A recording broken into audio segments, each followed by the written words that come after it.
We're there?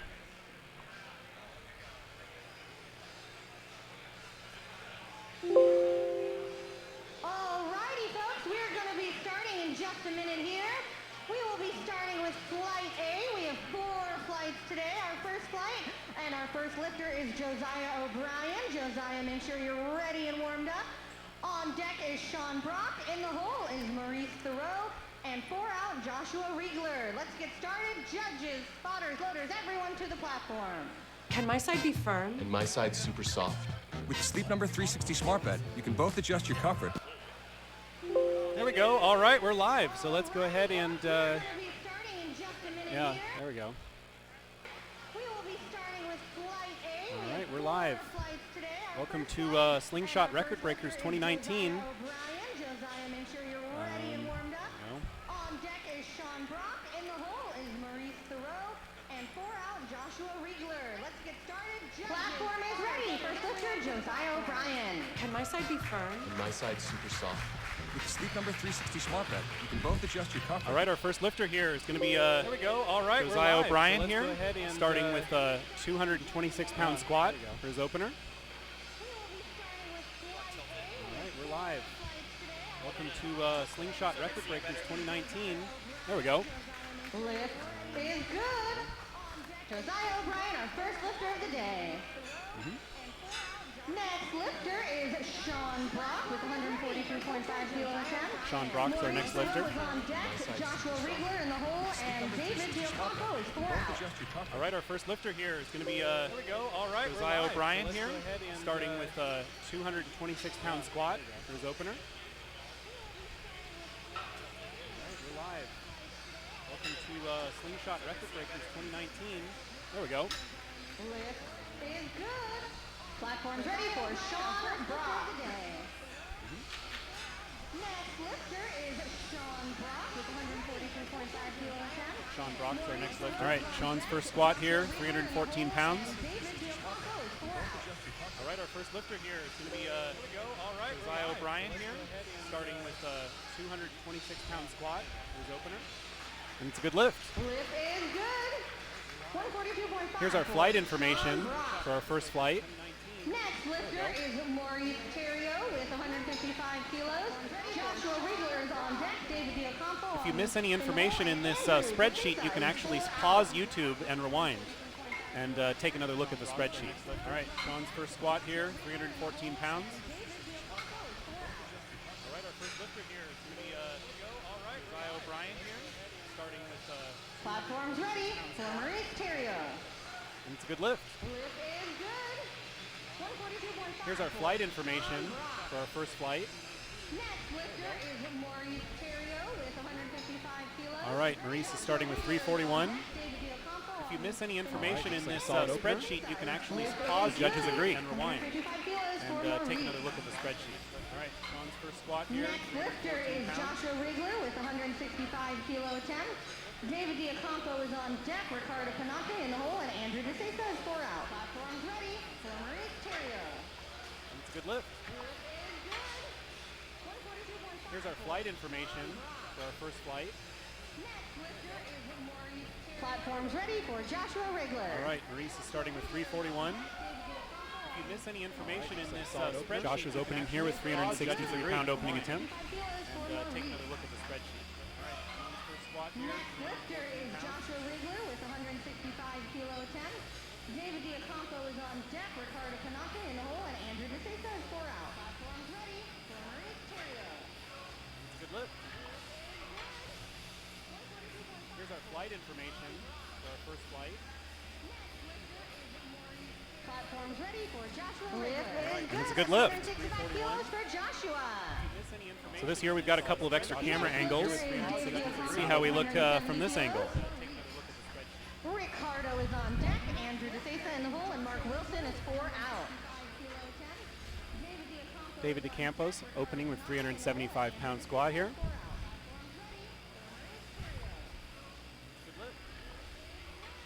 Platform's ready. Here's our flight information for our first flight. Platform's ready for Joshua Riegler. It's a good lift. 165 kilos for Joshua. So this year we've got a couple of extra camera angles. See how we look from this angle. 374-pound opening squat. Andrew DeSesa in the hole, and Mark Wilson is 4 out. David DeCampos opening with pretty good. 75-pound squat here. And the judges say good is lift. Good. That's 170 kilos for David. Platform Next lifter, Ricardo Fernate with also 170 kilos. Andrew DeSesa is on deck. Mark Wilson in the hole, and Gabriel Marin is 4 Good out. lift. Platforms ready for Ricardo. So this year we've got a couple of extra camera angles. See how we look from this angle. 374-pound opening squat. Andrew DeSesa in the hole, and Mark Wilson is 4 out. It's like someone in the live stream said they're having audio issues. Anyone? Squat here. And the judges say good lift. Good. That's 170 kilos for David. Oh, okay. Let me check. Next lifter, Ricardo Fernate with also 170 kilos. Andrew DeSesa is on deck. Mark Wilson in the hole, and Gabriel Marin is 4 Good out. lift. Platforms ready for Ricardo. So this year we've got a couple of extra camera angles. See how we look from this angle. 374-pound opening squat. Lift is good. That's 170 kilos for Ricardo. Someone in the live stream said they're having audio issues. Our next lifter is Andrew DeSesa with a 185 kilo attempt. That's 408 pounds for Andrew. Mark Wilson is on deck. Gabriel Marin in the hole, and Jean-Luc Theriault is 4 out. Andrew DeSesa is on deck. Mark Wilson in the hole, and Gabriel Marin is 4 out. Okay, let me see here. Ricardo. This year we've got a couple of extra camera angles. See how we look from this angle. Platform is ready for Andrew. Squat. Lift is good. That's 170 kilos for Ricardo. Someone in the live stream said they're having audio issues. Our next lifter is Andrew DeSesa with a 185 kilo attempt. That's 408 pounds for Andrew. Mark Wilson is on deck. Gabriel Marin in the hole, and Jean-Luc Theriault is 4 out.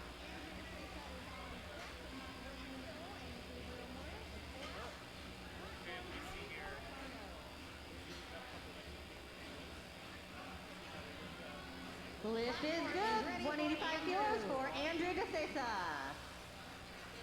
Next lifter, also with 185 kilos, is Mark Wilson. There we go. Gabriel Marin is Okay, on we're deck. going to work on the audio here a little bit. And Arturo Garcia Looks like it's is 4 clipping out. here. Platforms ready for Mark. And Jean-Luc Theriault is 4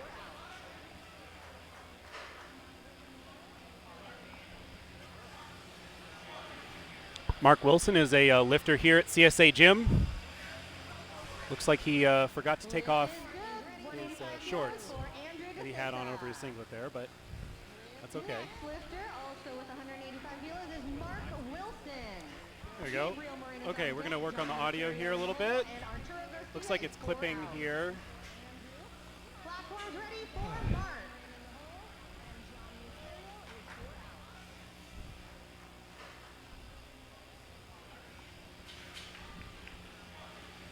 Lift is good. 185 kilos for Mark Wilson.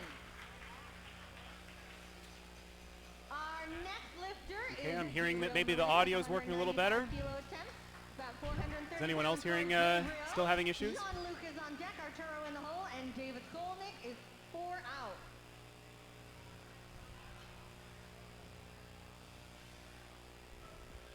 Platforms ready for Gabriel.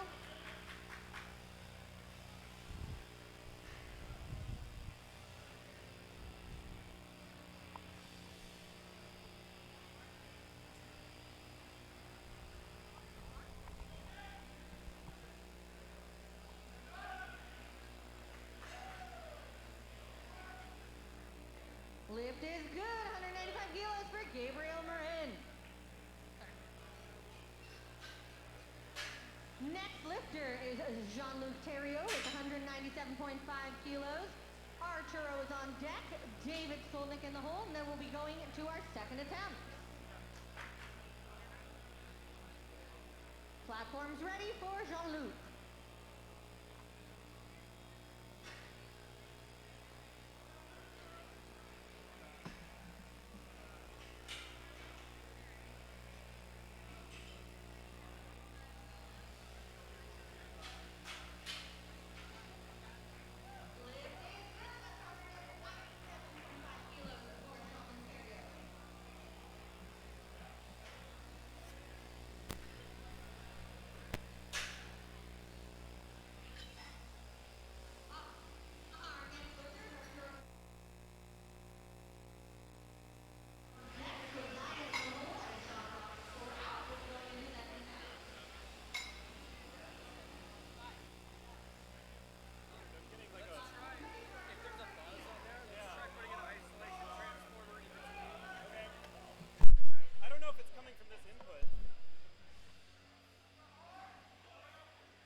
there.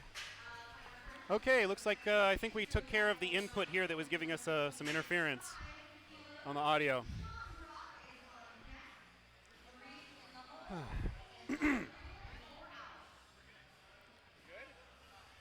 Well, I disconnected that input for me. Oh, okay. So that's where that was coming from. So let me run it through this. Okay. All right, we've got an isolator here to get rid of the buzz. No guarantees, but I'm hoping this helps. All right, here's our current lifter lineup. We're just going into second squats here. This is the second squat for Joshua O'Brien here.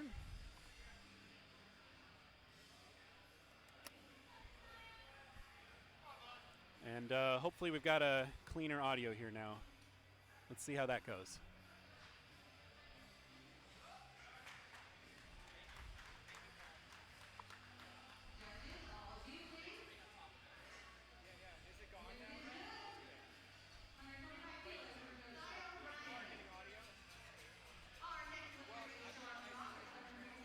There we go, our next lifter, Sean Brock. So Josiah O'Brien made a 22.5 kilo jump there from 102.5 to 125. That was a big jump.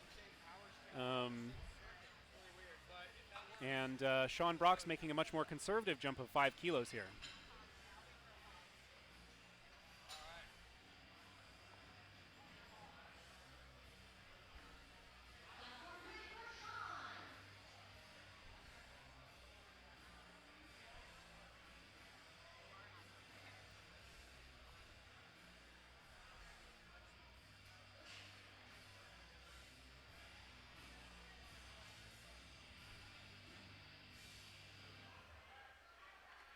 There you go.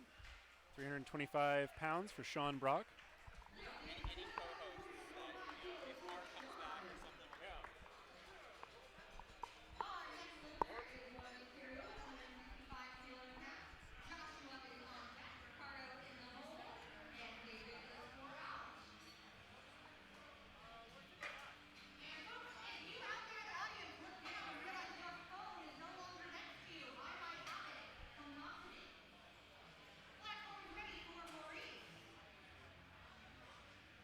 All right, Maurice going with 363 pounds here.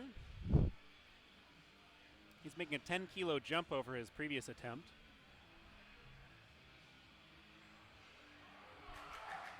It's pretty standard to see something like about a 10% jump. About 5 to 10% is the norm here. If you see more than 10%, it usually means the lifter is feeling really, really confident that day.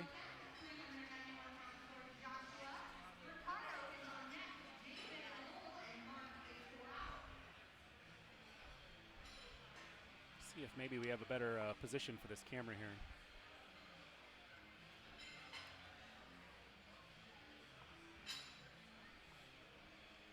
Platform ready for Joshua.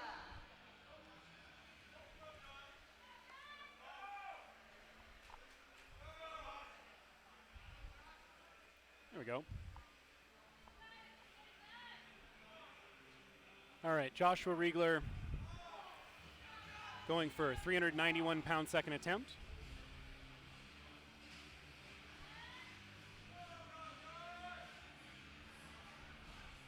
Here we go. He's made a 12.5 kilo jump over his first attempt. Looks like a good lift.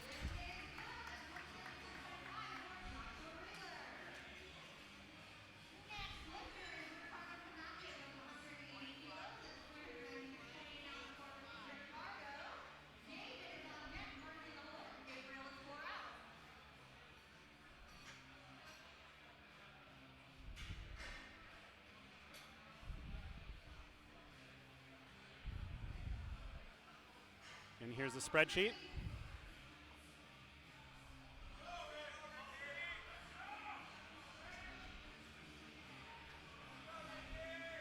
All right, Cardo's going for a 10 kilo jump over his opening attempt here, 396 pounds.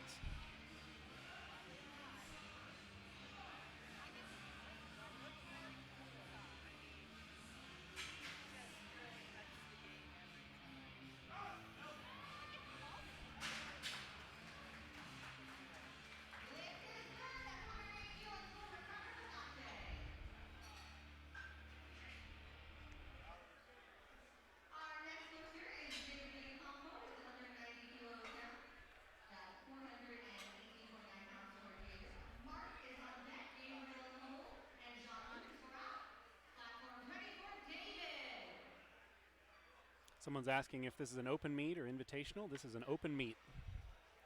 The days are separated by weight classes. The meet is open. Anyone can sign up while there are still spots. Jesse posted the meet months and months and months ago, and it filled up, so it has been closed in that sense, but Record Breakers has never been an invitational event, and as far as Jesse has described it, it's never going to be.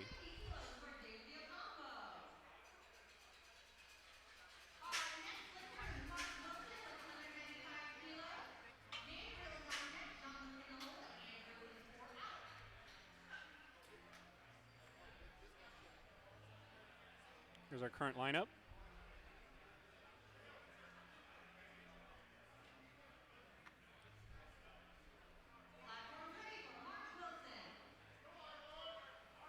Come on, Mark. Let's try our other camera here for Mark. Let's see if this goes. Here we go, Mark. Come on now.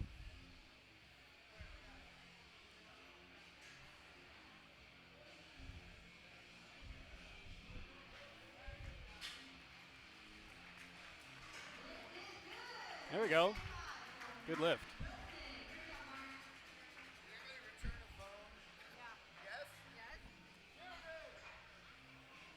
So there's our main versus corner camera.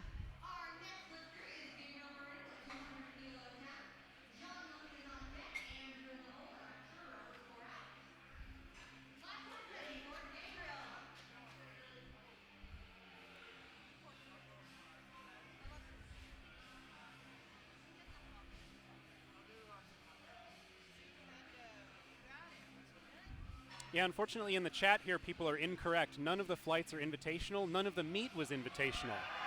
This is a meet that anyone can sign up for when Jesse posts it. You just got to sign up while there's still open spots. There's no invitational aspect.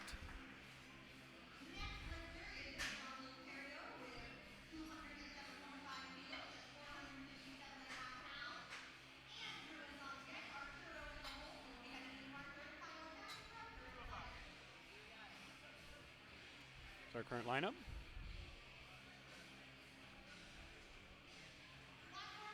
So you can see from the spreadsheet, lifters have different strategies when it comes to the jumps that they make between attempts. Jean-Luc here is making a 10-kilo jump, which is about 5%. This is a sort of conservative strategy in a meet. And it's a good lift. It's paid off for him.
There you go.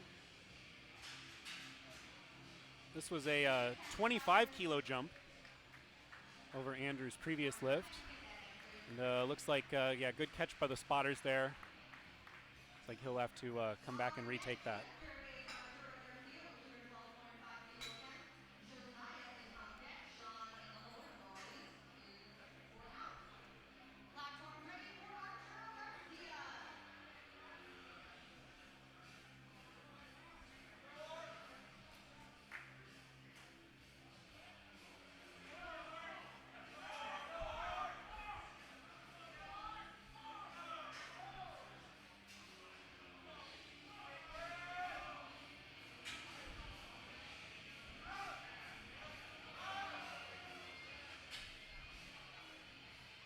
There you go. Arturo there with a good squat. 468 pounds.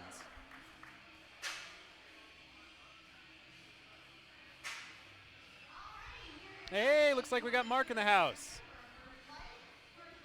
Doing good? Yeah. You want to jump on? A little bit. All right.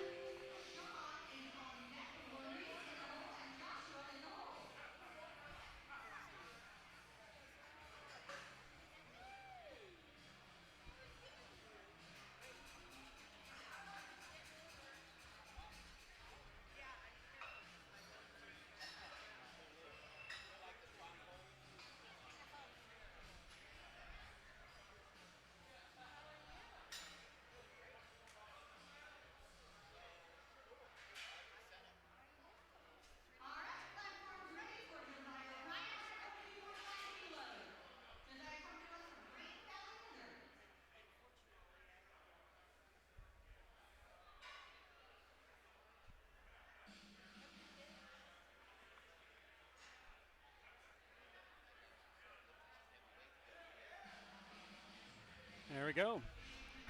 Good squat for Josiah there on his third attempt.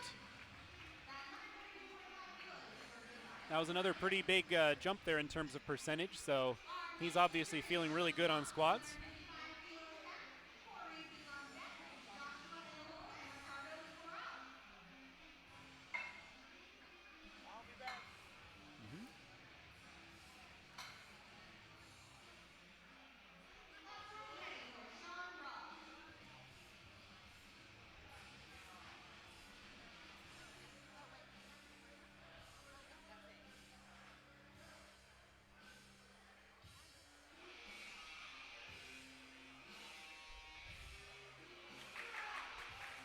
There we go. And it's a good lift there for Sean Brock. Good job. He's excited about that one. That was a good squat.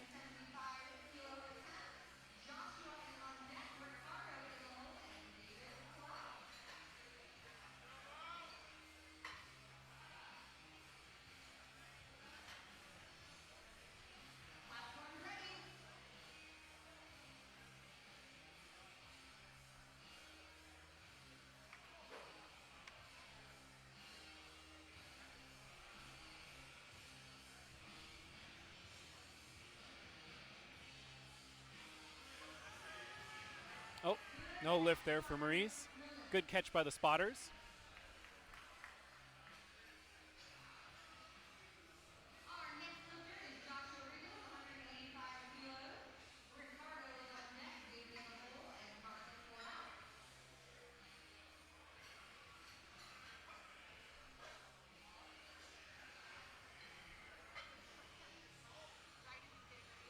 So you can see everyone in this flight made their opening attempt.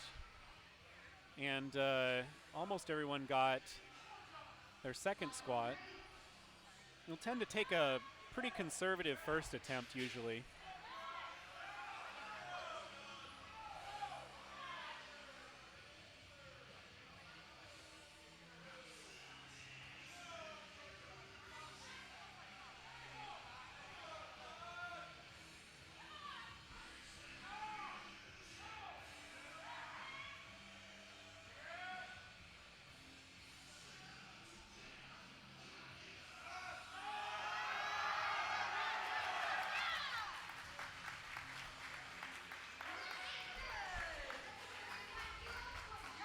There we go. Good lift there for Joshua Riegler, 185 kilos. This meet is brought to you by Slingshot and also by CSA Gym and Jesse Burdick's Power Wad. If you're anywhere near Dublin, California, you should come and train with Jesse. This could be you right here next year.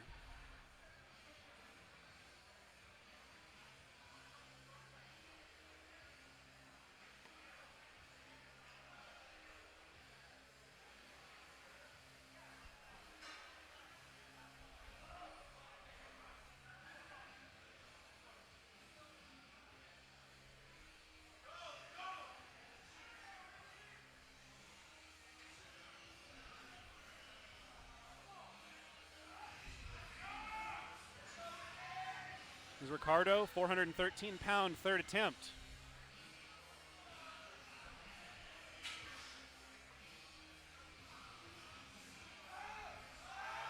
And it's a good lift. All right, let me get your levels here 1 second. There we go. Let's see how that sounds. It's got to sound beautiful. There we go. All Hey, right. we got Mr. Jesse Burdick here. What's up, guys? Yep. Everyone can see us here on this one. What's that? Everyone can see us in the corner on this one. That's frightening. I know, right? Yeah. So now Everything's we've going smooth. We're doing good. I had a second, so I decided to stop over and say hi, to say thank you to everybody who's watching on the live feed. Hope you're having a good time. Hope we're not talking too much shit in the chat room. David DeCampo going. Dude, I've already almost lost my voice, and this is barely the first, flight. Right? This is awful. Oh, man.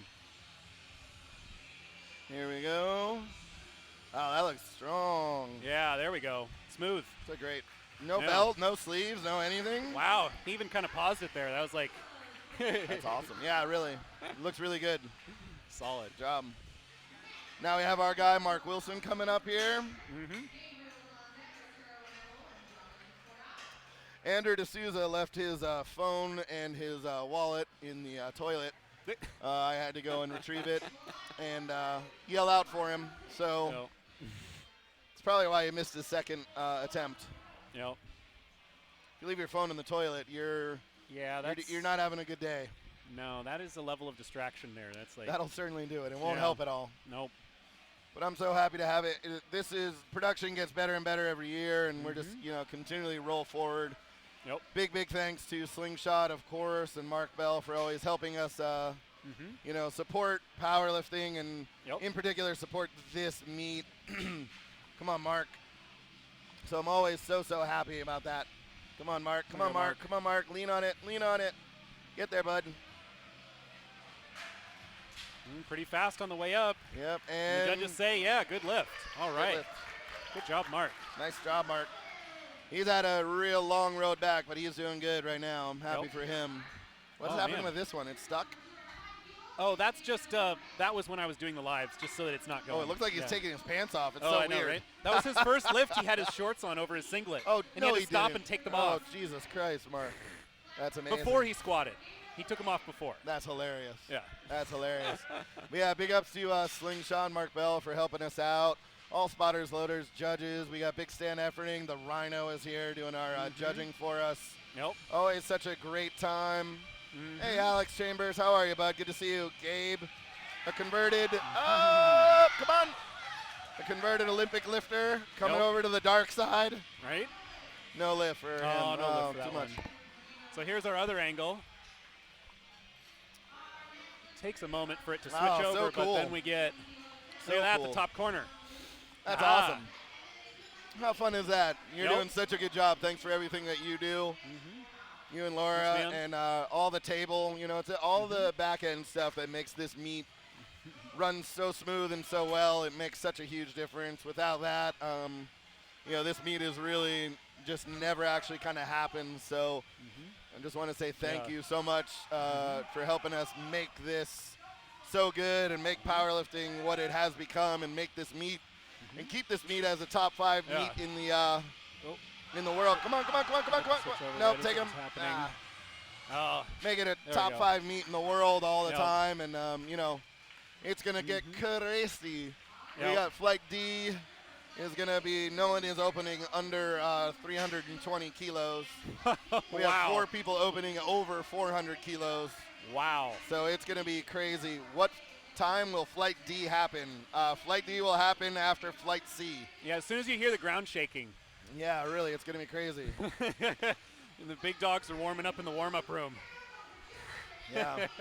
And hopefully we'll just keep being able to feed you some people to come over and jump on the live stream as well. Yep. I'll make sure Mark's over here and we get a lot of people. Go up. Come on. Yep. Nice, Jean-Luc. And we also have a couple of videos to throw in from Slingshot Oh, and awesome. SuperTraining Yeah. in between the flights. Yeah, those are fun. I did all of those a couple weeks ago. Nice. So you'll hear my beautiful singing voice on that one. All right, Flight B. Guys, I'm going to sign off for now. I got some people to wrap and slap.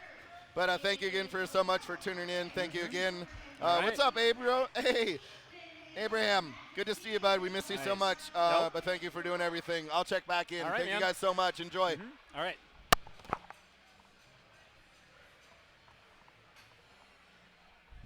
There we go. That was the man, Jesse Burdick.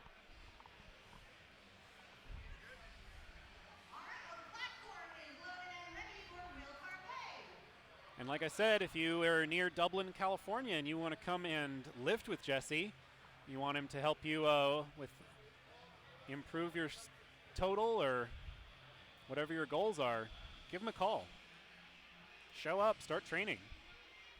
You don't have to be in any particular strength or shape. We have people of every level here. There we go. Solid squat there from Will. 463-pound opener.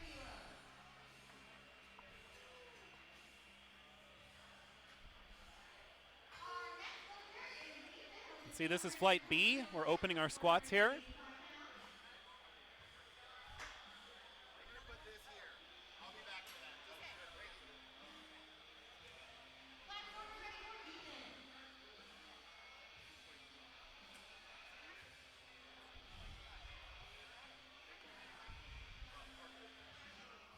There we go. Ethan's going for an opener here with 485 pounds.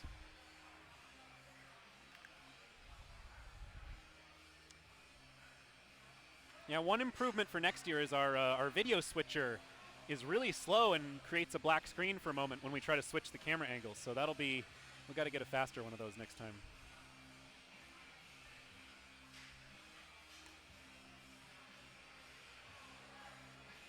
Well, leaving nothing to doubt there.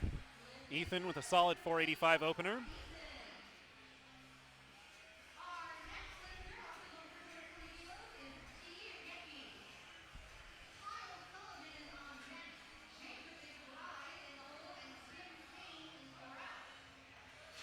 The flights are organized by the weight basically going up. So the first flight is going to be the lifters, basically, who are the lightest and with the smallest weights. As we go up in the flights, you'll see the weights get heavier and heavier as we get into the pro and elite lifters. Here's T opening with 485. Oh, nope, little stumble there. He's going to have to come back and retake that one. Yeah, we have 4 flights. This is an open event. Anyone can sign up for the event. So we have people of all skill levels here. Some people are doing their first meet. Some people are here to break an all-time world record.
There we go.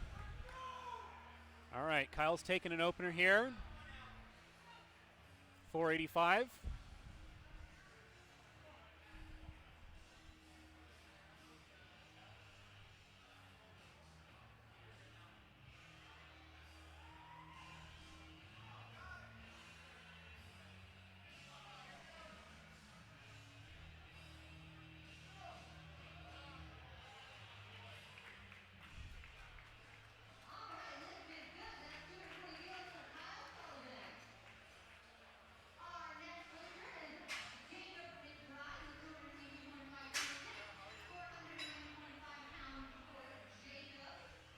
Jacob's one of our lifters here at CSA Gym. He's been training here for a couple years. he also competes in strongman. So he splits a lot of his training between powerlifting, strongman, and really interesting to watch, people prepare for multiple sports.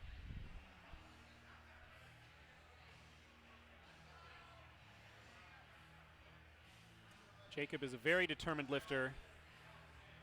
He really loves to put a lot of weight on the deadlift and really just leave it all on the platform. We're going to see some intense deadlifts from Jacob here later. All right, 490 opener here. Oh, so solid. Coming back from an injury, making it look easy. Looks like he's definitely healed up. Good job, Jacob.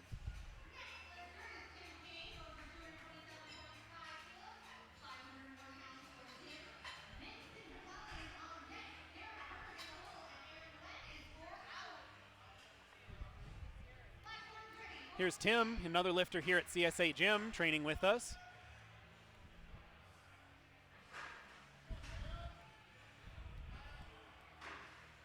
Tim shows up to every training session with boxes of cookies and stuff. So basically, I think he's responsible for hundreds of pounds of collective weight gain here at the gym.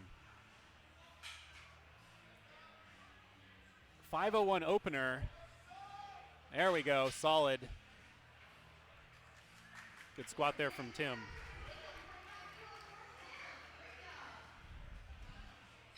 I'm not exaggerating when I say he shows up every time with cookies.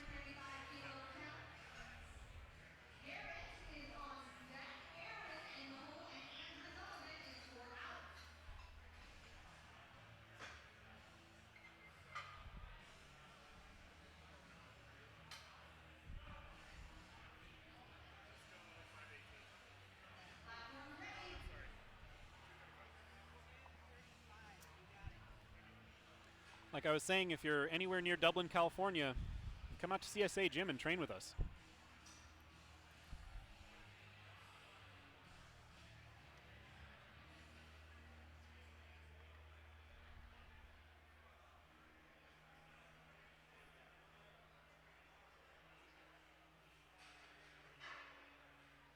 There we go. Vincent's opening with 518 here. Pretty solid. Good lift.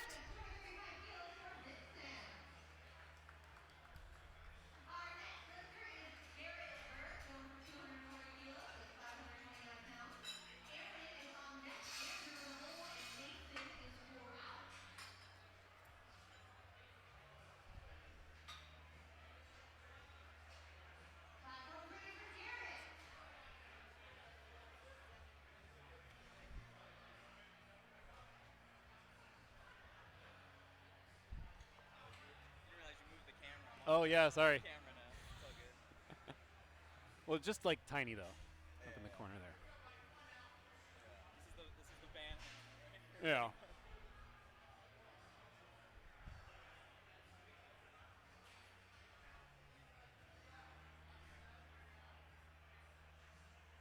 There you go. Garrett's going for a 529 opening squat here.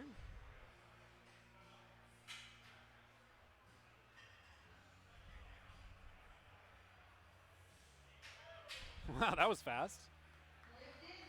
Good lift.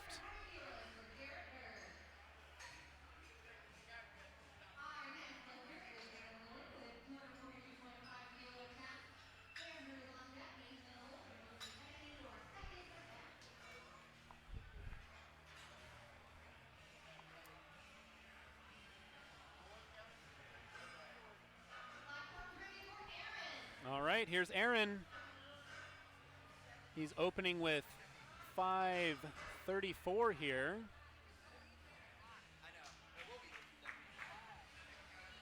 Aaron is another lifter here at CSA Gym.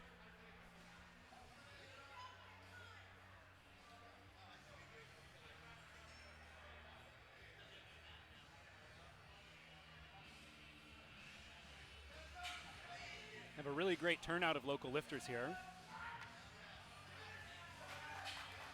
Ah, solid.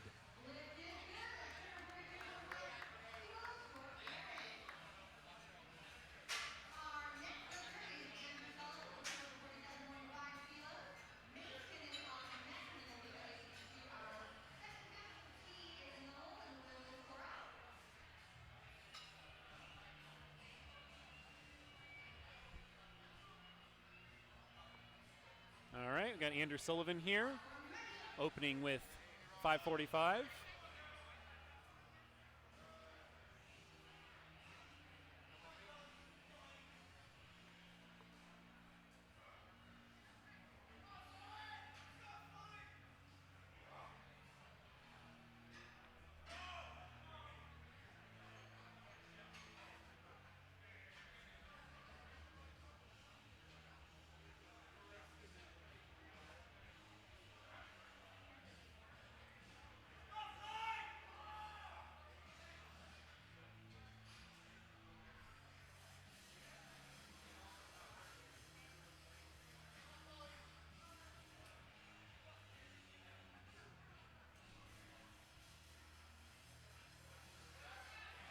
Solid opener for Andrew Sullivan.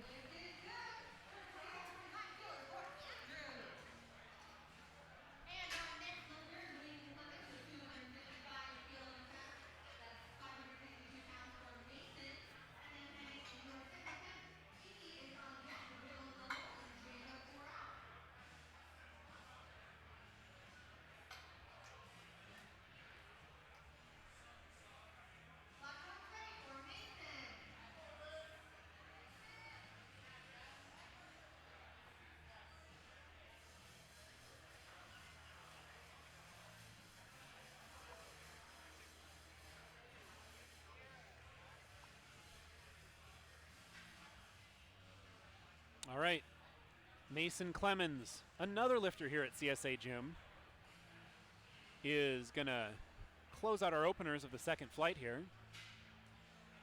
255 kilo opener, 562 pound squat. He's got his coach there, Jesse Burdick, in the corner.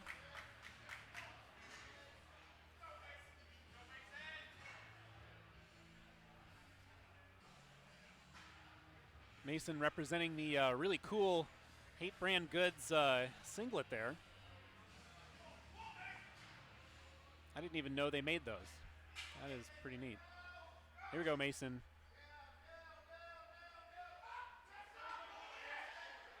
Wow. Solid on the opener there. Someone asked, is that Stan judging? Yes, it is. That is Stan the Rhino efforting.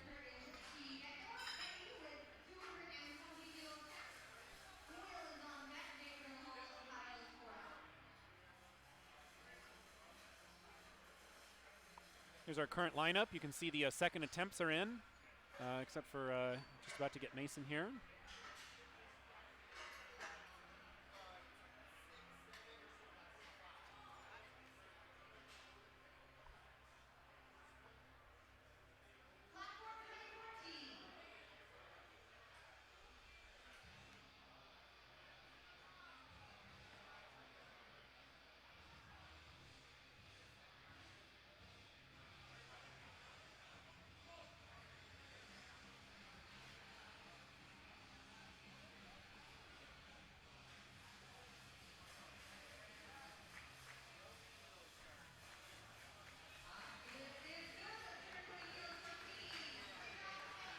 Good lift there for T.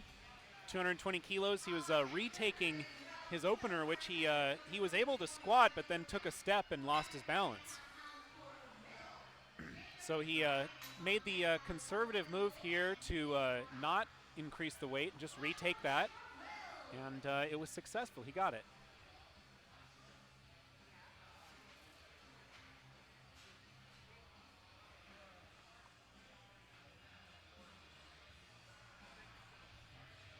Here's Will. Second attempt here, 12.5 kilo jump over his first.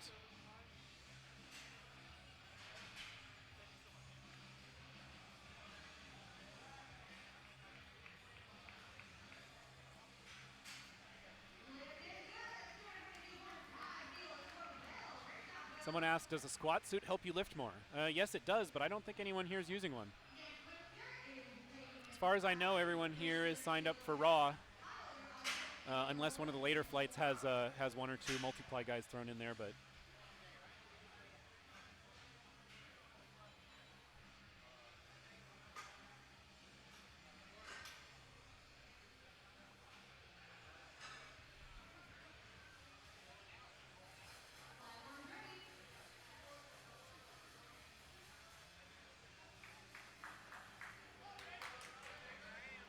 Oh, we got Mark here. All right, let me turn your audio up here, and let's see how this sounds. Hey now. Ah, there wow. it is.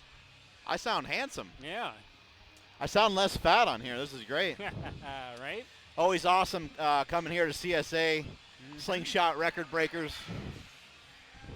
I'm gonna keep standing, keep burning calories. All right. Going for the 10-minute stand. I'm noticing a lot of the lifters are in a lot better shape, like over the last several years. I think, Mr. Head Judge over there, Stan the Rhino Efforting, I think, has a lot to do with that. With he had the world's strongest bodybuilder. He came into the powerlifting scene, being a professional bodybuilder. Yep. A lot of people, including myself, looked at myself and was like, Uh-oh. "Oh, maybe I don't need to be this fat to lift heavyweight." And Stan has really changed the scope. And then with the vertical diet, I think I see everyone here with meat and rice. It's really cool. Yep. It is rough when you look around and you go, man, how many 300-pound, 60-year-old guys are there? Not a lot, right? No. Got how much weight we got on the bar for this one? That's the wrong lifter, right? Oh, no, Kyle here? Sullivan. Kyle, yeah. there we go, 507. Yep. He's doing it. Nice. Yep.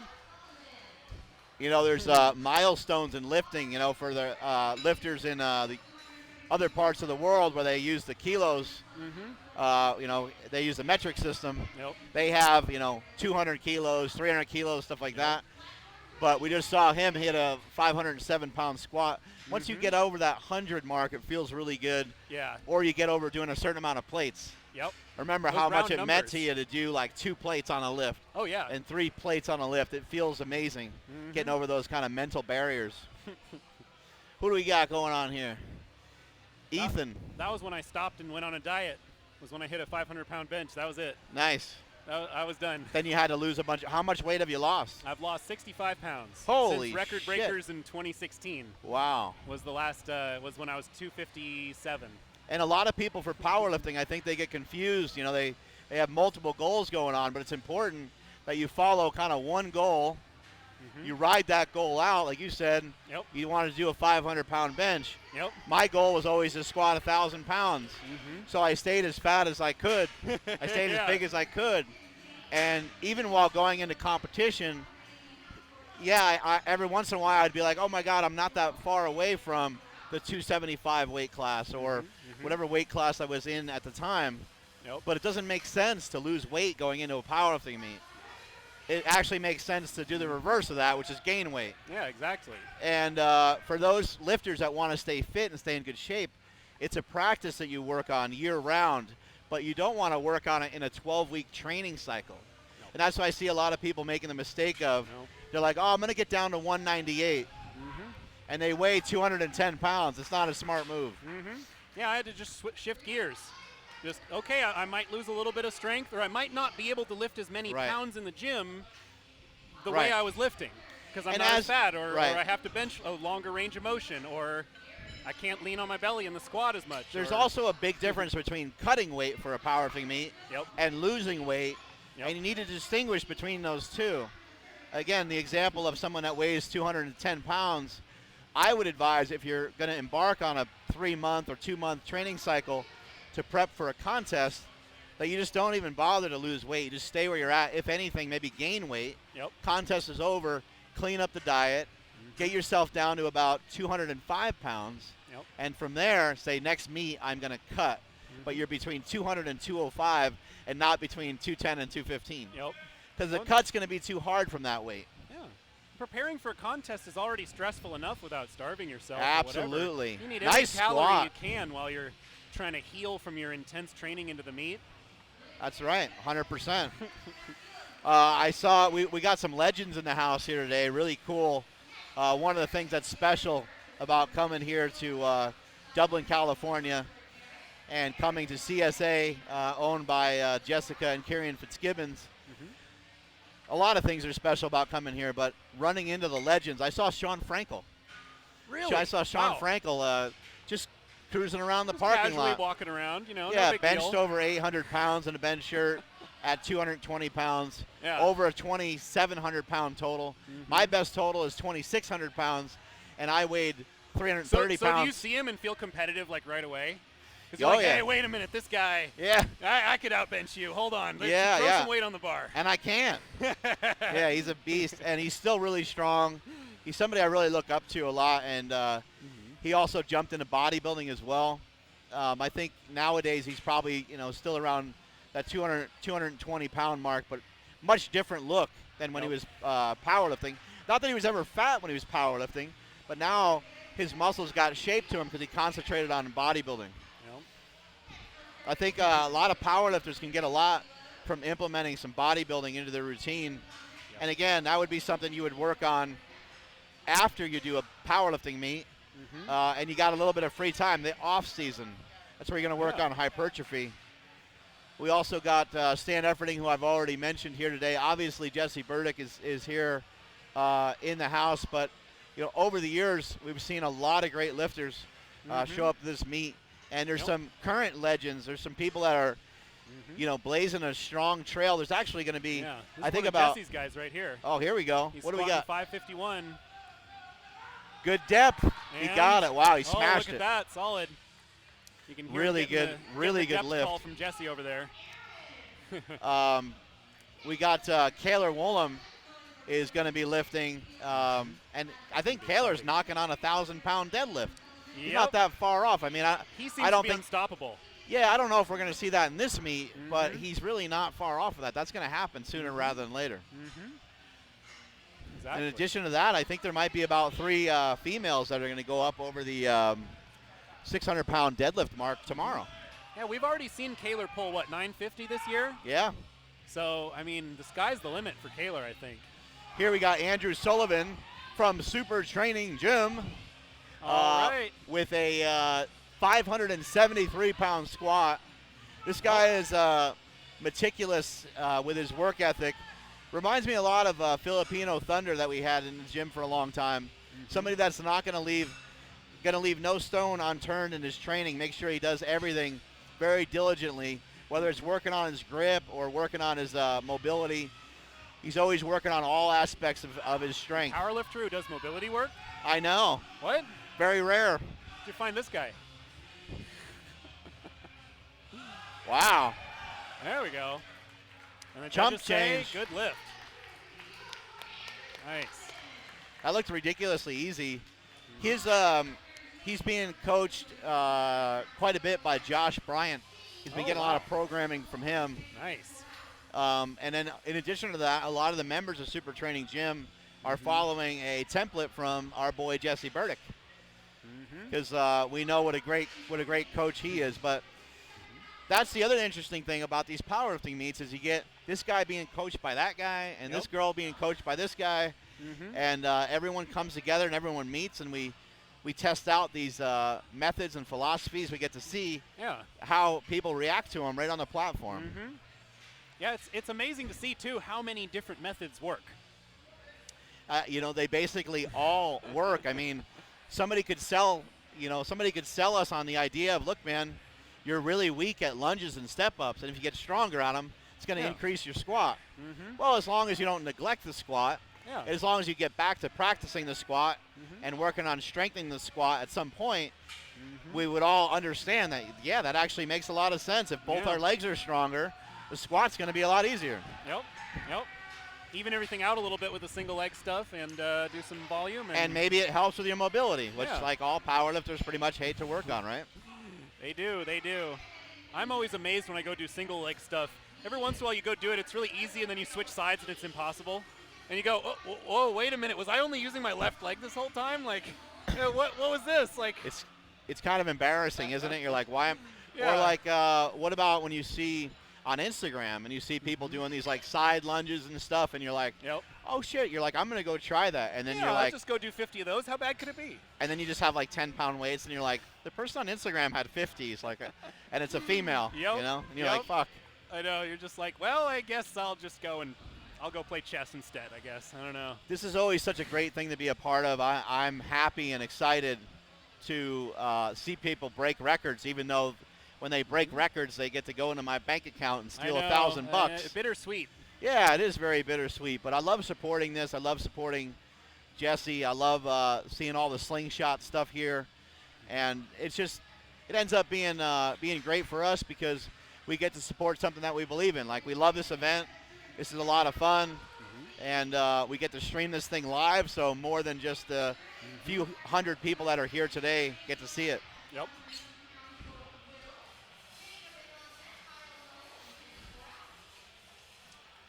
Got any questions flying around this live stream? Maybe. Looks like about 580 people watching right now. Oh my God, 580 people. Pretty good. That's not too shabby. Do we have any questions? Let's see. People asking about Dan. I don't know if Dan's here. I don't think he's competing. Dan Green? Yeah. I don't think so. I'm sure he's at least coaching a few people. Yeah, right, exactly. I do know that Dan Green has been feeling better and that he's been back to training. I know that Andrew Herbert is going to be lifting. Ooh, that's going to be exciting. Yeah, at least from what I heard. Yep. I don't know. Things change, because powerlifting is a very painful sport. Yep. And we all have good intentions of competing, but sometimes it just, sometimes you just get injured during the training because it's so intense. Yep. You run into some injuries yourself? Yeah, I managed to do a minor tweak in my hip a few years ago, and it was weird. It just kept on just feeling bad, and I just had to switch to doing a lot of single leg stuff and just bodybuilding stuff for a while, and finally it just went away. Right. And then I came back and lifted heavy, and I was fine. I've had a bunch of different tweaks, bumps, bruises over the years, a couple tears. Nothing that crazy, though. I mean, except for when I fell. When I fell with 1,085, that hurt. Everything was way worse when I was heavy.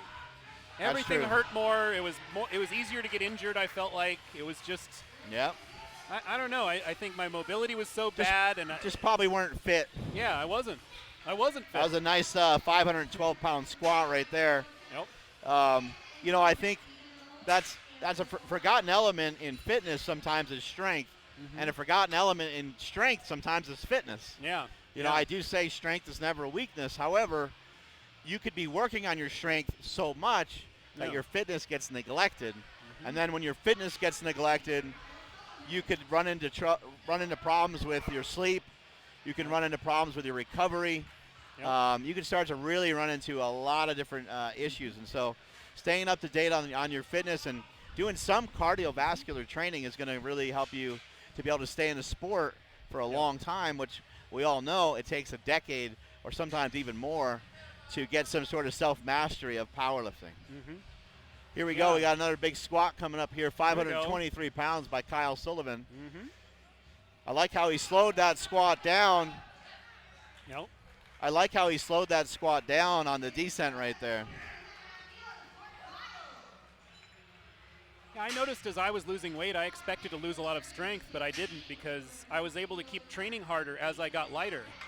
I felt better. I was less sore after the workouts. I was less, I used to have, You're every probably time I sleeping bench better. heavy, my shoulder, my pec would get all mad at me and to get pissed off. Yeah. And, it's bad when you do the slingshot and your pec feels bad afterwards. You go, uh-oh. That's right.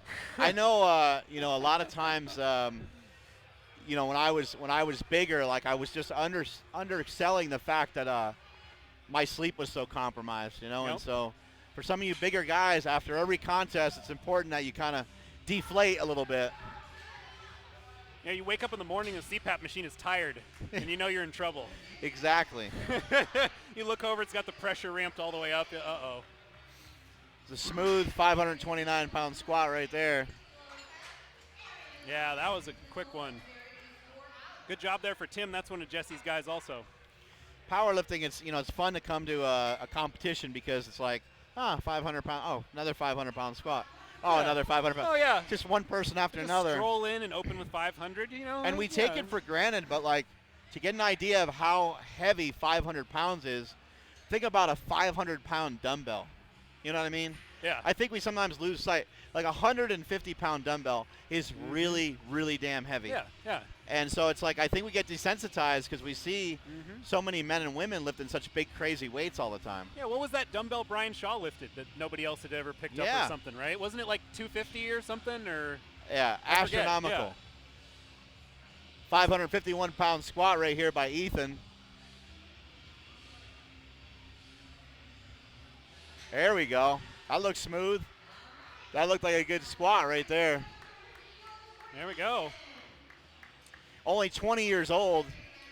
That was a pretty big jump. He went from 232 kilos to 250. Yeah. 20-year-old kid. Yeah, 17 Great and a half. lift. A lot of young lifters. This next guy is 25. A lot of young lifters here today, which is great. So we're about halfway through the third attempts of our second flight. We've got 4 flights today. This is flight B.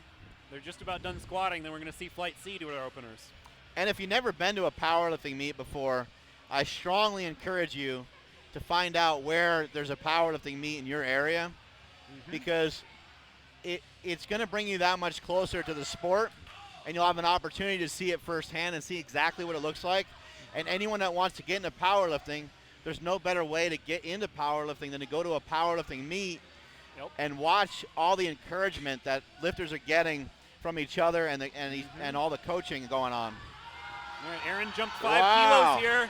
Looks like that was the right jump to make because he made 562-pound squat. Wow. Outstanding squat. There we go. But I get asked all the time, how do you get into powerlifting? Well, this is the way to do it. Show up at a powerlifting meet. If you're vibrant and you got some energy, maybe even ask to help. Appreciate all the spotters and loaders that are here today. The contest can't go on without people spotting and loading and paying attention the entire time. But it's a great way for people to involve themselves in powerlifting is to go to a local powerlifting contest and check it out. I wonder how many polos Jesse Burdick's going to go through today. Right. He's on polo number 1 so far. Not a bad way to pull the internet. Yeah. Not able to come out of the hole there. Nope. Spotters did a good job with it. We're starting to get those weights up there now. We got a 573-pound squat. And our flight C, the first opening squat is 265 kilos. It's Wow. the lightest squat we're going to see in flight C here. Damn. I think a lot of times people that have not powerlifted before, maybe some people who've engaged in some fitness and done some reps and sets and stuff like that, but once you start to do 1-rep maxes, it's insane how hard it is to balance and to stabilize the weight. Something like a deadlift, your knee starts to cave in, you start to get on your toes. Same thing with the squat. You find yourself rocking back on one squat and rocking forward on the next. It takes a lot of precision. So these guys right now are getting into their third attempt squats. The main thing on this that you're going to see for the guys that struggle and miss is just simply being able to stabilize the weight and balance the weight.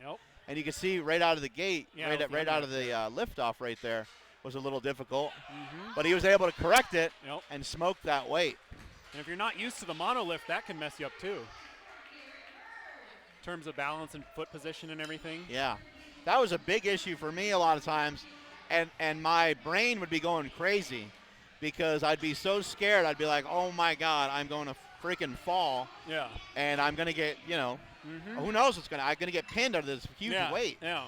And I was always terrified of that. I never even got over it. I just, and eventually, because I was always picturing myself falling, I actually did fall. Wow. I remember one time I finished a squat in the suit, and I felt myself start to fall over backwards with 550 or 600 pounds or something. And I felt myself falling. I was take it. I'm yelling and freaking out and screaming. I went back and watched the video. I didn't move. I wasn't falling at all. I just felt like I was falling. It feels like the ground is something about the blood pressure and the squat. And I mean, yeah, that's true too. Man. Yeah, sometimes it could be lights out. Yeah. You could pass out during these lifts. Now we're getting into the meat and potatoes here of the meet. Here's a 600-pound squat by Mason Clemens. Yep. Here we go. Third squat here for Mason. This is one of Jesse's lifters.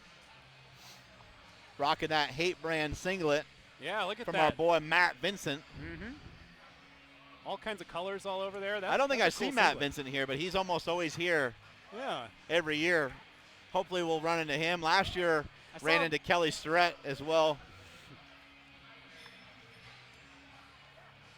I Here saw we a bunch of go. people with trucks out barbecuing, so I assumed Matt must have been out there doing it, Ooh. but I don't know.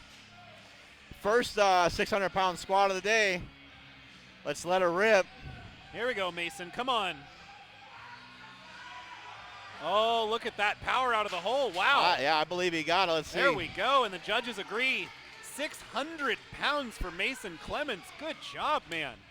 Wow, he's been working hard Outstanding. for this one in the gym here at CSA. That was awesome. Here goes my guy, Andrew Sullivan, 600-pound squat. I'm going to go yell at him for a second. I'll come right back. Mm-hmm.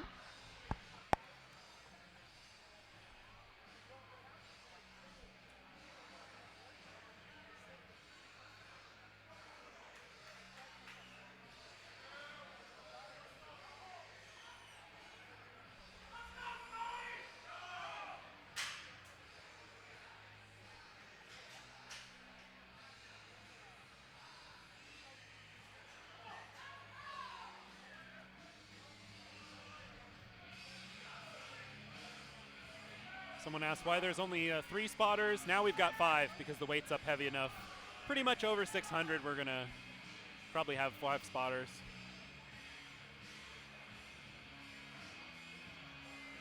There we go, Andrew Sullivan, 600-pound, third attempt.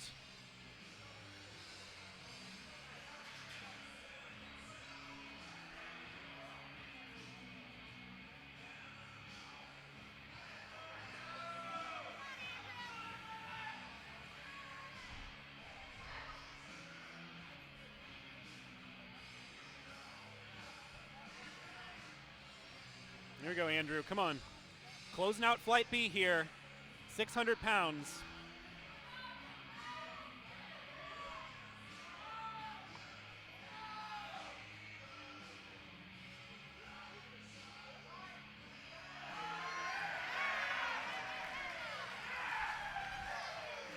There we go. And it's a good squat. There we go. Good job, Andrew Sullivan.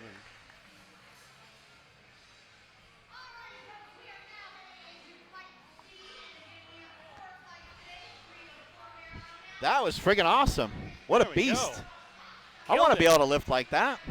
Killed it. Put me in, coach. Haha.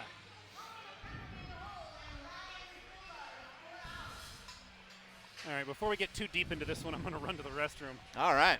Yeah, same here. Right back. Taking a break. Be back in 5 minutes.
we're back, I think.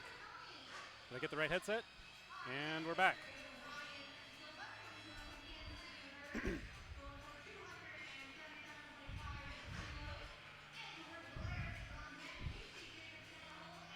Oh.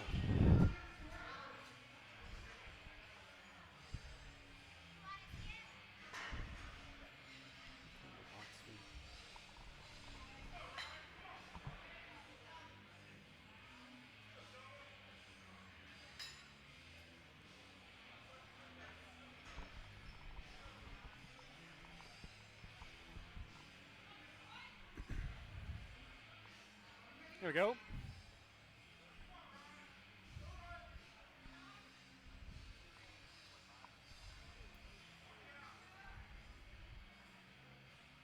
Ryan's opening, 611 pounds.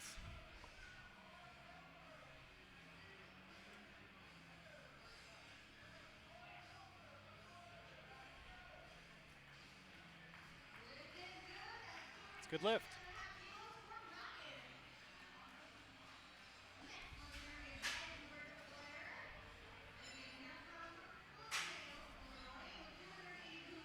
Someone asked, why don't we use the straps on the monolift? Because sometimes people squat really low and catch on the straps, or when they're walking out, they'll catch a little bit, so we just don't end up using them because we have spotters here who are able to catch it here.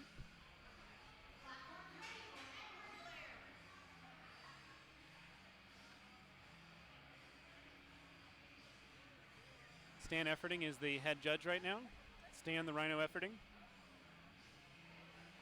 All right, Edward Blair opening with 622.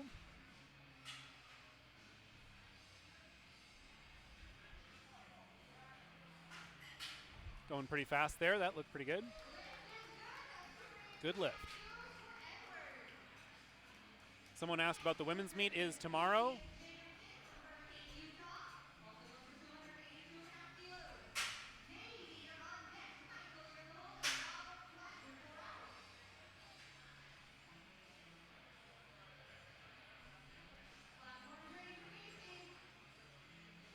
Here's the current flight.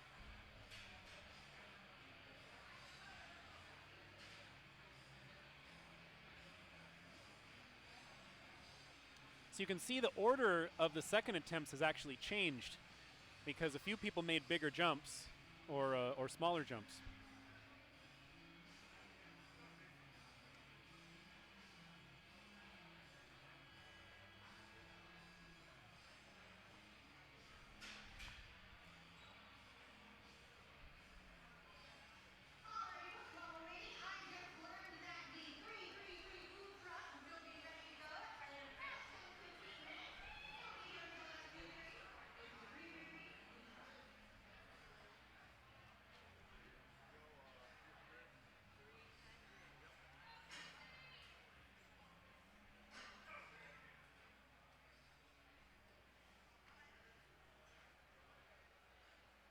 Casey's opening with 622.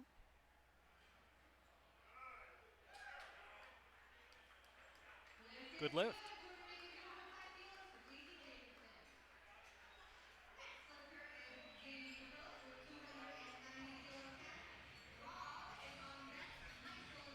This is our third of 4 flights.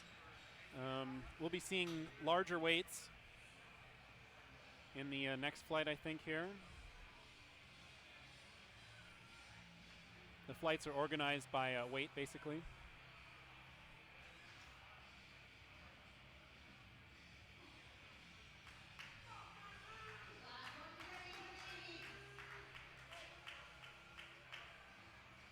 All right. Davey's opening with a 639 squat.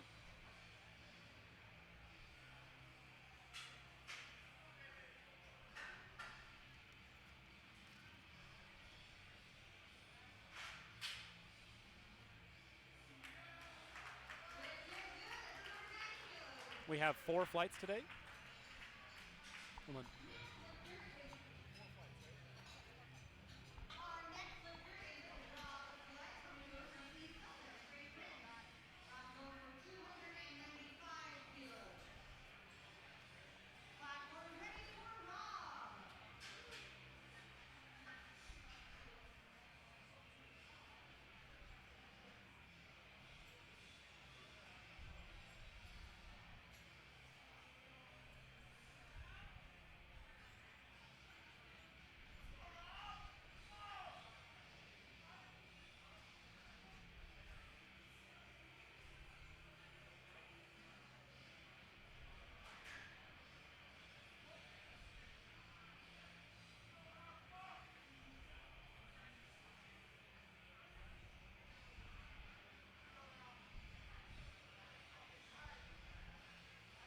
There we go.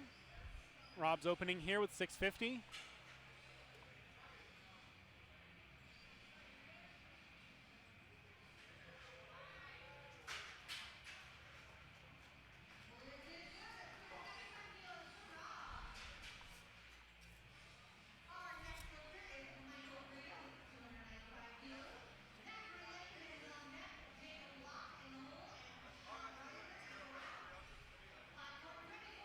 All the big lifters are coming up in Flight D directly after this flight.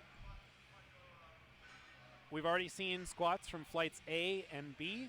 Now we're seeing the squats from Flight C. We will see squats from Flight D before we go back and we start the bench with Flight A all over again. And we'll bench A, B, C, and D, and then we'll deadlift.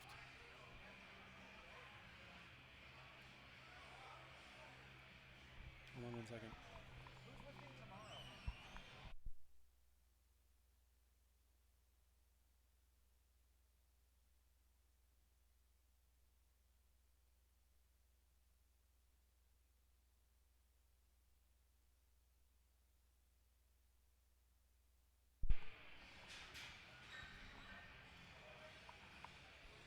All right, so we're on day 1 here of Record Breakers. This is going to be all of the middle and heavyweight men. Tomorrow will be the women's flight and the lightweight men below 198.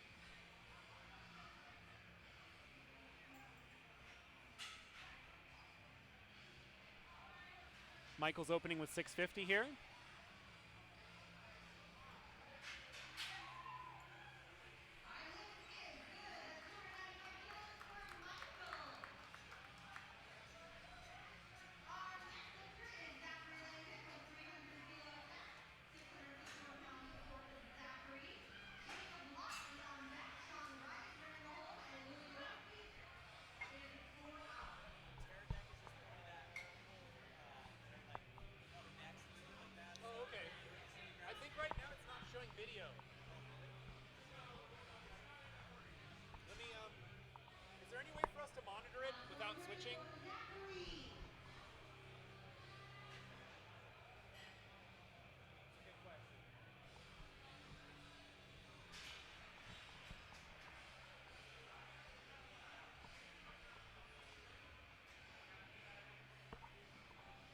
If I switch to look at it, I lose the main camera.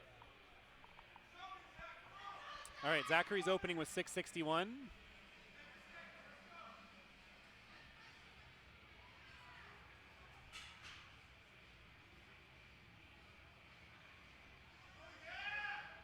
There we go. 300 kilogram opener here, 661 pounds. If you're ever confused when we talk about kilograms, just multiply by 2.2.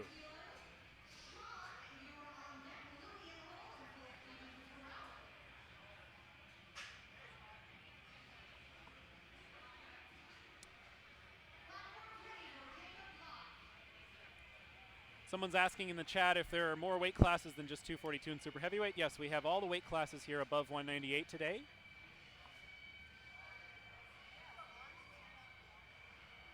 But everyone in this flight weighed into, actually, it looks like we have people in 275 and others. That's the overall weight class for prizes, basically. It's like sort of middleweight versus heavyweight. That's why it says 242 or super heavyweight. There's actually classes in between that they can be in, but those will be combined for the prizes at the end. So when we do best heavyweight lifter, it'll be everybody above 242.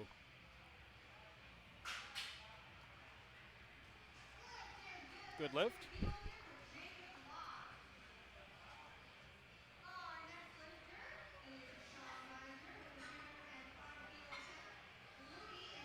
So we're still making our way through the first attempts here in Flight C.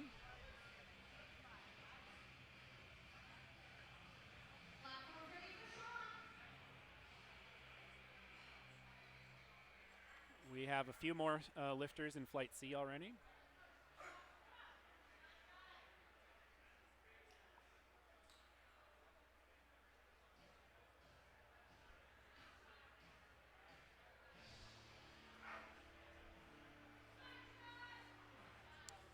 Someone asked, in order of biggest attempts, not weight classes? Yes, we're ordering the flights in order of attempts.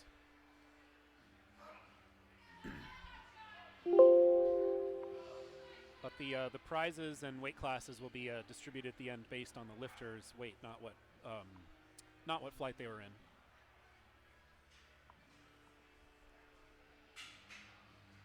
Here we go. Sean's opening with 672 here.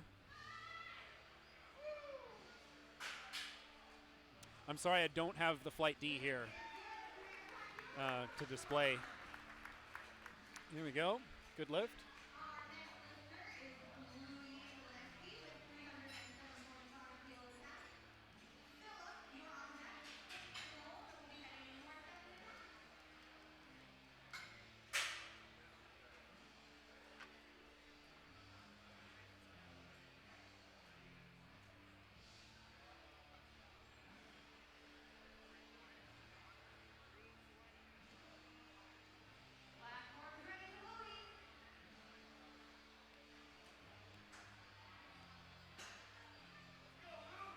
Someone asked what bar we're using. This is a Texas squat bar.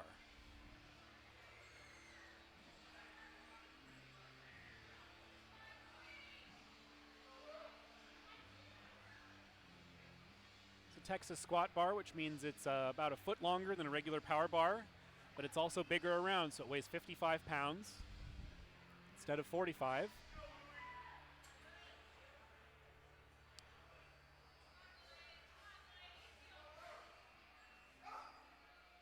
This bar allows the bigger lifters to hold their hands out wider than they would be able to on a standard power bar. It's really good for the bigger guys who have issues with their shoulders getting in narrow.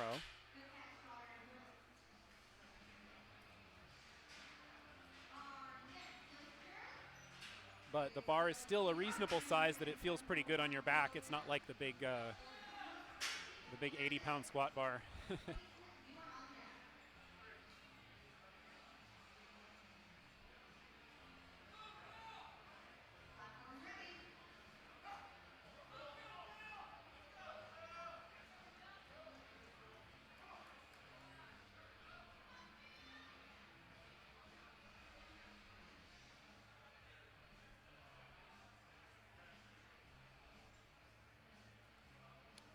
Yeah, the squat bar isn't whipping yet. I think for some of the bigger squats you see in Flight D, you may see it bending and whipping a bit, but it is definitely a more solid bar.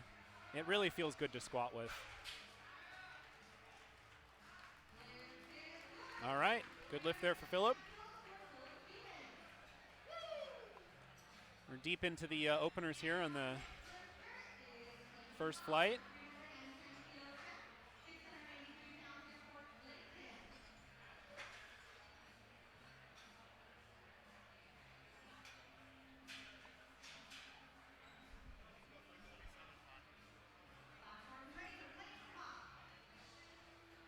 Every time I switch camera angles here, it goes black for a second and then flashes once, so we'll have to work on that for next year.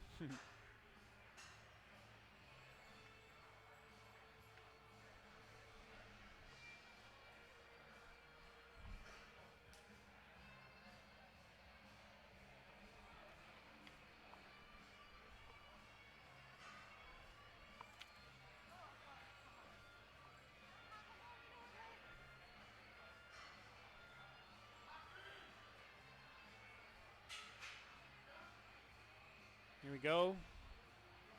Clayton Cox opening with 683. And judges say good lift.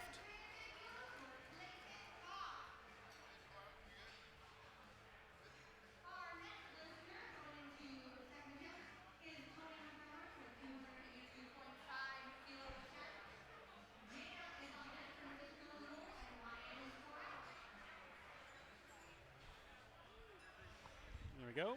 Is this yours? Can I have some? Oh, yeah, go ahead. All right, cool.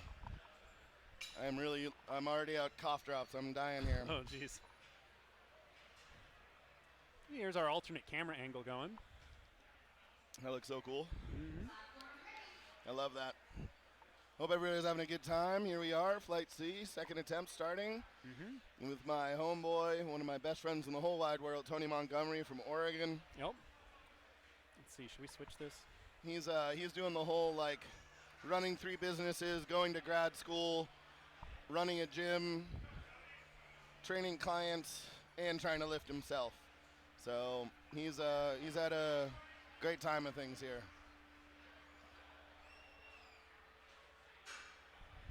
Some big lifts so far, huh? Damn. Mm-hmm. This is awesome. Come on, Tone. Yep. Tony is a EliteFTS.com columnist. Really insanely smart guy. Such a huge student of the game. Yep. Anatomy and physiology and everything else. Just a brilliant human being, and again, one of my best friends. Are kabuki bars meat legal? I believe they are. We do not have them. We're using a Texas squat bar right now. But otherwise, they should be, yes. Yeah, I haven't tried them yet. They look cool, but Agreed. what we have is the Texas bar.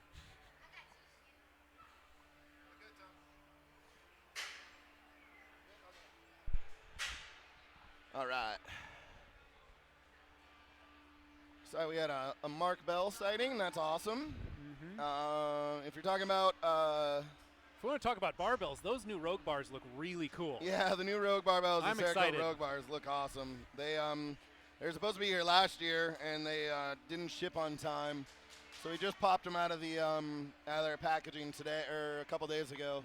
They look fantastic. Really excited for those. Big thanks to Rogue Fitness for always hooking us up with the best bars.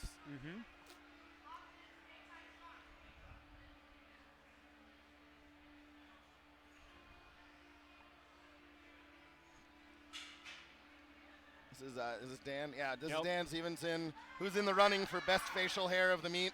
Nice. Second attempt, 20-kilo jump. There we Looks go.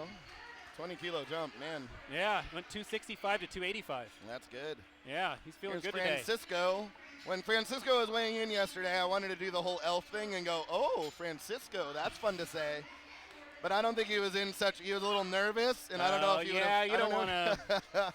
You gotta take the temperature pretty carefully there. I don't even know. I don't know if he was gonna like really be, if he would have caught the joke, or he would, he would have just made him worse off. So I let that one go. But you're not gonna really get that many chances to use that joke. Yeah. So if you get it, and you're Next you're an elf fan, you got to use it. Doing good. So happy. So pumped for everybody. Oh, and Francisco. See how fun that is to say? Yeah, it is actually. Francisco. Francisco. Good lift there for Francisco. Ooh, Francisco.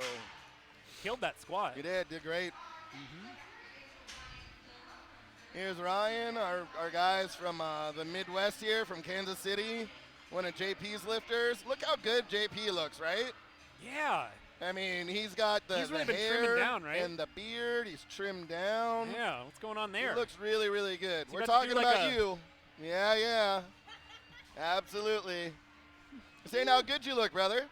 Hey, you got it all. See, we have fun here. That's what you're supposed to do at a powerlifting meet. Have a fantastic time. Watch some awesome lifting. Yep. And just get to hang out. Yes, Stan Efforting is a head judge right now. Stan the Rhino Efforting. Stan the Rhino. He came with his briefcase full of food as well. He's got about 75 thermoses full of Monster Mash. Yeah.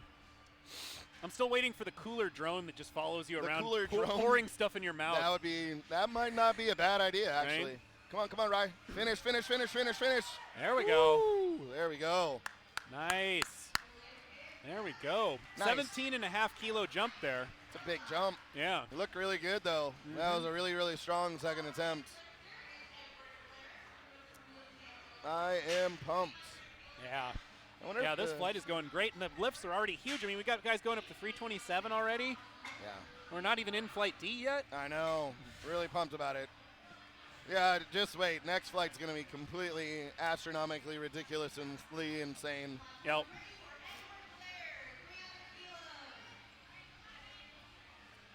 But everything looks really good. Again, thanks to all our sponsors, Slingshot, Rogue, of course, me, my gym, all my spotters, loaders, judges, table help. Big thank you to everybody. I really appreciate everything. And thank you to putting on this great meet every year, Yeah, man, I love Wouldn't happen doing it. without you. I love powerlifting. Oh, Jesus. Wow. Wow, he just destroyed that. Okay, didn't feel like grinding that one out, so he figured he'd just do it really yeah, fast I guess instead. so. Wow, I better take like another 15-kilo jump. He smashed that.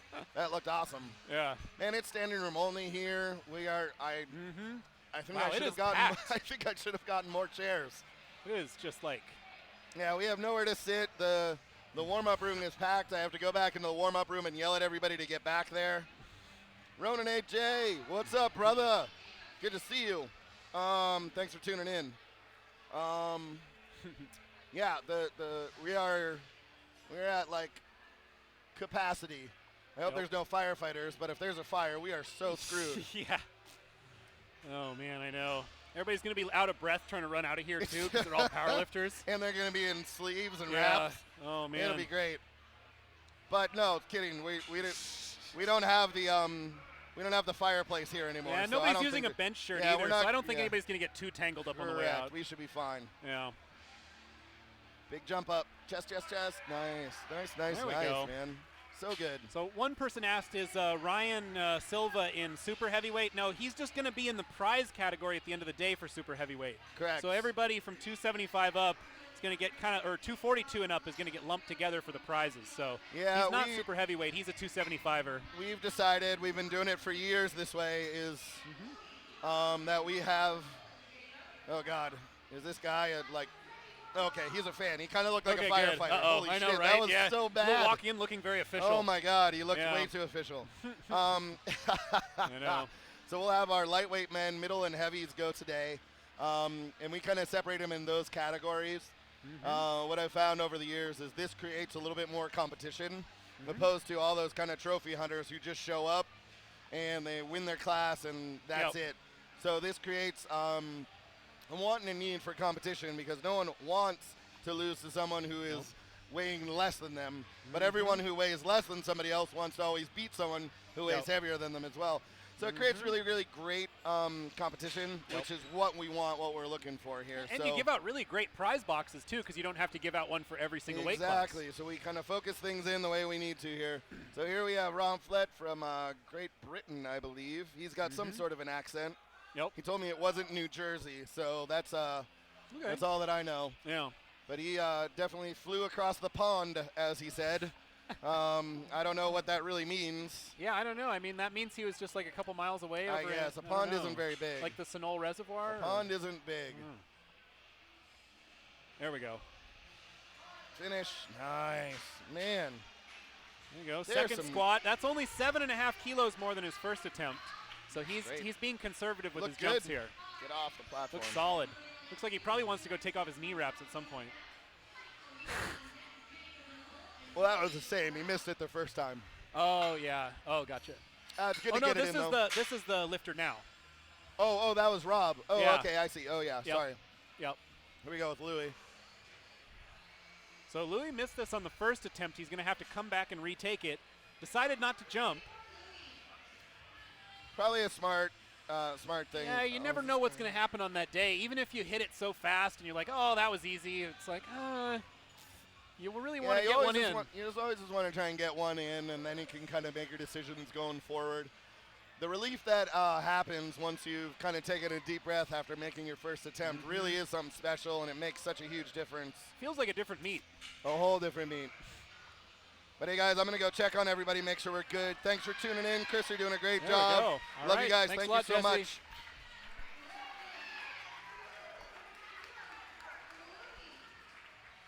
All right. Good lift there for Michael. Or sorry, for Louis there. Good lift there for Louis. Came back and retook that opener and got it.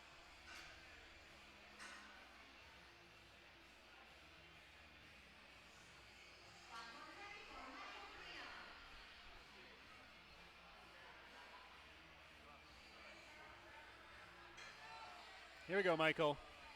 683 on his second attempt. It's a 15-kilo jump over his opener. Which, what's amazing about it is, okay, this is a 15-kilo jump, which sounds like a lot. This is less than 5% of the weight he's taking now.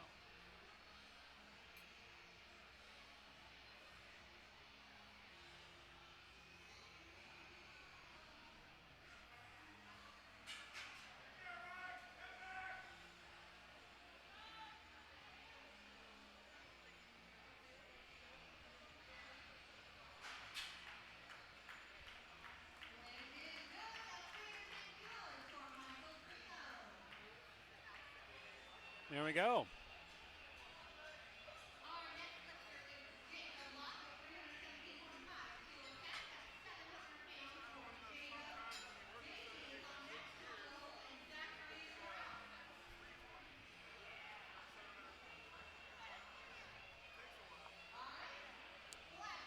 This meet is sanctioned by SPF, which is the Southern Powerlifting Federation.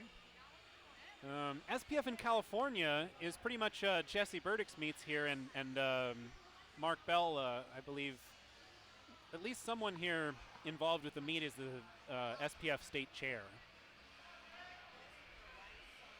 SPF gives the meet director really a lot of latitude to run the meet the way they want to, and so that's sort of why we run them here. We can run raw, single ply, multiply in the same event. There we go. Oh, no. Missed that one. He's going to have to come back and retake that.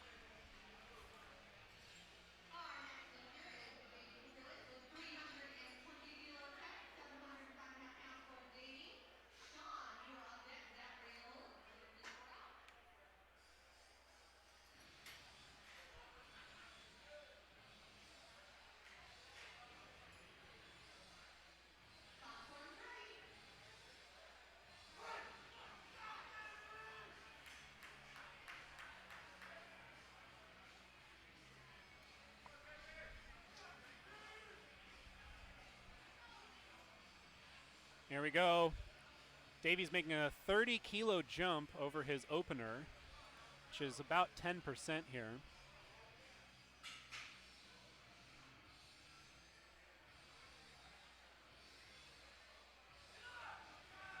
There we go. Look at that power on the way back up. 705 pounds, but no lift. He's going to have to come back and retake that. We'll have to see what the judges say is the reason for that.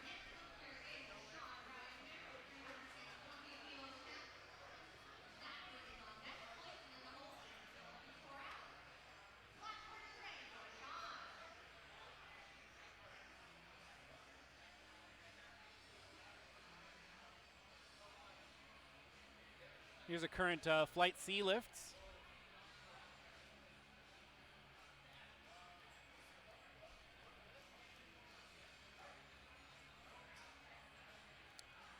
So this meet allows you to sign up for raw, single ply, or multiply, but I believe everyone in the meet today is raw.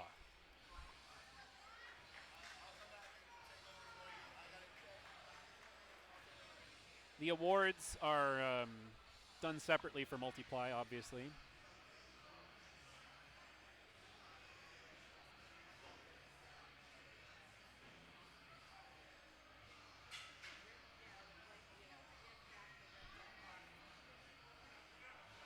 There we go.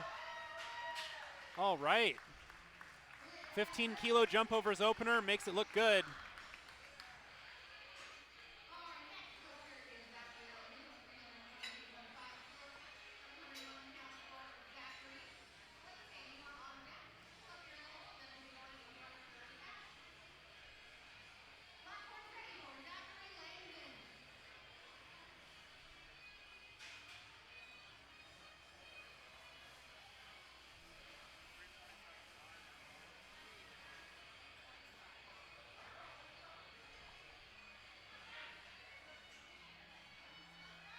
One of the other reasons this is done by SPF is so that we can use the monolift.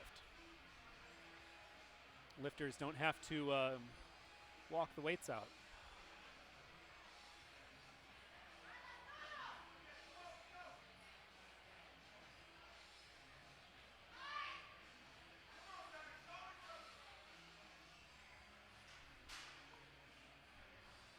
Here we go, Zachary. 22.5 kilo jump over his opener. 322.5, 711 pounds, and it's a good lift.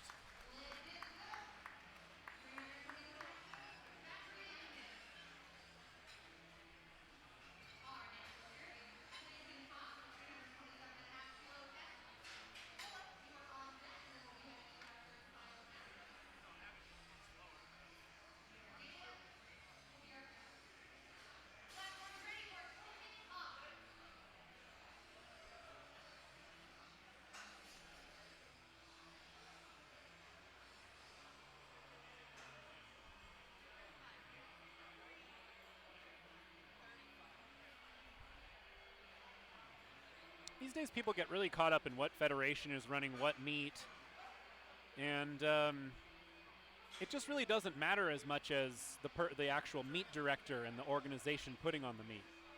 You know, look at who's actually running the meet that you're signing up for, the meet that you're watching or worried about.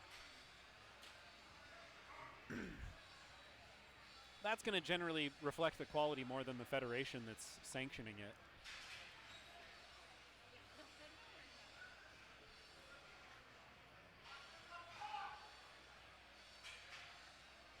All right, Clayton Cox going for a 7:22 second attempt. There we go. Oh, good fight with the weight there. Let's see what the judges say. Good lift.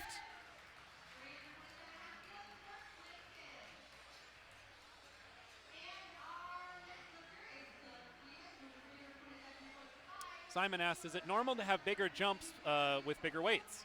And yes, it's more of a percentage thing usually than the actual number of kilos.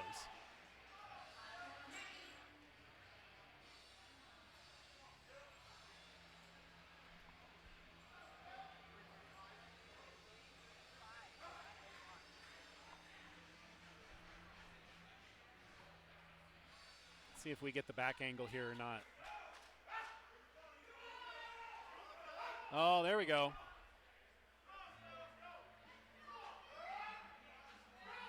I wish this thing switched faster. There we go. All right, Philip Stevens, 7:22 second attempt.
There we go.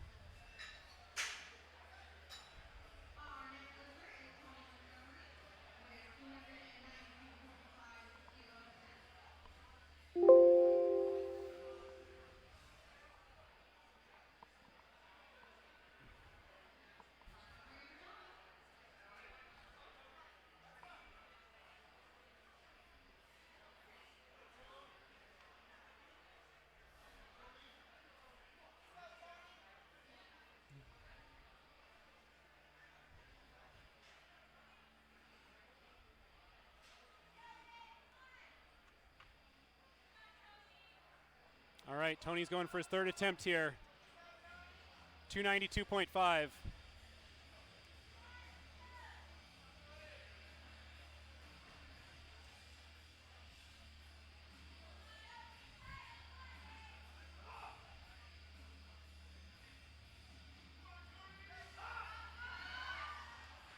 Nope.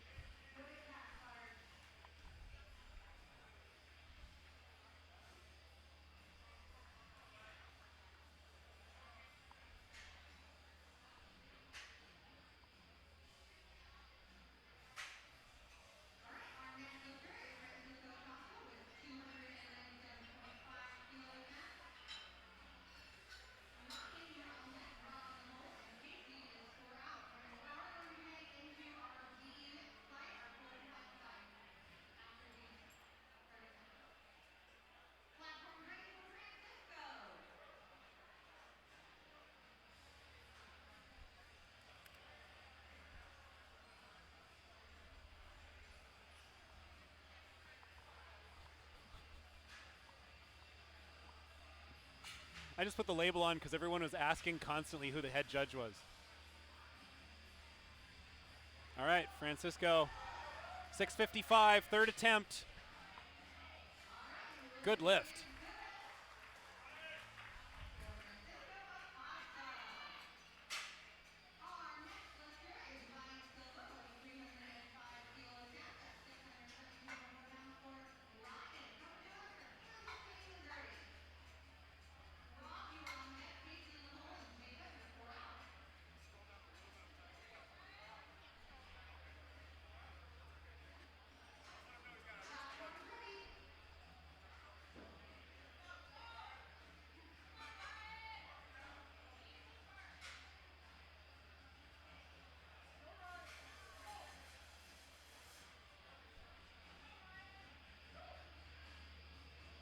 Here we go, Ryan Silva, third attempt, 6:72.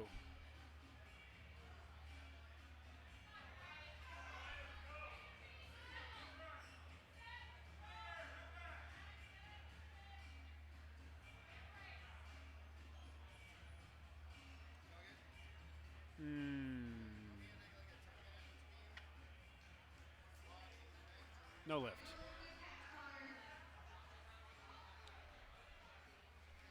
Gonna have to, I think, go a little lower on that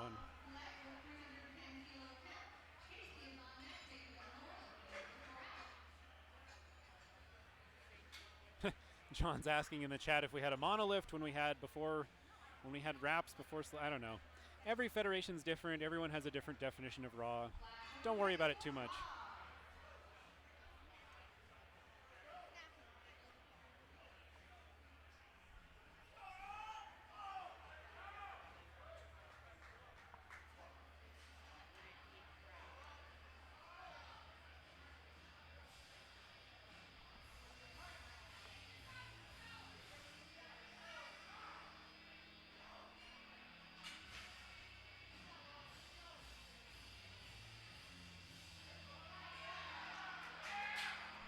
There we go, Rob.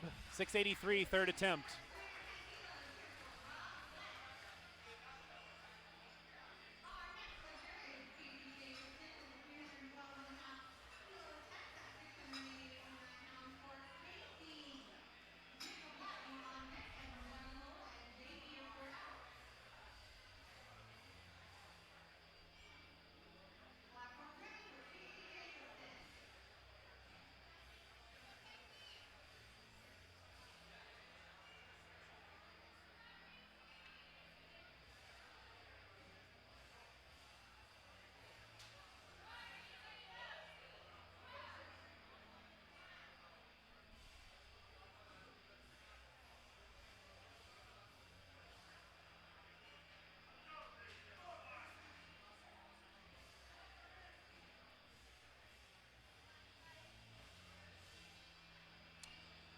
$312.5 kilos for Casey here.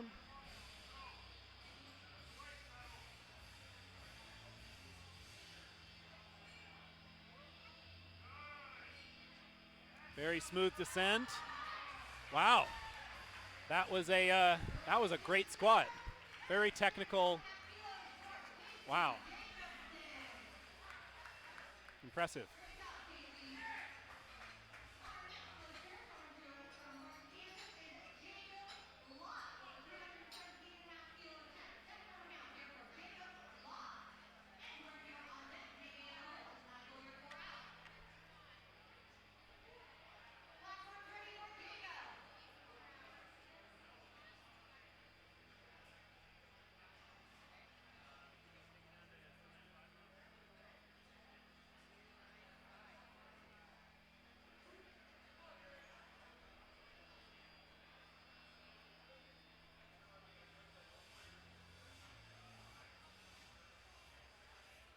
Oh, I can just barely see the spreadsheet peeking out here. We've got Kaler opening the fourth flight along with Jeremy Avila.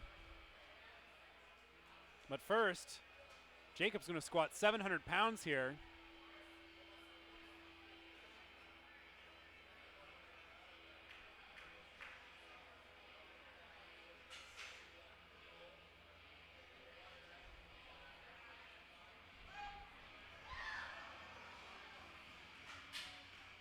No, good catch by the spotters there. Jacob was retaking this on his third. He missed on his second. So he'll be staying with a 300 kilo opener. This is his best squat today.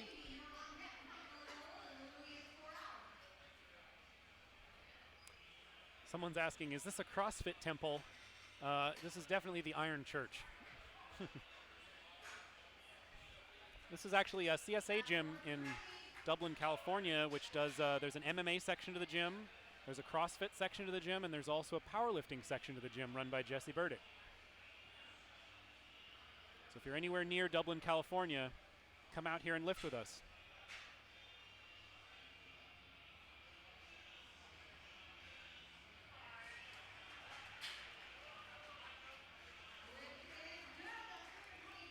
There we go, good lift.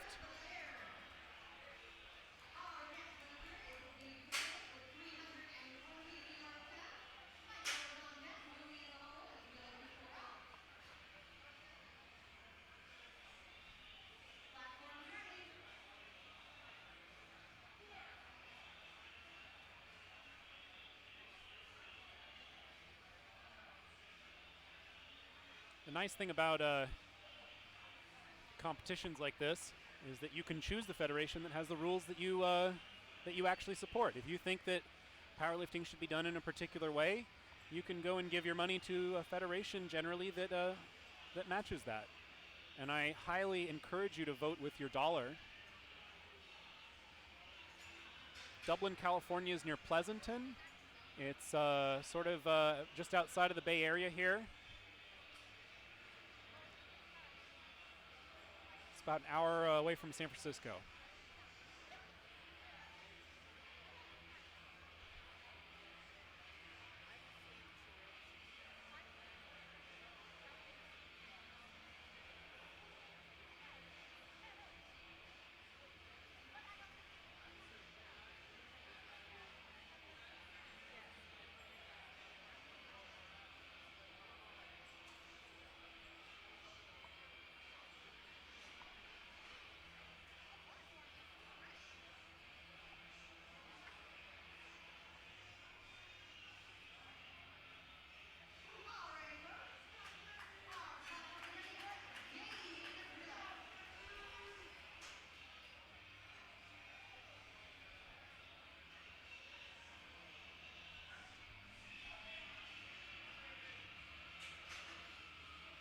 Here you go, Davey.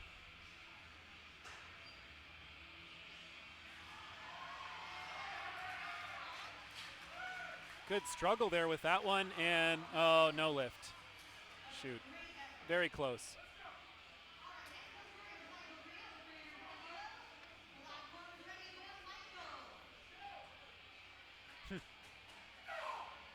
Someone says we need a multiply category. We have a multiply category. If you want to lift here, multiply next year, sign up when the meet before the meet fills up, and you can do it.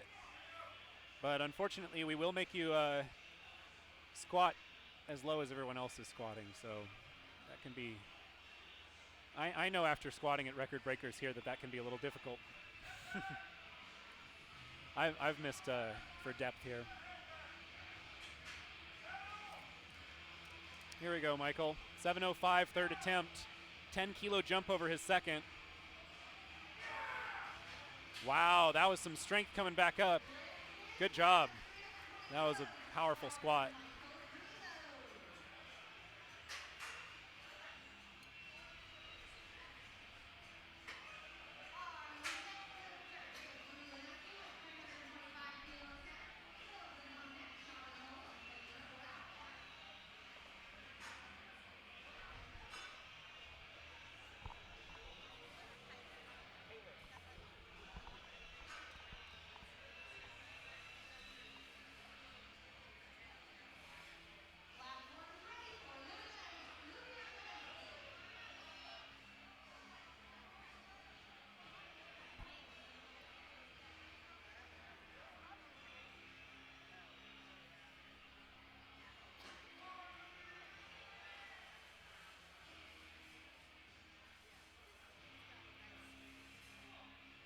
Here we go. All right, Louis just got 307.5 on his second attempt. Now he's taking 325. Nope, not today.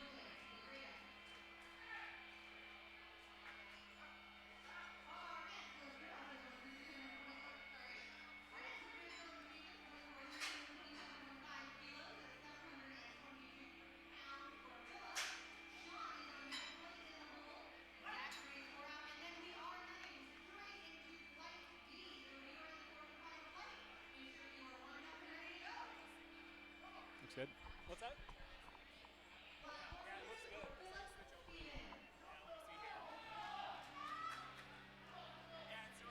Yep, it's working.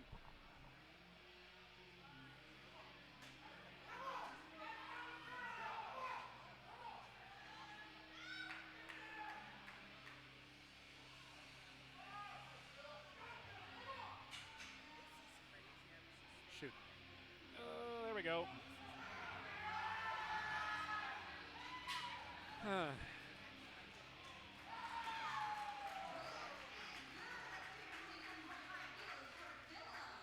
we go.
There we go.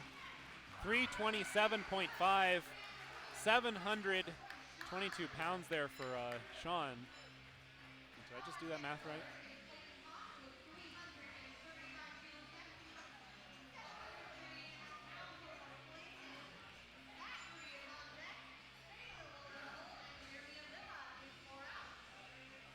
It's our current flight status.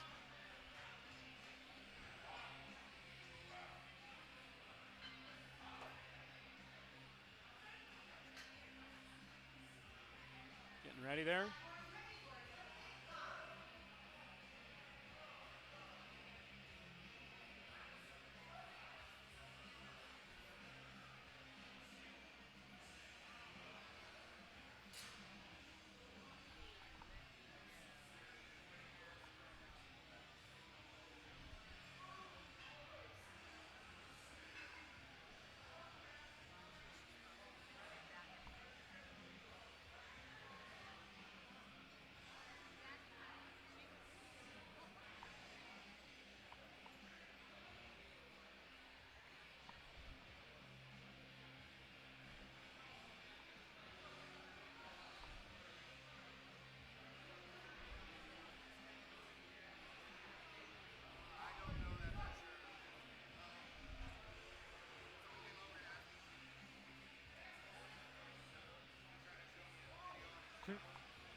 Hi, John. The fourth attempt is only for people who are going to break a world record. So the fourth attempts are allowed in almost every federation. So you might want to get a little bit more informed before you make comments.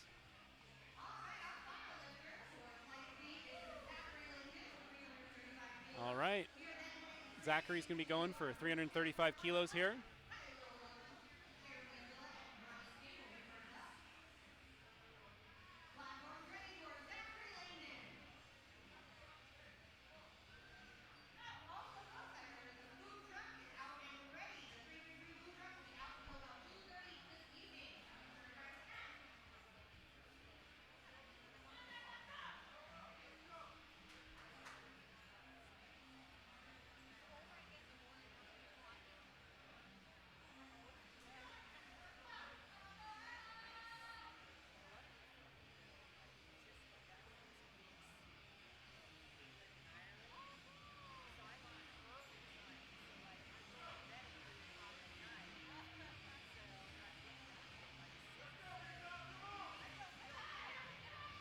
we go, Zachary. 738, third attempt. He just squatted 322.5. He's going for 335 here. Nope, no lift this time. Next time.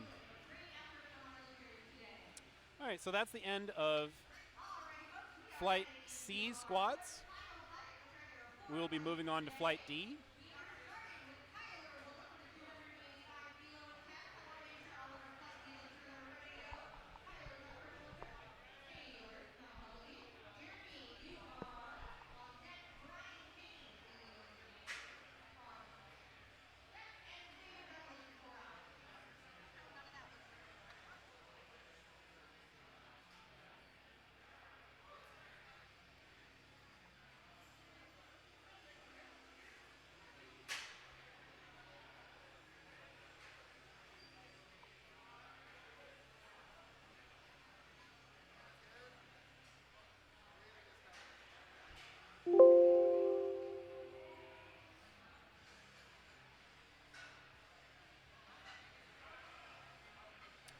Someone's asking the meat software we're using. We're using the Next Lifter right now, although we will probably be using the open powerlifting system at the next meet, I would imagine.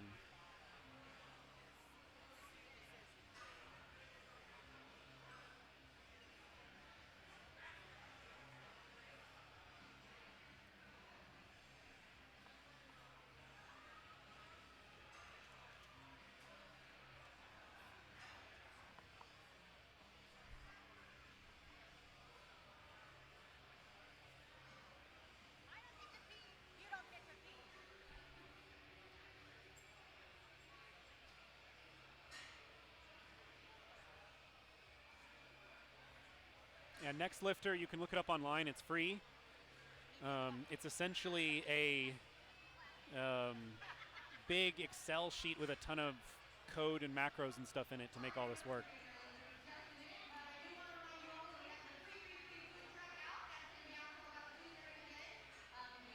Here's our lineup for Flight D. Everybody's been asking about. Look at these squats. And we do have one person lifting in multiply. So that's going to be fun to watch. But everyone else is raw.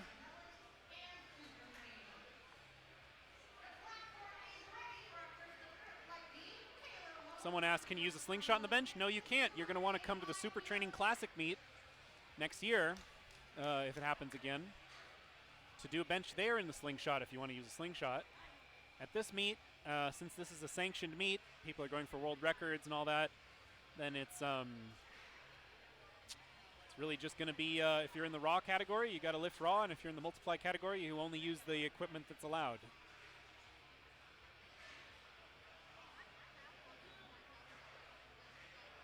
Which I'm not totally sure about the SPF rules, but I believe even if you're allowed to wear a bench shirt in a category, you're not allowed to wear a slingshot if it covers your elbows.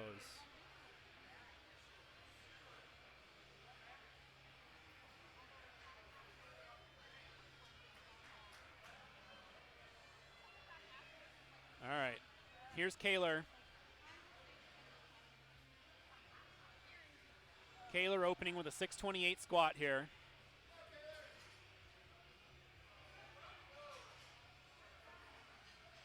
Using a Texas squat bar here.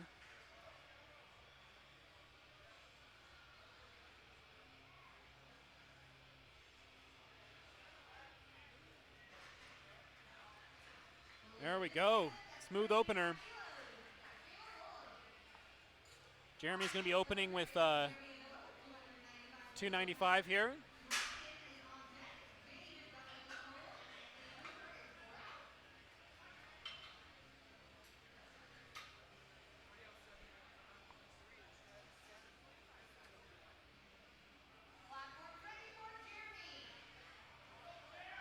All right, Jeremy Avila, 650 squat opener.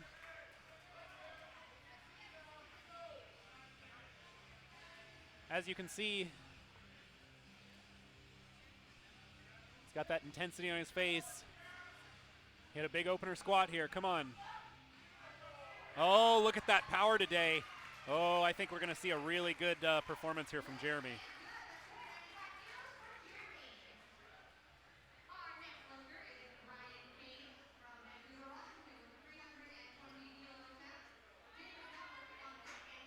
James says he's been using a slingshot to deal with shoulder injuries and work around them. Hopefully that's been working well. Yeah, if you want to use a slingshot in a competition, then that's why Mark created the SuperTraining Classic meet once a year, which is a push-pull. Does not count for official records or scores. But it is fun.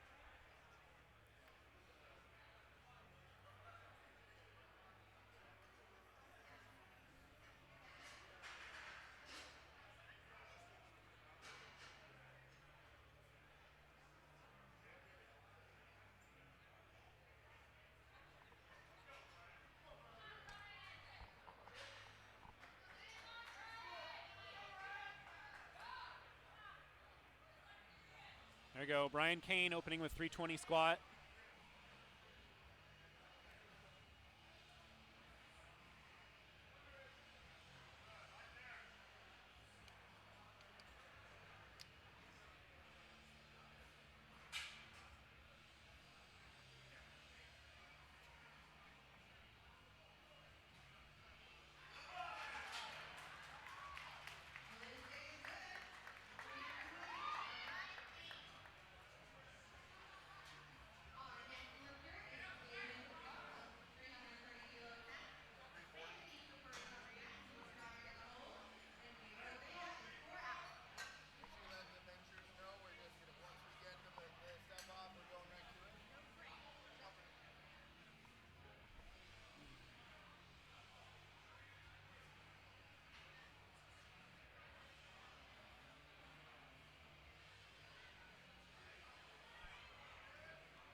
There we go, David Douglas opening with a 727 squat here.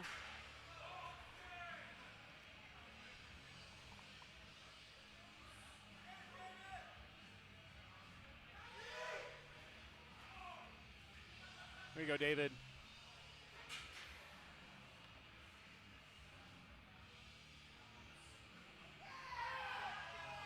Solid opener.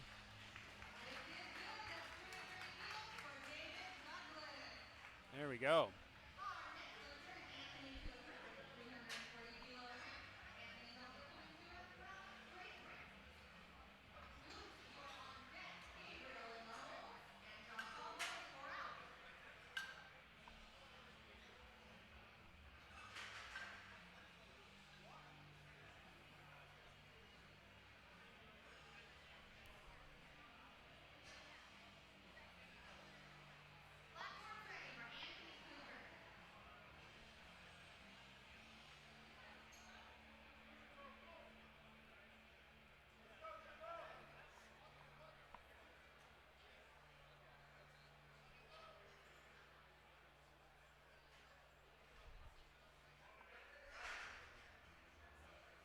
There we go, Anthony Cooper.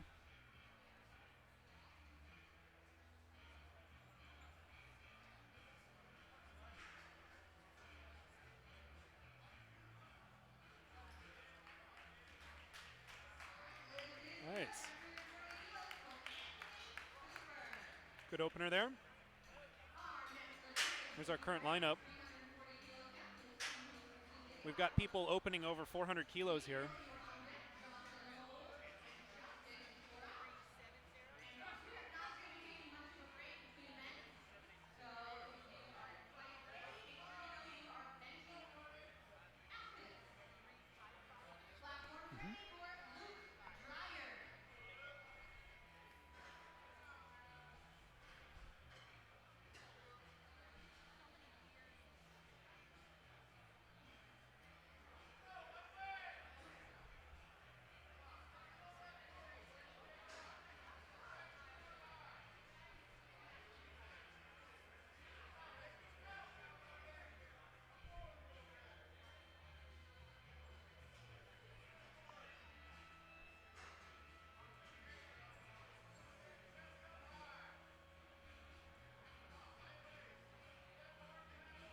Yeah, squats always end up taking longer than bench and deadlift flights. But we're getting through them pretty quickly here. Luke's doing a 7:49 opener, making it look pretty good.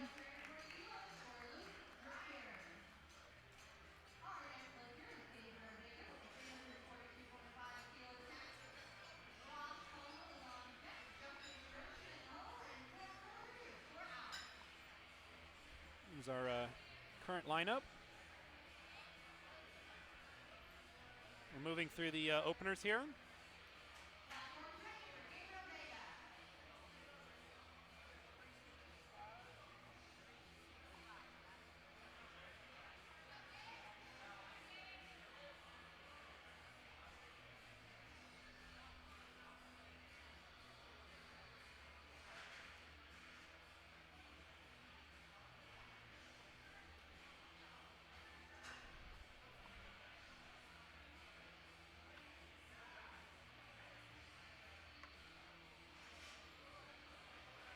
Gabriel Vega opening with 7:55, making it look pretty easy.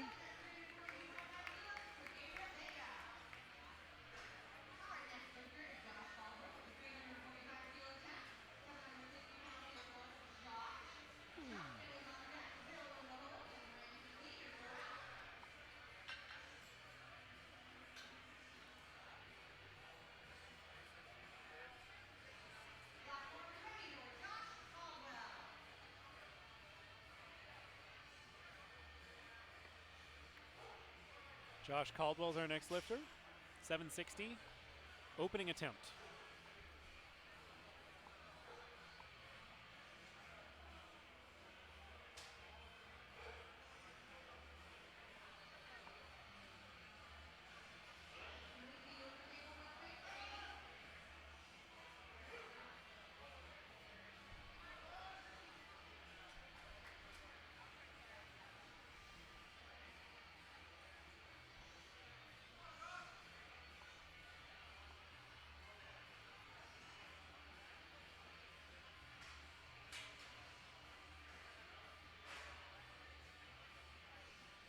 There we go, Josh. 760 opener. And it looks good.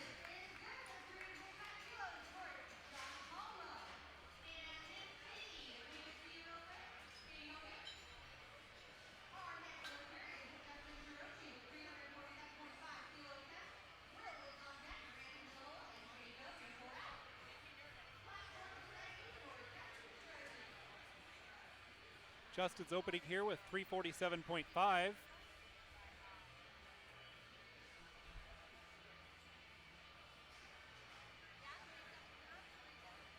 We're going to see opening squats up to 405 kilos here.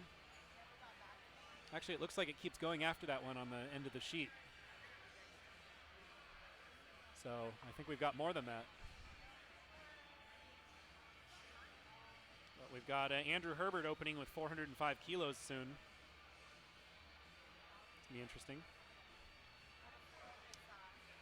This last flight of squats takes a little while because everyone's getting wrapped up.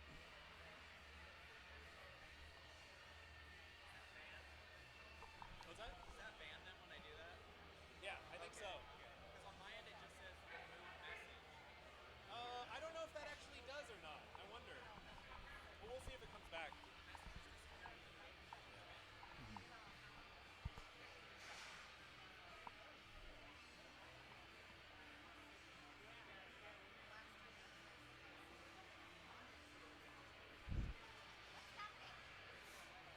Oh, he's getting wrapped up.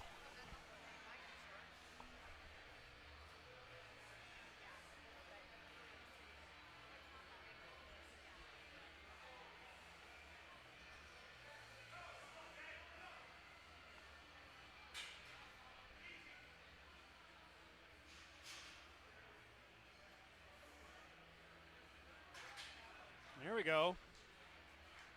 Good speed on that one. Nice.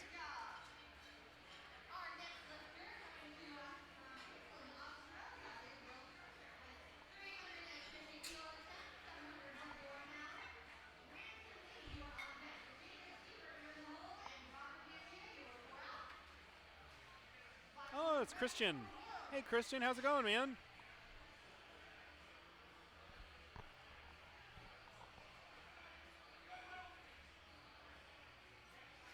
Chris moved away from our gym to go live in the Arctic.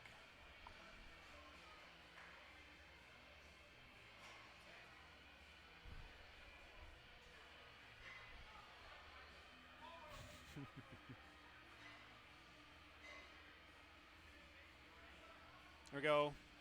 Will Crozier, 771 opener.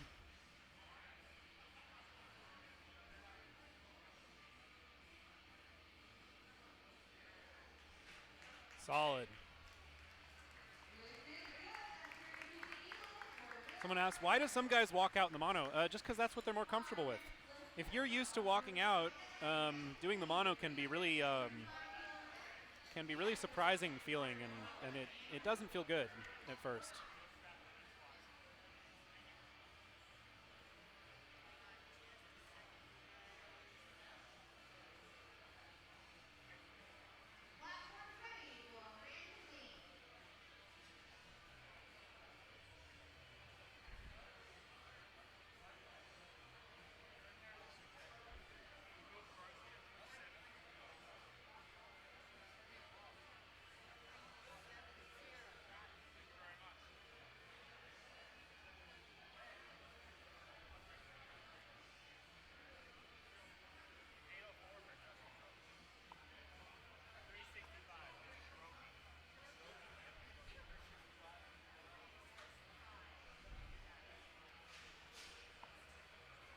Ranson Lee's going to be opening here, 355 kilos.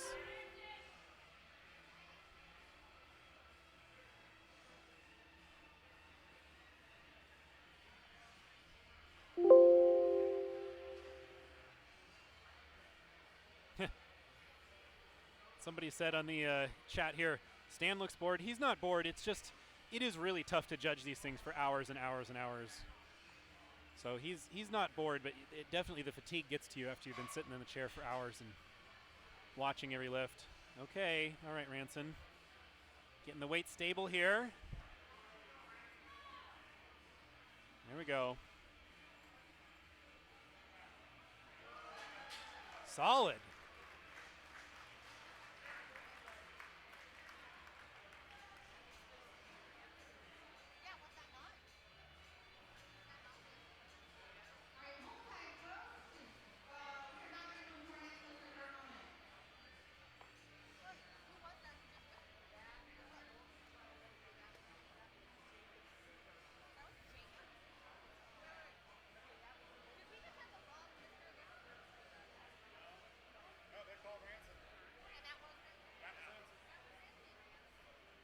James Leach wants the weights in imperial units.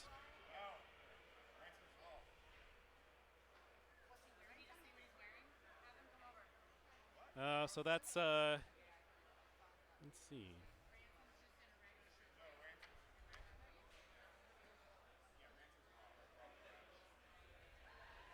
That's 14 stone, 12 pounds.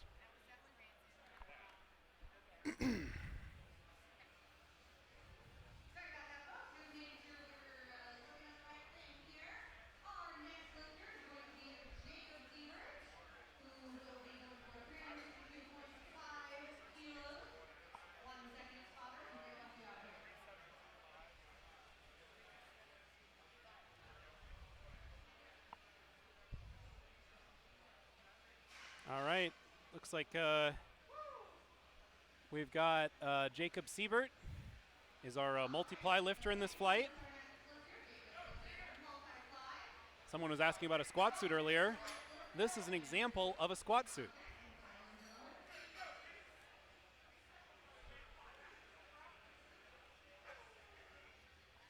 This is a metal, looks like metal's canvas squat suit that he's wearing.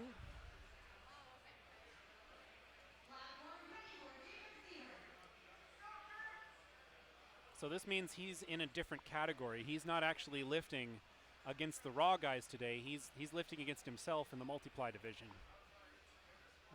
And opening with a really nice big squat here. I mean, 800-pound opener here. It's pretty serious. All right. Let's see how this opener goes. Multiply can be very difficult. Getting a light enough opener that you feel confident with, but a heavy enough that pushes you down into the bottom. Let's see what the judges say. It's a good lift. There we go. Like I said, Jacob here is in a category by himself because he's in multiply. So he's going to have his own, he'll have his own sort of awards and stuff like that if he gets a total.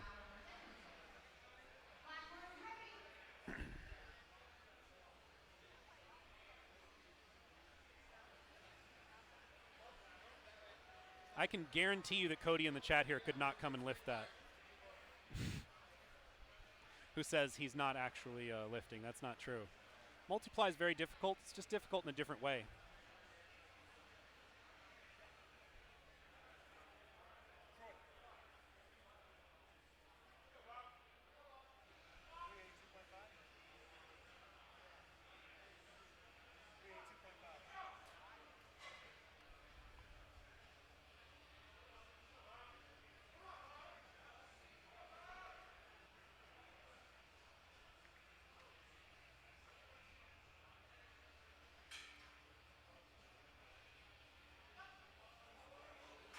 There we go. Bob blowing up an 800-pound opener here. Wow.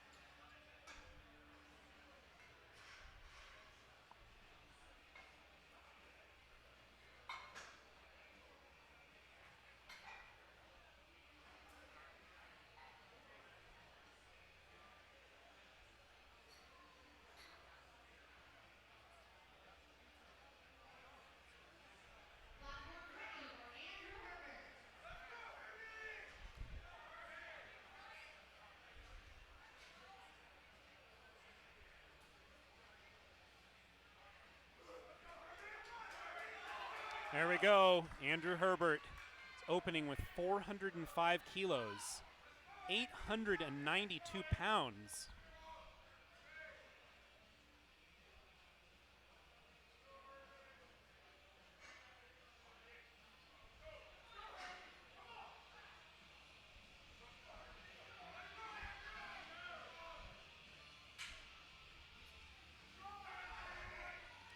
There we go.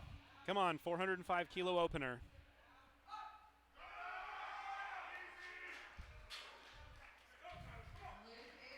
Good lift. For those asking for imperial units, that's 63 stone, 10 pounds.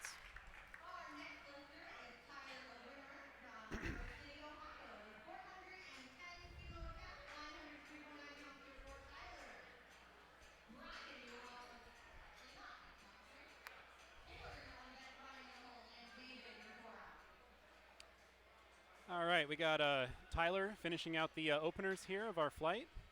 410 kilo opener.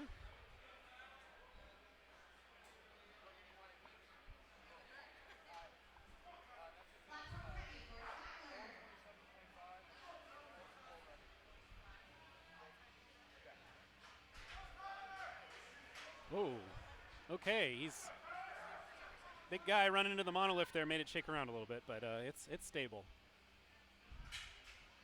There we go, come on, 903-pound opening squat. Wow, there's some power there, and he gets it. Yeah, good lift.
There we go. Kaler's coming back around.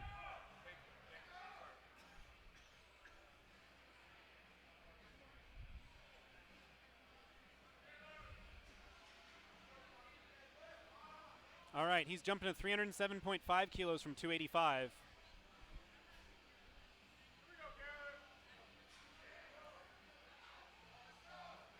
$22.5 kilo jump here.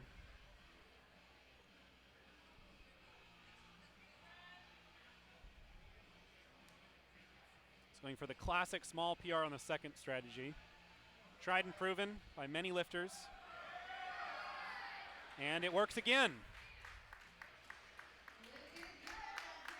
Good lift there for Kaler.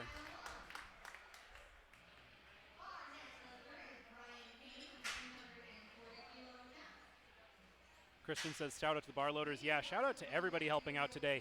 They've been doing such a fantastic job. There's a ton of weight here. We're squatting some big, scary weights to spot and doing it well.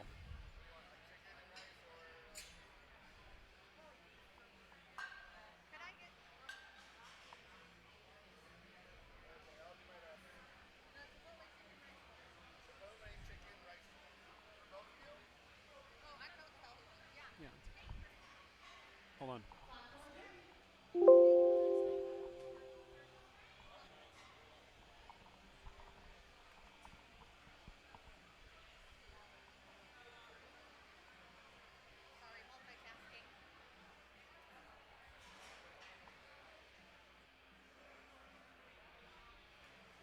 Wish I could tell you what Kaler's opener is there, but I can't see it on the spreadsheet. On the deadlift, sorry.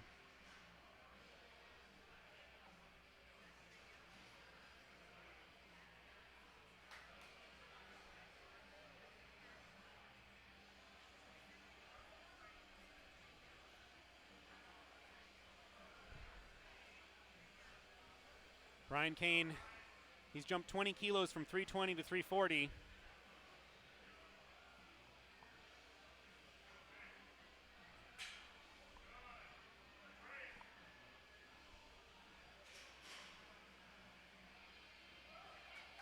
There we go, solid. Look at that power. Good second attempt, 340 kilos.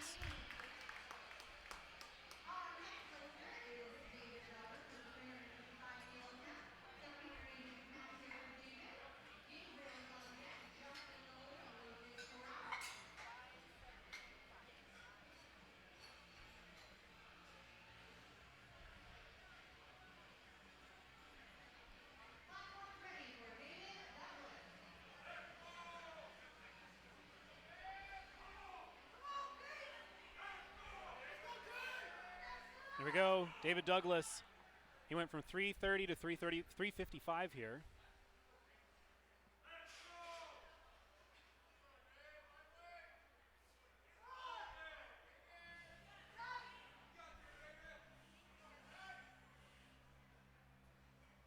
All right.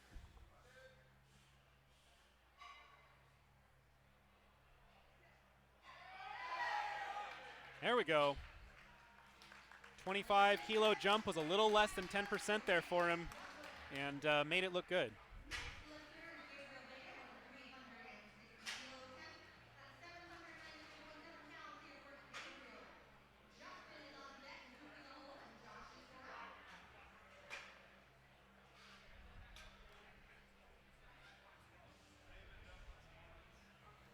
Master Rex says, cool to have a Google Sheet shared so we could see the scoring. Well, we're going to be using the probably a different software at the next meet, so it is possible we may be able to do live scoring. Right now we have the scoring computer isn't even connected to the internet.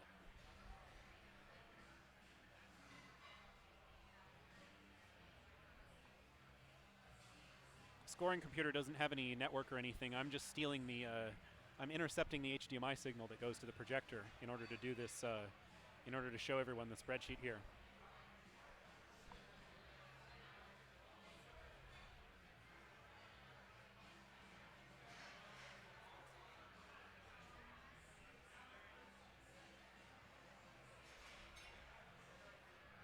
It looks like Jeremy is passing on his second squat. He's just going to be he's just going to stay with that opener, I think, of 330.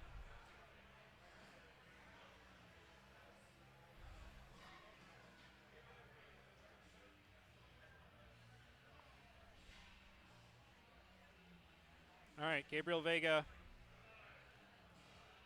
360 kilo second attempt. This is a smaller jump over his first. 17.5 kilos is about 5% at this weight. There we go.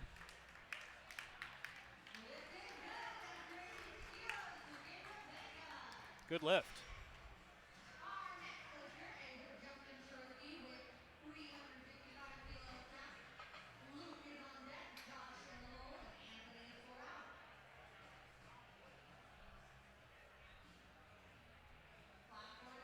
Yeah, that squat was so fast from Jeremy. I'm surprised he's calling it there.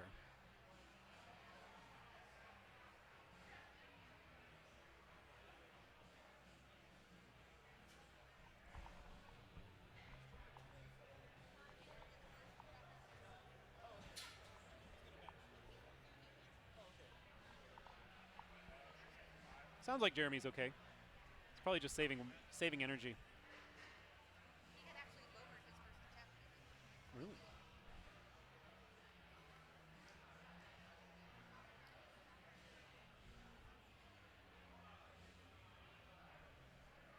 It's interesting to see the strategies that different lifters have. Some people will decide to take a little bit more conservative squat or bench in order to do a bigger deadlift, or other people are more focused on the squat. They'll really push as hard as they possibly can, even if it means that they're a little tired later. It's a matter of trying to make that trade-off of what's going to be more beneficial. What's going to build the highest total?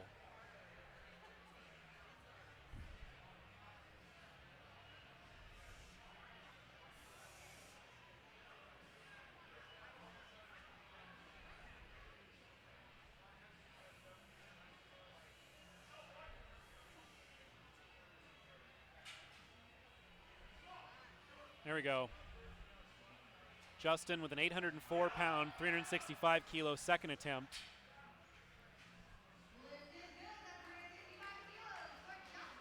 Another 17.5-kilo jump we're seeing there.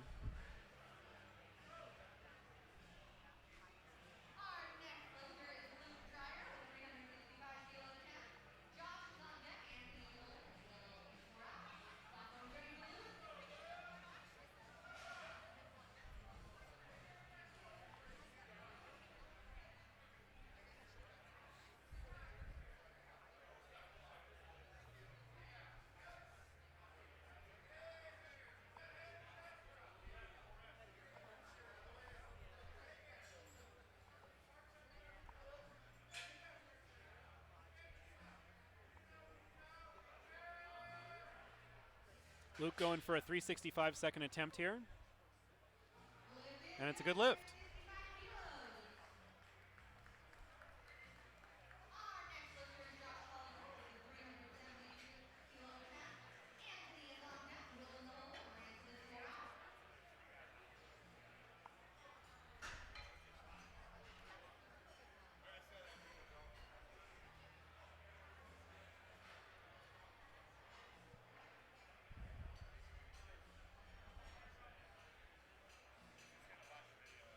That's our current lineup.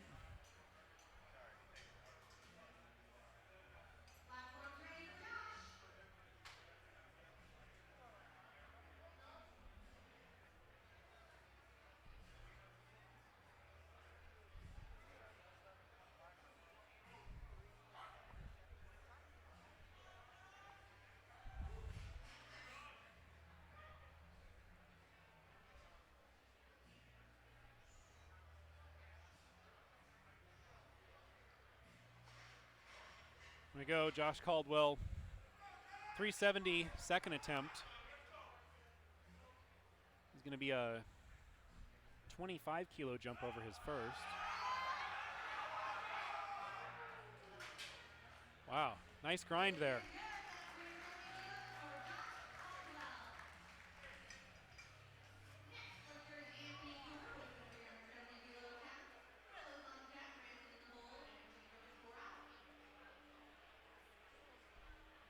Yeah.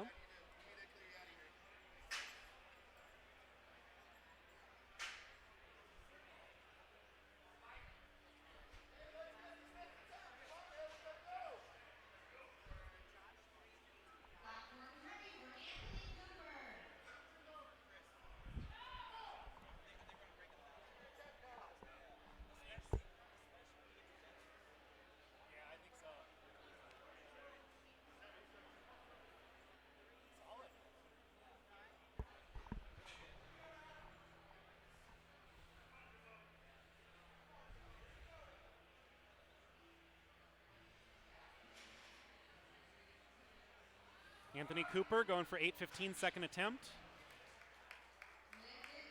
And a good lift.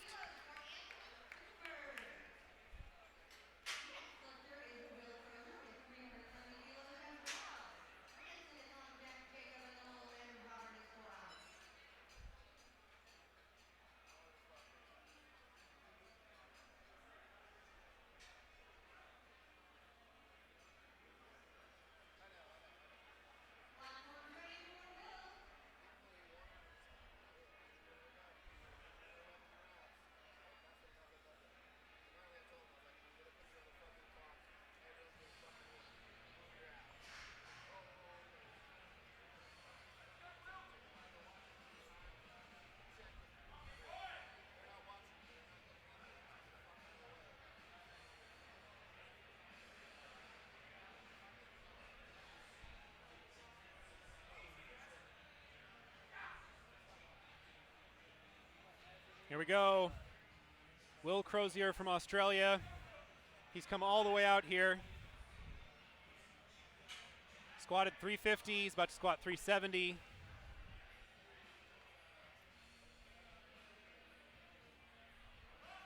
There we go. Good lift. It's very challenging for people from the other side of the world to lift here because everything's upside down.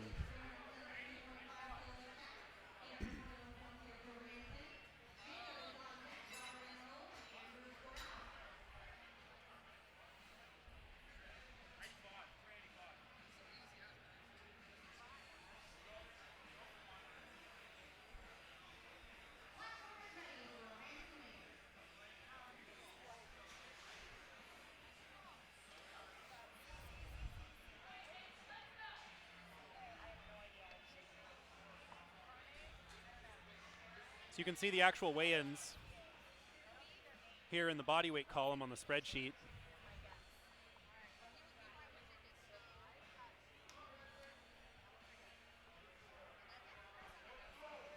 Here we go, Ranson Lee going for 372.5. Second attempt here.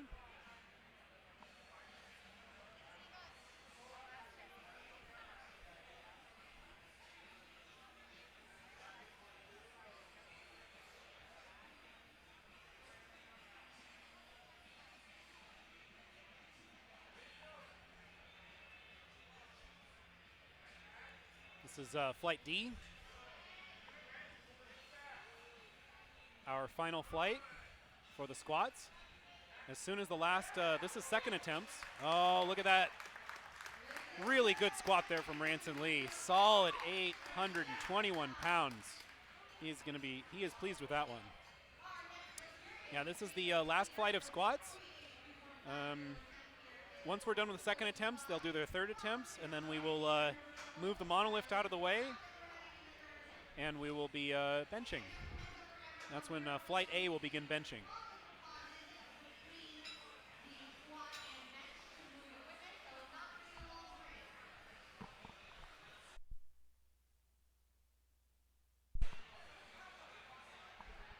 There's Jacob.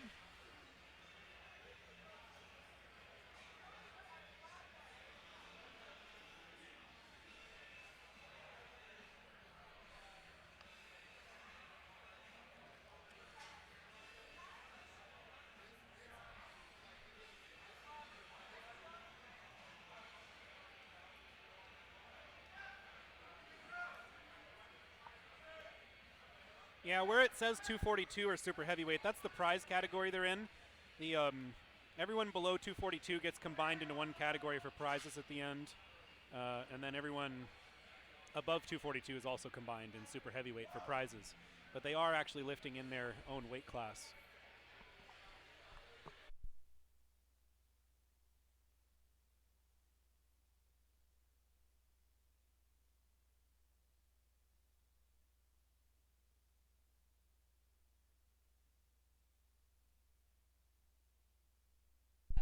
All right, Jacob looks like he didn't get set up very well there. Multiply is really sensitive to the setup here. Yeah, we've got middle and heavyweights today. Lightweights are tomorrow.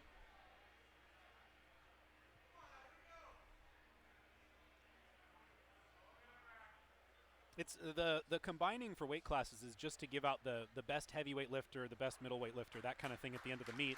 Then we give out a box of goodies and prizes and gift certificates and stuff. So that's all that's for. If the person weighs in at 275, they're in the 275 category. It's just going to say super heavyweight because everybody's going to be competing for the same little box of prizes at the end.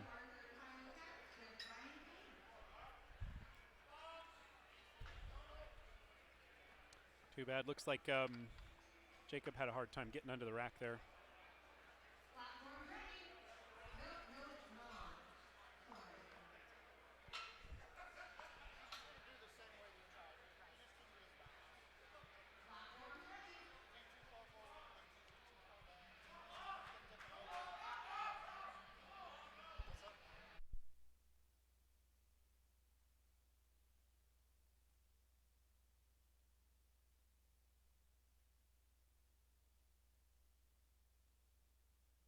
All right, here's Bob going for 870 on his second.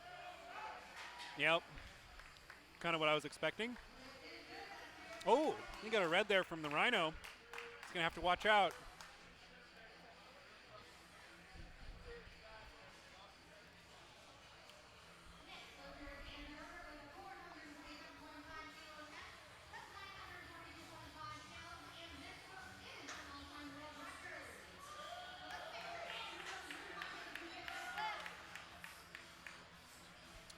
Andrew Herbert here is going to be going for an all-time world record of the 427.5 kilo squat.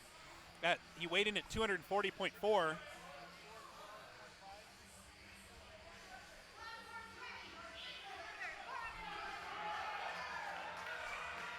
Here we go. Andrew Herbert here, going for an all-time world record.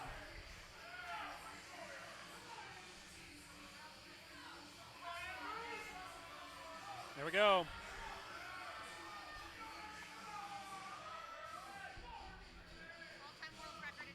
Yep, all-time world record attempt here.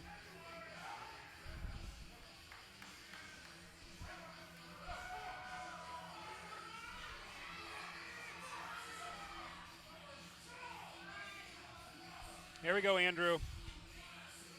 All right. Oh, okay, he's having a little trouble unracking. Here we go.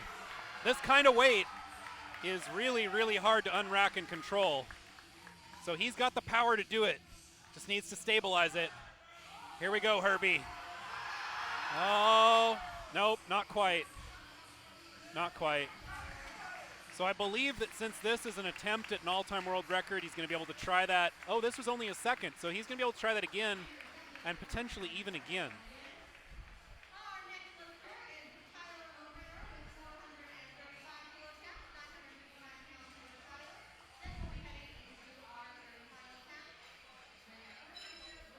Finishing out second attempts will be Tyler with a 435 kilo squat.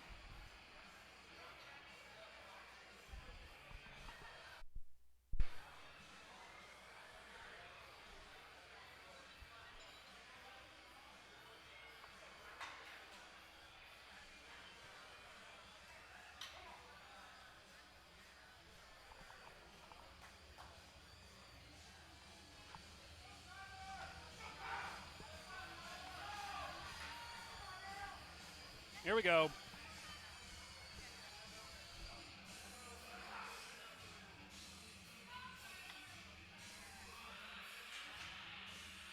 Here we go, Tyler. 959 pounds, second attempt on the squat here. Get a lot of power on the first one. Okay, that looked, let's see what the judges say. Nope, he's gonna have to go a little deeper here. MR means men's middleweight raw. HR means men's heavyweight raw.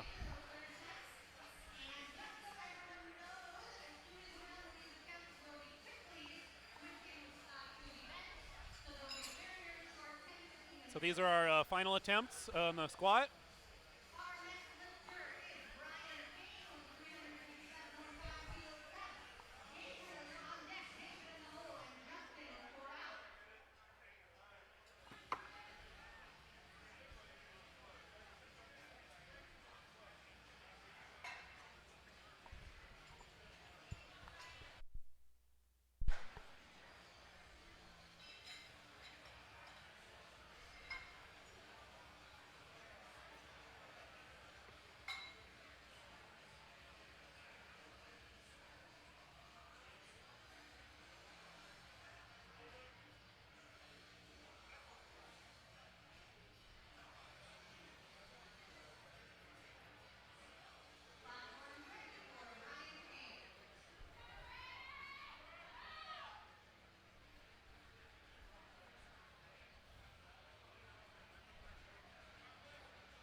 There we go, Brian Kane.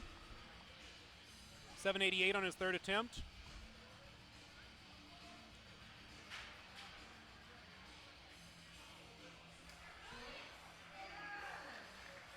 There we go.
There we go, no lift.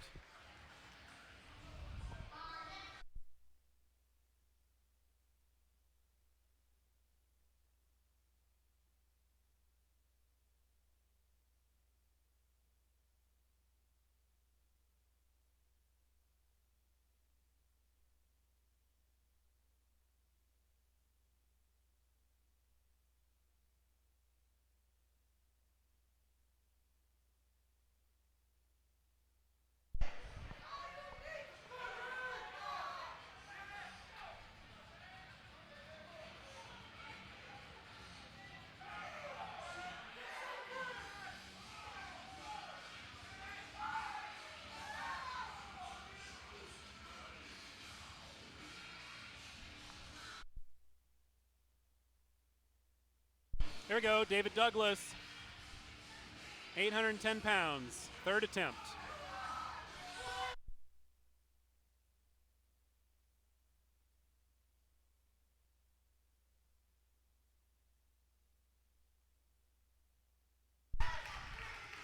All right, good lift.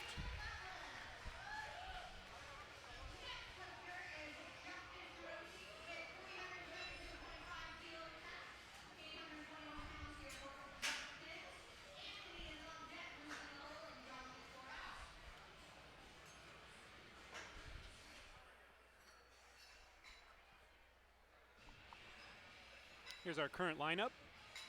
We've got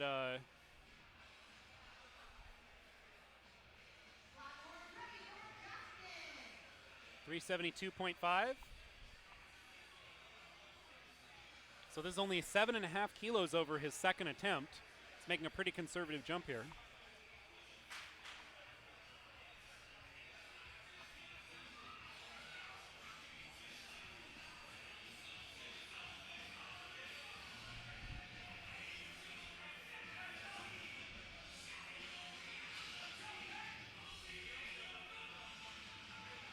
Here we go, Justin.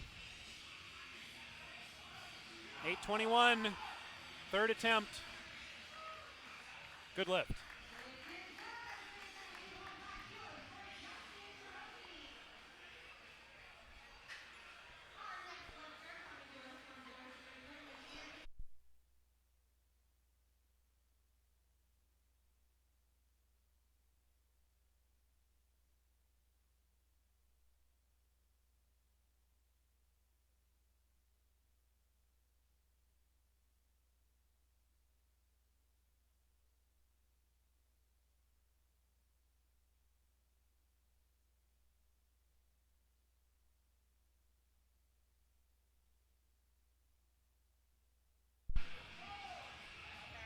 Hey, we got Mark. There we go. Some absolutely ridiculous squats going on here today. The biggest squat so far, 969. Here we got Anthony Cooper going with an 832-pound squat. Unbelievable lifter, 832 pounds, a hell of a weight to handle. I believe he's in the 242-pound weight class. Just absolutely manhandled that weight on his third attempt. Yep. He got the lift past 832 pounds. This flight has been crazy so far. Yeah, rolling that weight downhill would be hard. Luke Dreyer trying his hand at the exact same weight, 832 pounds. Might be the magical weight for the day. Yeah, we'll see. What's that? That's 12.5 kilos over his other attempts. That's a pretty small jump at this weight. And he's looking at 3% there. That's true. But he probably knows himself, and you know, a lot of this is about, even though you want to go all in, you got to reserve some energy. You still got to bench. Yep. You still got to deadlift. We and saw powerlifting's about putting together a total. Yep. Yeah, we saw Jeremy Avila take one squat and then call it. Yep. But it looked like a good squat. He didn't look hurt afterwards or anything, so I think he might be planning on deadlifting a lot later. Oftentimes it can be a really smart move. I've had some of my lifters skip their second attempt to gain more strength and energy for their third. There we go. Nice lift. Luke blowing up 832 there, but nope, Good no job. lift. Good job by Judges Luke. are saying no. Maybe just missed it slightly on depth. You know, just getting low enough, like, almost isn't enough all the time, too. Like, how you lift is very important, and how you get to parallel is very important. So if you're a lifter that does a really good job moving your hips, much easier for you to get the lift pass. Yep. If you tend to really drive the knee forward in a squat, you got to realize when you drive the knee forward, it may also be going downward towards your feet, and your hips aren't really moving. So, you know, if you could picture like a sissy squat, you get a lot of knee movement. You get a lot of knee extension and flexion, right? But you're never even close to parallel because you're not really lowering the hips. So the proficiency of how you move your hips is really what we're talking about here. We're talking about the squat. Yeah, we don't usually see a lot of people talk about range of motion the way we do in the bench or with the sumo deadlift. But in the squat, there's definitely a different range of motion depending upon how you squat. I've been at this for a long time, and I've thought of nearly every scenario you can think of. Squat, bench, deadlift, oftentimes the barbell moves the exact same distance or a lot similar than you would think. So it moves similar amount in a squat, bench, and deadlift. Here we go, big weight on the bar, 837 pounds.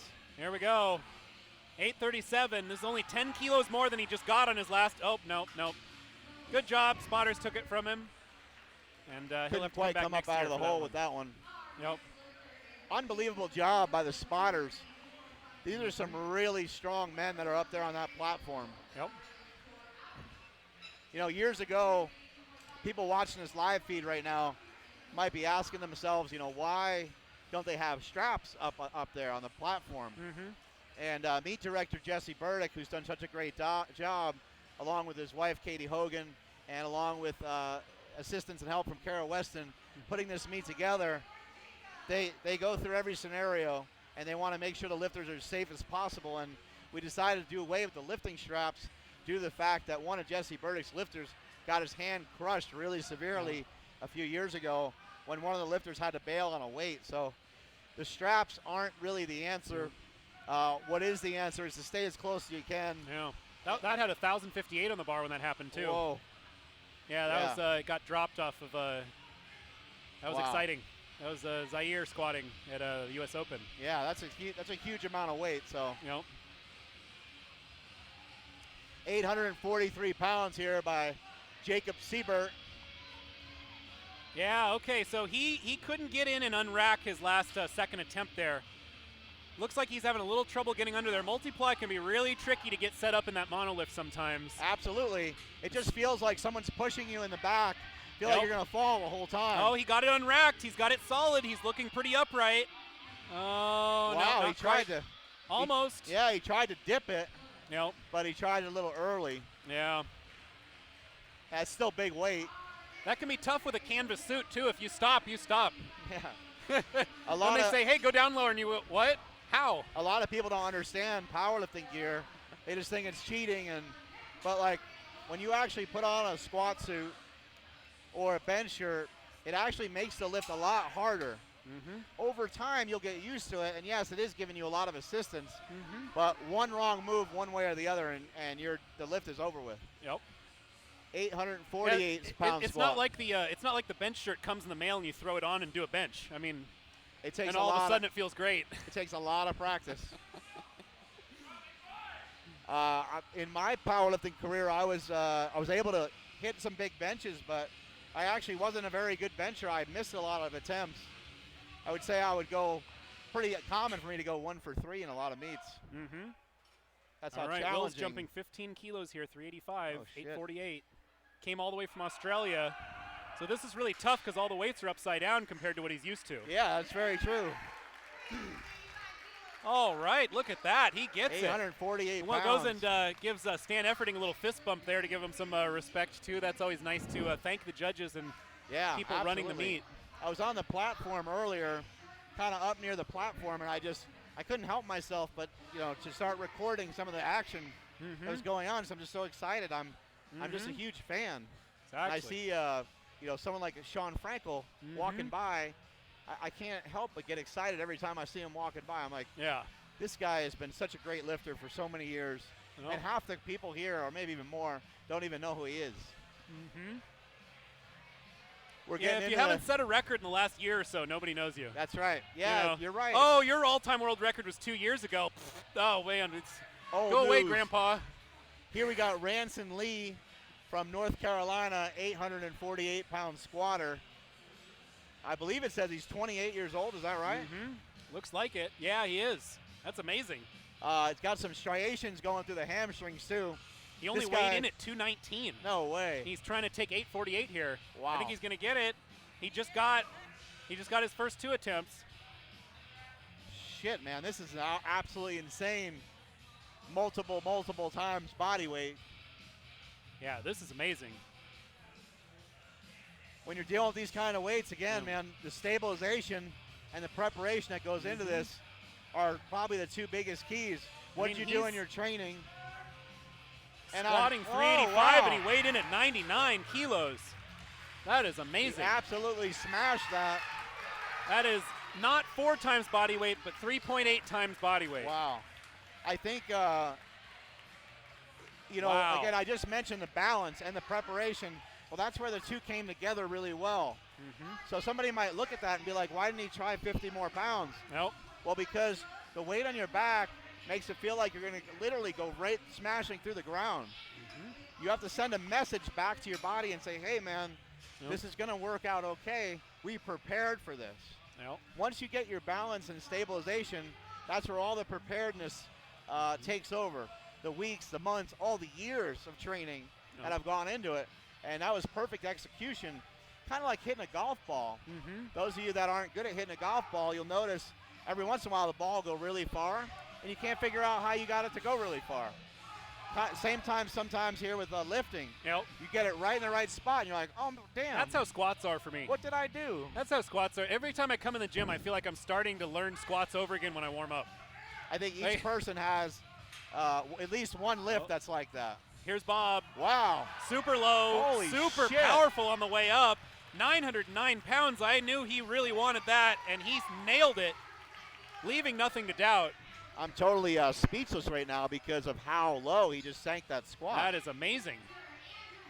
Wow. He usually does multiply, so he's looking for the suit. When he hit the floor, he had to just go back up. Yeah, fucking unbelievable. Completely unbelievable lift right there. Who do we have going up right now? Is this Andrew? Yeah, looks like we got Andrew Herbert. He's going to try to retake his attempt at the all-time world record at 242. This is going to be a 942.5-pound squat. This is more than anyone's ever squatted at 242 raw. Unbelievable.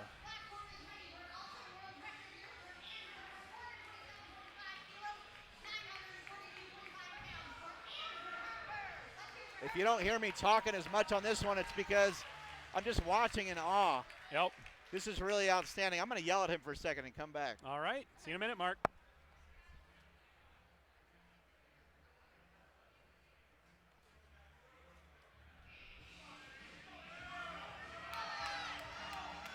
There we go. Come on, Herbie.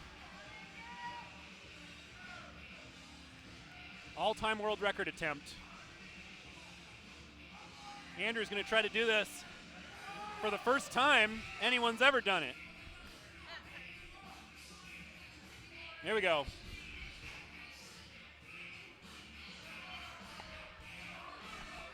No clue if the words of encouragement will help at all, but yeah, we'll I just told him he's the one that chose to take this weight again.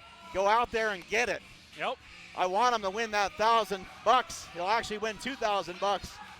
Stay with it. Stay with it. Come on now. Come on, Herbert. Yeah. Wow, Woo! Look at that squat. Herbie blows it up. 2 white lights, that's all you need. Mark is going to head out over to congratulate him now. Wow. Good job. All-time world record. That was amazing.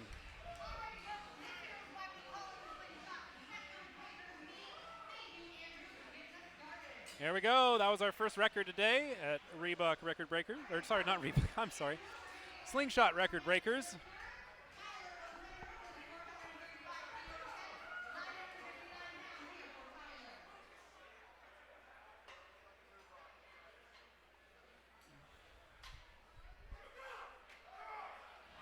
All right, it's time for Tyler to squat now. He's about to squat the same thing. Or sorry, a little bit more, sorry. 435 kilos, he's retaking this. He missed it on his second. He's gonna get it here on his third. Come on, Tyler. Here we go.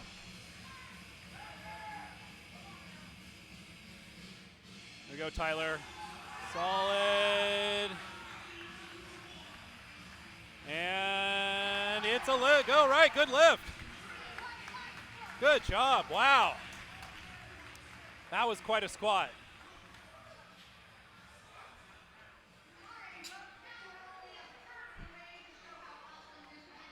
Someone asked, did it used to be called Reebok? Yes, that was the old sponsor. So I have a closet full of T-shirts that say that, and it's hard for me to remember to say it the new way.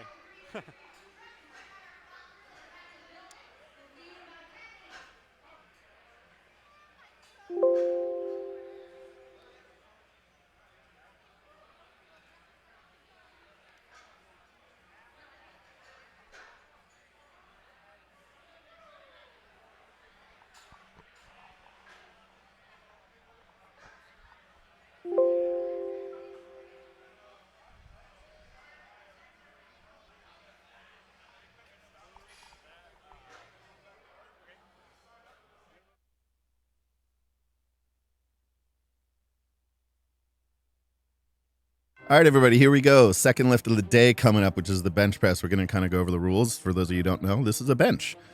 If there is a handoff person, you're going to see him kind of hand off. They're going to jump out of the way. And the reason for that is there's a judge behind them who is trying to judge when the bar has kind of made contact with his chest, and therefore you can kind of start the lift.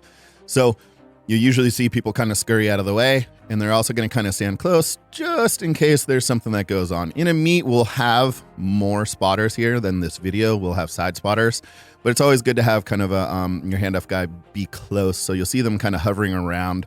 Once your lifter is ready, you're going to go ahead and see him set up on the bench, grab the bar, get the lift off from his lift off guy, or choose to do his own. The start command is going to be given once the bar is held out in front of you, and it's held steady and you're ready, and the judges deem that you're ready to go. And then as the bar comes down, once the bar is motionless on your chest, you'll hear the judge say press. And as you're pressing the bar all the way back out, you're going to go ahead, and once you're finished, you hold it until you hear the rack command, and then you're going to see the bar brought back into the rack. And if the lifter completes all of those, they're going to go ahead and get white belts. And people's feet position can be up on their toes. They can be flat. They can have them wide. They can have them kind of tucked in. It's going to be to the lifter's choice. It doesn't necessarily matter. Whatever they're going to actually lift the most weight, that's what we always encourage. Same thing with head position. Your head can be in contact with the bench, or it kind of can come off, or it can do a little bit of both. One red that we do have to kind of talk about with the setup that you will see. First one is looking at the lifter you tuned in to see's butt, pretty much. We want to make sure that that butt is in contact with the bench the whole time. Just like in the squat, and also just like in the deadlift. Once you have the press command, the bar needs to continue up the whole way. There can be no up and down movement. Just like the squat, one of the biggest things that we're going to go ahead and see is someone who does not follow the command. So they're either going to jump the start command and or jump the press command. This is also an example of kind of an up and down movement that you're going to go ahead and see. The bar needs to continue in one path the whole way up. Some other rules that you're going to pay attention to is people's grip. Your hand needs to be in contact. Some part of your hand needs to be in contact with the outside rings of the bar. It can be whatever finger you want, or it can be inside those rings, but you have to be in contact with that ring somewhere along the way. You also can't use the rack to your advantage. So sometimes you'll see people, they actually run the bar into the rack and then they actually complete it. But that's something that we advise against, and also something that will give you red lights. You can have wrist straps and you can have a belt on. You cannot wear any sort of cuffs on your forearms or elbow sleeves on your elbows. All right, guys, so that's a lot of the do's and don'ts. Hopefully you got a little bit of education. Hopefully you learned something new, something that's going to enhance your experience. Really appreciate you guys watching the live feed. It's going to be awesome. Stay tuned. Next lift is coming up. All right, everybody, here we go. Second lift of the day coming up, which is the bench press. We're going to kind of go over the rules. For those of you who don't know, this is a bench. If there is a handoff person, you're going to see him kind of hand off. They're going to jump out of the way. And the reason for that is there's a judge behind them who is trying to judge when the bar has kind of made contact with his chest, and therefore you can kind of start the lift. So you usually see people kind of scurry out of the way, and they're also going to kind of stand close just in case there's something that goes on. In a meet, we'll have more spotters here than this video. We'll have side spotters, but it's always good to have kind of your handoff guy be close. So you'll see them kind of hovering around. Once your lifter is ready, you're going to go ahead and see him set up on the bench, grab the bar, get the lift off from his lift off guy, or choose to do his own. The start command is going to be given once the bar is held out in front of you, and it's held steady and you're ready, and the judges deem that you're ready to go. And then as the bar comes down, once the bar is motionless on your chest, you'll hear the judge say press. And as you're pressing the bar all the way back out, you're going to go ahead, and once you're finished, you hold it until you hear the rack command, and then you're going to see the bar brought back into the rack. And if the lifter completes all of those, they're going to go ahead and get white belts.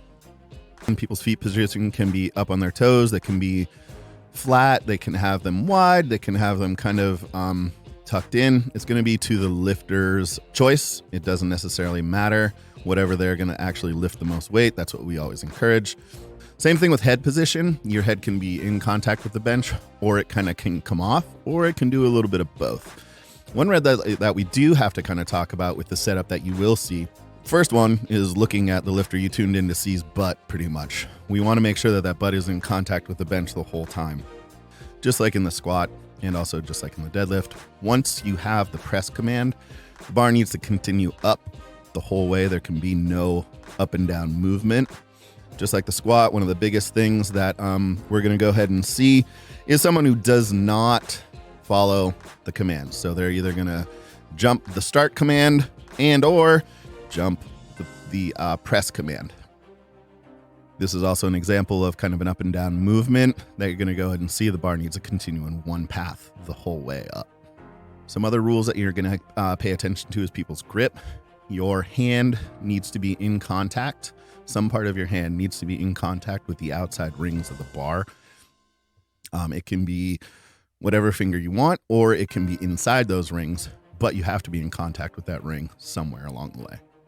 You also can't use the rack to your advantage. So sometimes you'll see people, they actually run the bar into the rack and then they actually complete it. But that's something that we advise against, and also something that will give you red lights. You can have wrist wraps and you can have a belt on.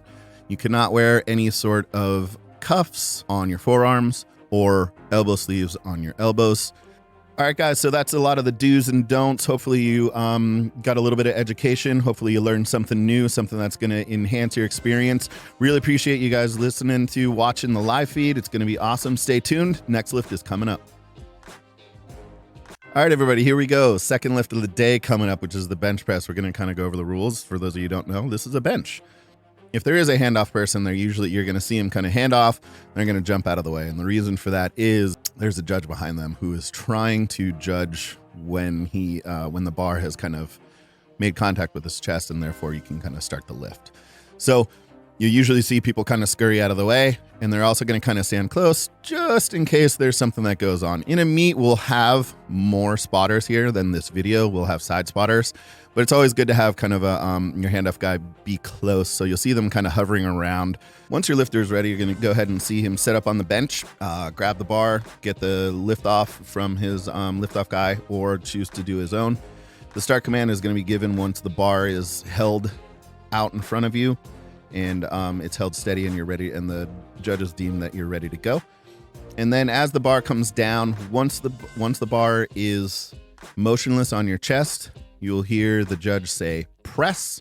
And as you're pressing the bar all the way back out, you're going to go ahead, and once you're finished, you hold it until you hear the rack command, and then you're going to see the bar brought back into the rack. And if the lifter completes all of those, they're going to go ahead and get white lights. And people's feet position can be up on their toes. They can be flat. They can have them wide. They can have them kind of tucked in. It's going to be to the lifter's choice. It doesn't necessarily matter. Whatever they're going to actually lift the most weight, that's what we always encourage. Same thing with head position. Your head can be in contact with the bench, or it kind of can come off, or it can do a little bit of both. One red that we do have to kind of talk about with the setup that you will see. First one is looking at the lifter you tuned in to see's butt pretty much. We want to make sure that that butt is in contact with the bench the whole time. Just like in the squat and also just like in the deadlift. Once you have the press command, the bar needs to continue up the whole way. There can be no up and down movement. Just like the squat, one of the biggest things that we're going to go ahead and see is someone who does not follow the commands. So they're either going to jump the start command and or jump the press command. This is also an example of kind of an up and down movement that you're going to go ahead and see. The bar needs to continue in one path the whole way up. Some other rules that you're going to pay attention to is people's grip. Your hand needs to be in contact. Some part of your hand needs to be in contact with the outside rings of the bar. It can be whatever finger you want, or it can be inside those rings, but you have to be in contact with that ring somewhere along the way.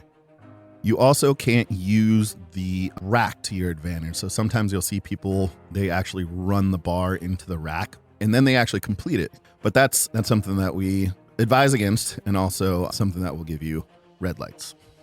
You can have wrist wraps and you can have a belt on. You cannot wear any sort of cuffs on your forearms or elbow sleeves on your elbows. All right, guys, so that's a lot of the do's and don'ts. Hopefully you got a little bit of education. Hopefully you learned something new, something that's going to enhance your experience. Really appreciate you guys listening to, watching the live feed. It's going to be awesome. Stay tuned. Next lift is coming up. All right, everybody, here we go. Second lift of the day coming up, which is the bench press. We're going to kind of go over the rules. For those of you who don't know, this is a bench. If there is a handoff person, you're going to see them kind of hand off. They're going to jump out of the way. And the reason for that is there's a judge behind them who is trying to judge when the bar has kind of made contact with his chest, and therefore you can kind of start the lift. So you usually see people kind of scurry out of the way, and they're also going to kind of stand close just in case there's something that goes on. In a meet, we'll have more spotters here than this video. We'll have side spotters, but it's always good to have kind of a your handoff guy be close. So you'll see them kind of hovering around. Once your lifter is ready, you're going to go ahead and see him set up on the bench, grab the bar, get the lift off from his lift off guy, or choose to do his own. The start command is going to be given once the bar is held out in front of you, and it's held steady and you're ready, and the judges deem that you're ready to go.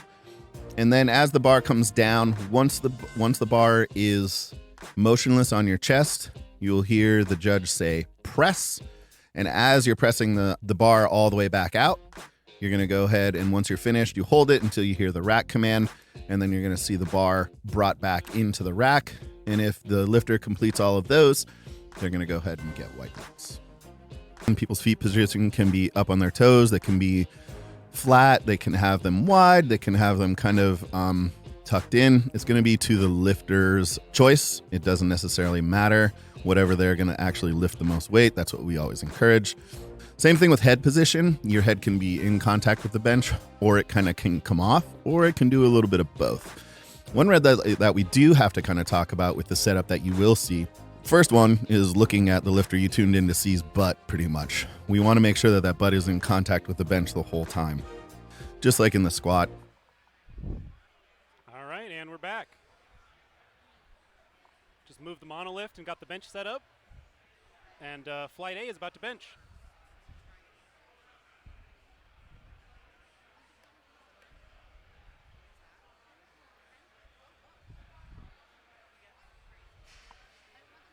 So flight A.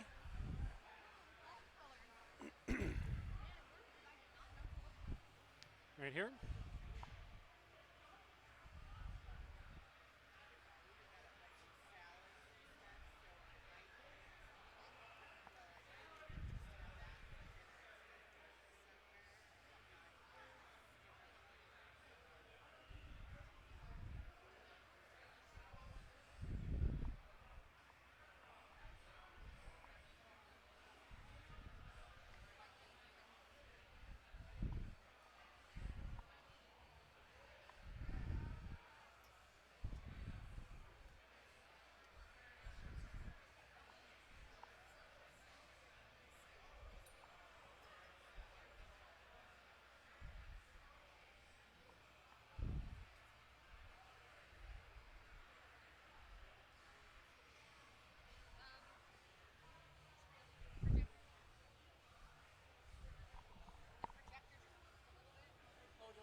That's going to be this guy.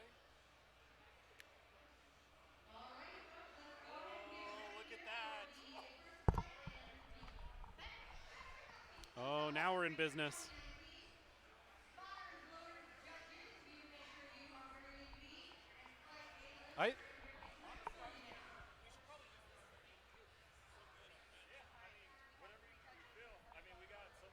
The only thing we don't see is then we don't see the judging lights, but yeah, so the only problem is cutting back and forth means it goes black for like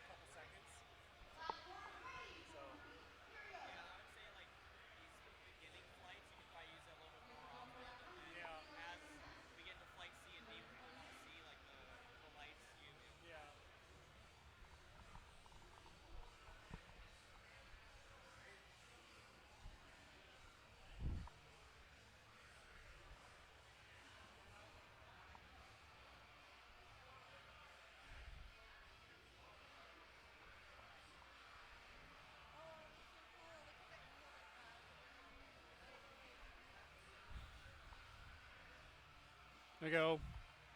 Maurice, 100 kilo opener. That is an interesting bench angle.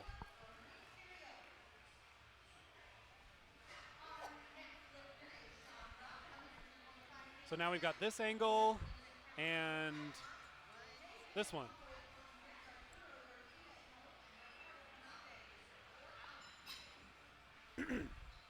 Someone asked, what do the competition callers weigh? They are, I think, 2.5 kilos each. I think.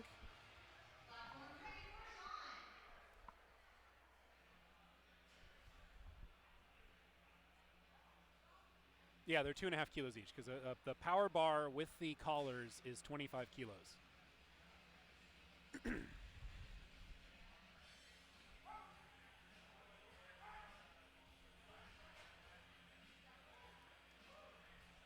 There we go, good lift for Sean. Here's our flight info for Flight A. Flight A is going to go through 3 bench attempts, and then we're going to do Flight B.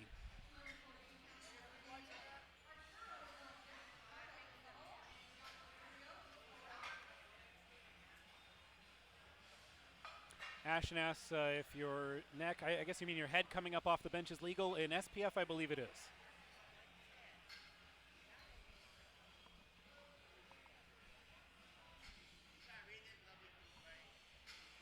You're also allowed to be either on your toes or your heels, but you're not allowed to move your feet or shift from one to the other.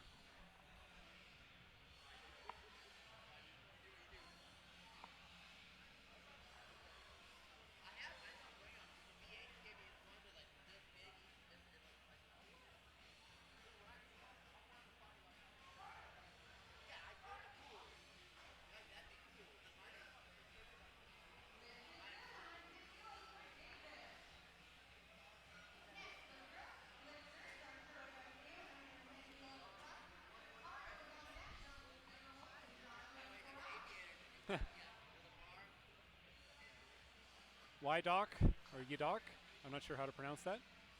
Glad you're enjoying the stream. So especially on the bench press, this is a place where a lot of lifters will tend to take a fairly conservative opening attempt here. Benching in a meet is often, feels much more difficult than it does in the gym. Oh, Angel's listening to the chat. Hi, Angel.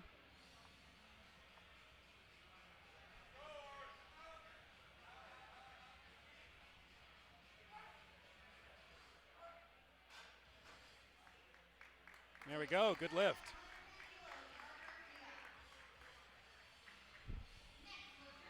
Let's see how our other camera angle looks.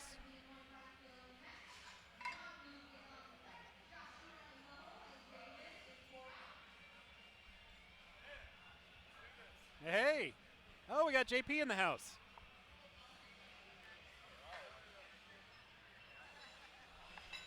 There we go. Time, so now I can sit down and relax. This is the easy part of the meet. Right? All right, we got Ricardo Penate. I've been studying my Spanish so I can make sure that I get all these names down right. All right. So we got this angle, and we've got this angle. I like the angle that looks down at me like the elevator mirrors. I look way sexier. Like this. That one, yeah. Yeah, here we go. I would look super hot in this view right here. Yeah. I call it tits down. Oh, yeah. The Yeah, there you tits go. down look. Mm-hmm. It's a good one. It really emphasizes more of the chest area in the bench press, which is what you want to see anyways. Oh, absolutely. Much less of the sort of bottom area of the singlet, which is what you normally have the camera focused on in the bench. Yeah, no, I feel like the nut shot is outdated, and with these new systems, with this this rig here, we need to see more tits down benching. Yep, yep. Perfect. So we're going through Flight A here. It's Penate. Ricardo said it's Penate. Oh, there you go. So I appreciate the coaching. I'm never going to be too good not to receive coaching, okay, Ricardo? Yep. Thank you. White belt mentality, right? Hey, we got Dylan Knight here, just so everybody knows. Look at that. Dylan. It's like Melon with a D. I thought it was DeLon, but he's totally a white guy that was in the military. So all right. Definitely not DeLon. Oh, we've got a Frenchman up here. We got Jean-Luc Thoreau. Whatever. Terrio. Oh, Terrio. All right, okay. fine. There we go. Terrio. Jean-Luc Terrio is up in his blue slingshot singlet. Not There a we problem go. for him on this bench press at 270 pounds. Solid. Yeah, everybody looks like they're picking some pretty good openers here. Don't want to overdo it with the opener. No. Hey, so here's the deal. You should never see these people missing their openers. If they do, something went really wrong with either their weight cut or their training or their coaching's terrible. But openers really should be an afterthought at this point. And if you're going to come all the way out here and have a hard time with your opener, it's just going to be a really long day. Mm-hmm. And it's always harder to bench at the meet than it is in the gym. Mm-hmm. I don't know why. Sometimes deadlifting's easier at the meet, but benching's always harder for me. I've always been better at the meet than the gym. At the gym, I tend to make bad decisions when I bench press. Oh. But at the meet, I make good decisions because I don't want to get embarrassed. Oh, that makes sense. You know? Yeah. Like bench pressing is so easy that if I were to miss one in a meet, I'd feel like a pretty big sack of shit, you know? Oh, so you got to go online live when you bench in the gym next time. Exactly. Get a whole bunch of people watching you so you can get nervous about it. Yeah, everybody needs to stay tuned because all the lightest squatters from Flight D are all going to deadlift over 900 pounds. Yeah. I know. They're all going to be at the end of it. We just reverse the flights. Exactly. Just flip them over. We got David up next, 292 pounds on the bar for David Skolnick. Yep. Yeah, that's kind of funny. A lot of the guys who are squatting in the 400s are pulling in the 300s. Mm-hmm. A lot of the guys squatting in the 300s are pulling in the 400s. Absolutely. It's like... It's really hard to be well-rounded in the pushing and pulling. Yep. You know? Now, the guys that are, like Jeremy Avila does have a really good squat. Yep. So, and he's got a good bench, too. So he's really well-rounded. That's why he's fourth all time. Yep. You know? Yep. But if you're not well-rounded, then good luck cracking the top 10, you know? Yeah. Yeah, you can't build a total with one lift. Yeah, exactly. Yeah, Kaler's best squat was 677. Thanks, Trevor. Yeah. Squats are absolutely not overrated, Trevor. Well, they get added to your total the same as any other lift. Yeah, and it's by far the biggest part of my total, so I take that personally. Yeah, exactly. All right. David's got a good lift. David, we were talking earlier, he's had some back issues, and I can absolutely relate to that. But he's a physical therapist, and so it looks like he's becoming his own doctor and getting better. He looks great today. That's good. It's not like the plumber's sink, right? It's like, you know. Exactly. I'm usually more worried about the plumber's ass crack, but yeah, absolutely. Yeah. Here's Mark Wilson. He's a lifter here at CSA. Yeah, I don't know if we got any real big benchers. I know we got David Douglas, who can go up and over 600. Yep. Tyler Obringer should be around 550 if he has a good day. Mm-hmm. But I'm not sure if we have any other 600-pound benchers. I know that we'll have some 500-pound guys. Yep.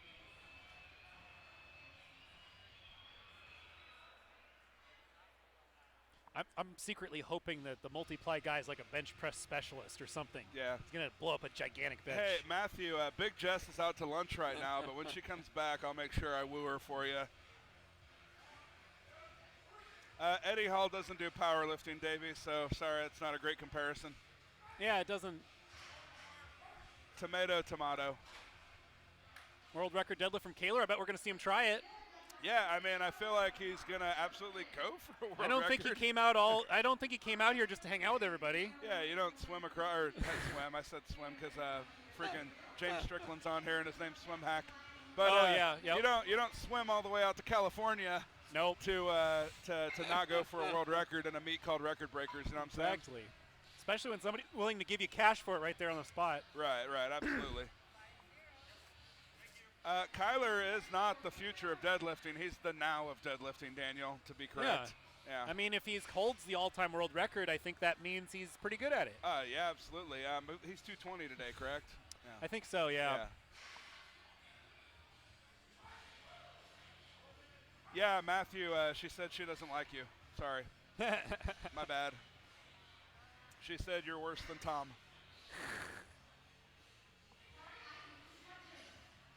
All right, James Strickland flexing through the broadcast here. I believe it.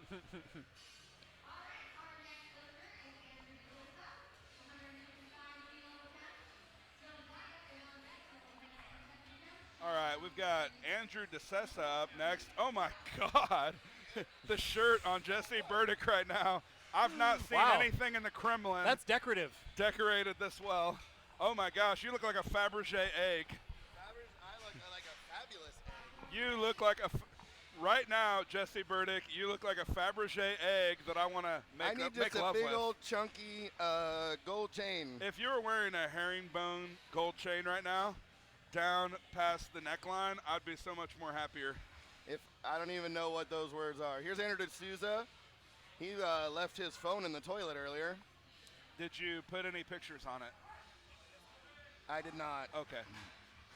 Someone was like, somebody left us in the toilet. And I was like, oh. And it was like one of those wallet ones, too. Yeah. So it was all his credit cards, everything, man. It was pretty rough. Oh, yeah. Not a good idea to leave that. It's, yeah, not exactly great. Earlier, we were in the bathroom, and I was going poop, and I was really clean We about were? it. You and I were? No, me and my training partner, Ryan, who I'm here handling. Yes. And we were sitting next to each other, but with the divider in the way, and we both had camo shoes on. Nice. Yeah, so we were absolutely the closest Invisible? definition of poop house. That's so. Yeah. It's great. Here's Josiah O'Brien, a 407 opener. Somebody requested that this be higher. If it I can could only go to the earphones. It only and no goes higher. to here, and I mean it's a little of a limp collar, as they call it. We got Ken Ufford here on the broadcast. He's in the crowd, and Ken was the first man to deadlift 800 in the state of Kansas. Look at that. Just so you know that. You even got a little history on you. I know. Here we are, Josiah, opening attempts. 407 pounds for his opener. And it looks like he chose that wisely. Yeah, absolutely. This guy just had his knees done for the fourth or fifth time, so he actually came in here as a post-surgical PR. So I mean, you can see those huge zippers on his knees there. Yeah. He dunked his squat. It was amazing. I was so happy that he decided to actually squat. Yeah, he was going back and forth with me, saying I hurt myself. I had all these operations because I feel like I can hit this. Right. Do you think it's worth the squat? I said, hey man, I think it's awesome. So I'm so glad he did that. Yeah, he's from Kansas City. Yeah, where I'm exactly. From, so. Hey, tell the folks about this sandstorm gray or the bars. Cerakote. It's a Cerakote, so this is a gold Cerakote from Rogue. So we're lifting and we're pulling gold bars all day, son. Nice. You said now the deadlift bar we're using, is that a Rogue deadlift bar? It's a Rogue deadlift bar. Rogue always sends us bars and kilos for the platform. Yeah. So there's always our platform sponsor. Good. They've been awesome to us always. Bill and Katie are just such great people, and it's great to support those who support you, and it's pretty fantastic. This is a really good time of the year to buy all the stuff that you see on the broadcast. Actually, it is, really. That all the way up, Sean. Black Friday. Hold it, yeah. Did you get any kilos? I got some kilos. I got 14. Yeah, there you go. I got 14 reds. Hey, man, you cannot beat that 5-for-5 deal. Buy all those kilos, and then save. You don't pay any shipping. It's completely insane. Yeah, so we ordered 14 new reds, and for like $1,100 with $5 I know, shipping. it's amazing, right? there is nowhere on this planet. I don't know if you remember at all, but back in the day when I had to buy my first set of kilos, it was really, really hard to find kilos, and they were ungodly expensive. I think I bought my Ivanko set, and Ivan even helped me out. Yeah. But it was like $3,000. It was a lot of money when I bought my first kilos from Ivanov. So here's Maurice Throw. The one of our lifters here.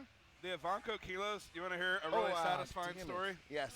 So I had a Ivanko collar that broke, and I messaged Ivanko about it, and Ivan messaged me back. No, I know. I had the same thing. I don't know if it was my collar, but something else was screwed up. Yeah. And I asked him about it, and Ivan started shooting me a message. I'm like, oh, well, first of all, I was like, oh, it's Ivan's company. Yeah. First of all, that's where and then it was like Ivan and his son were talking to me, and I was like, this is insane. This is how cool is that sort of a customer service? It's like calling in here in Westside. I know, hi, this Louie. I'm like, what? Hey, Pete, I appreciate your donation to the broadcast. I am worth at least $5. If you throw in 20, I might even take my shirt off. Oh, wow. Big bucks. Big bucks for Big Mac trucks, baby. Actually, I'll do a dance. It's free for men, but 20 for women. Come on, David, and hold. Nice. 253 there for David on his second bench press. It's flying. Nice work, David. How about that squat? Oh my God. That was pretty sick. That was insane. I mean, it's one of those things that's special at a meet. You expect people to go from 600 to 900 pounds in a meet like this. Yes. And one flight. Right. But you don't necessarily expect 10 guys to be over 800. I know, it was just completely insane. And people don't realize on the broadcast, that was half 220s.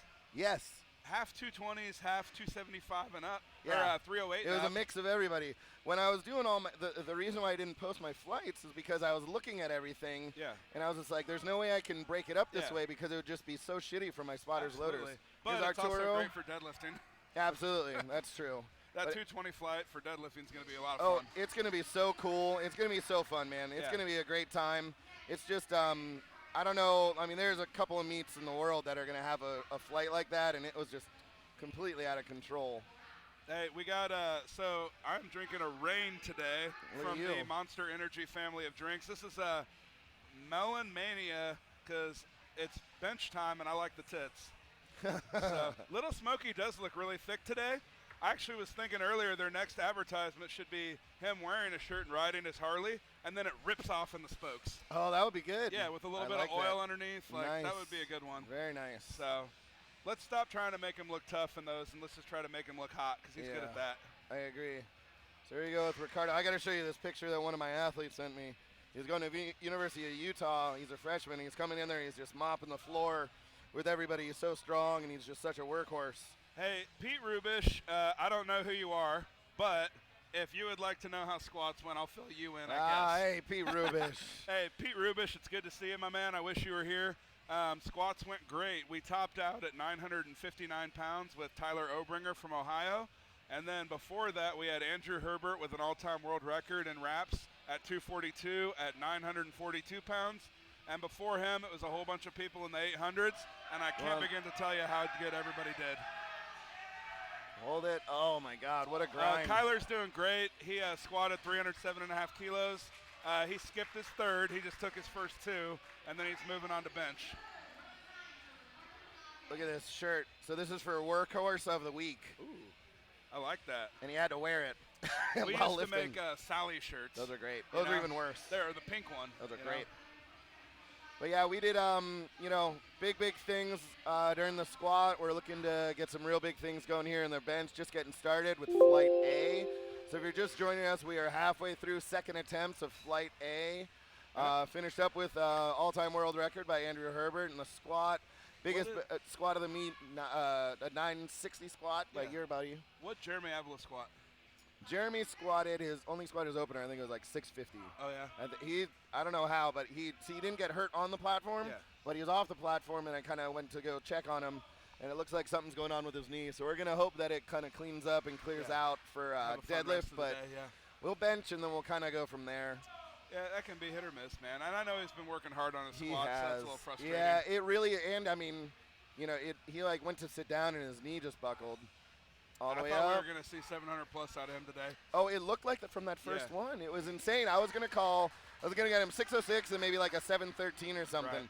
And then from there, I think he went to go sit down, and then he just like his knee gave out, and he's just like screaming. It's like, what's going on? Right. So, we're just gonna hope for the best here. Yeah, Pete, I think that he is the biggest 242er of all time. I was driving out of the parking lot yesterday, and Herbie was putting his shirt on, and I was like, oh my gosh, who is that? Kind of And then looks he like one of those pops his Belgian head through blue it. cows. Oh my God, Right? double muscle, Yeah, absolutely. it's unreal. Absolutely, Can you double ima- muscle that cow guy on is a that collegiate guy. wrestler too. Could you imagine wrestling that He guy? wrestled at Duke. He's smart as shit too. I know. Was it Duke? Yeah. Oh, okay. So he wrestled for Duke. Tyler Obringer wrestled for Kent State. Nice. And then there was a couple other wrestlers in there. I also know Bridgeford, who's coaching today. Yeah. I think he was a Northern Iowa guy. Yeah, you can tell by his ears. Absolutely. I feel like Avila would have been a sick wrestler if he tried that. Yeah. But that was yeah. I wouldn't want to wrestle any. Maybe what we should do is that way we have this trestle over it, like a 4-man. Throw the ring in. I'll get in there. Me and Smelly will get in there. I definitely would rip an table elbow match? sleeve off and drop an elbow on your ass underneath Oh, this. you have no idea how great that makes me We could feel. do a promo cutting contest. Yeah, there you go. Listen here, Mean Gene. Yeah. What's up, Huck? How you doing? Oh, my client's on here watching the show. Huckabee, awesome. I don't All right, know David what that Skolnick means, here. Matthew. Who got injured? Jeremy Avila got a little banged up. Nice bench for David on his second bench. Nice and easy for him at 303 pounds. A small jump from first to second. Hopefully he puts on a little more than 5 kilos. But hey, I'm not his coach, so maybe they know what they're doing more than I do. I feel like sometimes people, you know, I'm not saying it's a wrong decision to go a little conservative, but I'm also saying I don't come here to be conservative. Yeah, no, I mean, as a lifter and a coach, you kind of got to have that attitude. Yeah. But you also got to know your lifters, too, because Yeah. sometimes it takes an attempt or two to get people warmed up. And then when they're warmed up and ready, we're like, fuck it, let's go for it. But Yeah. you never do know. You might have to take a 5, and then you can kind of take a 7.5 or a 10-kilo jump, opposed to, you know, it would make sense naturally to do it the other way around. Absolutely. Yeah, I always have really, really terrible feeling openers, I feel like.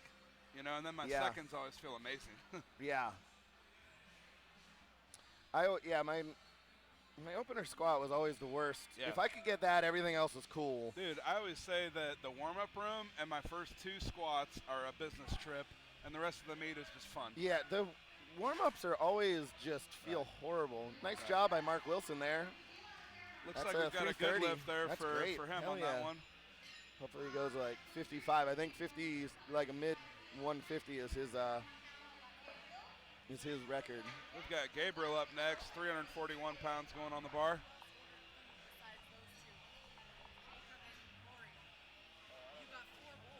was just getting extra.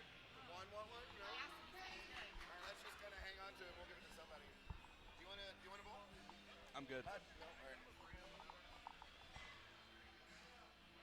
Pete Rubish on the chat. Good to have you, bud. Miss you, love you. Here's Gabriel. He is a, come on, all the way out. A converted, oh, dude, come on. Converted Olympic lifter. I saw the washer-dryer set in the back that we were going to pull out here. Pete decided to do the meet, but he didn't, so we had to leave it at your mom's house. At my mom's house? It's at Barb's house? Yeah. I didn't know. Barb Burdick, that's great. Yeah. That And my alliteration dad feels is good. Bill Burdick.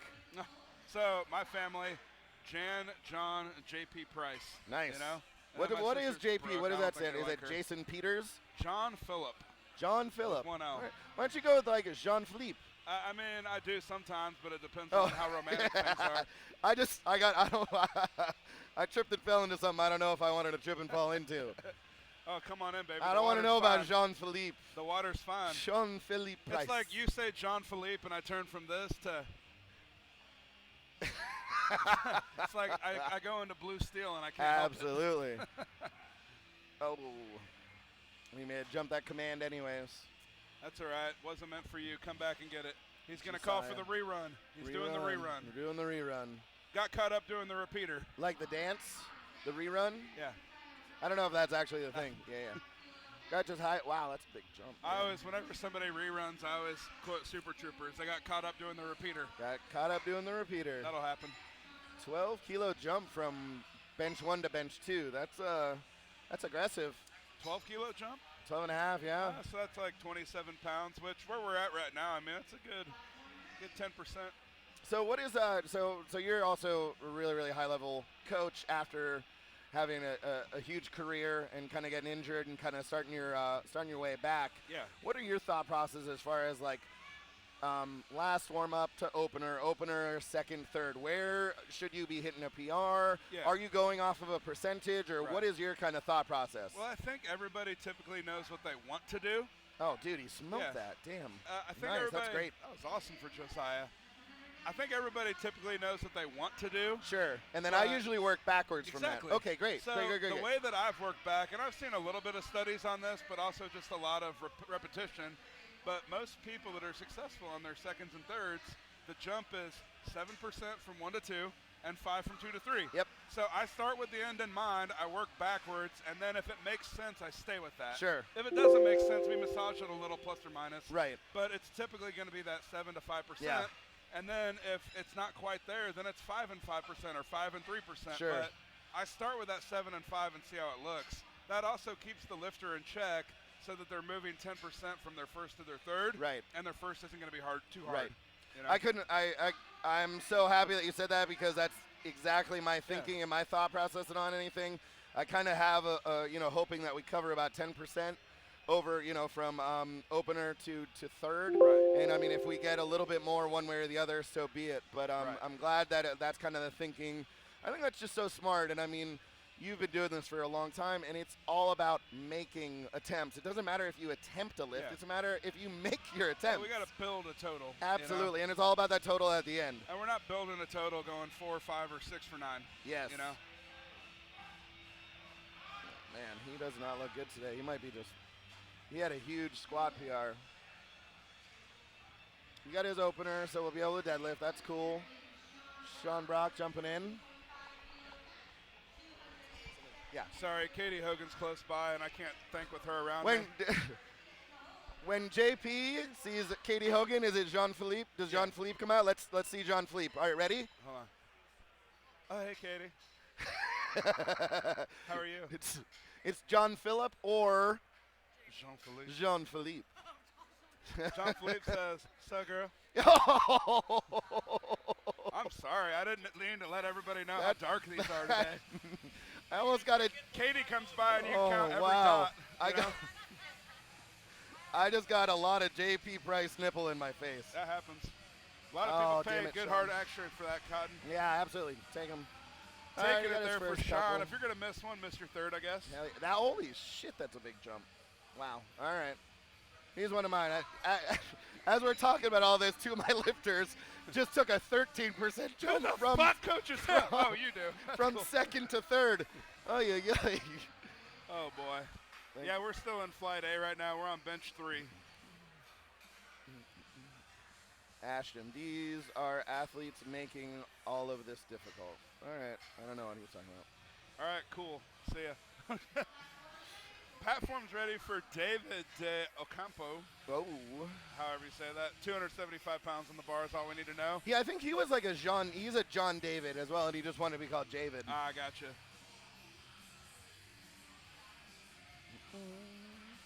Got the Pantera cranked up, which is very fitting for this setting right now. Nice. Another nice, really great bench. Third attempt for him. Good That's for you, awesome. buddy. Good for him. I know those are first couple meets for him. Put that together for another couple of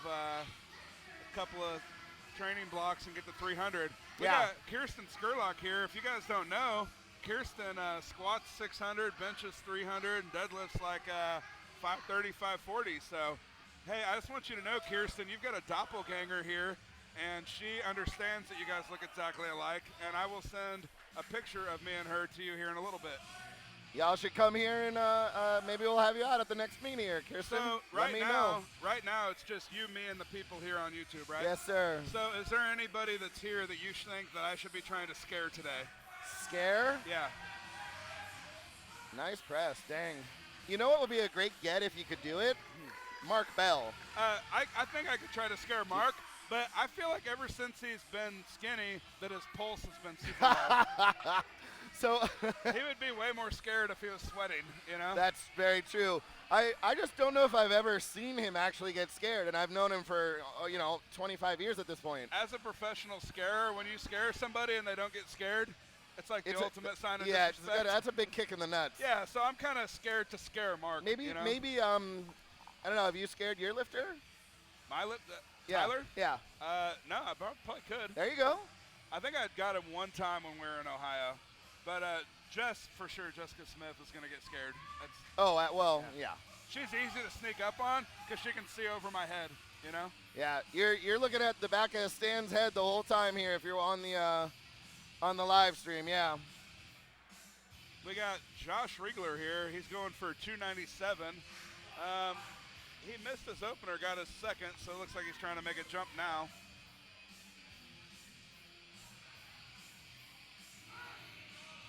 Go, go, go. Oh, man. That's tough.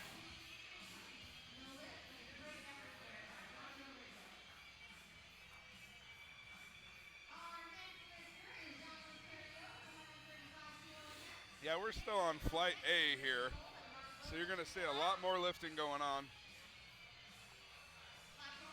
Yeah, there's a lot more, should be some good big benchers. I mean, this is actually, compared to last year, we had 2 700-pound benches. Well, so this is a little bit different. You got to think of it this way. You had 2 700-pounders. Then the year I was here, I was the only one over 600. Yeah, you were the first. And Greg Panora was saying the other day, somebody was asking him about big benchers, and he was like, look, I've done this for 20-plus years, and he's only ever seen 2 live, and one was me. Sure. So, you know, from his perspective, he's like, look, I've been to 1,000 meets. I've seen 2 Yeah. 600-pound benchers. We do kind of get So spoiled. It's not that common. I mean, the know? fact that you know, like I was there. You know, I've seen some really big milestones, Yeah. and I mean, you know, I got to see Spoto bench. Yeah. I had Julius was here. You know, and we've been able to get a lot of big benchers here, and to be able to see it in person is really pretty impressive. You know, your 6+ benches. Julius did 700 for 3 the other day. I saw that. That And I is was just thinking horrifying. the other day I was trying to think about how good of a bencher I was at 639, and then I thought about him doing it for 6. Yeah. And then I got crushed. Yeah, you know?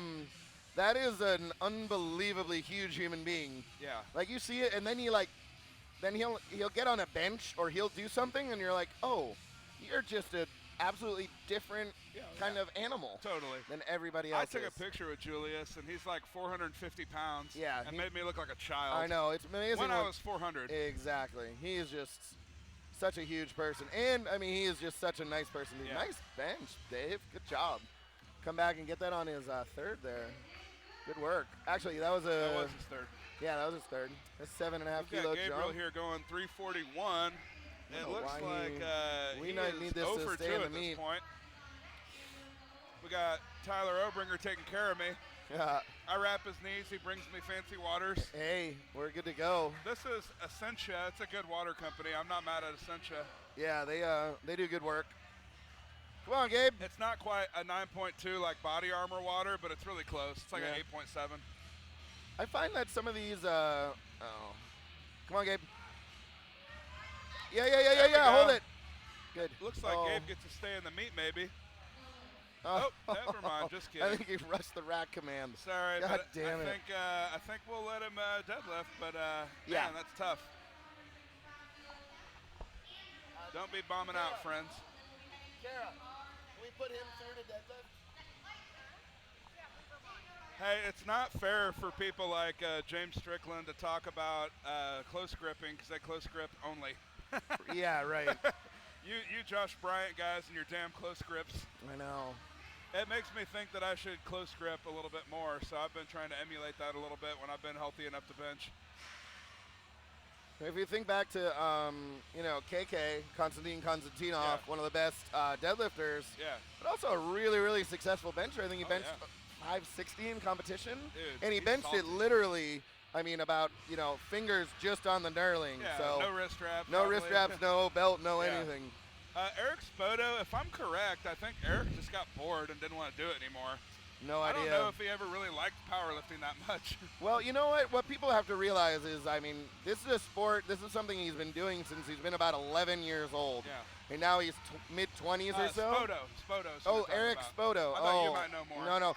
I have no idea. Eric Spoto is such a weird person. He would eat like a bowl of soup for the day. Yeah.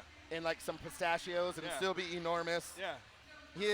That guy is probably. I heard he was always real self-conscious about not looking fat. Yes, and he's just. And he's jacked. He's unbelievable. Like some of the stories of Eric Spoto are just ridiculous. I saw him take 120-pound dumbbells, curl them so he could overhead press them as a warm-up to his bench. Yeah, I don't doubt that. Absolutely amazing. I was told that the Spoto press originated from Eric being uncomfortable touching his chest. I don't know so big. His forearm ran into his bicep and he couldn't go any further. Exactly. Yeah. Exactly. So he got pop off the chest from that. Yeah, exactly. Oh, he was it was such a good idea. But what happens with people who are so good at stuff like this for guys like Eric is it's fucking boring for him. Exactly. Probably. And he doesn't care to do it anymore because at that level it's also really, really hard to want to do something that you don't like that much. Yeah. The best in the world. Yeah, and people don't quite realize, how hard he worked to kind of get to that spot. Yeah. And to hit 7:05, I think, or whatever it was. No, he hit 7:33 or whatever. 7:33. To hit that, how hard he's going to have to work to best that. And sometimes, this is a very selfish sport. Some of your family, loved ones, clients, business can kind of suffer. Oh, yeah. So oftentimes you got to really take into consideration, like, okay, cool. Is it really going to be worth it for me to need to do everything I need to do to get here? For sure. And sometimes the answer is no. Oh, absolutely. Unfortunately, but it is just kind of the way it is. You know? And Eric also was always a professional arm wrestler before he was ever a powerlifter. Correct. So that's correct.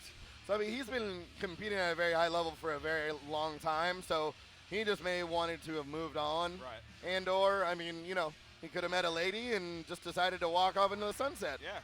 All the way up. Oh, Josiah got stopped there. He goes 2 for 3 on bench today. Man, he had such a good day. Those last two were just, he was smoking those. All right, we're going to pass on here, and we're going to head and we're going to start flight B. I'm going to jump off here. Thanks, go JP. Get some guys ready yeah, to let's go get flight C. Love you, bud. We'll be back for flight A deadlifts. Let's do it. All right, I'm in. Thanks, guys. Have some fun.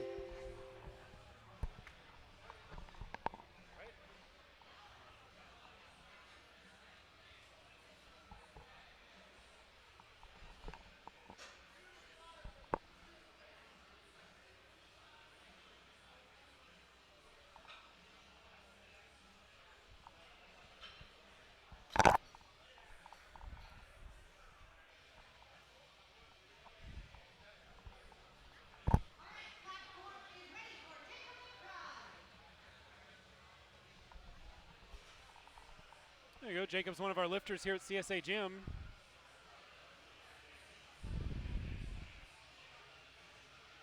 Wearing the Dragon Ball singlet.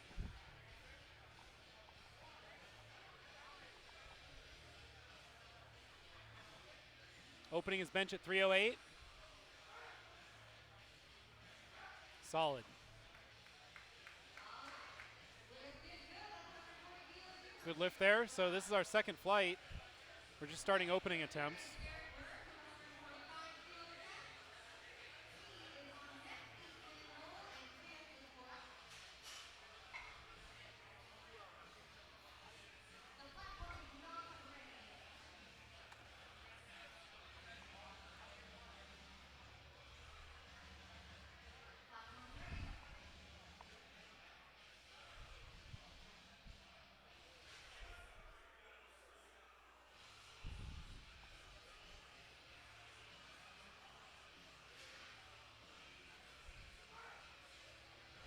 It's a brand new Rogue Cerakote power bar. There.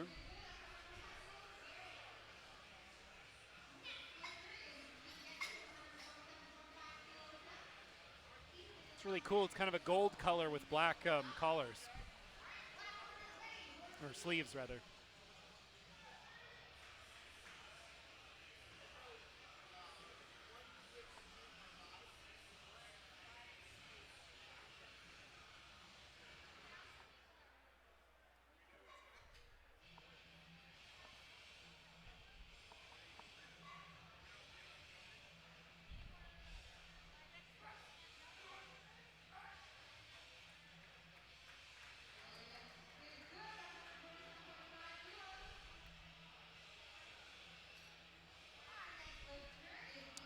So it's like JP said earlier, if you see people missing their openers here, it usually means something went wrong.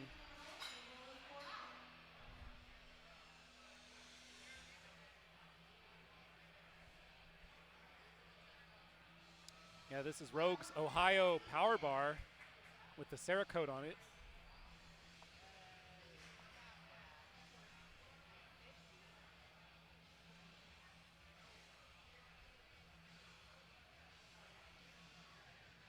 Ethan going for a 336 opener here on the bench.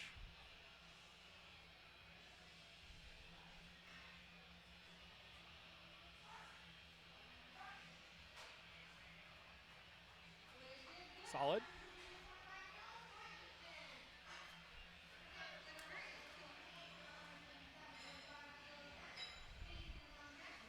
Another view of the bench here.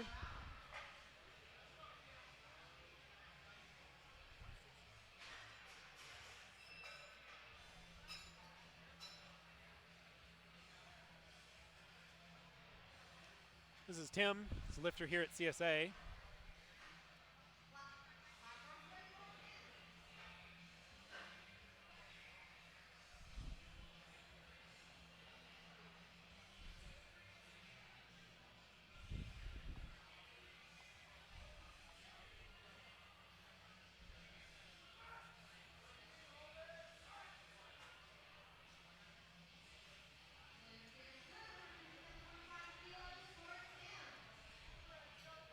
Good lift.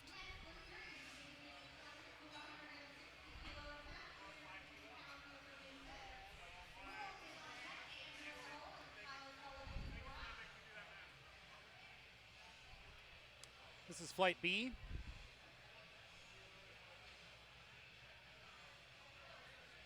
About halfway through the opening attempts here. Someone asked, find out what happened with Jeremy. Yeah, as far as I know, he's just saving energy. I don't think he had any problems with the squat.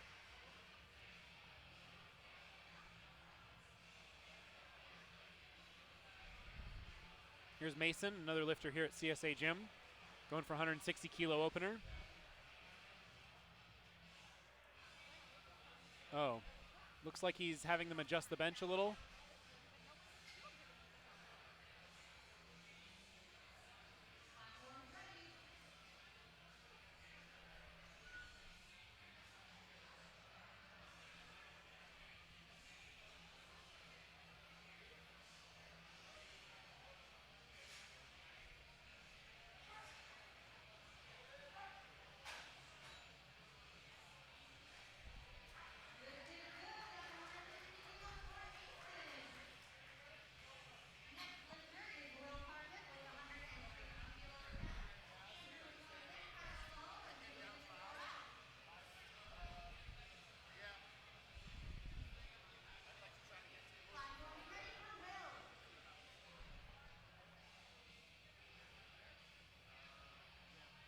All right, Will's going to be going here for 160 kilos.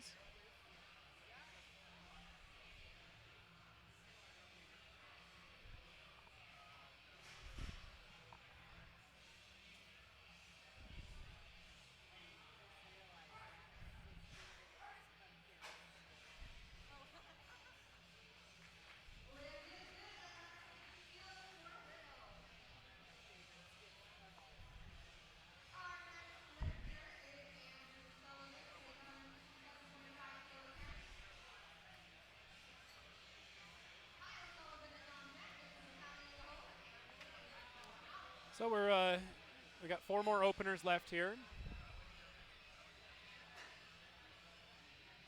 And we're going to be doing our second attempts. Usually the bench flight moves a little faster than the squat flight, so we'll probably be done with these relatively quickly, and then on to once we do flights A, B, C, and D on the bench, we will be doing A, B, C, and D deadlifts.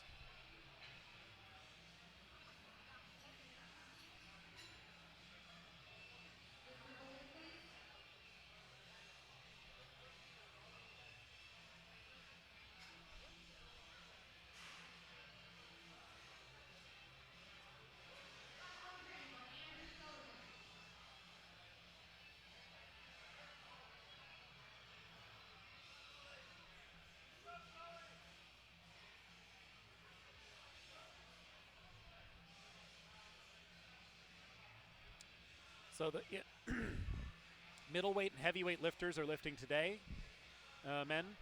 The lightweight men will lift tomorrow, along with all of the women.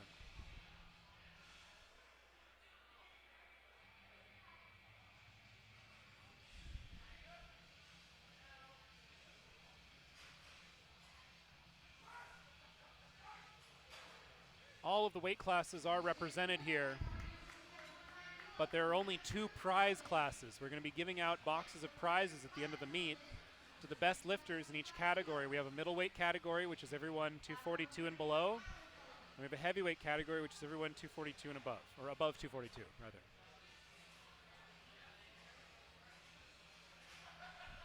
So the 242 pound listed on the stream there means that they're in the light or the middleweight prize class. They are actually in the category that they weighed in at. Then the people who listed as super heavyweight are in the heavyweight prize class.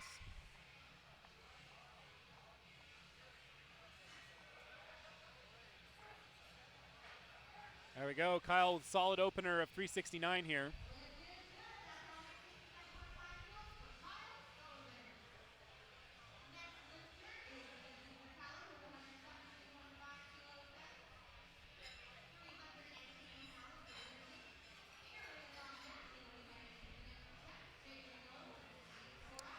prizes are given out separately from the awards for world records. The prizes are actually just for anyone who competes in the meet. And it's going to be something like, it's usually a box of gift certificates and gear and some stuff like that. It isn't usually money.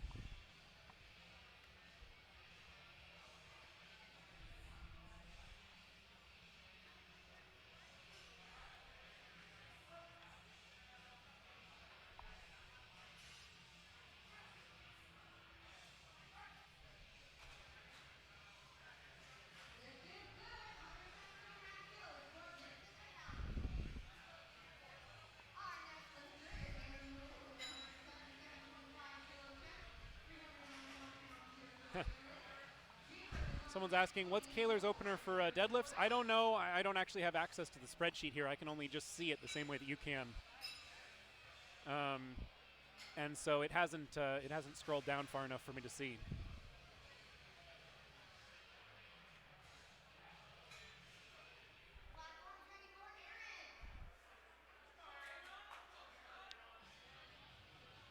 Well, one year at Record Breakers, I was the only guy in multiply, so I got a prize box for it. Doesn't come with any note that says no one else competed with you. And I think I got coffee and a gift certificate and some like wrist wraps and like fun stuff like that.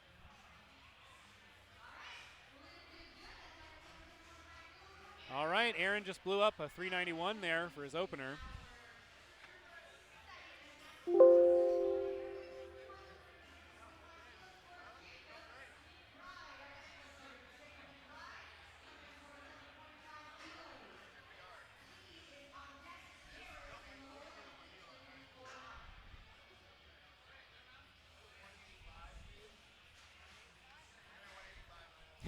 Someone in the chat is suggesting we play some music. No, that's how you get muted by YouTube.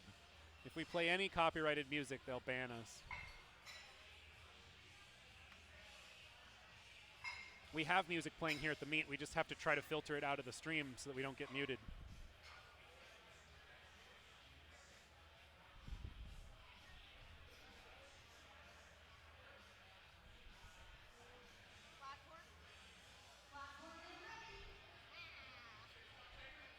They're listening to Megadeth Countdown to Extinction if you want to listen at home on your stereo.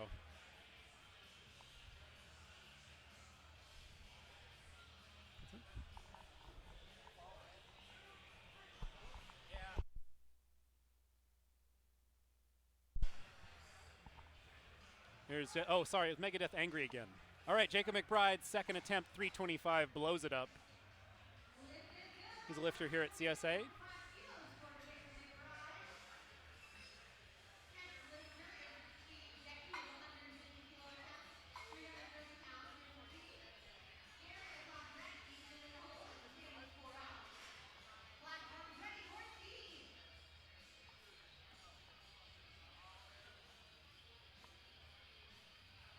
Somebody should put together like a royalty-free meet playlist if you can actually come up with a good one. Because, yeah, we'd totally play it.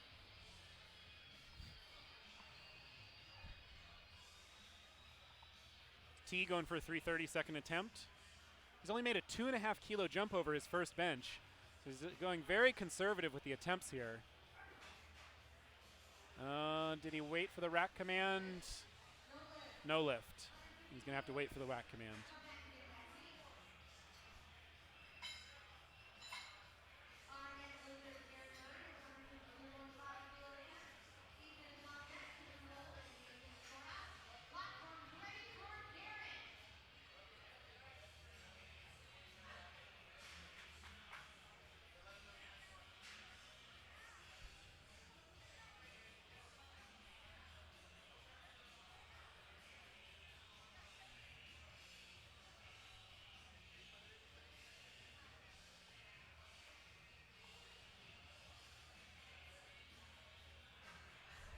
And Garrett going for 336.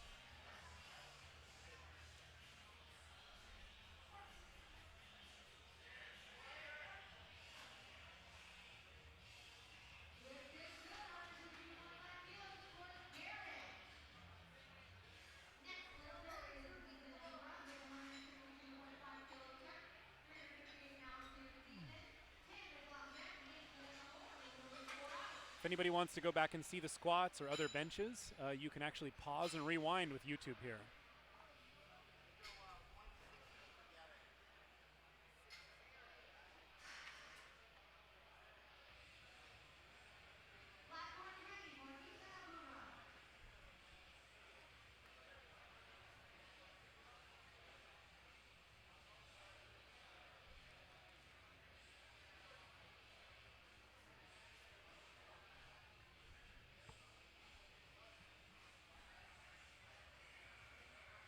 All right, Ethan's going for 358.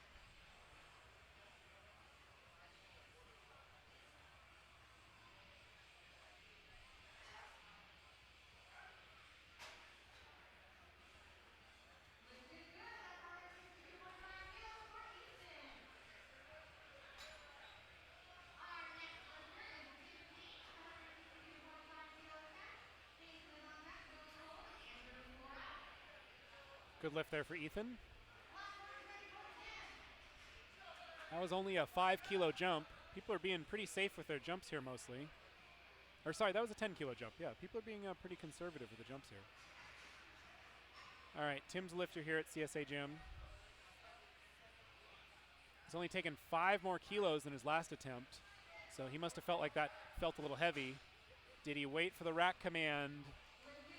Good lift. All right. He's got to be careful there.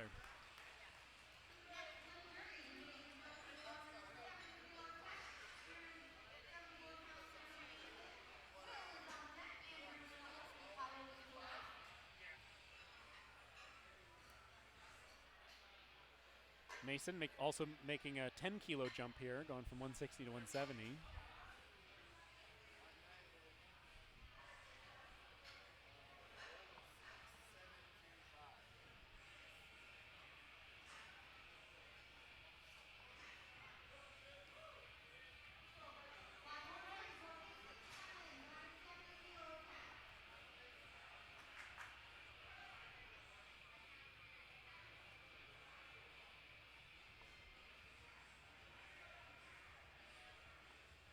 Mason going for a 374, second bench here.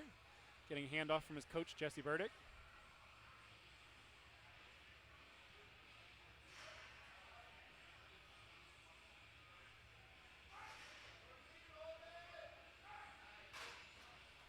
Nice.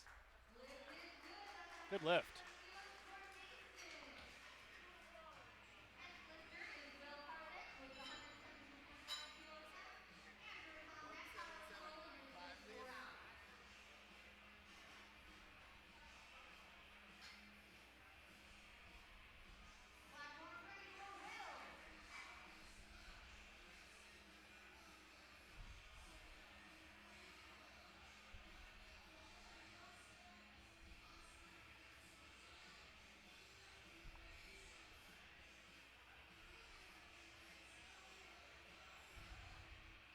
There you go. Will's going for a second attempt here. 380. Solid.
Andrew Sullivan, 391.3 here.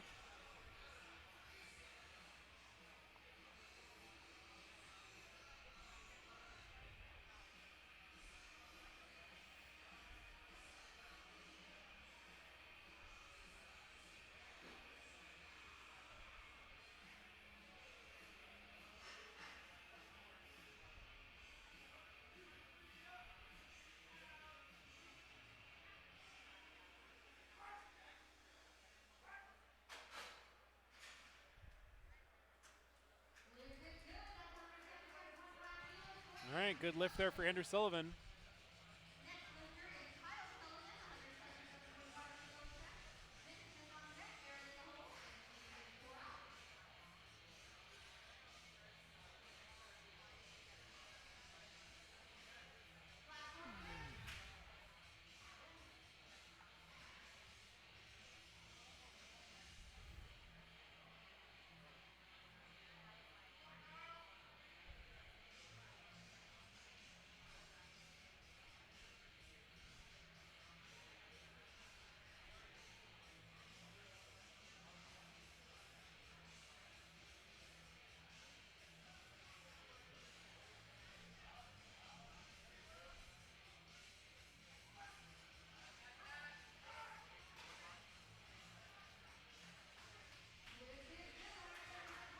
Nice. Good lift there for Kyle.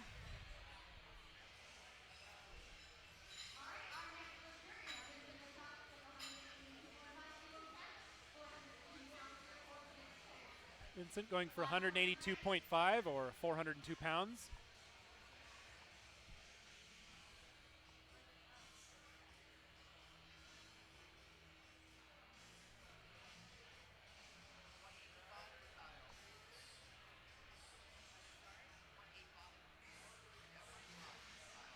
Here we go, Vincent. 402 pounds.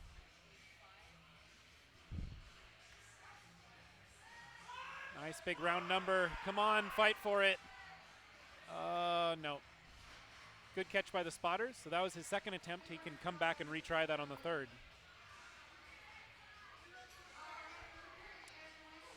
If you miss a lift, the lifter is given the option to either take the same weight or go up. But there is no option to go back down. Once you attempt to weight, you have to, once you put in an attempt, you have to do that much or more.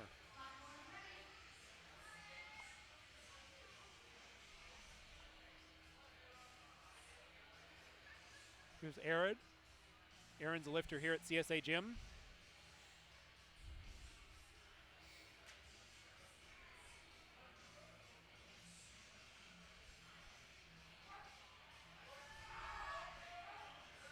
£407.9 second attempt. Made it look really good.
There we go. Good lift. So T came and retook that 150 kilos that he missed on his second attempt and got it on the third.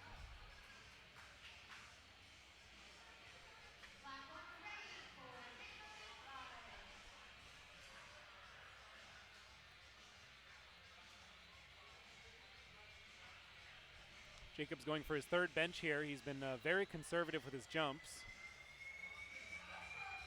Went from 140 to 147.5, now 155. Jacob also competes in strongman competitions.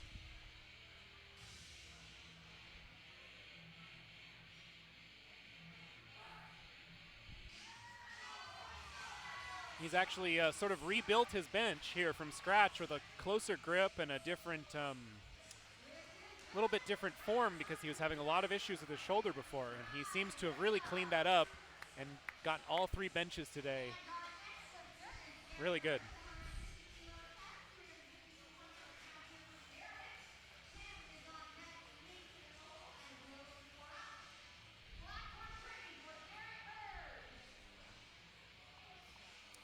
It's about 2:30 here now in California.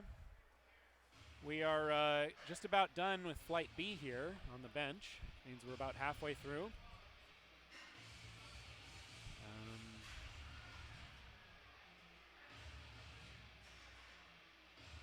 And I guess we're going to start deadlifting at about 410, but we'll see. That's my prediction.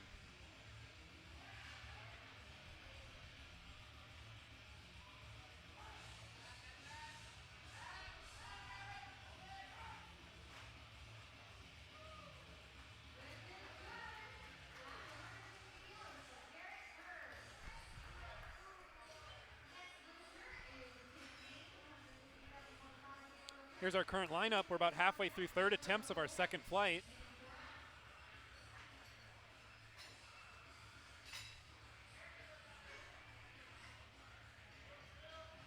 Tim's a lifter here at CSA Gym.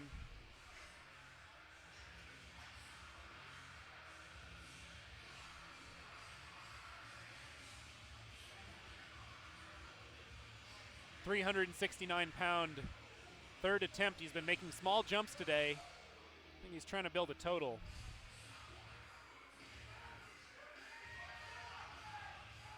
There we go. He's making it look really solid there. Yeah, looks like he's going to build a good total today. That's a 407.5 subtotal already. Which means he's in good shape to pull a big deadlift.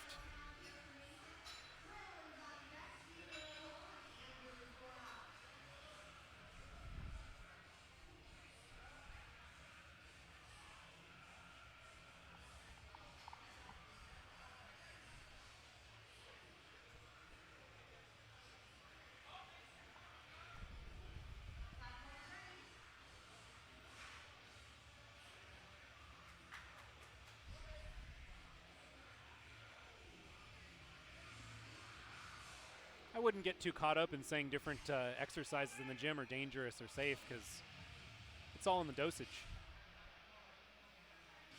Right? If bench hurts you, don't bench so much. There we go, Mason. 3 reds on each side, 391 pound, 3rd attempt. His bench has been going really well today. He's really fighting that one. Come on, let's see if he can. Nope. Good catch by the spotters there.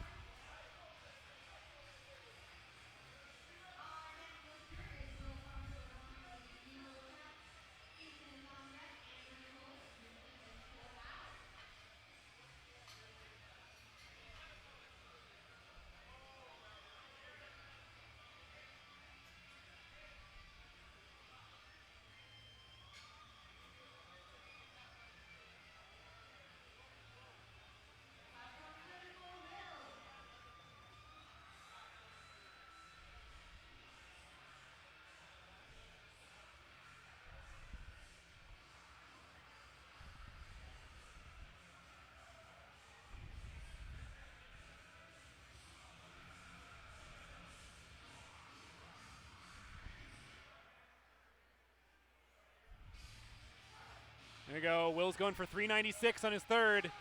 Solid. Locks it out. Good lift. I would say, anybody in the chat who's too worried about being right, probably don't want to. You probably don't want to worry about that too much, right? A lot of different methods and exercises work if you apply them correctly. Don't think you have the right answer and everyone else is wrong.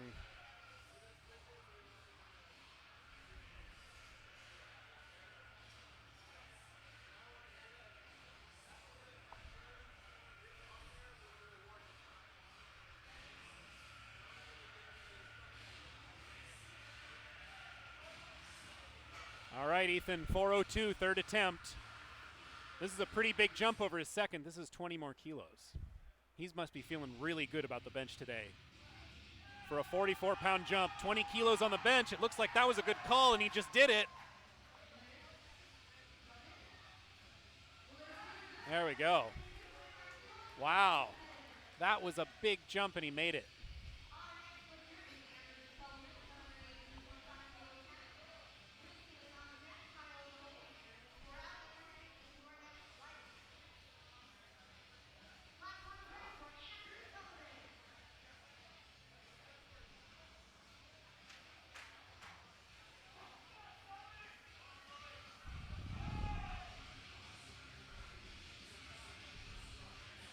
All right, here we go. Andrew Sullivan. Unlike our last lift, this is a 5-kilo jump instead of a 20-kilo jump. Much more of what you'd expect to see.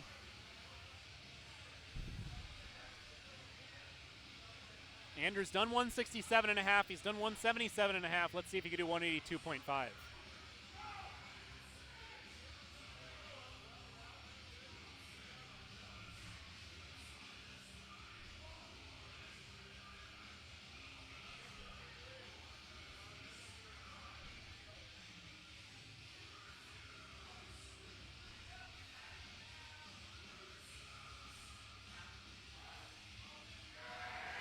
All right, look at that.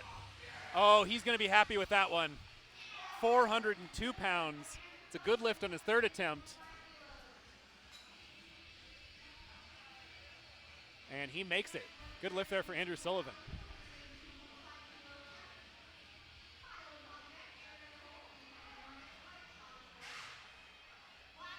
We got another one at 82.5. This is a very popular weight because of the round number we get here.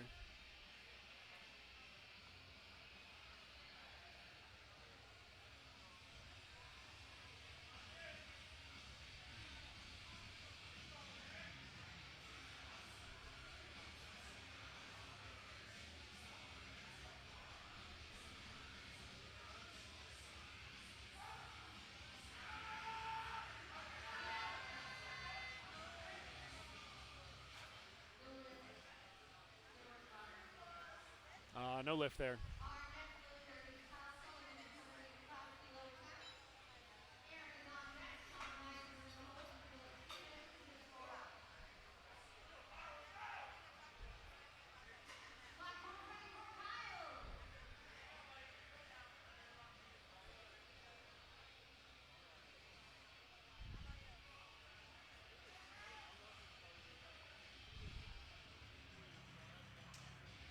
This is Flight B. This is our second to last bench in Flight B. Come on, Kyle. 407. He just blew up 177.5 kilos. Now he's going for 185 kilos. 7.5 kilo jump. You can see he didn't waste any time lowering the bar here. In SPF, we don't have a start command on the bench. There we go. And it's a good lift. All right. Good job.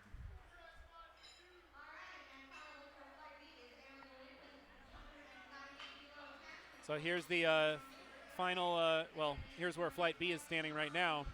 We have one lift left here from Aaron, a lifter from CSA. And then we'll be into Flight C of the bench. All right, Aaron's going for 418.9 here.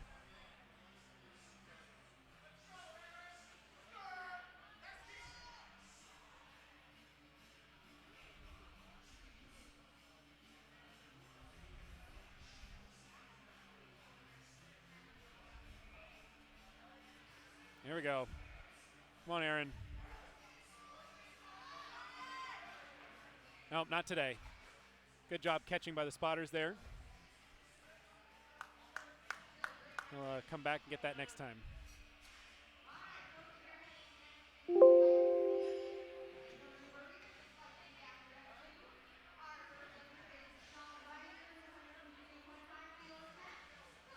Now you can see we're in Flight C. Flight C looks like we've got benches opening from 152.5 all the way to way over 200 kilos here.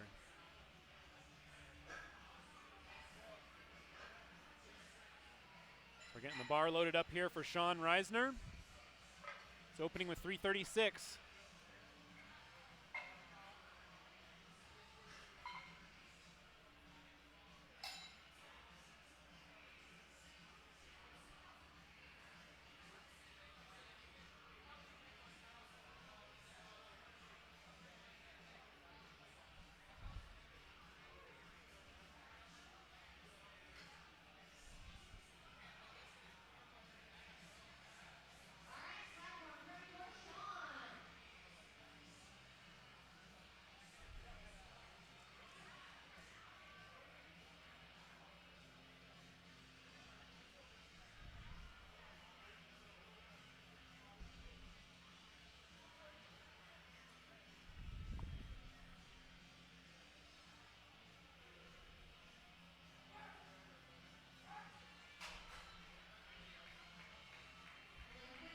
There we go. Good lift there for Sean.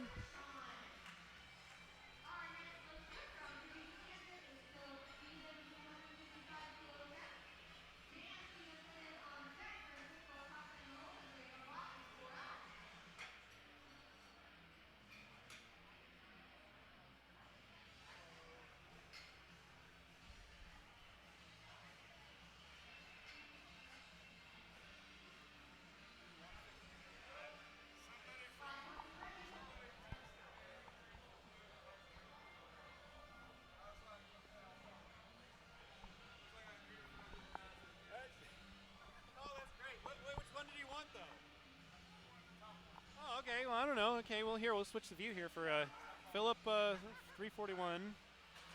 Switch to a different camera. Shout out to Kansas City.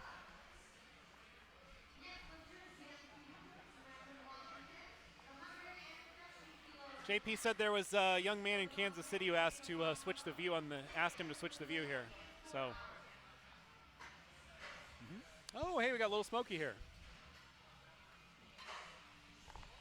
All right. Well, hello, hello. Hey, how's it going, man? Good, how are you? Good. A lot of big lifts going on today. I know, we're just getting into Flight C now. We're getting openers going.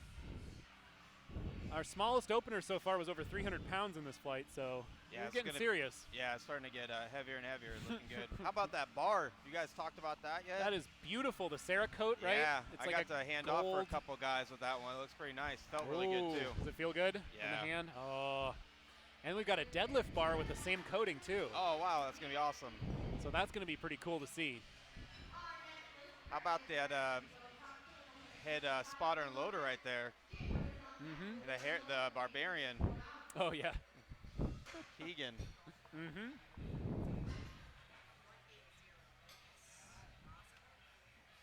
There you go.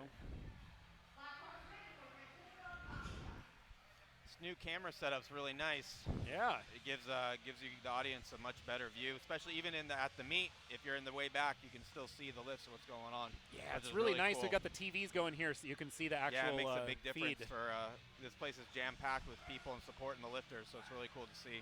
Mm-hmm. Pretty easy press right there.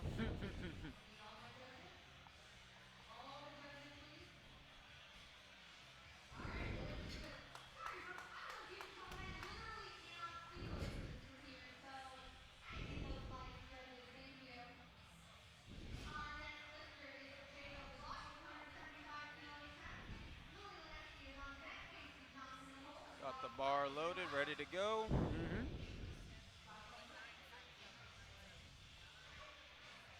Jacob Lott from Kansas. Yep.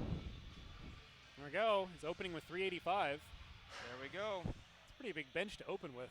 Assuming he's trying to end with 424 or so, give or take. He's got those 3 plates on each side. It is not fair with the red plates how little it looks like. Yeah, it's very deceiving. It looks very light. And look at those collars that they're taking off. Those collars aren't standard weighted collars. Yep. Yep. I think those are, what, 2.5 pounds each? 2.5 kilos each. That's right. Yeah, so 11 pounds for the pair. So we've got a 20 kilo bar here. With the collars, it's 25 kilos plus whatever weights you see on it. Yep, and using 55 pound plates, yep. 25 kilo.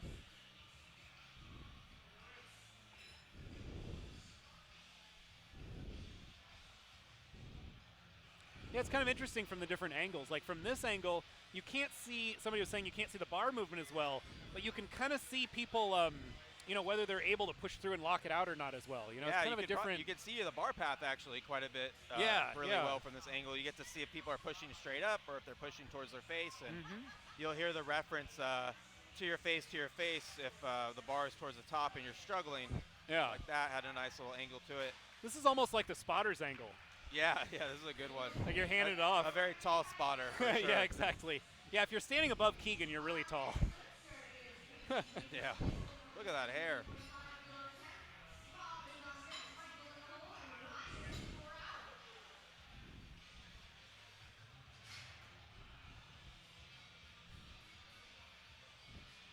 There we go, 424 pounds. Yep. And we're still on the openers. My dream bench. Yeah. For an opener. Wouldn't that be great? That would be. To be fair, I've missed it 0 times because I've never attempted it. So. Oh yeah, no. I never even tried it in the shirt because I wouldn't be able to touch with it. Oh yeah. That was the worst thing with the shirt is it was like, oh, it's got to be so heavy now you can't do it. Yeah, you got to take it to like a 5 board. Yeah, exactly. Nice.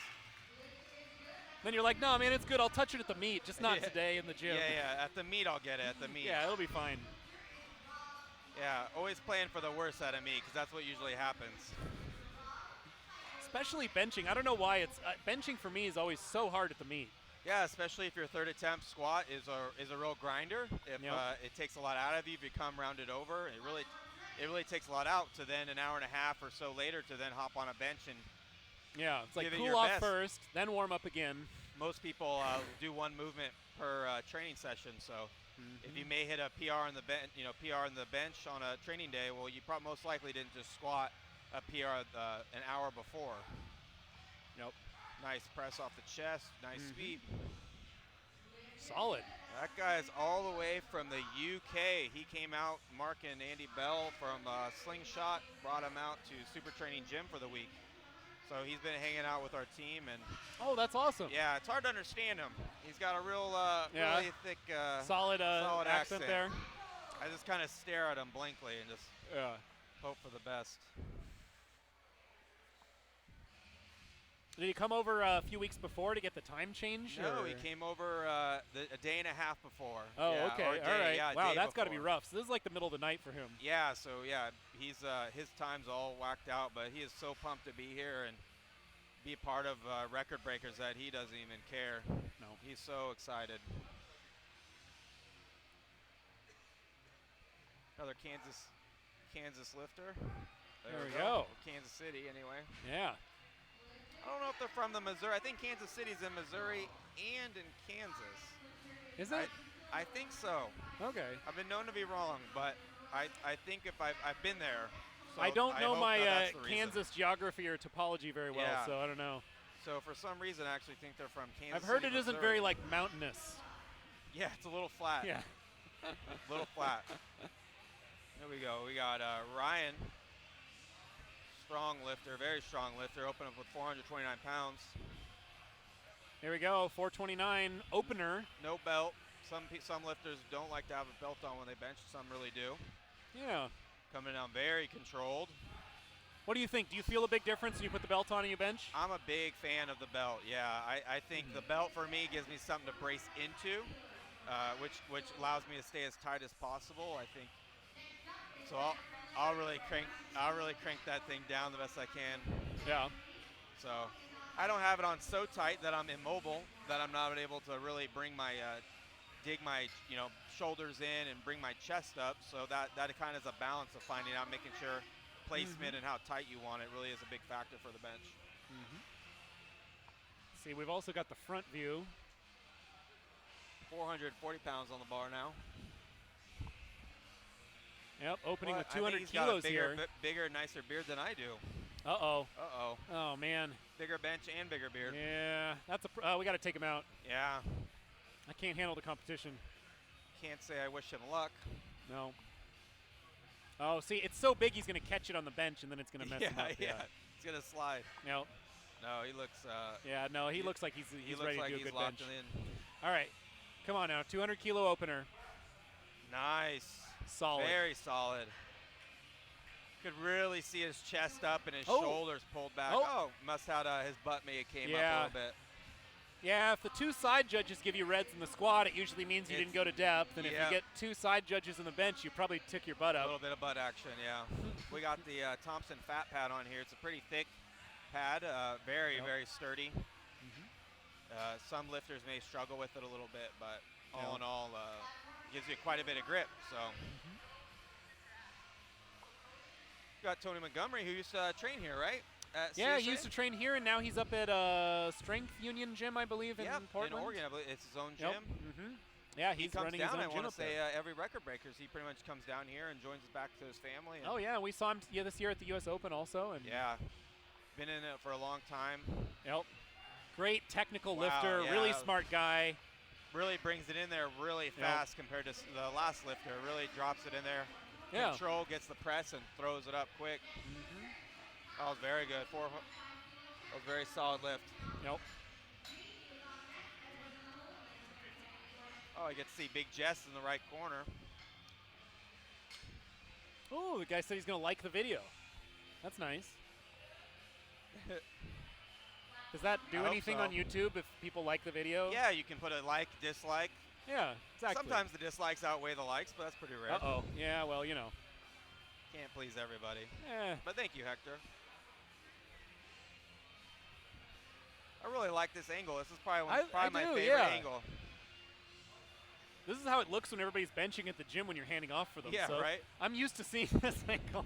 Yeah, I think this gives us and it gives the audience a really good view of what's going on. Yep. 446 pounds. Nice. Solid. Wow. The one challenging part with this angle is it's hard to see when the press command good is lift. because, because we don't have the view of the horizontal, you can't really see how it is on their chest. So it may look a little bit quick, a little fast, but press commands then when the control is on the chest and when they're stopped.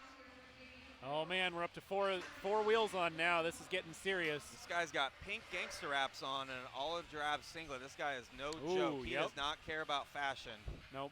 So he just cares about lifting. So Yeah, watch out for anybody who shows up with everything just mismatched. They don't give a yeah, crap. that's yeah, the I one. don't know. It's the pretty boys that come all make matching that you don't need to worry about as much. Yeah. So he's open at 474 pounds. Well, also We're when I probably see gonna see a that- 500+ pound attempt from him. Yep. When I see that singlet that says Boss Barbell, I start to worry too. Yeah, it's a strong group of people. Yeah. Just absolutely obliterated giving that. us reason to worry with that 474 opener looking like butter. That was fast. Wow. That was quick. Good. Man.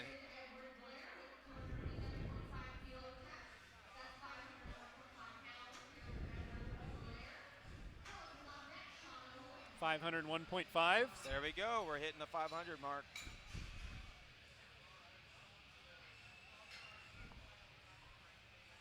In case anybody wants an update, here is the current status of the flight. This is our last bench of the openers. And this is our C flight of 4, so A, B, C, D. So after this, we have the big boys. Yep. Big, strong boys. Yep. This guy's opening with a 500-pound bench. I don't know if I can Yeah, not what's class going to be the next? Oh, and just smoked it. Just smoked it. There we go. He does not look very big. He's, Nope. what, 240? What's his weight class? 242 just did? He weighed in at 219.4. Oh, wow.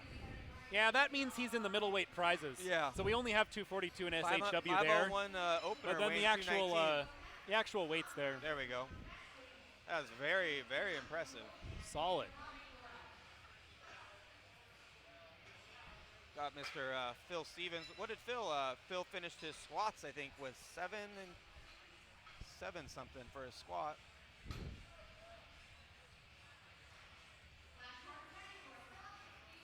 On the front view for this one. He looks prepared. Yep. There we go, a little different angle. Got the crotch cam. Yeah, exactly. Probably the best cam you got. By popular demand. Yeah. Look at those veins on those legs. Look at that, huh? This is the There shin cam. you go. Finish it off. There you go. Got a rack. It's where you show off all your deadlift scars. Yeah, and he's got a lot. He's been in the game for a long time. Mm-hmm.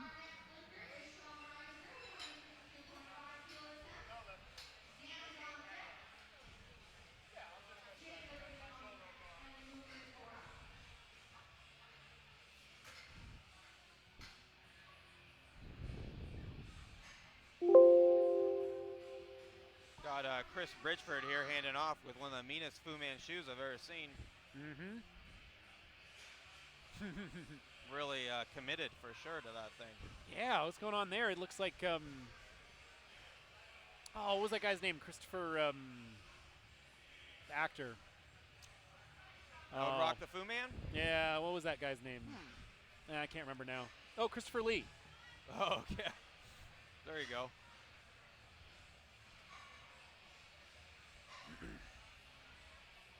Getting set up, locked and loaded. There we go. Nice. Quick press. Quick, right off the chest. Nice.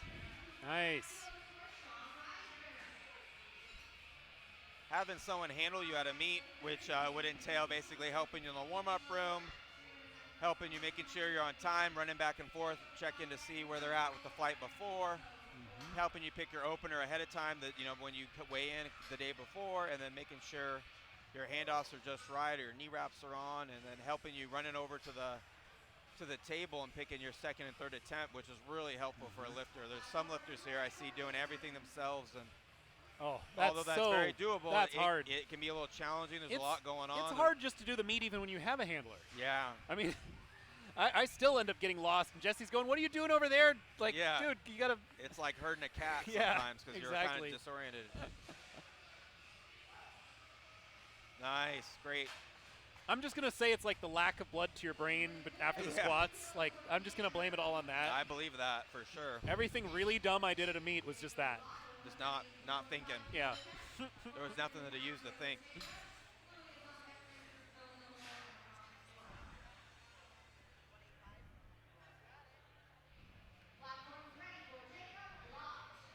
Kaylor Woolham is at this meet. He's going to be in the next flight, Flight D. Yep, he's going to be benching pretty soon. His bench has skyrocketed. I can't wait to see his bench. He's been killing the bench added lately, yeah. over the last year and a half. I think he's added, my guess is like 80 pounds. Yep. Maybe more. That is how you build a total. Oh, Keep yeah. bringing those all up. Yeah, he's definitely he's not just a deadlift guy at all. Mm-hmm. Also, that 500 opener was a guy in the 220 class, not 242. Sorry, somebody in the chat just said. Yeah, that was my mistake. Yeah, that was he amazing. Weighed in at 219.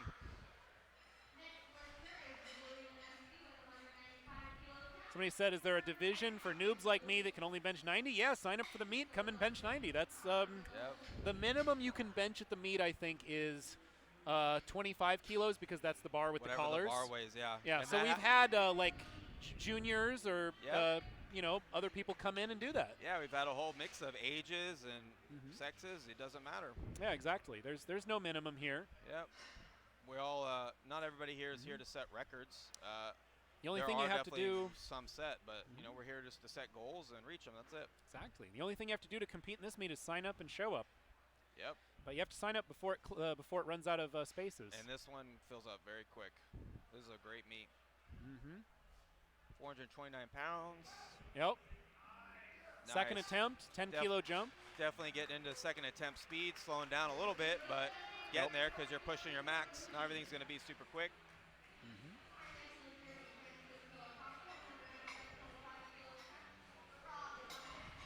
Here's our current status through the flight.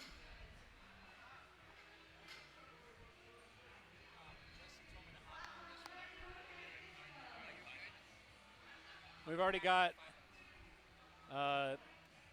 looks like Philip is already deciding not to do a third squat there with a 0.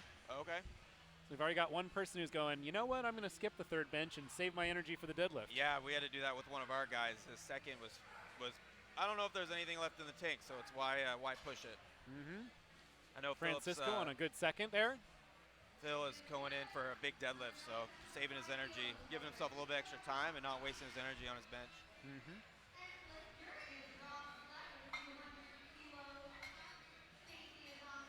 Even 200 kilos, 440.9 pounds. Yeah, 440. That's So a this solid is only bench. 5 kilos more than his opener. He must feel like he's either looking for a very particular number today, or that last bench felt pretty heavy. I actually believe this is his first meet. Really? I think this is his very first meet. That's amazing. Yeah, he's put on a lot of size and mass, I know, in the last 6 months. Because, yeah, this is a little bit smaller jump than you'd usually see. This is about 2.5%. Yeah, it's not a very significant amount. Let's see how it goes. So he must, he probably really wants that 200 kilo number. That might be it. Yeah. Didn't want to open that high, but also didn't want to risk jumping over it. Yeah, everyone has different techniques on how they want to place their first, second, and third. Some people start off a little high in efforts to give their, maybe if they're going for a 500-pound bench, they might go for it on their second and then give themselves a third to go for it again if they miss. Others like to take smaller jumps, and some like to take start off really light and work their way up in big jumps. I really like to get that opener in.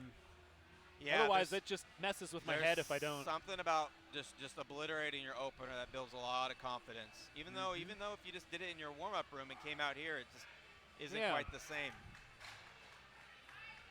In the warm-up room compared to out here with all the people watching and your adrenaline's pumping, it's a big difference.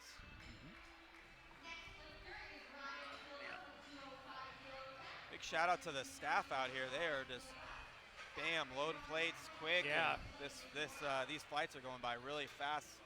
Yep. Yeah, these spotters and loaders have barely had a break all day. I mean, we really went quickly, moved the monolift, and just started benching. Yep. How about that interim video between lifts going on? Yeah, that was with pretty some good. Information. Right? Guy looked pretty handsome that was doing it. So one problem with his camera angle is JP is bigger than everyone else. And he's lost like 100 pounds. I know, and he's still so wide you can't see anything behind him. Ryan and JP are big training partners. They've been together for a long time, so they know each other very well. But look at him There just you go. drop effortlessly into that squat. Yeah. You notice And then a on- great bench there, Yeah. 451. You notice Ryan, he doesn't really sink it into his chest. He really stays tight and it kind of just touches it enough for him to press it.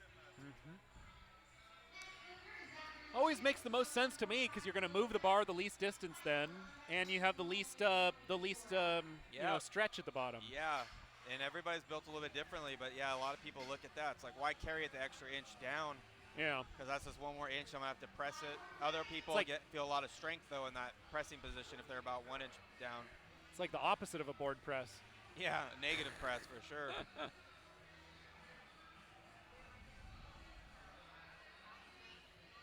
What Zachary weigh in at for this? Looks like Zachary weighed in at 294. Okay. So solidly in the 308s there, but not in the super heavyweights. Guessing he didn't cut any weight or just probably showed up for weigh-ins as is. That way, or his scale's really off. Yeah.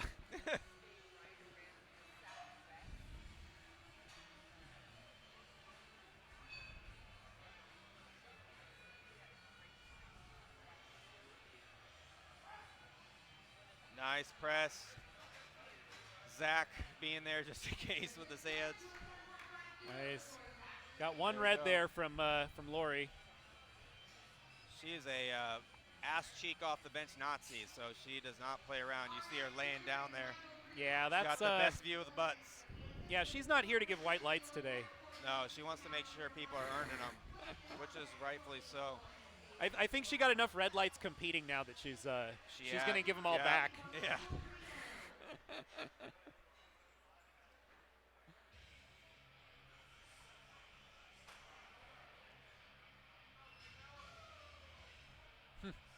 Somebody asked, what's the most strong powerlifter? There's like 100 different ways to define that. So yeah, we have a handful here. I mean, we got Kaylor, Jeremy. And if you just look at all-time world records now, we've got Andrew Herbert from this morning. Oh my gosh, 942. Right? That was insane to watch. Dude. He is a ball of muscle with a ball of muscle on top. But meanwhile, per pound, we've got Kaylor setting world records. Yeah. And we've got, I think, Jeremy still has the lightest 2,100 total or something like that.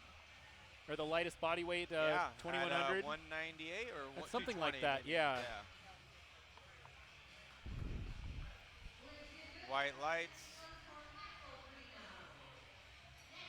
Starting to knock on 500's door here. Nope.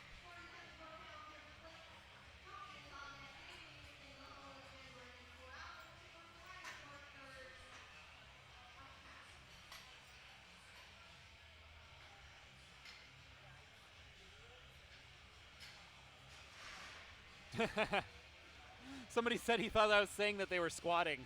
No, I was saying JP squatted after he gave the handoff, like I mean, just like he'd been doing it his whole life. Yeah, right.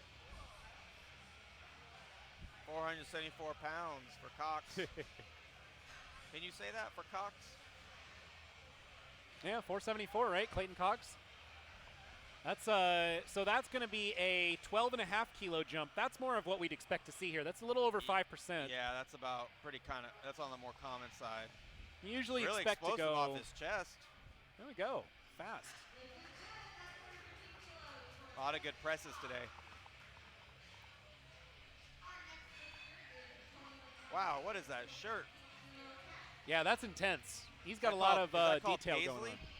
That's why we had to go HD on the stream. Brad Paisley? Yeah.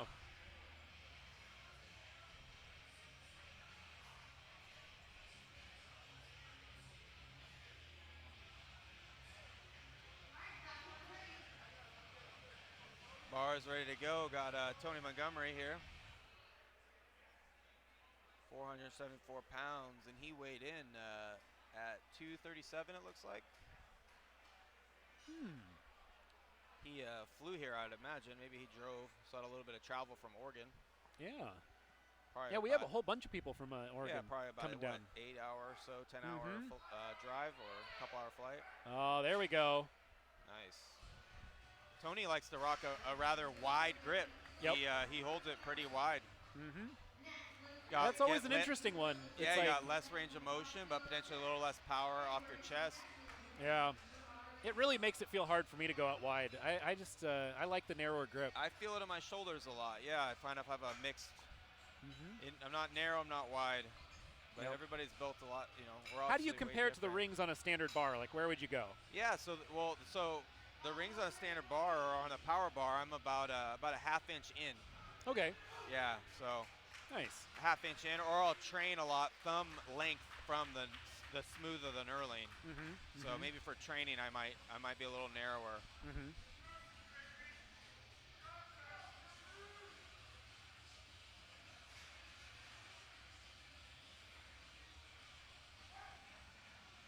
Nice. Oh, Davey blowing Really- up 501 there. Wow.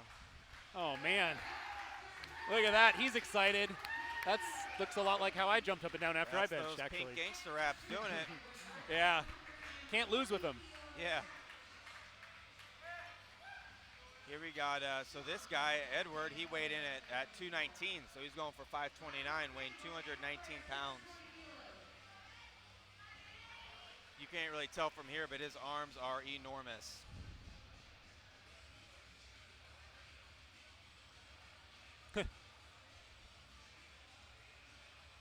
Man. Okay, so that's a pretty conservative jump considering the weight that he's taking. So he's, yep. Wow. Wow, yeah. Another huge bench. He's already building a pretty big subtotal here, too. Oh, Flight D is showing right now real quick. Oh, in case you caught it there while it was going. You can go back and pause YouTube and look at that list.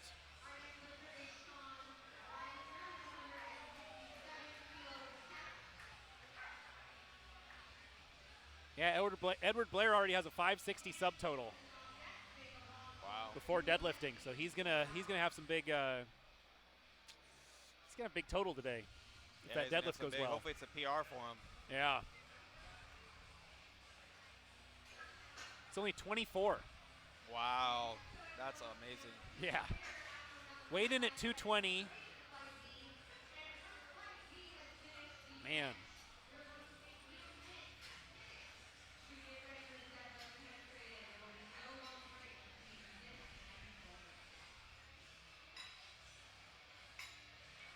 I do agree, Edward does need to chill. He is going way too hard.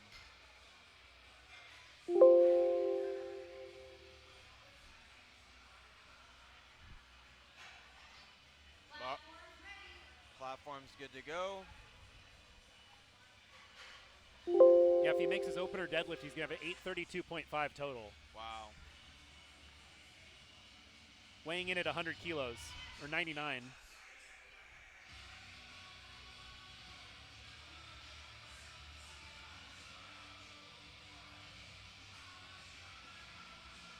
All right, Sean Reisner, third attempt, 369. There's only a 5 kilo jump over, nope. Not today.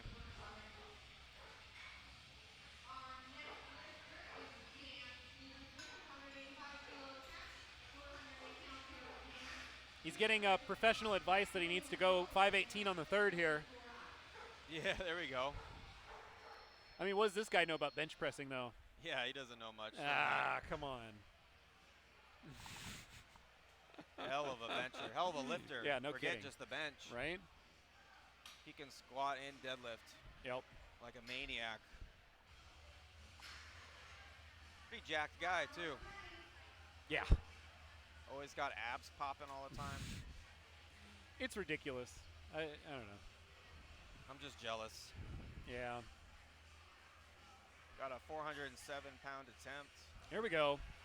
Third attempt here for Dan. He's jumping 5 kilos to try out 407 and see how it feels. This is Flight C. Flight C. Yeah, this is the third attempts on Flight C. Nice. Okay, and I wonder if that's Dan's first time bench over 400, because that was really, yeah, that good was really lift. quick. Wow, Yeah. that was fast. Really solid.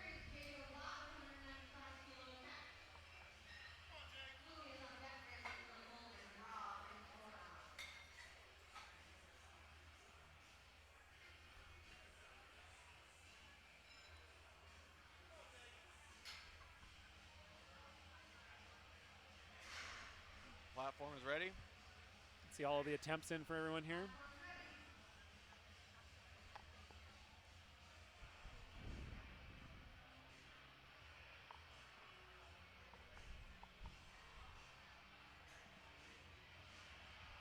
Oh, he says he's his well, no wonder he's blowing up the bench. Well, no kidding. Getting coached by one of the best. Yep.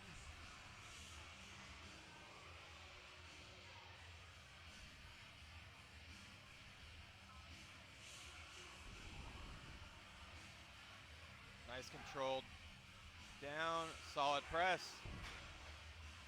Great way to end your bench. There we go. 3 for 3.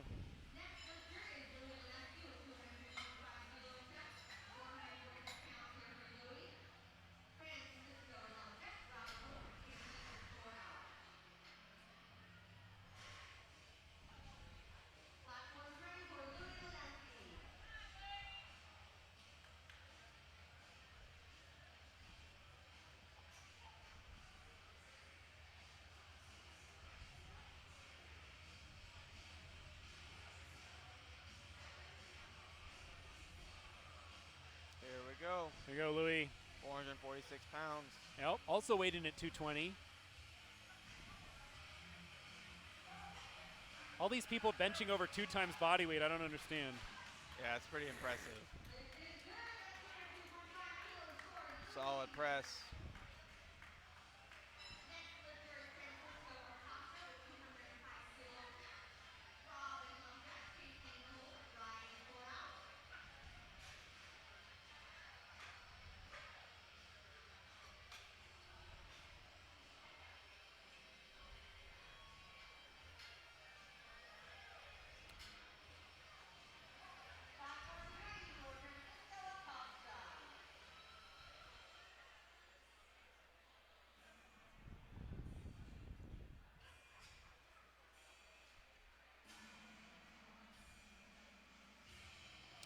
Yeah, somebody asked why only one platform. Well, Jesse kind of felt like if we tried to do more than one platform, it would take away attention from the lifters.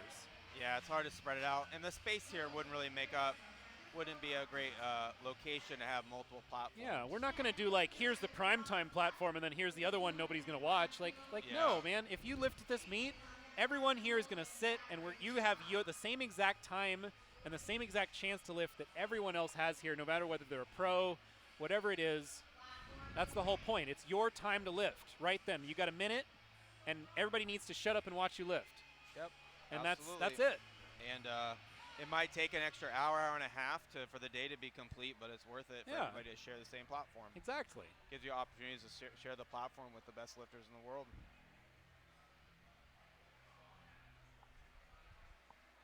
Everybody's at a different level, and everybody can sign up and come here and lift. Yep.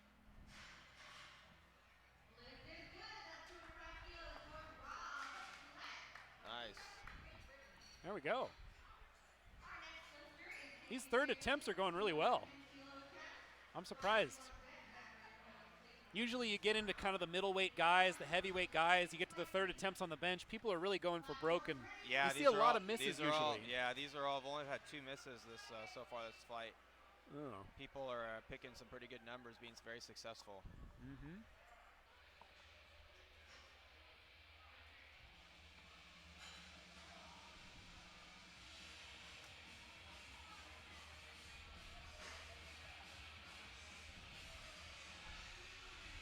There we go. There we go. That's a really good third. There we go. Good lift.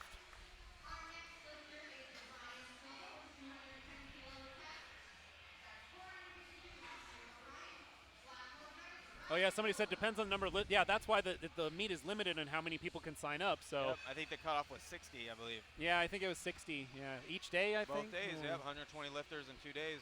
Yep. So that gives us 4 flights of about 15 lifters. So that's a pretty good size for 4 flights to run through. There's no breaks in between flights or in between flights or in between movements. So they jump right in, and so it's really good, really smooth. Really big team, really big staff from Jesse's gym and from SuperTraining gym to make this happen.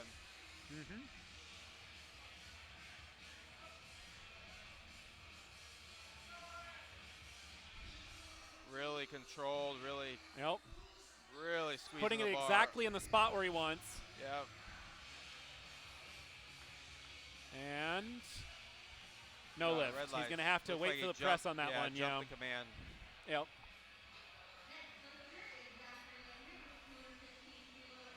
Someone said 8 hours for 60 lifters. That sounds about right to me. That's about average. We start at 10 o'clock or 10:10, and we're looking at probably 10:10 Pacific time. We're probably looking at it's about 6 o'clock.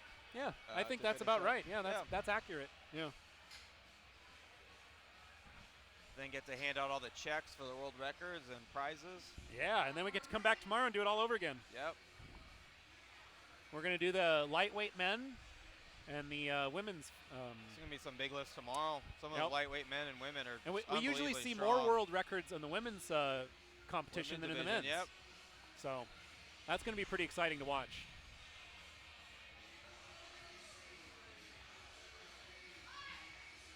Someone asked, how do you fail bench? Well, either your butt comes up off the bench. That's not allowed.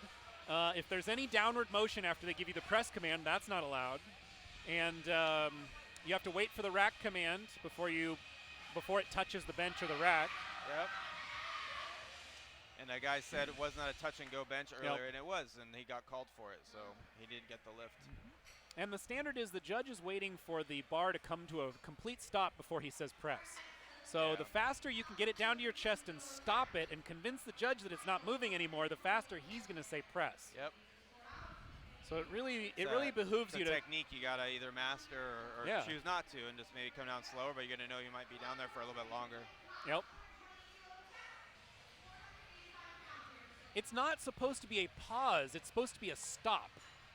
That's really it. People are calling it a pause. The whole point is that the bar can't bounce off your chest, and you're not supposed to heave it. You want to show that you have control on your chest. Yeah, it's supposed to stop. The judge says press absolutely as fast as they can. As soon as they see the bar stop, and then you press it up. Yep. Yeah, it's not like a 3 count. But if you bring it down to your chest and then you slowly sink it in for a couple seconds, the judge is going to sit there and watch you do it before he says press. Because the bar is going to keep moving down. Yeah, he's going to go like, okay, well, it's still moving. I'll wait.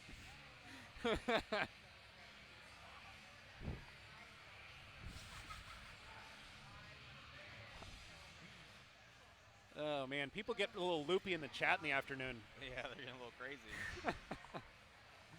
Oh, no lift there. No lift. Somebody threw a $5 donation in for JP earlier. There you go. I didn't even know we had that enabled. Do I have to give him that now? I don't know. What, I think it's like a tip, so yeah, I don't know. I'm not gonna tell him. I don't know. In California, I think you have to give people their tips. Well, it's going to be taxed. But is he in? Is it Kansas City law or I don't know? Yeah, he's either Kansas City, Missouri Kansas, laws, or Kansas City, Missouri. I'm not sure. I wonder. Interstate, so I'm not going to worry about it. Yeah. Let's come back to haunt us. JP's going to be hitting us up for $5. Might get audited. I know. He's going to turn you upside down and shake you. Yeah.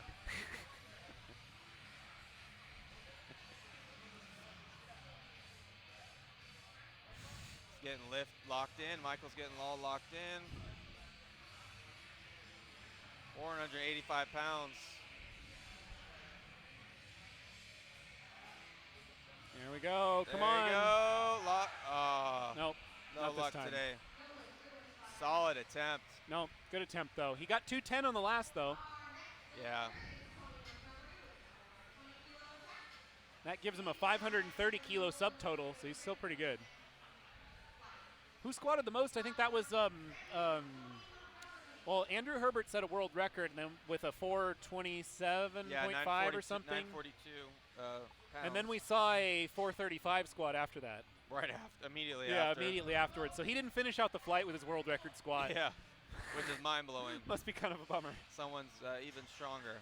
He was a weight class up, I believe. Oh, nice.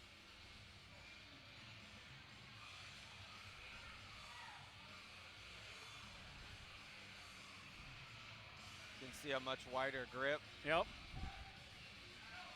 There he goes. Press, so you're press, allowed press. to go as wide as you can while you're still where you're still touching the rings. Close one. Yep, as long as you're within the touching the ring, you can go as wide as you can.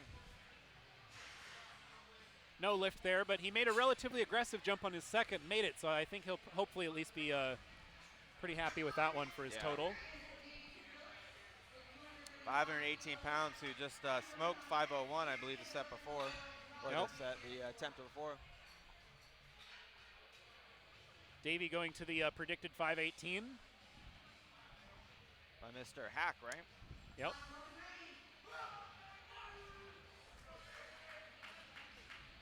Considering the way he blew up the last bench, I'm expecting this to move pretty fast, but let's see. Yeah, it'd be great. This is only 7.5 kilos more than the last bench. See him go 3 for 3. Yep. It's always the goal. Mm-hmm.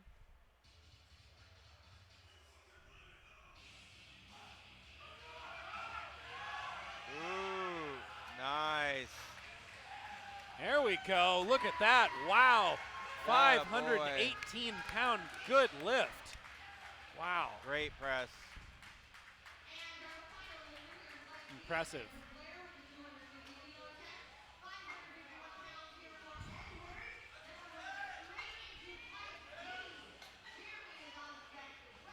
Weighed in at 219 pounds. 551.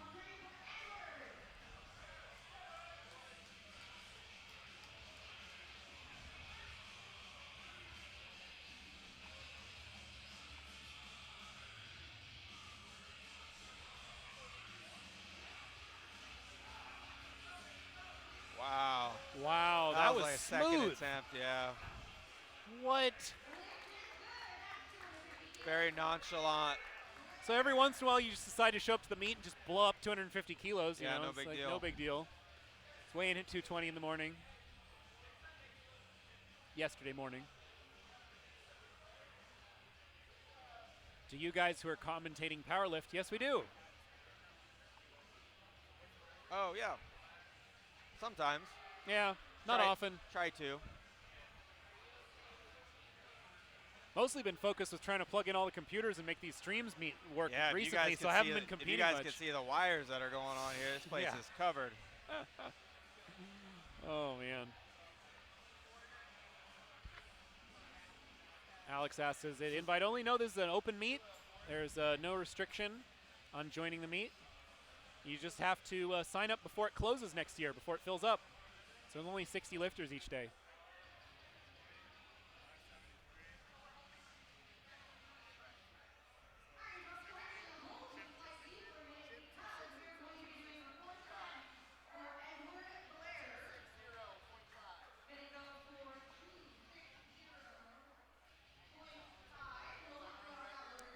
How much do you power lift? I don't know. Not a lot since I've lost a lot of weight. I haven't done a meet since then, but. Yeah, I did a meet in September. I did a bench only, and then I'll be doing full power in March. I like to get 1 to 2 meets in a year. Nice. I usually do about 1. Yeah, I definitely was more ambitious and did 2, and then the last few years has turned more into 1.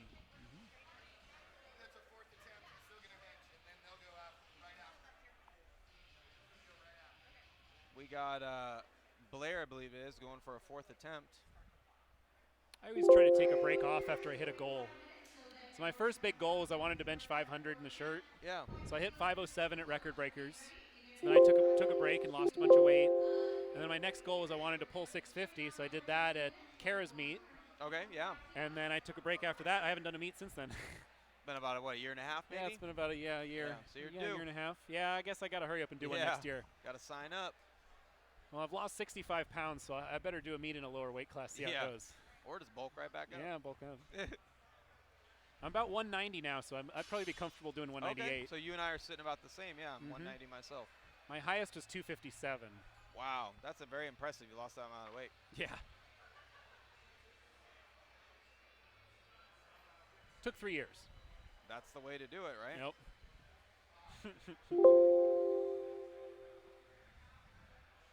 Got a little bit of a break because Blair's going to be going for his 4th attempt. Yep. Yeah, you can see here on the sheet. Do you know the circumstances? On the 4th? Yeah. I'm not sure. Is it a world record?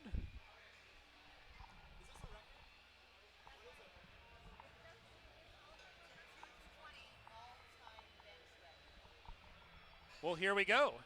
This is an all-time bench record at 220. I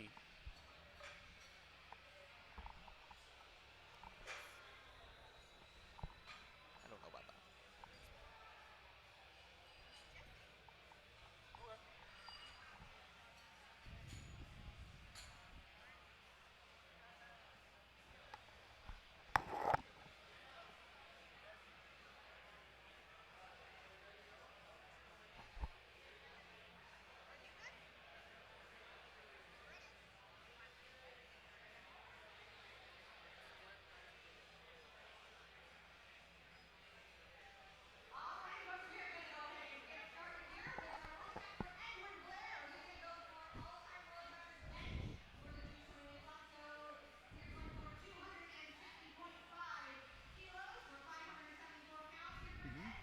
Yeah. There we go. This is going to be 0.5 over the current world record. Wow. He's chipping it. Yeah. Well, that's the way to do it. Gave him a little bit of break, just like if he was in the rotation. Took a little bit less time, actually. What do you think? Should we switch the camera? Yeah, let's get that good angle. You want the top? I'm a big fan of that top angle. Ooh, that's a good one, too.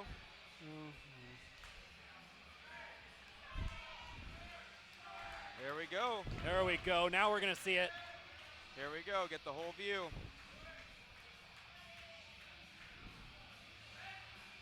Here we go. Okay, all-time world record. Pounds. Oh, man. I can't imagine the pressure right now. He's going to get this tight. He's got to get it right. There we go. And does he lock it out? Oh. Very, very close. Good attempt, though. Oh, no lift, but that was close. That was unbelievably close. Probably only a couple inches. Man, good fight there. Wow.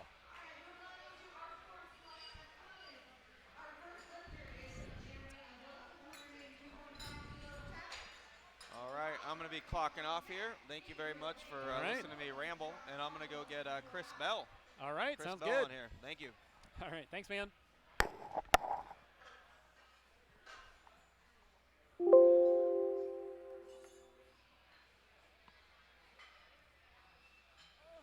Here we go. This is our openers for flight D on the bench.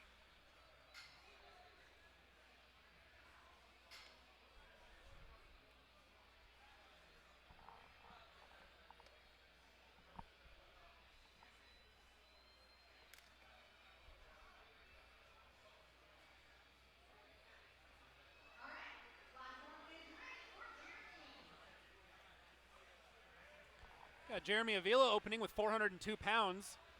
Just to repeat that, our first opener in this flight is 402 pounds on the bench. Here we go. Here we go. Come on. Wow. Solid. So we have 3 people opening with this same weight here. Very popular round number.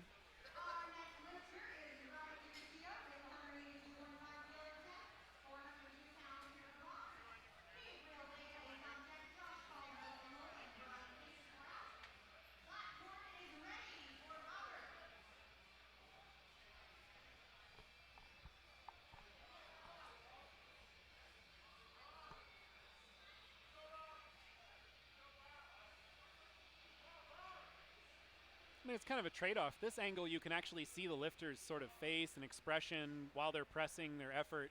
You just don't see the lockout as well or the press, but there we go. Bob going for a really fast, quick opener there.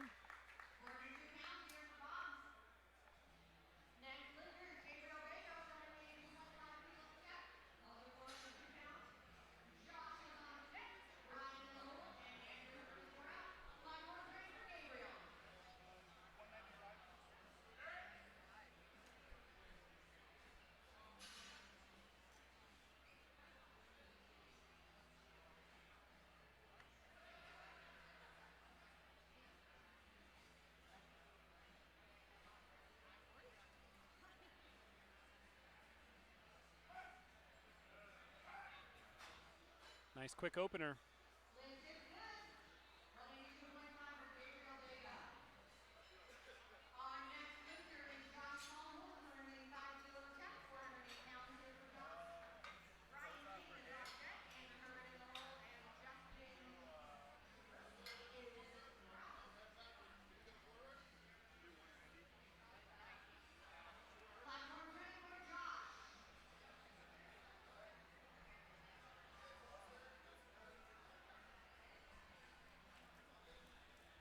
Here's Josh going for a bench.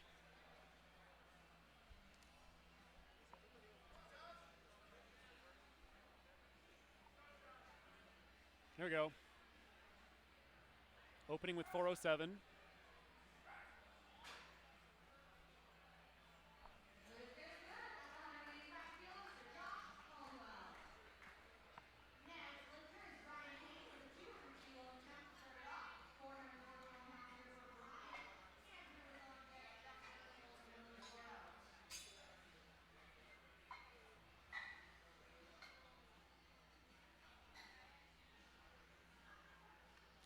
So day 1 is the middleweight and heavyweight men.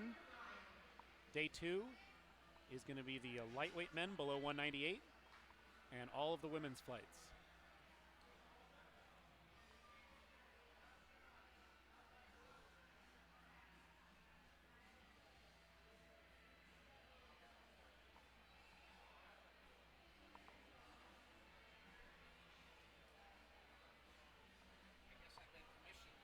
Hey, yeah.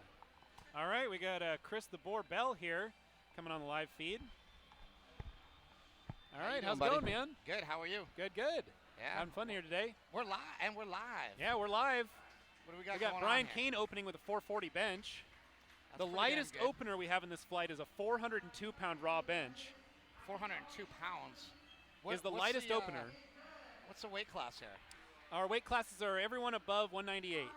Okay. So pretty much everybody's 220, 242, or here's our... This meet is great. It's been very efficient, I found. You Yeah. know, like a lot of times we'd still be in the squats, You know? Oh, I know, right? Yeah, you'd be like, oh, man, we're going to deadlift at midnight. That's when my brother's like, you got to come to this meet with me. I'm like, oh, no. He's like, don't worry, it's Jesse's meet. It's run well. And I'm like, oh, good. You're imagining, like, dragging on all day until midnight. And just, there goes Andrew Herbert, who squatted 942 before all-time world record. It was awesome to see that. The most I anyone actually has just posted squatted. it on Instagram at Big Strong Fast.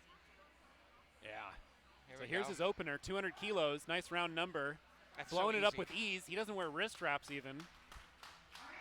You know, some people are just tanks. Yeah. And he's one of them. Yep. I mean, look at the guy. He's just like. It's amazing. He's a machine. Mm-hmm. Like he's walking over towards us, and I'm like getting nervous. Yeah. Like, yeah, exactly. You're like, hey, don't come over here, buddy. Yeah, I know, right? Like, don't keep coming through the table and just shove us through this wall. Like, I always think of pro wrestling when I do these, like, you know, I got the headset on. Oh, yeah. I feel like The Rock's going to come over and slam my head into the table right? while I'm announcing. You know? I know. We got ourselves up tiny in the corner here, too, so they can see us. There you go. Yeah. Smelly always used to do that when he used to wrestle. Yeah. He used to go mess with the announcers all the time. Really? Like Oh, that sounds great. Yeah. He was actually really funny when he used to wrestle. Smelly Bell, back in the day. He's wrestled a lot of legends. He beat up Jimmy Snuka one time. Really? Superfly, yeah. What's this guy got going on here? That was easy. There we go. 445. Solid. Everybody's doing well on their openers here. If you see anybody miss an opener or really struggle with it, that usually means something went wrong. I hate when people miss an opener because a lot of times it just shows like inexperience. Yep. It's unfortunate, right? Like somebody bombs out of a meet because they can't get, like, especially on the first squat. Yep. And then they bomb the whole meet and they put all this time, all this effort in. And that's why it's really important in You powerlifting prepare for to months. pick your numbers very carefully. You know, not be somebody who's rushing into it or trying to lift with an ego. Yeah. You got to do shit that you can manhandle, you know? Exactly. This guy's Especially jacked. just psychologically at the meet, once you get that first lift in, the second two are much easier. Hey, the first one's brutal. If you miss the 1st You're one, nervous man, all the day second one's hard. Just for the first lift. Yeah. This is a 451 bench. This guy's from Australia? Yep. They make Yeah, him, he was just in the gym recently. He was talking to us and doing some a little bit of training before the meet. They make him big down there, big Yeah. and strong. It's really tough, too, because all this stuff is upside down compared to what he's used to. He's got one hell of an arch. You don't see a lot of guys being able to pull off that, like an arch like that. That was like, it's kind of an insane arch.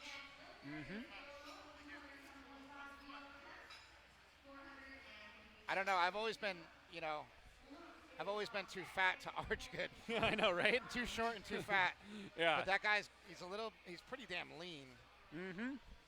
But he was able to get that nice arch and just really get his chest way up high. Yeah. Here we go. Here's Kaler's opener, 457.5. Kaler Liddell. Kaler Woolham here. I'm just kidding. Oh, He's yeah. got the Chuck Liddell Iceman. Oh, going. I know, right? The Iceman, Kaler Woolham. Somebody else was saying he looks a lot like an old Louis Simmons from back in the day. He does, man. Right? Like, you know what? He just looks fucking awesome. He does, I yeah. love- Well, I love especially this guy. when you lift enough weight, it's hard, you don't even notice what he looks like, right? No. It's like, oh, dude. He's awesome, man. His shoulders got so jacked since last time I saw It's him. amazing. He is so wide. 457. Here we go. Come on, Kaler. Easy. Oh, my God. That was pretty So easy. fast. And that already puts him into the meet with a big subtotal. He's got There a we go. 515 kilo subtotal already. He's got more than I total, I think, as a Yeah. subtotal. So we're looking at a 515 subtotal. He's going to be opening the deadlift with 410 kilos. So if he gets his opener, he's going to have a 925 kilo total. You know what's great about Kaler? He's so nice, and so we were just actually talking outside, and I was talking to him about his hook grip, you know? And I was like, well, my hands aren't big enough. He goes, stop. Yeah. Yes, they are. I'm like, I can't. He goes, yes, you can. And he wouldn't let me say I couldn't do it. Because I told him I couldn't do it, but he's saying I can. He's like, you just got to tough it out. So he wants me to try it. So All right. I'm going to give it a shot. and see Yeah, if I'll give it be a able to do go. it. I thought my hands would be too small, but he's saying that anybody can do it. Yeah, that's what he says. Here we go. Luke Dreyer, 210 kilos, 463. And he just cranked that out. There we go. This dude's strong. I saw him squatting. Solid.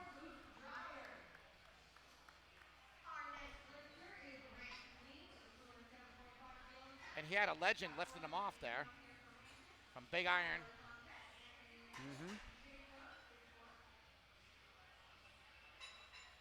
There you go.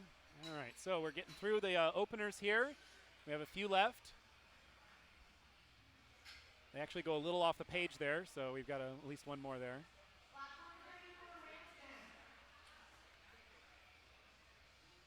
This guy was my favorite squatter. He was my favorite squatter because his legs are shredded like a bodybuilder. He said he used to do bodybuilding. Oh, makes sense. Yeah, Ranson Lee from North Carolina. He's jacked and shredded, which gets me excited. I like people that can look the part and lift the part. They can do both. I like that. Yep. He's going for 479.5 pounds. It's sort of the modern generation of powerlifters, actually looking jacked and focusing on, body fat levels and stuff like that. Well, I think,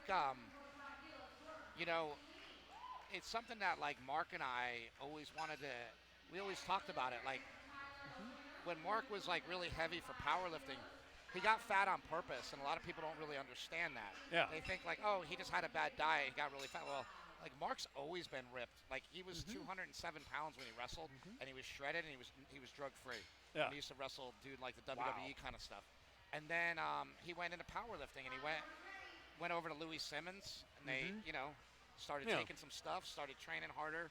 Well, they got the weight gain challenge at Westside, right? Yeah, I mean, I'm sure they got, This big guy, right? Tyler Obinger, I think he's going for 501, but I think he squatted the most today, right? Yeah, he did. There we go. He just smashed that. Wow, that was a fast opener. He also opener. squatted, like, I think 959 today, maybe? Yes, yeah, he had the biggest squat already. So he had a 435 squat.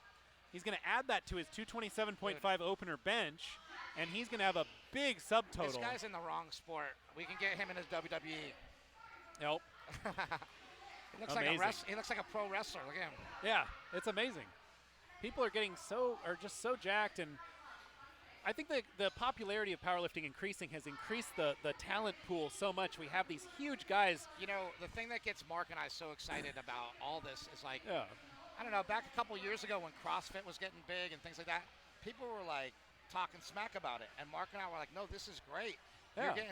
You're getting a lot of people to get off their couch and get into lifting weights, and they started getting into powerlifting. And Mark and Jesse Burdick, they both noticed that, and they were actually teaching courses in CrossFit for powerlifting, and they were part of the helping it become more popular. And I think along with CrossFit, that's really what helped it become more popular. And then also the advent of, like, a lot of the women getting involved, and then we're seeing, like, even though I hated it, but the whole, like, Me Too movement and all that stuff. Women started getting powered in more and more sports and things, like WWE had a whole women's division, right? That blew up. In powerlifting, there's so many women in this now. It's a lot more fun, I'll tell you that much. When I was a kid, well, it's just great to have. There was no girls in it at all. There were none. Sweaty guys in the gym. A couple sweaty girls, too, but there wasn't a whole lot, Trying to put on the tightest possible denim powerlifting gear they can find, right? Yeah, I mean, it was all growing up. For Mark and I, I started competing in 1990, something like that, 80, or maybe even earlier, 88, 89, something like that. And back then, there wasn't a whole lot of powerlifting meets. Well, my first competition was at a YMCA. Or high school or something like that. Yeah, YMCA. I think Mark's first one was at some local gym, like local sports club, just a bench press competition, and so we've been at this for a long time. We've seen it grow a lot. And it's been exciting to be part of it, too, Jacob Siebert, 232 kgs, 512 pounds. Yeah, opener. Wow. Here he goes. Lowering it down. Oh. Little double pump there. Hold on there. Okay, well, he got it there. He got it there. It looked like he got one judge said that was downward motion, and the other one didn't, I think. This guy's, I think, one of the only geared people in the whole meet, right? Am I correct in saying that? Yeah. He's wearing a bench shirt, and what a lot of people don't know, well, anybody watching this will know, but the bench shirt just basically helps you across the top of your chest. Yep. It can help a lot. It can help up to a couple 100 pounds. It can. I wonder what bench shirt that is. That's an Inzer something or other. Yeah. But it doesn't have the collar on it, even though he's in multiply, so I don't know what's going on there. Yeah, the collar is the strongest part. Because I've got the Super Duper Phenom, and it looks a lot like collar. that, but it's got a different sleeves and it's got the thick collar with the cross on it. What's funny about the Slingshot is yeah. Mark hated putting on the shirts. Yep. He always hated it. And he had like 3 or 4 guys pulling the shirts on, and he's like, nope. And Mark's a meathead, So for him, he never thought he was going to invent anything or do anything. But he's just kind of like one of those simple things where you're like, yep. What if you didn't have the shirt part? Like, what if you just got rid of the shirt? Yeah. Well, then you got a Slingshot. Yeah. It's basically the collar and the sleeves, right? And it still takes the load off your shoulders. It still helps through the movement and helps you do the right movement. So it's like you don't need the rest of the shirt. It was kind of an amazing little epiphany that launched his whole thing, his whole business. It's also nice not to take off the Slingshot and have a square foot of bruises on your body. Yeah. Not have to try to explain it to people. Yeah, exactly. It's like, dude, why do you have a big bruise across your chest and your triceps and your lats? And what happened? Did you lose a fight or something? Yeah. So I did a powerlifting meet, and I had these bruises on my chest, really bad. Right in the stretch mark there too, doesn't it? It gets you right there. It's like I went to see my girlfriend the next day after a meet, and she was so mad at me. She thought I was cheating on her. She thought somebody had she thought some girl bit my chest or something. She's like, how would you get bruises on your chest yeah, there? Yeah. I'm like, it's from a bench shirt. And she's like, what is a bench shirt? And I just started dating the girl, so it was hard to explain it. Oh, that's amazing. Eventually she found out because she had to come to powerlifting meets with me, which is not what women want to be doing, I found out. Yeah. No, I don't think so. This is a 418 opener. Gabriel Vega.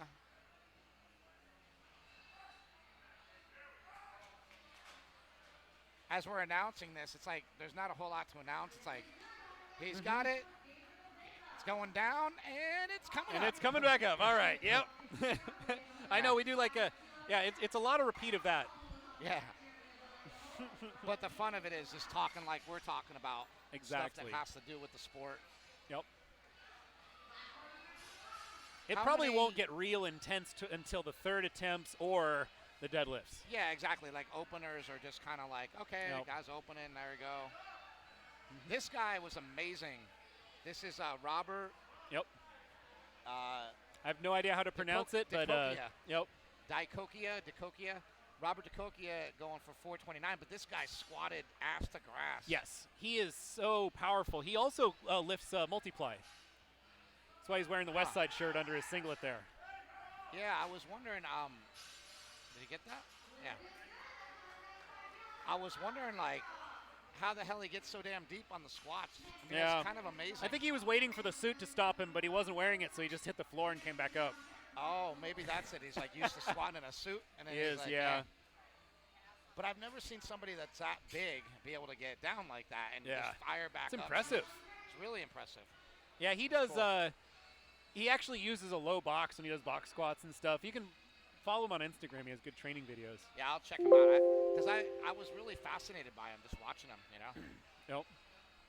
We got a 435 bench, Josh Caldwell, 242.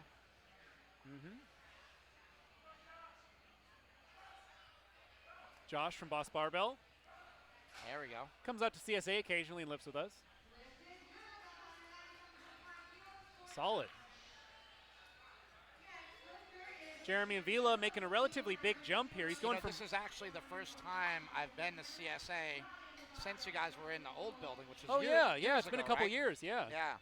I guess I just haven't been here in years. Yeah. I didn't even realize it. And this is a beautiful facility now. I love it. Yeah, it's really nice. Jesse's got everything you could imagine over there, too. We got 3 monoliths now. We have 4 competition benches now. You guys had a lot of good equipment, but it was kind of shoved into a back corner. Yeah, we had no room lifters. for it, yeah. Yeah, wasn't a whole lot of space. Here we got Jeremy Avila. Yep. He's making a relatively big jump here to his second attempt. He went best. He's my favorite. 182.5 to 200. So he's making a 17.5 kilo jump here. That's 440 bench. Pretty aggressive. Let's go, Jeremy. There we go, Jeremy. He's got it, though. Smokes it, dude. Solid. There you go. Very smooth. Jeremy and I have become really good friends. We bonded over the fact that we both have pasts with addiction. You know, and when I first met Jeremy and heard his story about how he came out of a serious drug addiction, and so did I think powerlifting can be a source of inspiration and motivation for a lot of us. I think, like, in a way, when you go to SuperTraining gym, I always say this, it's like the island of misfit toys. Like, everybody's got an issue. So we can all relate to each other because it's not always addiction. Sometimes it's obesity. Sometimes it's child abuse. You know, sometimes it's, you know, you're abused as a kid. Sometimes it's you were bullied. You were picked on. You're a nerd. You know? And it's like, what did you have in your background that screwed you over? Because we all have that. And so we come together at the gym and we meet people with common, have common paths. But the nice thing is everybody's pulling themselves out of it. You know, and when I was actually at my lowest, my brother reached down and helped pull me out of it. And so, and, you know, we say live through it. Like, that's what you do. You know, you have a problem in your life, you live through it. And that's what's brought us sort of through everything in our life that's been difficult or hard. We're back to Brian Kane. This is his second attempt, right? Yep, pretty smooth. 463. He threw 10 more kilos on and moved it just as well. Yeah, back to, like, what I was saying is, like, everybody's kind of broken. And everybody's kind of hurt. And so to have a sport where everybody kind of comes together, this is much different than bodybuilding. You hear a lot of people here have experience with bodybuilding, and I talk to them about bodybuilding. And there's nothing wrong with bodybuilding. I'm not, like, trying to, you know, trash talk bodybuilding. What I'm saying is, in bodybuilding shows, everybody's there, they're really focused on themselves. Powerlifting meets, everybody's like, how can I help you? Yes, exactly. You see guys who are, they're going for a world record, they stop and they're like, oh, that guy forgot his socks. Let me go to my car, get my spare pair of socks, give it to the, like, while he's trying to warm up for a world record, you will see top-level lifters do this kind of thing. You know, we were because it's more exciting for them to watch somebody else break a PR sometimes than for themselves, because that's what they live for. I'm excited because we were in the back and Kaler's like got like some smelling salts, right? And he opens them up and he smells it. He goes, I wish I had some nose torque. Nose torque's better. I'm like, I got a brand new bottle.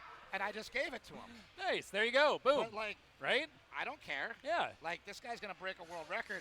I want to be part of it. Hell yeah. Even if it was just the nose torque. Exactly. I know. I want to be like, it's like, even if you're competing against him, you still want to. I gave him that nose torque. I know. You like forever, that world record. I did that. I'm part of it. Yep. But you know what the problem is? World records nowadays, they only last for 5 seconds. I know, right? They break their own records now, these guys. Yeah, we're going to watch Kaler try to do it in a little while here. He's going to try to beat his own deadlift record. Records, we got Andrew Herbert up again. Herbert the Love Bug.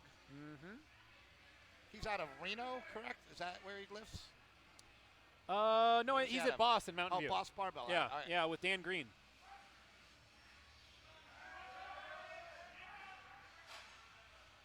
I know what I was thinking. I met him in Reno. Yeah. I met him in Reno at Iron. What's that gym there?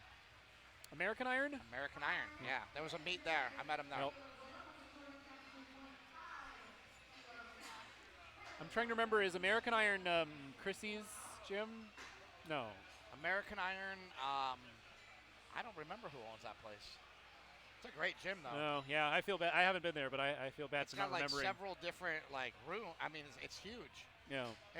When you go in it, it looks like it's in kind of like a strip mall thing, but it takes up like 5 stores. So it's like you just keep going next door and then go next door, and there's another room. Oh, that's awesome. Each room's got kind of different stuff to train in it, which is pretty cool. Nice. You know, like one room's a powerlifting room, one room's more of a bodybuilding room, and then there's a bunch of other, you know, kind of stuff in between. Yeah.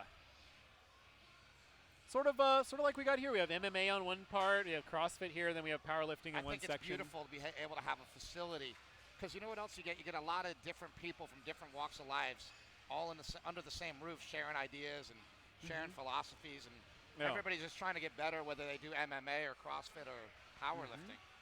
They're just trying to be the best at what they do. Here goes Kaler again with. And it's such a team effort too, you know. It's like absolutely.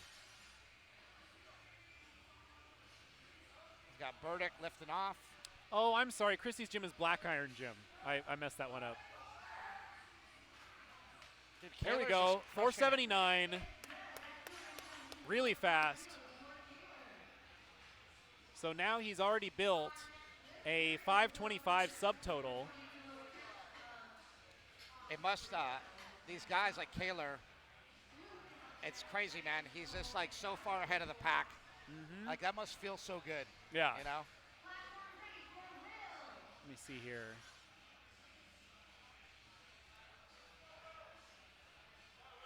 Yeah, Kaler's going to be over 2,000 pounds if he gets his first deadlift. Jeremy was saying, and this is Jeremy's prediction for Kaler, which I like. That's another thing about powerlifting that I really like. These two guys are competing head-to-head today. Head-to-head. For the same money. Yep, and Jeremy's like, he's going to break the all-time record today. He'll break the all-time world record. Damn. You know, in the weight class. I hope so. And that's pretty cool to say about your opponent, you know? That is amazing. Yeah, Kaler's going to be opening with 410 kilos on the deadlift. Jesus. Which is Will Crozier. Pretty big deadlift. Australia. We got the Australian back again. Yep. Will's blowing up a big bench here with 485. Looks the part, lifts the part. Mm-hmm. Good job. He's doing really well so far. He's got a 605 kilo subtotal at this point. That means he's also going to be in the running for a pretty big, big total. Somebody on the live feed, Chunky Father, just took a massive whey protein dump. Oh wow! Congratulations, there we go. Chunky Father. That's got to be. We have to acknowledge those kind of things. Exactly. You know, there's not a lot of people that will. It's important to have more than one PR, so it isn't just a max squat, right? You have to go, hey, I had this squat and I did or didn't have, a massive. Yeah, exactly. Protein. Yeah, like.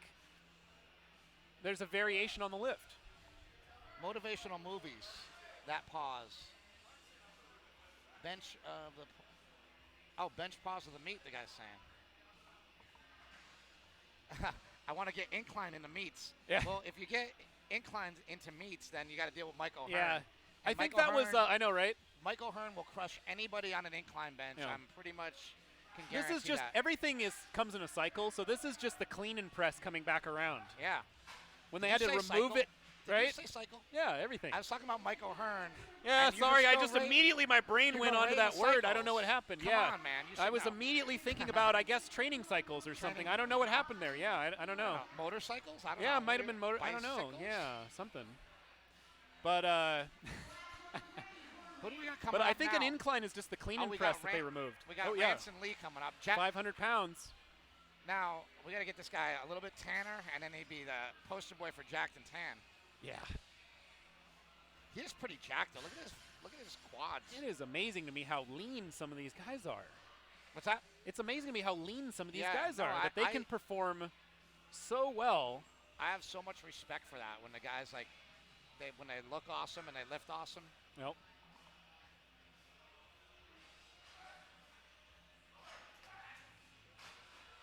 Solid. Wow.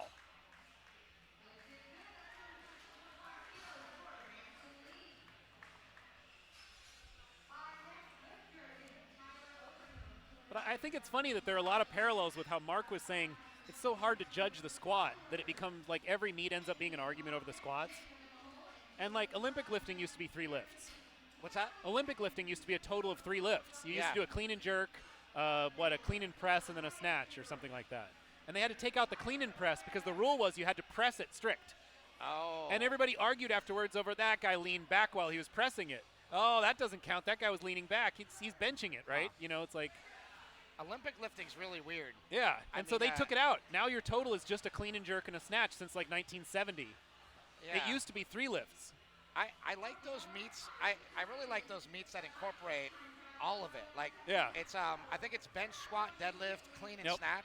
Oh, the super the super meet, That's pretty cool, but it's like not popular enough. And then like, I don't know. I just think it's kind of cool, but I've never learned as much lifting as I've ever done. Nope. I've never properly learned to do like a clean or a snatch. It's just such a completely different. I see that, and I see all the ways that I'm going to hit myself in the face with the bar or the top of the head or something. What I see, and it's a little bit different, I see mobility in it. Ah. I see that, like, okay, so if I was to start over, I would see Olympic lifting as a way to do yoga without doing yoga. Oh, and yeah. I would probably do it It's like weighted yoga. Yeah, from the ground up. Like, so you do that for your flexibility and mobility, squat deep. Mm-hmm. I like a lot of the stuff Olympic lifters do. They squat really deep. Yeah. You know, they can move a lot. It makes of a lot weight. of sense. They can deadlift a lot usually. And they're really mobile. And one thing that I lost a lot of by just powerlifting was mobility, because I've been doing it since I was a kid. Yeah. You know? And definitely limited my mobility. But there we go. Anthony some Cooper. Stuff I could have thrown in there to stay more mobile, but. We're seeing some pretty big subtotals here already. I wonder how many people we're going to see going for world records on the total. What do we got up next here? We got Siebert. Yeah, we've got, well, Tyler's got a 662 subtotal here. And we've got a bunch of people over 600 already on the subtotal. Wow. And then they're going to be deadlifting over 3. We're going to see a whole bunch of totals over 2,000 pounds today, I think. That's great. That's amazing. And they're raw. I know. You know, I'm so glad that lifting has gone raw. I've always been waiting for it for a long, long time. You know? Yeah, I want everyone else to lift raw, and then I'll keep doing equipped, and then I won't mention it when I say my numbers ever, and so that makes me feel a lot better. It's hard to relay to anybody in the normal world, you know, what the difference is. Yeah, it's like, well, you put on this shirt that gives you 300 pounds on the bench, but it's really hard. If you know lifting, like for example, if you know lifting, I think stuff like Mark did a 859 shirted bench, which no matter what is amazing. Nope. You know, that is incredible. His best raw lift is like 580, 578 in a meet. Which is still a really big bench. But then the art of being able to handle a couple hundred more pounds with the assistance of a bench shirt. It's a lot more than it sounds like. It's like it's not like I've put on the same bench shirt that Mark has. And I've gotten like 30 pounds out of it. Mark's been able to figure out how to pull like 200 plus pounds out of a shirt. Wow. Because he's a genius when it comes to leverages and lifting, you know, all these things that he's been doing for so long. Yeah. He's become really good at it. David Douglas here is going for 260 kilo bench. This is a 573 bench. I love this guy. This guy's great too. I love when people are fired up.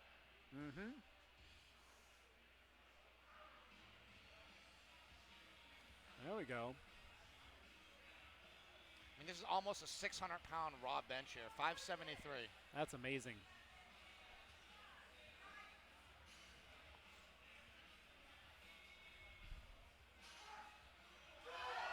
Wow, look at that speed. Like an animal. That is amazing. Wow. That's not the guy you want to meet in a dark alley. No. It's not the guy I want to meet in my weight class at a meet. Yeah, right. But, I mean, he just smashed that so fast. Yep. I love seeing stuff like that. Nope. Jeez.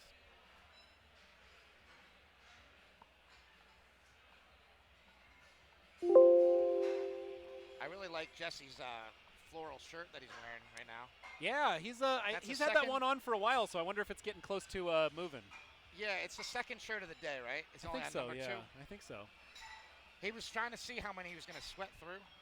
He's got an amazing wolf one. Have you seen the wolf one? Did he show you? No. It's like the wolf with the moons, it's a surprise. All right. It's kind of like a like the Hangover, where they got like. Ooh, you know, like the wolf pack, yeah. Yeah, like howling wolf on it. You know when that's you go pretty on, good. I asked him if I said, where'd you get it? He goes, Amazon. I said, did you read the reviews? And he's like, there'd only be one. I'm the only one that bought it. And I'm like, no. If you actually go on and look at those. Oh, they're shirts, hilarious. the yeah. reviews are amazing. It's amazing. People are like, I've needed this for years. I'm finally glad I found it. People are funny, man, on the internet. I know it is amazing. There's a whole string of those Amazon reviews. I think there's a website devoted to that. Yeah. Right? Oh man. Oh, Gabriel Vega going for a third attempt here. 435 goes great. up smoothly. Smoked his benches. I know he had a little bit of problem on his last squat I saw. It's always good to see people come back and smash their lifts after they mess up on something. Yep. You know. Here comes our boy Jeremy Avila. Now I have the whole scoop on his different colored socks. Ooh. If you'd like to know, he said that Slingshot's giving him a bunch of free socks. Oh. But he could only find one, and he didn't want to ask for more free socks. So he just wore one slingshot sock. Oh, and the that's other one's amazing. white. But that's just Jeremy. That's just him. Yeah, that's him. 451 for Jeremy. Yeah, it's going to be a Avila. good meet if he's lost some of his equipment, I think. That's usually how it goes. Drive it. Drive it. Drive it. Come on, the power of the sock. Oh. Not quite, but he already got 200 kilos on his last, so this was only a 5-kilo jump. You think he'll go for it again, or is he just going to go into the deadlift? Oh, that was his third. Oh, that was his third. Yep. Okay, so Yep. I guess he won't go for it again. No, yeah, I think he's done for today. Unless he wants to try a world record, I think he's done. No, he's going to deadlift. Yep. A lot.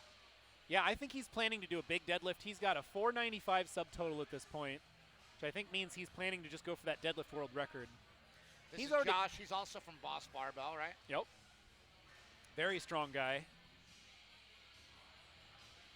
Squatted 370 kilos. He's about to try to bench 207.5.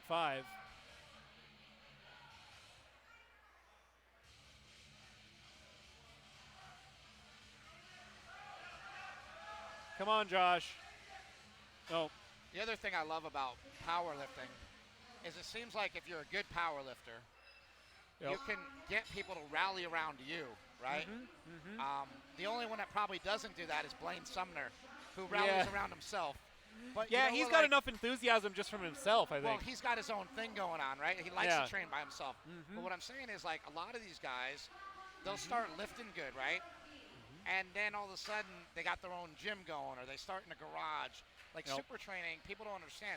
It started in Steve Zaretsky's garage.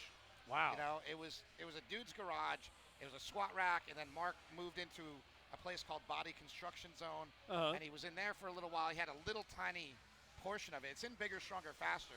Yeah. It's like Mark had this little tiny, you know, probably 20-foot by 10-foot space in the back of somebody else's gym. Wow. He put a couple squat racks there, and that's how it started. Yeah. Now you see guys that are good lifters, and they have other people rally around them and start up these powerlifting gyms that are producing some great lifters, you know? Or you just have a place that has a great coach like CSA with Jesse and things like that, right? You have a place that has a good coach. Yeah. Everybody rallies around and comes to it. You have a place with a good lifter. A lot of people rally around and go to it, like Dan Green's Boss Barbell is what I was getting. Well, that's the ultimate combination, right? I mean, Dan is he's the coach and he's the lifter. Yeah. At the same time, and then attracts all the other talent there, which just sort of snowballs. Yeah, it's interesting. And they're really, a lot of these gyms are really geared towards powerlifting, towards the meets. I think, you know, when SuperTraining first started, Mark was really more into that and geared towards that, and now he's more geared towards just like helping the general public and helping a lot more people. So it's expanded, but I think that's good. You always gotta move forward. Yep. Comes Herbie the Love Bug again.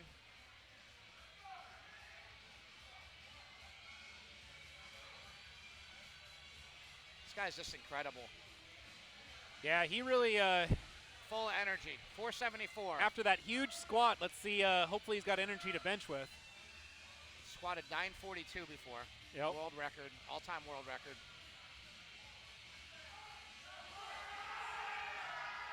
Drive it. Did he not get that? Oh, he got it. Yep. I wasn't sure if they told him to rack it. That's what I was trying to see. I couldn't hear it.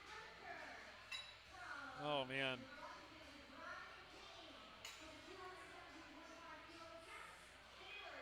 So that puts Andrew in a huge total already. If you look at his neck and his chin, I mean, like, he just looks indestructible. Herbie. He does. He does. He's just a tank. I mean, it's like some people just look. They have that look where you're like, that guy can lift a lot of weight. Yes, you it's know? amazing. You can just tell. It's crazy. And he's got a big total already. His subtotal is 642.5, and he's opening his deadlift with 357.5. What is the Brian Kane? His last lift, 479. There you go, Brian. 479.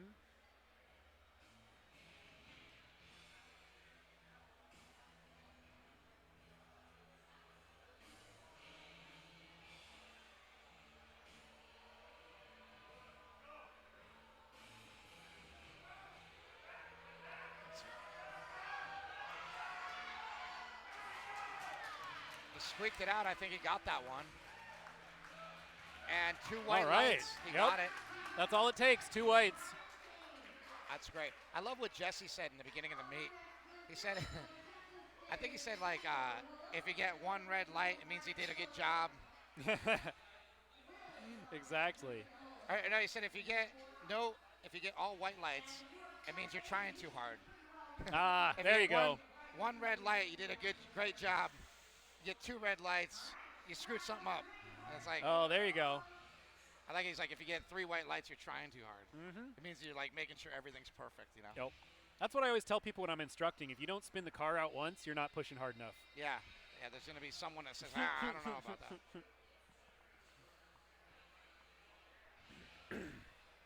Here we got Kaylor Woolham.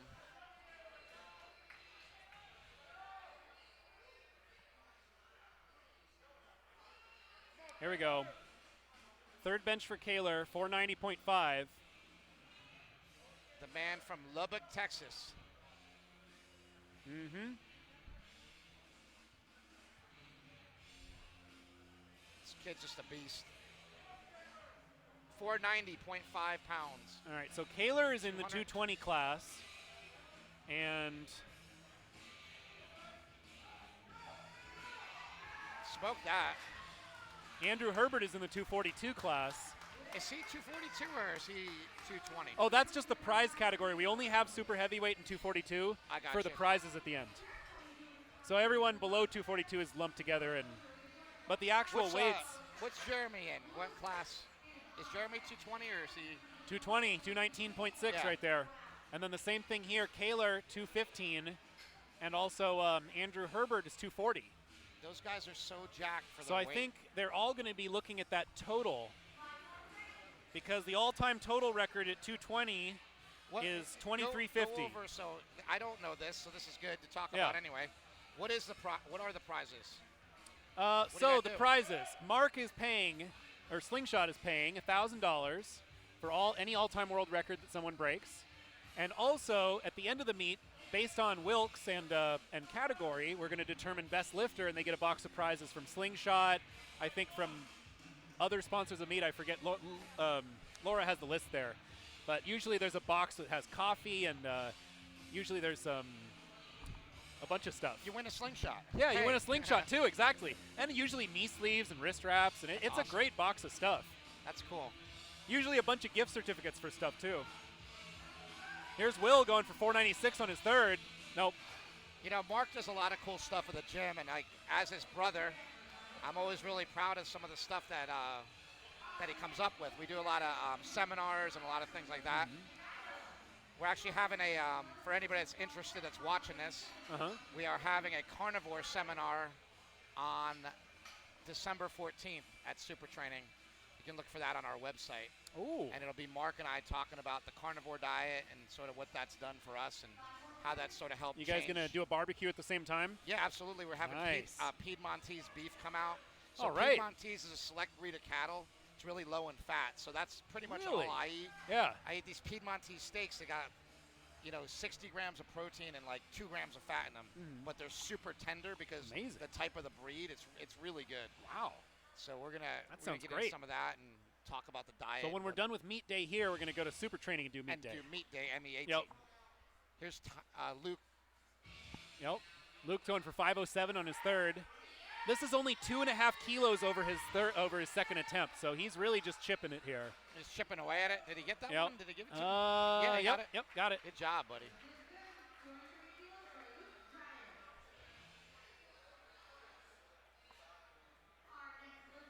He's got Sean Frankel lifting off for him as a legend.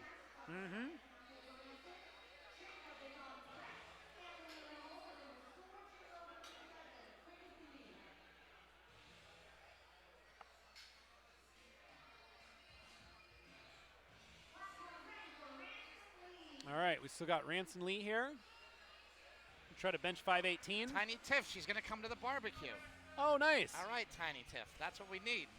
Tiff is great. She also has a Lift with Tiff program here. If you are anywhere near Dublin, California, you want to go lift with Tiff, contact her, and she has a powerlifting program Tiny she's Tiff teaching. is awesome. She weighs like 98 pounds and did like 300. Yeah, 97 pounds, 350-pound deadlift. That's incredible. All-time world record, 330 squat or something like that. And she can fit right in your pocket. Amazing. Although I think she is cutting to 97 now. Oh, yeah. Used to just be there, but now she's cutting to it. Wow. There we go. 518 for Ranson Lee. He is obviously very pleased with that one. Yeah. Looking very jacked. He's totally jacked. I told Mark, I said, get that guy. He's awesome. Yep. Well, I think it looks awesome when you have people wearing your gear that are jacked, that look awesome. Yeah, like that's what you want. Yeah. It's a good piece of advice for all the people who are constantly sending out messages like, how do I get sponsored? Look jacked. Yeah, look awesome. really jacked. Look People awesome. are going to want you to wear their stuff. Look, I'll give you a good example. My brother Mad Dog was one of the best wrestlers the world has ever seen. Pro wrestler. He loved it so much. He was so damn good at it. Yeah. His in-ring psychology was great. But Mark and I met John Cena, and we brought John Cena and put him in front of WWE. Who got signed right away? John Cena got signed right away. He looked the part. Yeah. Mad Dog could never get his diet straight. He could never get his fitness straight. Yeah. And that's the thing. Look like you deserve it, and Yeah. you'll get it. Yeah. You know? Amazing. And he knew that too. Yeah, you feel almost like I don't want it to be that way, but that's how it is. I mean, that's what catches your attention. So the victor goes the spoils, right? Yeah, exactly. That's the way it is, man.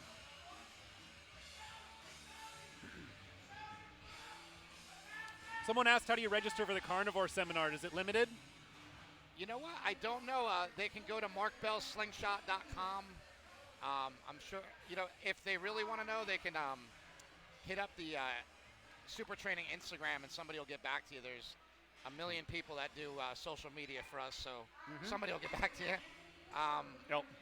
But I'll actually post it if they follow me at Big Strong Fast. If anybody follows at Big Strong Fast, I'll definitely be posting about it. I actually may get Sean Baker to come up there too. It's up to Mark, but Dr. Baker would love to attend that as well. So try to do what we can for the community out there. I just think carnivore I don't think it's for everybody, but I do think it is a great way to stay really lean, stay in really good shape, never gain weight, and not worry about counting I don't count anything. I don't count calories. I don't track anything. Here's Jimbo Cooper. You shouldn't have to. No. It's easy. Yeah, you can tell if you need to eat because you're hungry. Yeah. Jimbo Cooper here. Let's see this lift. This guy's a beast. Wow, 551, blew it up. Looks like we got one bench left in this flight before we move on to do some deadlifts. Yeah, no, I'm a big fan of carnivore and the other diets. I didn't go fully there. I did like a sort of a carb night. I really like, so I've tried keto. I've tried carnivore 25 years ago. Like that was the first diet I was ever introduced to actually. When I was at Gold's Gym, my buddy told me I was too fat to be a good power lifter. And so he said, that's rough. You need to go on a diet. And I'm like, I don't know what to do. I'm like, I used to drink Slim Fast because I was fat in high school. I used to drink my mom's Slim Fast. Wow. Thinking it had something in it that would help you get in shape. I'm like, man, it's not working. I don't know what's going on. So I was like, I don't know anything about nutrition. And the guy just said, nope. I want you to eat red meat and water. And that was the That start. was it. Yeah. This red meat and water. Oh, 6'11" for David Douglas. David Douglas again going over 600 pounds. Yep. I believe this is the first over 600-pound bench we're seeing, right? Yeah, and he blew up 260 kilos on his last attempt, so this isn't actually a huge jump over the last one that he did. This is less than 10% more. Wow. So I think he's gonna blow this up. We'll see. That last one was so fast. He knows he can do this. Yep. I think. This is gonna put him in line for a good total too. Let's go, David. Come on, David. Wow, there it is. Look at that. He holds it at the top. Nice even lockout. Yes, and that was good. That was so incredible because if you saw what he did, he took the bar out of the rack and he controlled it for a second And then he said, I got this. Yeah. And he dropped it to his chest. You see that? Yeah, yeah. He literally dropped it. And then he just paused it for a second and just went, Just boom, right back and up. He did exploded. not waste any time. That guy knows what he's doing. Yep. That's hard to control the weight like that, too. Yep. This is a great example of you don't want to mess around and take more time than you need to. He knew how long it took for him to get it in the right spot and push it back up. And in SPF, we have no start command, so it was just him versus the clock, really. Yeah. That was amazing, man. That was actually a really cool bench to watch. Because good way to finish the flight. Well, when he dropped it like that, I'm like, oh, I forgot I got to switch dropping here. it on himself, but he wasn't. We've got a ad for deadlifts here. I was going to cut to, so we can take a break for a minute. Okay, guys, here we go. On to the deadlift. Third, last, and most important lift of the day. This is where you're going to see lots and lots of people get really, really excited. So what you're going to see here is a good completed lift. You're going to see someone walk up to the deadlift bar with whatever stance that they want, whether it's conventional, which is feet closer together, or sumo. So this is staying with our conventional here. So feet are closer together, hands are outside the knees. And then he's going to go ahead, complete his lift, get the command, bring it back down. And then we get an example of sumo, where hands are actually inside your knees. So here we go into kind of do's and don'ts, red lights and white lights for us.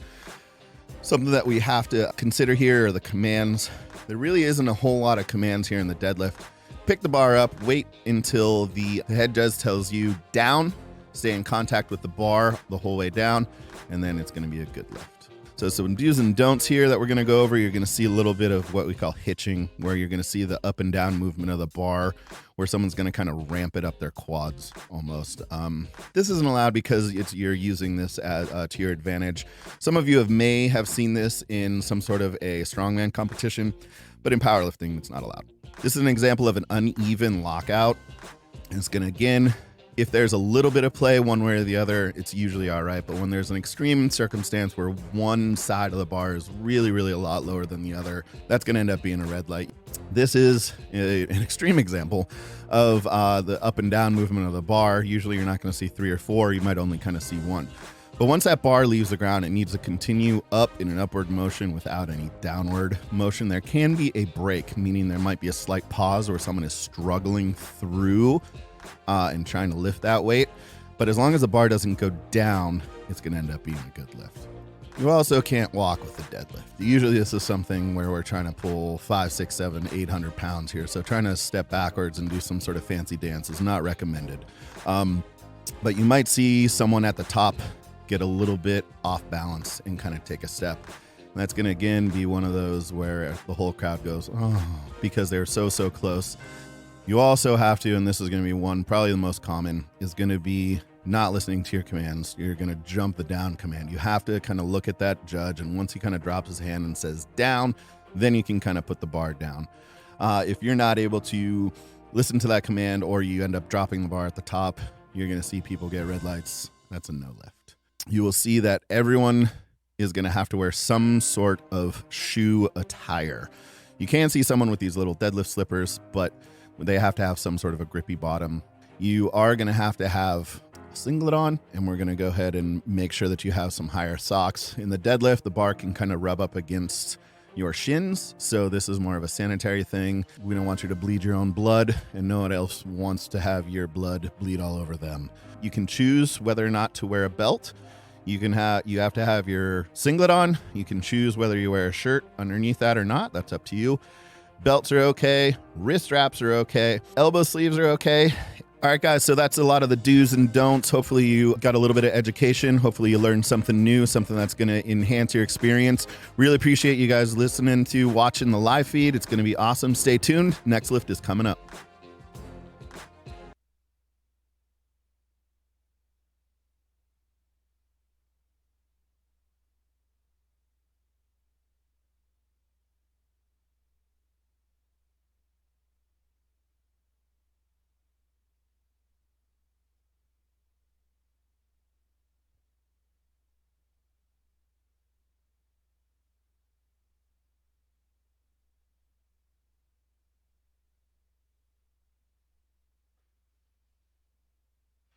And we're back. Wait. And we're back. We went so fast, we actually just missed David DeCampo there, pulling 140 kilos. Sorry about that.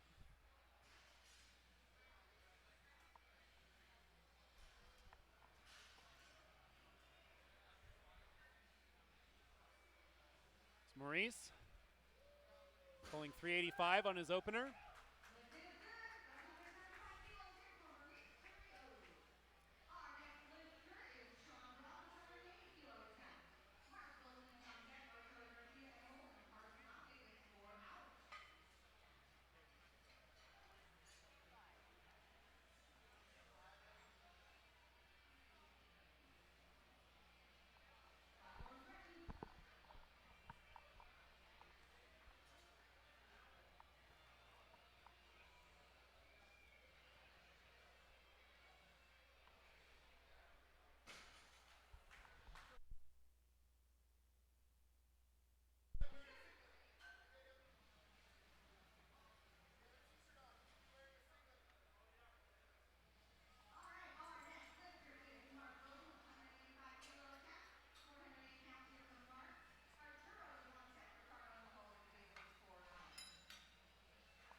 All right, here's Mark's about to pull.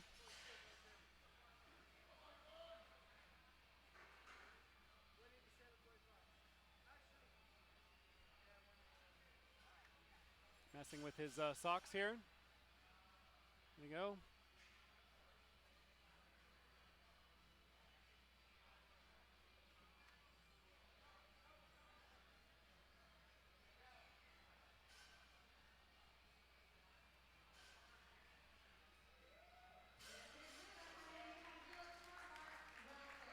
There we go.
Someone asked what bar are we using. This is an Ohio deadlift bar, but it has the Rogue Cerakote on it.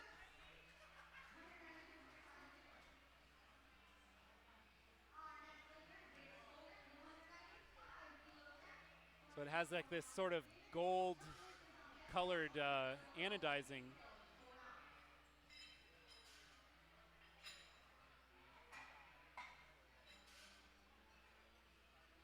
Really nice bar.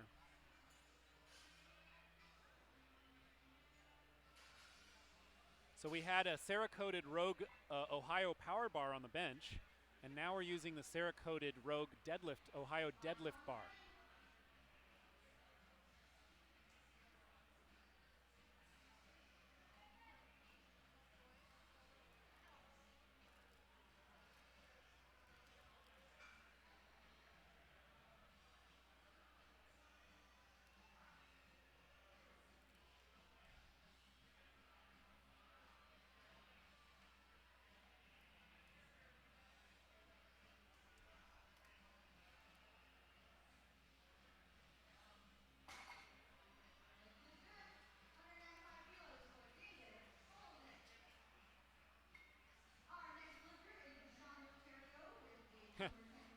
Someone in the chat's complaining about sumo deadlifts.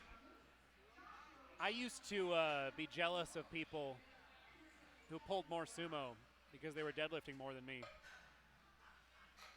So I spent every Friday for a year practicing my sumo. And then I got better at it and I stopped being mad. Hey, we got JP. All right. JP. All right, everyone. I would like you to meet my co-commentator, Jean-Philippe. Well, hello, everybody. JP Carroll's in the chat. Everybody's breathing heavy, I see. Exactly. Somebody was saying sumo should be outlawed, and I was saying, I used to be mad at people doing sumo, and then I got better at it, and I stopped being mad. Yeah, I mean, sumo is lame, but that doesn't mean it's not okay. Yeah. You should still be good at it. Even if you're going to pull conventional at the meet, you should still train your sumo. Yeah, why not? Why not? Unless you can't or something. JP Price is right. I hear something's wrong with Meathead Adam these days. Did you drop out of the North American Championships? Uh-oh. Oh, my gosh. JP calling you out on the chat here about him. Your daughters are going to be upset.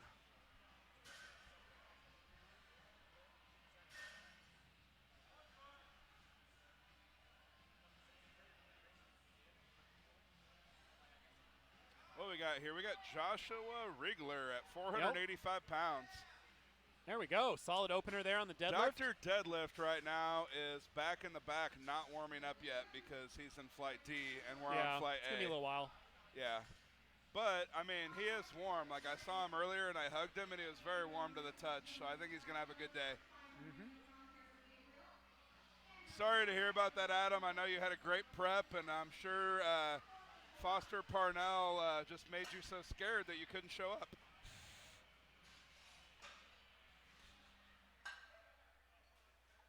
Foster does have a chance. So you're saying there's a chance? Yep.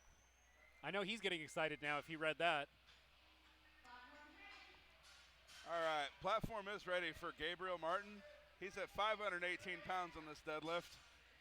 I think what we're going to notice that even these Flight A guys are about to out deadlift me for sure. Yep.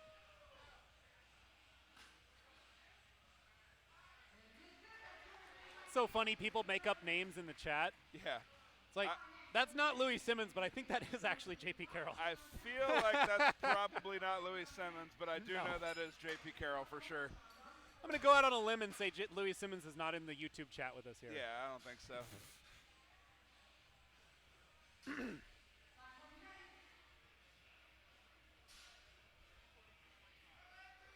What flight is Ed Cohen in? You just missed him. Ed Cohen is doing a seminar this weekend, and that's why he's not here. Yeah. Usually Ed Cohen would be here head judging this meet, but he's not able to. So we have Jesse in a majestic outfit at the moment. He's a one-man wolf pack in this head judge's chair, and that's a good lift. Yeah, I think if you want to watch Ed Cohnless, you just missed him at the Junior Nationals, or the Senior Nationals, rather. APF. That is true. Yeah, just a couple years ago. I don't even remember if it was APF then. I don't know. Something. I don't know. He used to do AAU and.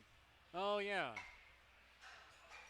I'm not very learned on the old federations they used to have back in the day, but I know there was a lot of AAU lifting and like YMCA, and like really classic American organizations that sponsored powerlifting. Oh, that guy just called his last deadlift there? Yeah, he did. Andrew just called his last deadlift and then went over and shook the hands of all the judges and thanked the spotters and loaders. It's just a super classy thing to do at the end of the meet. These guys have been sitting around all day watching everybody lift. Just go and thank them. Just like, hey, man, thanks for being here sitting in the chair all day, you know? Skipping lunch and everything you wanted to do today. Man. Absolutely. Oh, somebody asked, what do we think about Kaler? He's really good at deadlifting. And powerlifting in general, but especially deadlifting. No, absolutely. He's good at deadlifting. I mean, he's really, really good at it. He also, did he get a 500-pound bench? I'm not sure. I didn't see, I did see, but I don't remember. JP, we need to get Louis on that indica. I don't think he can handle sativa in his current state. Ooh, no. That could be a bad time. You're welcome, Y-Doc. We're doing our absolute best to bring you the hard-hitting facts here in the announcing booth. Yep. David's up next. He's the second deadlift here at 330 pounds. Looks like he's starting off our second rounds of deadlift here. So. Yep. Yeah, Kyler's going to be pulling later for sure.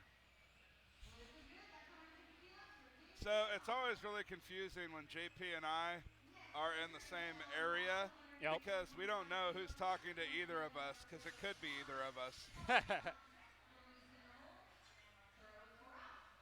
So the bar that we're using is the Rogue deadlift bar. Every bar that we've used today has been a Rogue bar, I believe. So there was a Texas squat bar. There was a Texas squat bar, and we had all Texas squat bars in the warm-up room too. And then we had a brand new Rogue power bar, an Ohio power bar for bench. And then now we have a Rogue deadlift bar here. So basically this Rogue deadlift bar, in my experience, it's a little less whippy than the Texas. I think the Texas is slightly more durable. Like the sleeves are a lot thicker and more substantial. But the Rogue bar is a little less whippy. But once it bends, it typically stays, which doesn't really hurt a lifter like Kyler, who's fast. If it was whippy, that'd be bad for him because that would pull him out of balance. Yeah, it would jump all around out of his hands then. Yeah, so I think this is the best. This is the best bar for guys like Kaler and Jeremy and Herbie. Oh, JP, it says you guys have to go head-to-head and see who benches more in a slingshot to keep the name. Ooh, benches in a slingshot to keep the name? That should be pretty close, but everything else right now, JP would crush me on. Should go to the slingshot or SuperTraining Classic. Bench it out. That's what I did. I did yeah, you did last year. That was great. That was fun.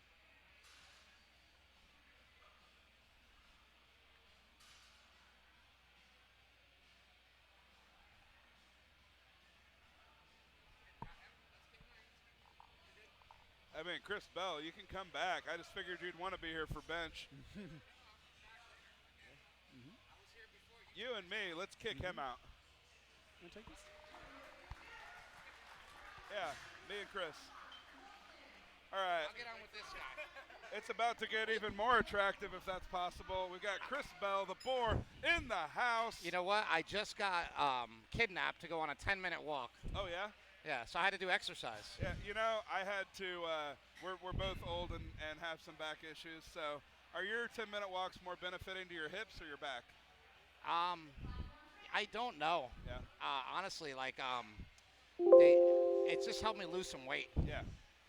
You know what it does? After you eat, it actually will cut your blood sugar like almost in half. Really? So if you actually test your blood glucose, it'll basically cut it in half, which is just awesome, you know? Man, Maurice is hype at that 429. Let's go, buddy.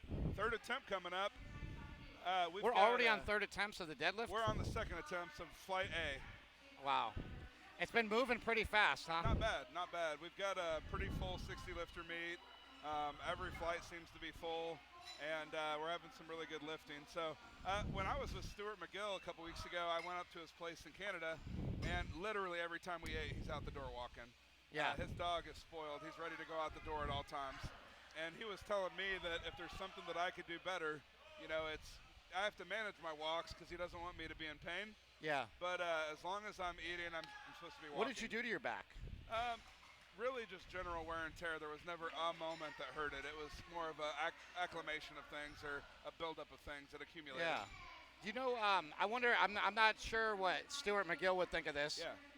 But what I do for pain really is I've done the carnivore diet. Yeah. So I've done like an all meat diet. I know you had a very regimented diet to lose weight, and losing weight probably helped. Yeah. But if you get a wild hair up your ass, trying something like carnivore for a couple weeks may be a good intervention to say, well, let me see if this helps my back at all. And, you know, I find that, you know, you get stuck for 3 to 4 weeks at a time when you're losing weight. Yeah. Like, you more or less have, like, the big drops and then the even outs and the big drops and even outs. And each time you do that, I think you pick up more and more good habits. So for me, maybe that'd be a good one to try for 2 weeks. It's a good kind of dietary intervention. Like I said, I don't recommend it to everyone just because everybody's like, come on, dude, I'm not going to eat meat all day. And I've done well with it before, like eating basically unlimited fat and protein. Yeah. And then, you know, no carbs. And, I really dig it. Well for me. I actually really like it. Yeah. And so I need to realize that I just really like it. And so I don't go out and try to get everybody to do it, but I do tell everybody about it because a lot of people have problems with addiction. It helps with addiction. It helps with pain. Yeah. Helps with depression. Helps with anxiety. It helps with all these things for a lot of people. And if you go on meatheals.com, you'll see the amount of shit that it's healed. It's incredible, the things that people get rid of. And the main thing is, I think that we're just getting rid of processed junk food. Yeah. same thing with a vegan diet. You're getting rid of, everybody feels better, getting rid of processed junk. The difference is you can sustain carnivore a lot longer than you could a vegan diet. Right. I would assume, like, if people committed to that lifestyle, the average amount of time would be longer with carnivore. Yeah, because you don't develop deficiencies. Yeah. I mean, you could do a vegan diet. Like, again, I'm not here to bash anybody. It's like you can do a vegan diet very efficiently, but, Stan and I were just talking about it. It's hard to get enough protein in without getting too many carbs in. That's the real issue. I find that's a struggle because when I measure my meals out, I hit my carbs no problem. But it's a little tough to hit the protein at the end of the day. Yeah. Because, the carbs are just a little bit easier to hit with that rice, I had done really well on the vertical diet. I love the vertical diet. I enjoyed it, and it was really balanced for me while I was competing and eating large quantities and, like, feeling, really full and good at, like, 400 pounds. But I just couldn't maintain that lifestyle. I had to cut out something. And then when I got my macros from my nutrition coach from Hybrid, Francesco, I basically was like, hey, how should I split these up? And he was like, well, you like the vertical diet, right? And I said, yeah. And he goes, well, why don't you just divide it up into meals based on that food? Yeah. So I have rice, I have 3 kinds of meat, and I have 2 kinds of vegetables, and I infinitely mix them up throughout the week. Yeah, I think like anybody watching this or listening to this should know that I've been around powerlifting forever. Mark and I have been around it forever. And we never really saw a clear-cut connection between nutrition and our lifting. Like we just never really, it's like we kind of connected it, but even when Mark was at his pinnacle of lifting, we weren't doing anything specifically with our diet. Right. And I think, that's one of my biggest regrets is like not looking into that stuff. Right. Like, why was I so naive? Why didn't I think? I knew about low-carb diets and keto, but I just knew about them for weight loss. I didn't know about them for being efficient with your lifting, for getting out of pain, for all these other things. Could have been a different story. Here we go. We got a SuperTraining guy right here, Josh Rigler, doing a 512 deadlift. He lost 50 pounds, too, recently. So that's pretty cool, losing weight and gaining weight on your deadlift. We were just talking about how scared Adam is of you. There you go. That was easy. Good lift for Joshua at 512 pounds. Gabriel's going up to 534 pounds right now. Oh, Jesse's now wearing his 3rd shirt. We were commenting on that before. Jesse is in his 3rd shirt. His one-man wolf pack at the moment. It's amazing, that shirt, by the way. There it is. There we go.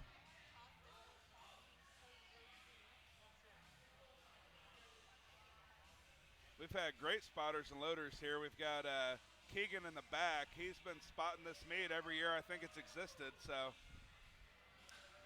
Keegan spotted me here 3 years ago. He's one of the best in the business at running the platform.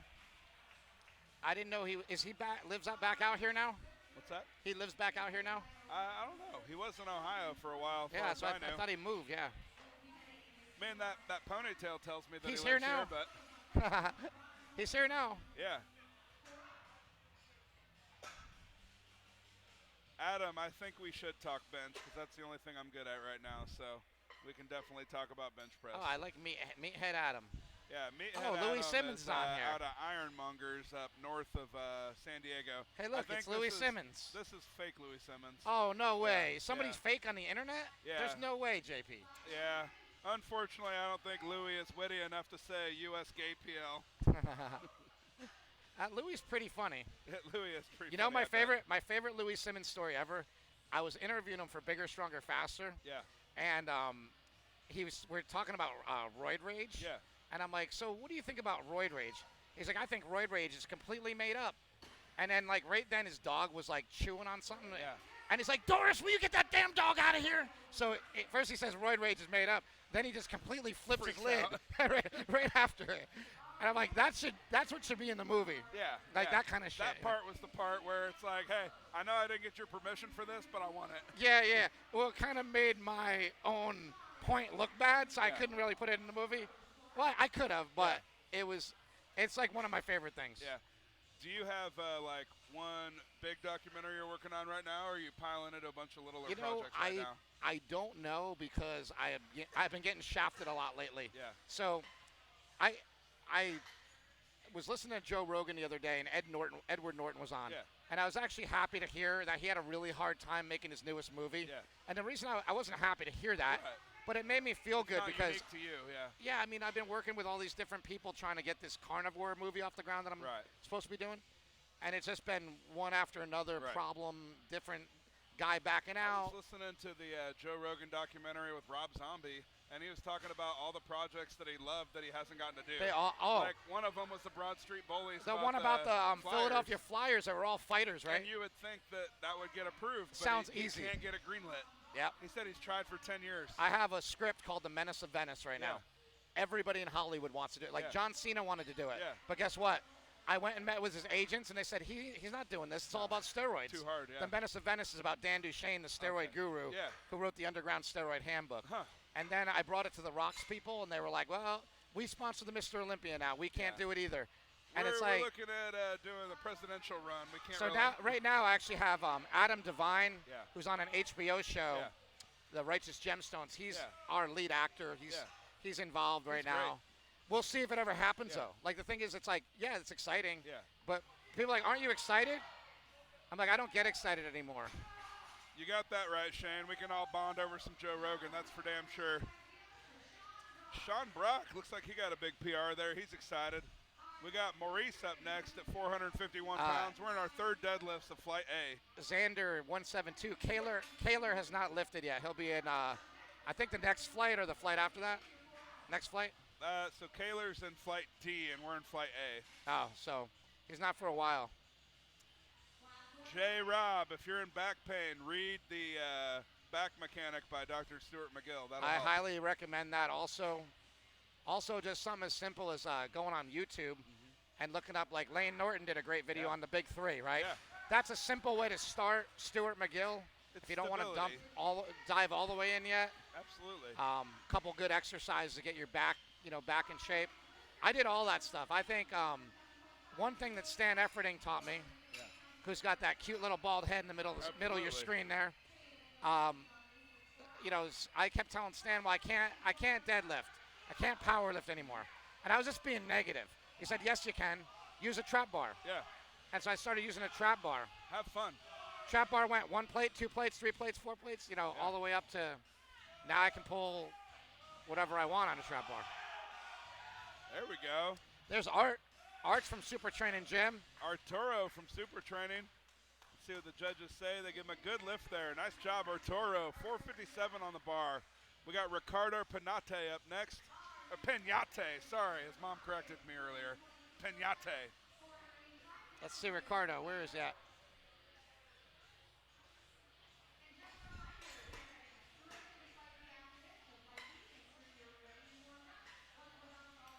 All right, Ricardo at 485 pounds is up next. Yeah. Flight D is not going to be for a while. We're on Flight A still. So we've still got Flight B and C to go. What's her name?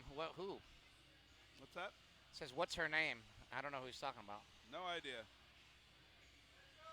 Who's the best lifter competing? That's a tough one. There's a lot of really good lifters here. I'd say among the top would be Kaler Woolham, Jeremy Avila, Tyler Obringer. Yeah. There's a bunch of really great lifters. It's hard to put anybody above anybody because different weight classes, different skill sets. I think JP's the greatest lifter not competing. Maybe so.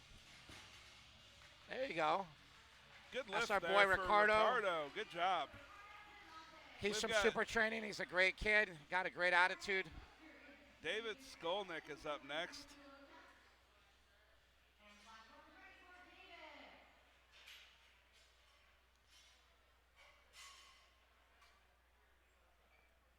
Matt Shanoni, I don't know if you're talking to me or JP Carroll. I don't have one that I'm competing in, but the next one I'm hosting is December 7th in Kansas City. So, yeah, that should be a pretty good time. There are no women competing Let's go, today. David. Women and men under 198 compete tomorrow.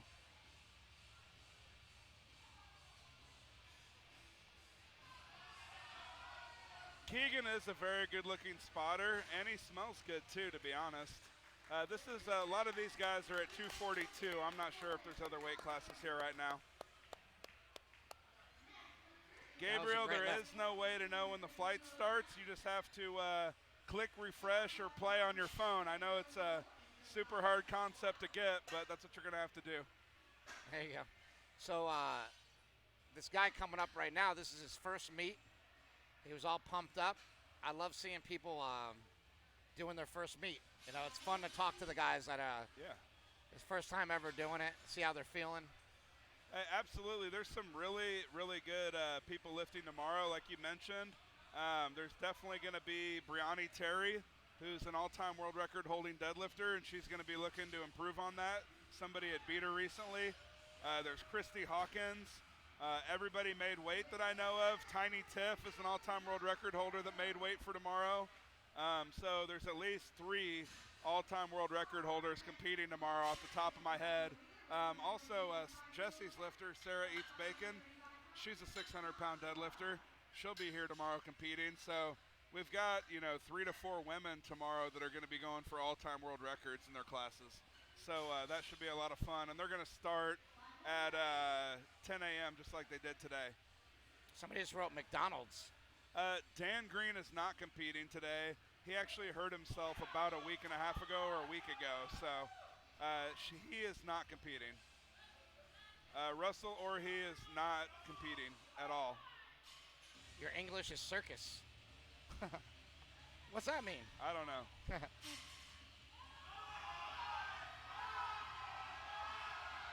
Come on, Josh. Russ Swoll did not compete in this meet at all, so I don't know what you're talking about. How much does it cost to enter Record Breakers? I have no idea. That's one of those things where you should try to use the old Google.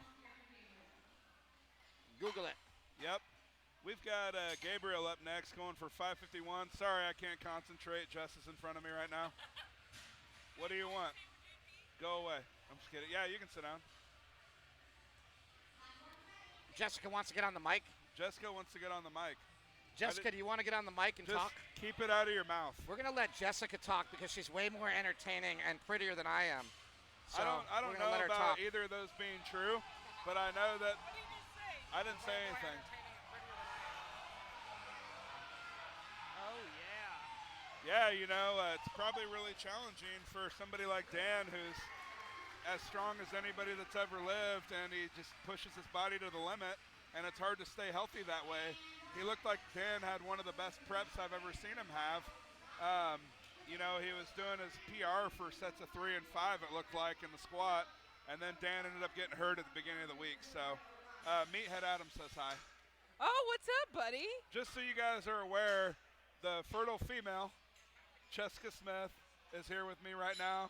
Jess is the head of athlete relations. And now the director of social media. Director of social media and looking good for Mark Bell's Slingshot. So Jess works at Slingshot. She's got the 3rd office on the left. And I have the corner office. And she killed her fish, so unfortunately he's no longer there. I still have Marcus's fish. He's still alive. Absolutely. Jess didn't wave to you this morning because she doesn't love you, Matt. I didn't see you. I'm sorry. She does not cheat on me with Chris Griffin. We both share Chris Griffin. No one shares cinnamon quite like you and I do. The Asian community does. That was good. Oh, here we go. 3rd deadlift for Josiah. Yeah, he's pumped. Josiah's coming off double He only knee shit surgery. himself Good for him. once. Jess is the one responding to your DMs unless it's with a blurred picture. No guarantees. I have to say I do have some help with the DMs. Eddie Hall is not competing. That's no, absolutely not happening. So Larry Wheels was going to compete today, but we were using spotters and loaders, and he's not about that life. We don't allow elbow sleeves when you bench. I'm sorry, but I really think that I'm really on one right now. So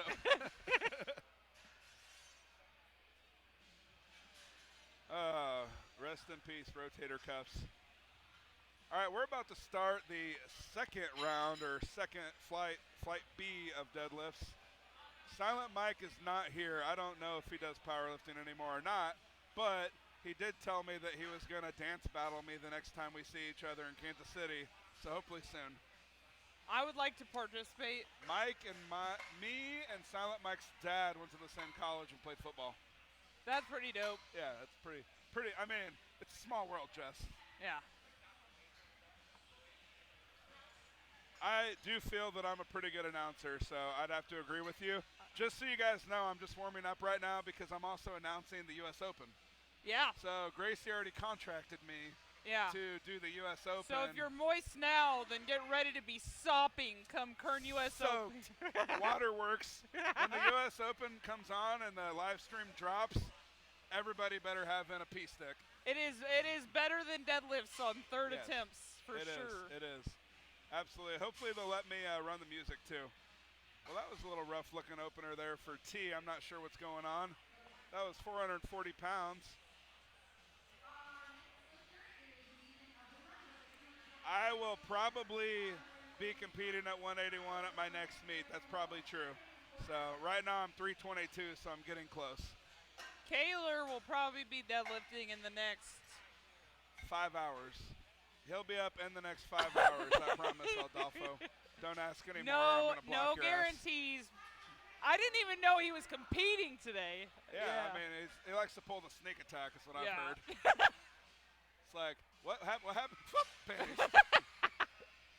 I mean that in an endearing way from people who want it. Wow. Right now we've got Ethan up. He's going for 540.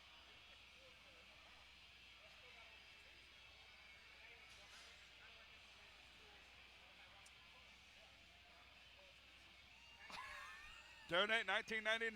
Programs last 5 weeks. Link in bio. Good lift there for Ethan. Kyle Sullivan's up next. 551 going on the bar.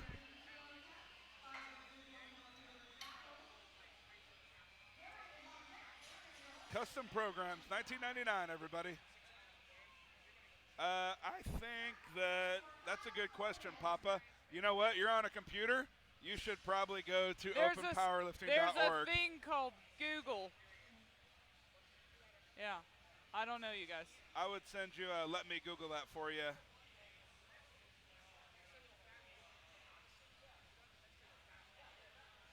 Iron Lung is definitely fucking with us, right? Yeah, for sure. Yeah, Dan Green did pull out. But not when he was making his twin babies. Damn. Nope. Your favorite natty powerlifter. That's good. As I should be. That's good. Yuri Belkin is in Russia at the moment. I believe Dan's wife had twins in August. Had, as in they've already had. As in it happened 3 months ago. This is not JP Carroll commentating. JP Carroll's in here. What? JP Carroll's in the comments. I know, but he said, is that JP Carroll commentating? Oh, yeah. Read the comments. JP Price is commentating. Hey, don't fucking come for me when I say Google. This is in the SPF, the Southern Powerlifting Federation. That is probably not the real Louis Simmons. I'm sorry to disappoint you. Garrett Berg is our lifter, 562 on the bar. Lift is good for him. We've got Aaron Wynn coming up next with 562. This is flight B. There are 4 flights. This is flight B.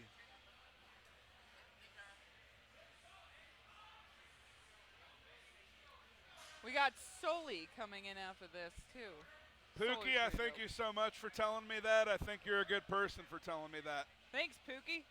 Aldolfo, I hope you're talking about me, not JP Carroll. 3 white lights for Aaron. Hey, we'll say whatever we want. We can say fuck on here. This isn't on ESPN. Yeah. Yeah. I'm a delicate flower. What bad word do you want to say right now? Fuck. Fuck. You said that so sweet. I'm going to say douche canoe. What? Douche canoe? Dig it out. Marcos isn't competing. He's somewhere around here. I've seen him a couple times. Why does it matter? It doesn't. I don't care whether or not it was to depth. I was only looking from back behind him, and I didn't really see whether it was good or not, so I'll have to look at it later. We got Sully coming up. He's our gym manager currently. Gym manager coming up? Yeah. He just came back from a pretty brutal injury, so. Oh, yeah? He's What did he back hurt? at it. I think he ruptured the hammy. Sounds fierce. Yeah, he trains under Jailhouse Strong. All right. Yeah, his Josh Bryant. His beanie told me that. He literally is He a looks- Josh he Bryant looks- mini. he looks gas station ready. So he went to Boss, and Josh Bryant was there, and they were standing next to each other. He could be his son. Yeah. This used to be Reebok Records Breakers, but now it's just Slingshot Record Breakers because Reebok's not a powerlifting company, to be honest. Yeah, and they don't pay people out quickly. That was Compex. Was it? Yeah. Never forget. So yeah, this used to be Reebok Record Breakers. Then 2 years ago, Mark took over title sponsorship, and it became Slingshot Record Breakers. So, which makes sense because Slingshot actually pays out any all-time world record that gets broken. Hey, if you wearing don't their want to shit. do untested meets because judging is a joke, then we don't want you. So Record Breakers probably in the deadlift category. So this is not big dogs. He's got to be kidding, right? Yeah, I don't know.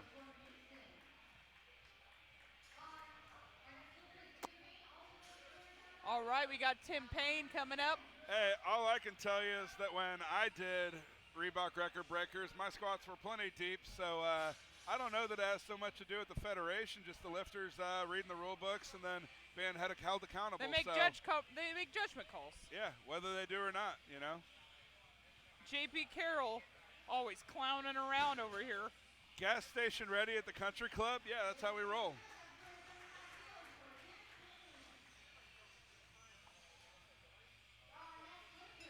Oh, Gino, I appreciate you saying that. I'm glad I helped out. Strongest person in the WWE right now? Man, that's really tough. I don't watch a lot of wrestling anymore, so I'm not sure if I'll be able to answer that for you. One Man Wolfpack. I've been commenting. It's really, really nice. Jesse and I were just talking about his shirt. Can we talk about how the karate belt on this singlet makes it look not very modest? Wow. Is that a bush? Is that a blue waffle? Check out the punani on that guy. Man, I don't think blue waffle's ever been said on a commentation board panel ever. No. Hi, Josh. What's up? Josh Kim, my favorite black man. I think Stan's head looks just fine the way it is right now. It's got a really nice sheen to it, but the sun's not hitting it directly. I have to wear sunscreen around him, otherwise I get burnt. It happens. This guy, super thick in the back, super thick on the quads. Not very thick in the calves. I know it's anime, but I'm not that big of a fan of anime dudes as I am anime tits. The only thing he's all about when it comes to anime is, well, never mind, we can't say that on here. Blue Waffle, you're welcome.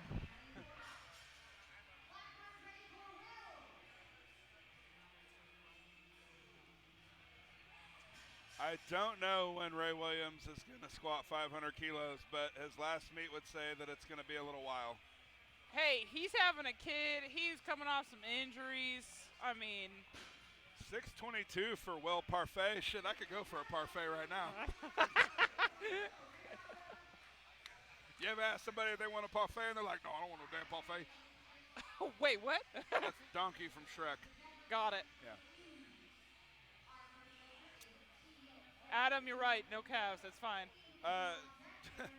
Jessica just described Foster. What'd she say? He was super handsome and had no legs?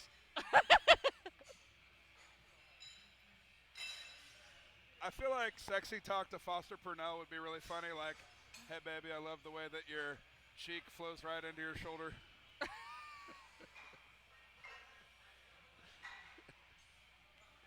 I don't know if that's sarcasm, but you're fucking welcome. They like your laugh.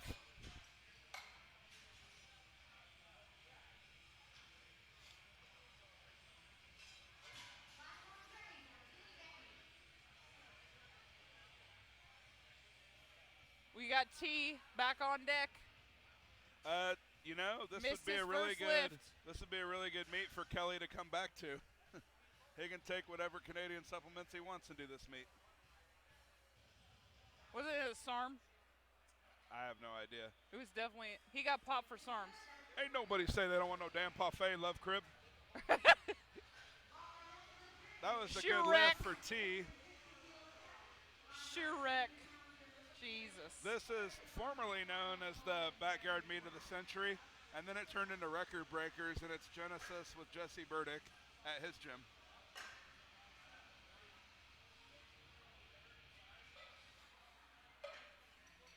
Daniel Bell popping on. Daniel Bell squatted 1047 earlier today.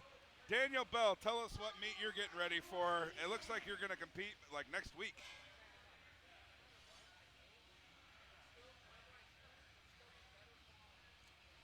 We'll wait for that answer. Ethan is up, going for 573 here on his second deadlift attempt. This headband fucks. Dude, his headband's out of control. Right now, John C. Riley is upset at how good this headband looks on him.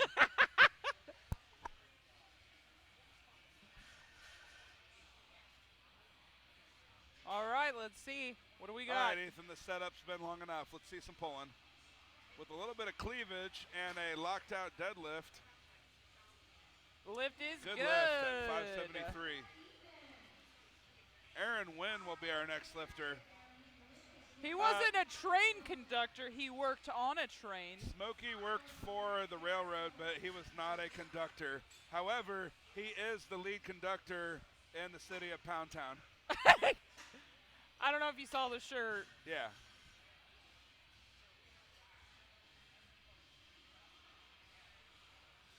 Smokey likes it in the middle of the train. I don't know. I feel like he's more of a caboose guy.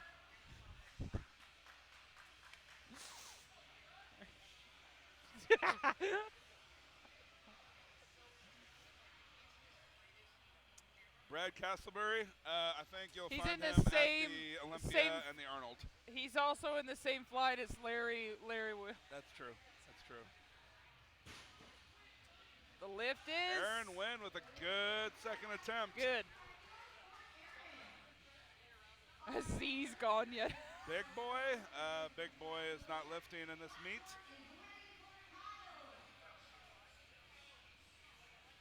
We got Kyle Sullivan at 584 here. Kyle with the nicest braided hair of the day. He trains out of Santa Clara? Super Saiyan. That really nice gym. Oh, yeah. Saiyan Strength or Saiyan whatever. Strength. Filipino Thunder is across the room somewhere. He's Thanks, Dan. I can't be strong right now, so my only choice is to try to be handsome and to live as long as I JP can. looking great, man. You gotta. I know. You look good, buddy. I have to say, you do look really good. I'm looking so good that not only just men tell me I look good now. Men and women. And women. And women. Can you fucking believe that? Can I get a? I lost so much weight, some girls find me handsome. Well, you're traps, buddy. It happens. It is a trap. The platform isn't that small, I don't believe. It's an 8x8 The platform is actually pretty big, buddy. Yeah. I have to admit it was actually bigger than the It last only one looks we had. small because you're sitting at a wrong angle. You can't you got to lay down and look up at their piece. And then it always looks way bigger. Yeah. Oh, it's the all about platform, that. though. Oh, yeah.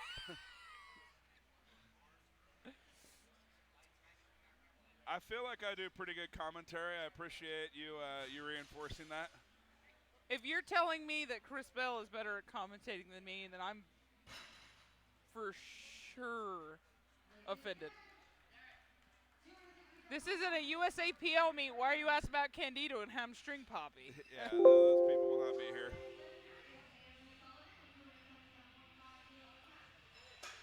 Eddie with the questions that matter. Eddie Barajas, I think we know the answer to that. Somebody screenshot this because I'm beating the shit out of her right now. Oh, lat. I pulled a lat. That was absolutely a domestic abuse. That was assault with a deadly weapon. Ow. We couldn't let the judges get any closer to the platform because they weren't wearing suit jackets.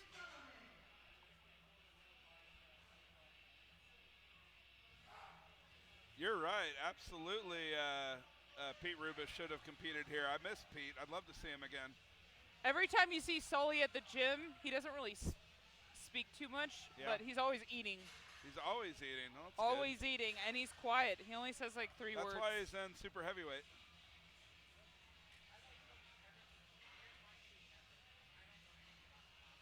I call shenanigans on this guy being a heavyweight. He can't be over 308. I think he's like 290 something. Yeah, he's probably 308 or 275.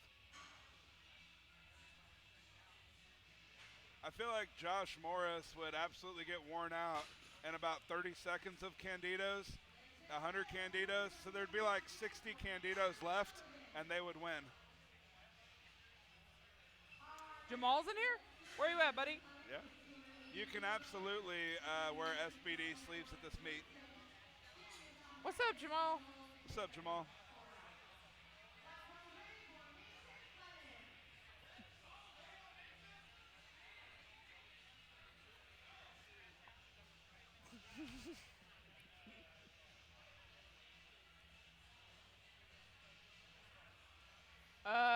Mark had to pay for this federation nothing. $0.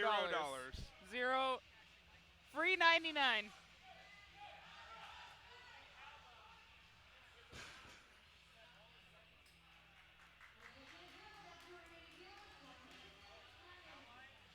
That was Tim, 628 at 242. Good for you, buddy.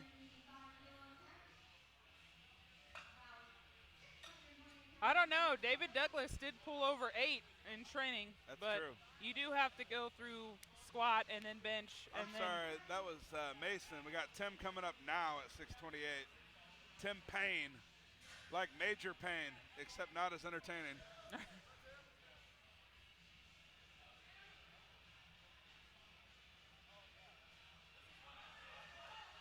I do not know what David Douglas is going to try to pull. Oh, yeah. I do know for a fact that David is opening a little bit low for him. He's opened all of his stuff a little bit low today. I think he's really trying to nurse through some stuff, and then he told me that he's really gearing up for the U.S. Open. So David's really trying to catch himself on a wave where he's at his best for the U.S. Open this year.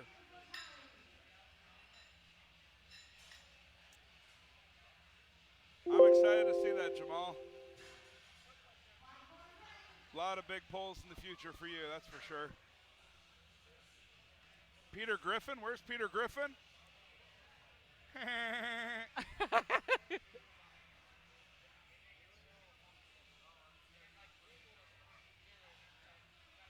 We got Vincent Vitale up right now, 633 on the bar. Ooh, and he's grinding it out. I feel like all those upper body tattoos, his legs are getting lonely. But he gets 2 white lights. Good job, Vincent. We're on flight B. We're on flight B. Hey, parfait's coming up. You still hungry, buddy? Huh? You still hungry, buddy? Am I still hungry? For a parfait. For parfait? I'm excited to eat a parfait. Yeah. I have actually categories of food that I can eat unlimited amounts of, and parfait is definitely one of them. Gummy bears, wings, parfaits, pretzels. These are all things, Jell-O, blonde asses, like all things that you could eat unlimited amounts of.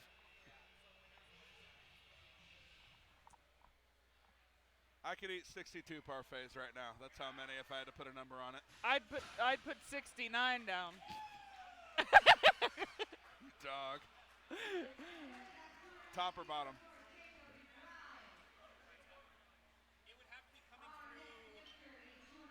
I'm waiting for Ed Cohen too, to be honest. I mean, aren't we all kind of waiting for Ed Cohen? He's currently getting stem cells injected into his I will body. tell everybody who is a big Kaler fanboy on here, because there's a lot of you guys that really want to suck him off, which is fine because Kaler's a great guy. Kaler is a great But I just feel like guy. you'd be a lot more enriched if you loved the whole sport, not just one lifter in it. Yeah. So why don't you just sit back and enjoy the whole meet and stop being such a crybaby waiting for Kaler because he's still an hour away. Yeah. You know what, Ryan? That's a. Last night, I think I ate a baker's dozen sushi rolls for sure. Yep. Right after we made the call about Kaler, Alex asked about Kaler. Always.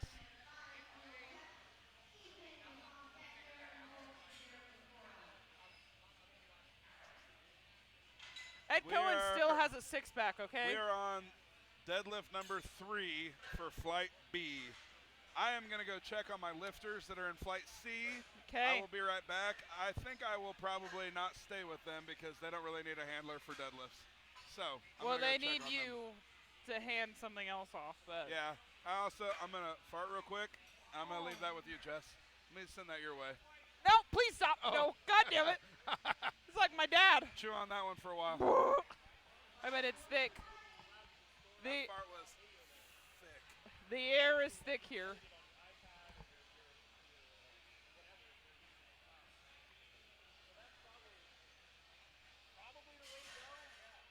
Oh, and he's going to sit in it.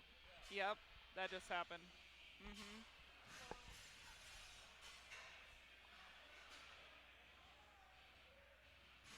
One second. Sully has not pulled his third yet.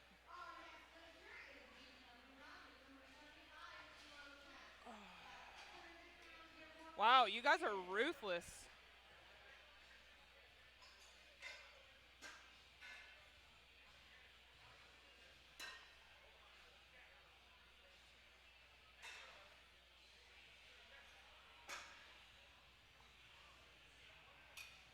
What's up, buddy?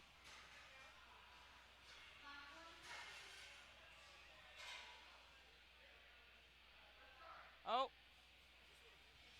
Yeah. Do you want to announce for a minute? Wow. I don't know if we can say that on here. Oh. Arctic Bear.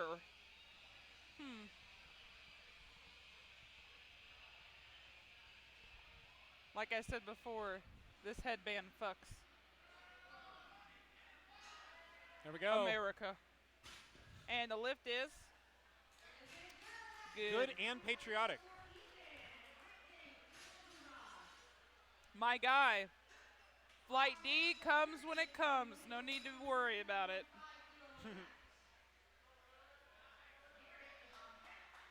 Luckily, right we now, get through deadlifts pretty fast, so it's not going to be super long. Yeah. Here's Aaron. He's a lifter here at CSA Gym, coached by Jesse Burdick.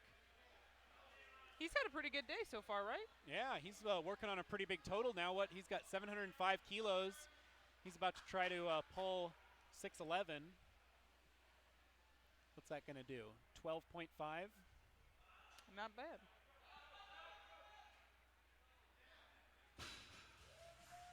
$12.5 more, and he gets it. Wow. Finishes the day with a 717.5 kilo total. That's huge.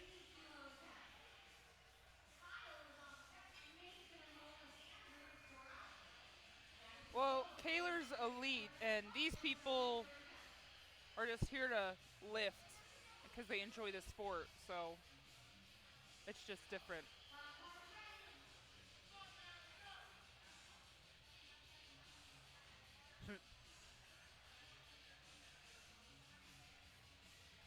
Garrett's up. He's had a pretty good day so far as well.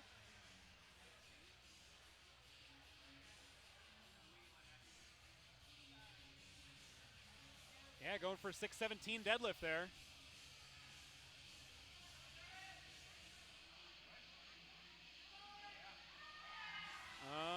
Okay, what does it say? And no lift. Soft lockout. Favorite bar for all 3 lifts?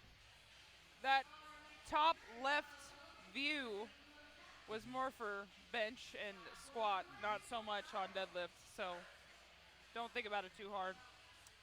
Yeah, the view didn't really make a whole lot of sense on the deadlift unless you want to see the top of everyone's head. Yeah, but we're not going to move the camera just for deadlift when there's another one that works perfectly good. Someone said I like bars that don't bend. I think there's a saying about that. The bar's not bending. And you're just pretending. Yeah.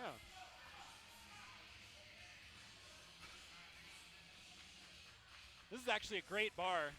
This is the Rogue deadlift bar. This is brand new, right? Yeah, brand new Cerakote. It's gold colored with black sleeves. It's actually a pretty dope color, I'm not even gonna lie. It's kind of, yeah, it's kind of a green. Yeah, it's like, I don't know if they were going for gold with it or what, but it's sort of a greenish color. Yeah, it's like a sandy color. Yep.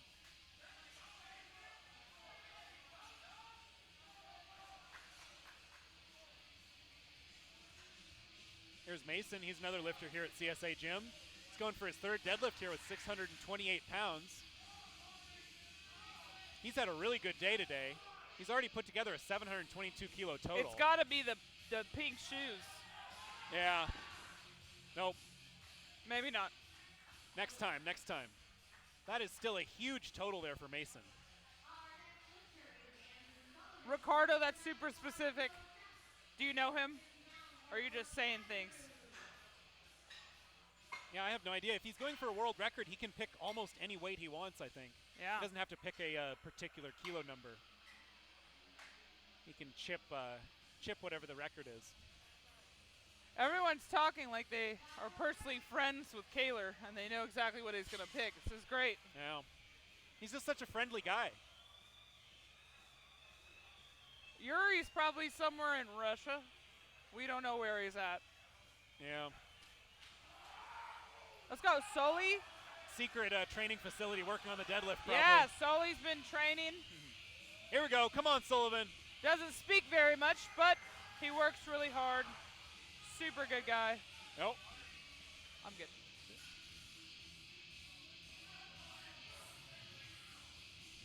Here we go. Yep. 650 pull. Come on. Let's finish it out big.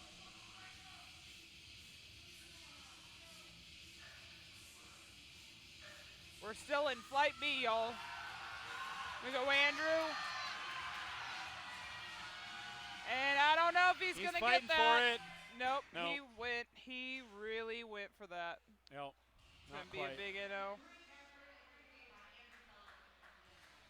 I can't tell if the guy's just trolling or if he actually doesn't like the Rogue deadlift bar.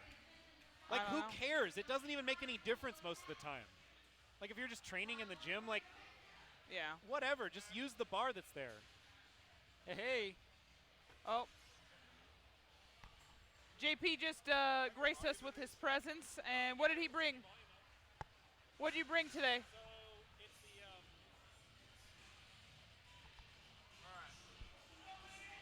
I'm back. I'm back. And I can't hear anything. That's amazing. And I brought some waters. I've got San Pellegrino sparkling water here. I can't hear a thing.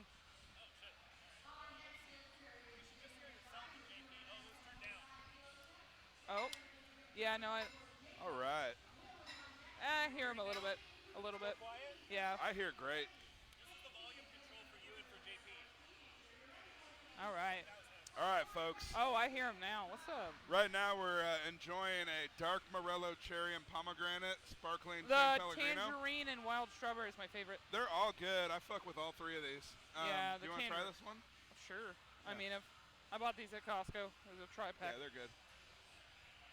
These were definitely a pack from Costco, that's for sure. Oh, yeah. I did not alpha that guy out of his chair. We're both very serious with ourselves, and and we both are comfortable with our masculinity. He's going Super Saiyan So, right now. Oh, yeah. If he would just light on fire and finish this lift, it'd be okay. But I don't think that's going to happen. Yep, a little soft. The rating on these, if I remember right, which I should have saved my ratings a long time ago. Yeah. But I didn't really realize how this was going to go.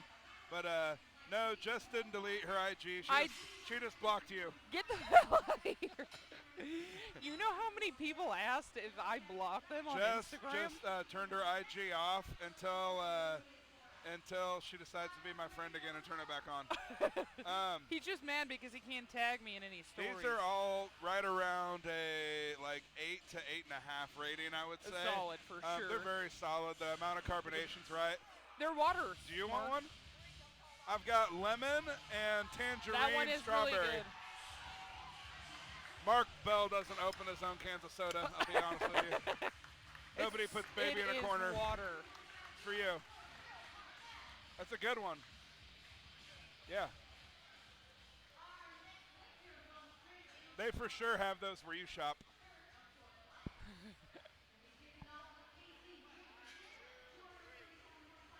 There we Besties. go. Best broadcast crew in the biz. We're only better together. That's true. We are about to start Flight C, and we are going to start seeing some big deadlifts go on. We're going into Flight C. Does he have blood on his crotch? He may have blood on his crotch. In fact, it could be this time of the month. So funny story. So while we're in between flights here, somebody asked me if I'm a San Pellegrino spokesmodel, and this is a true story. When I was in high school, I was 16, and my aunt worked for Giorgio Beverly Hills and Hugo Boss in the fragrance department at Dillard's and Macy's. I know and this story I already. looked 18, and so therefore she got me a job. So I dressed nice, and I sprayed colognes and perfumes and helped people with their selections. Yeah. You know, I was just trying to pair them up with their natural pheromones, you know, and some people smell like shit naturally, so it was a tough job. What do I smell like? You? You're going to need something with a little extra musk. I have a very specific smell.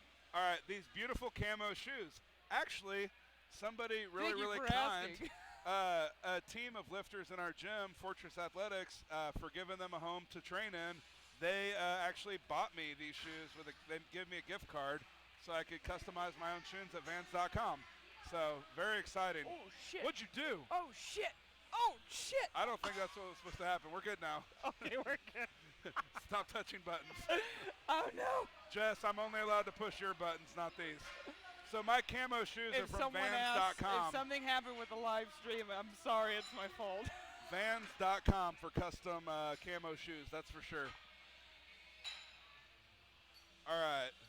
We got Michael Greeno, who's actually one of my teammates, coming up, 578 pounds on the bar. Doesn't he normally If you know anything about our gym, everybody's a really good squatter and bencher, and we're not great at deadlifting, so we're following suit with these right here. What are you saying? Isn't he normally an equipped lifter? So Michael Greeno has lifted all sorts of ways. I don't know if he's ever competed in multiply, but he has done single ply a lot. He squatted over 800, bench 660, and deadlifted 650 in single ply. So whatever the lights are doing here, Mike looks way more jacked than he should. Now that's a great opener for Mike. He gets 3 white lights here. Let's see where he goes on his second attempt. Here we go, buddy. He'll probably call something around 622. We have Jesus in the back of the platform, also known as Keegan. We got Louis coming up. Louis is going for a 578 deadlift on his opener. Real nice cat I met earlier from the team with Mr. Chris Bridgeford. Super long torso. Hey, you can't do No Nut November if just nobody wants to have sex with you guys. That's not how this works. I think they call that an incel. Oh, okay, there we go. What'd Louis do there? We got 3 white lights.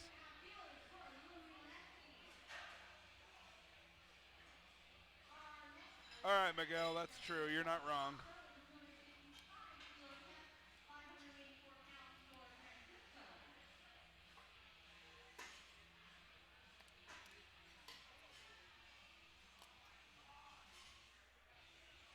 I mean, I'm just sad you guys didn't donate enough money earlier for me to do the rest of this broadcast with my shirt off. Yeah, seriously. And what are you Jess guys is a doing? follower, so she would have done it too. You guys all missed out.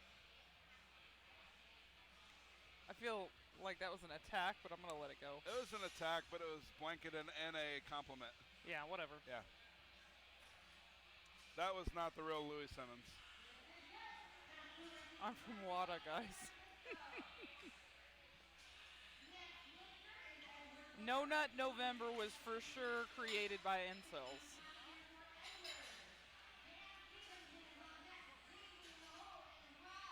I'm just hoping somebody strains hard enough on deadlifts to shoot a little milk for us. What? Would that violate No Nut November? Yes. Okay. I probably will not be cutting to 181. I'm sorry to disappoint you. I was 180 kilos at one point. That was Edward Blair. He was deadlifting 600 pounds. He attempted an all-time world record bench earlier. What a great bench presser. How's the knee? The knee's great. It's my back that's the problem. I feel like Jess, her max bicep curl, she probably gets asked that a lot into her DMs, and that's why her Instagram isn't on right now.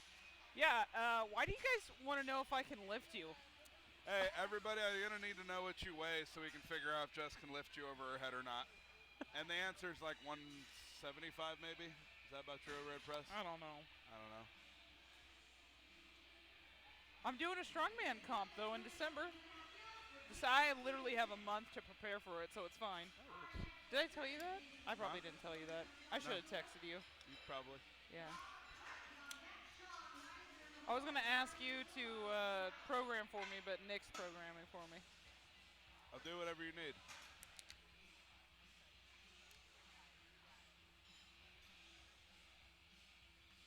All right, let's see what we got going on here. We've got Davey coming up now.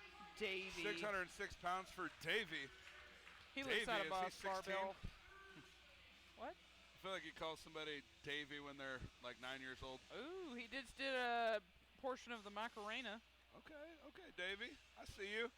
Better calm down, Lou Bega. Mambo number 5. Davey Capriles with a good lift.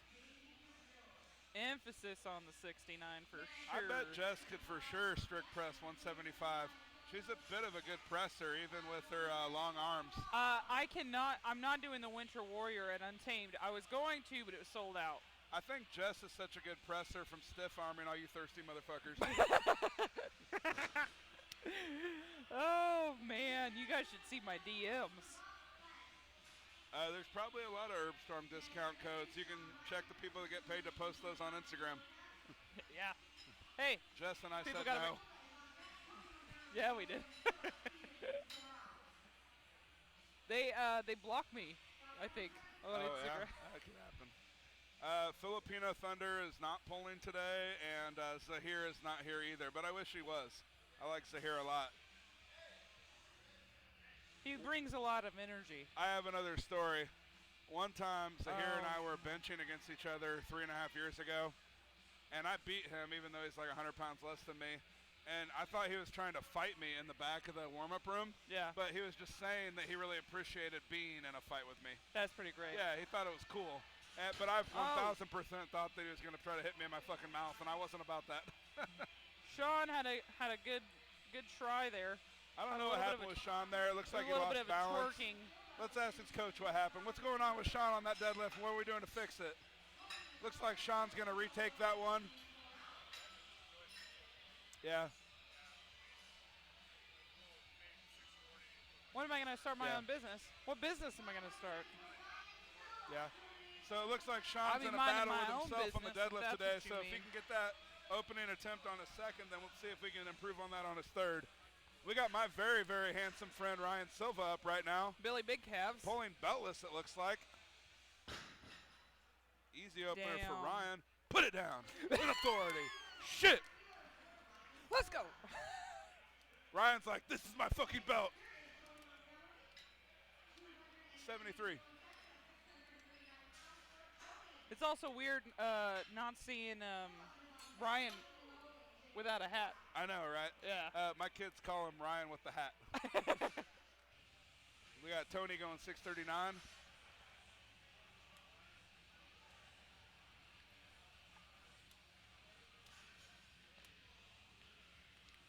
think the deadlift bar is an issue?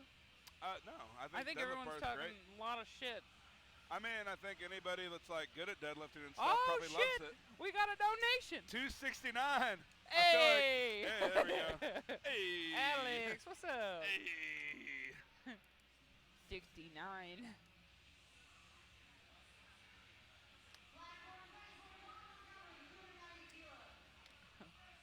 Yeah, JP, I mean, I feel like it smells like excitement.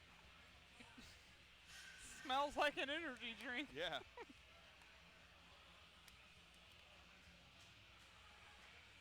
I'm not going to lie. 3 years ago at Reebok Record Breakers, Crazy Tom came up to one of our guys and was like, hey, you got any Coke? I wish he was here. He's not. He's a lot of fun. Tony Montgomery with the 3 white lights on his opener. Tony's still tripping me out not having a beard even though he hasn't had it in a long time. I know nothing about Zahir and his marital situation. I'm sorry, I can't help. Hey, Phil's up. We got Philip Stevens up. Little known fact, Phil is responsible for making those sock singlets and backdrops of the gym right now. Yep.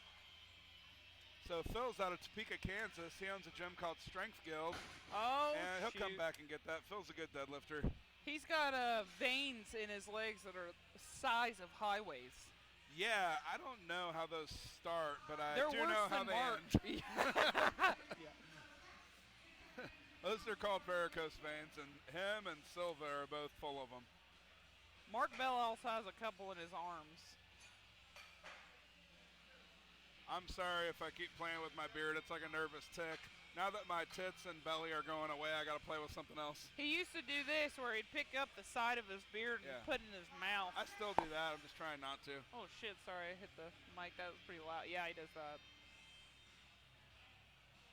Or should I get you a beard comb? I have I use my beard comb all the time. I've found this out lately that I didn't know that it was creepy when I comb my beard when I'm meeting with people. But now I've been very well let known that it's not okay. Are tribal hats a thing in powerlifting? Yes. Yes.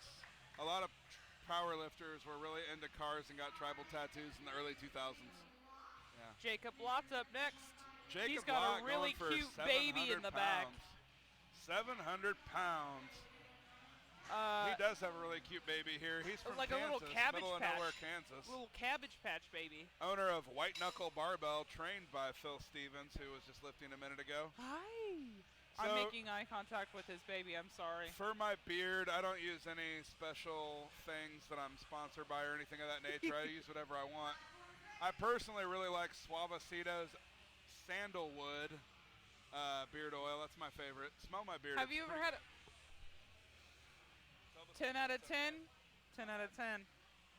I try not to put too much extra smell in it because I already smell good as I am. You know?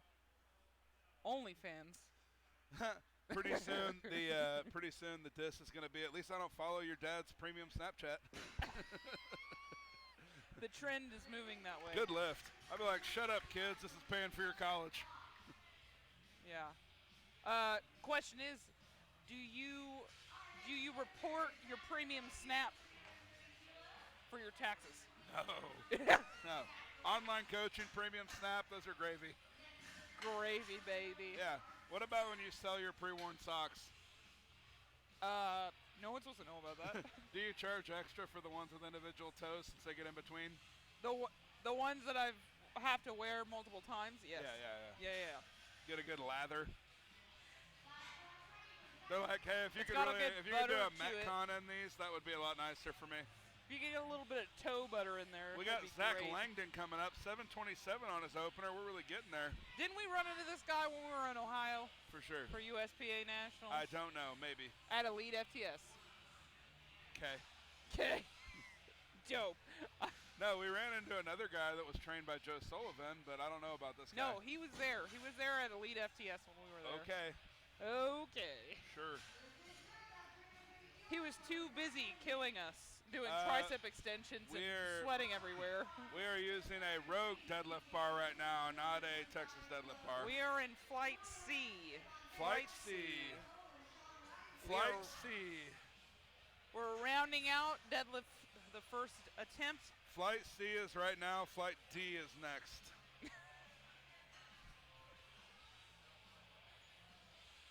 About to get it going for deadlift 2. As we listen to Symphony of Destruction by Megadeth. I feel like Dave Mustaine would really enjoy this atmosphere.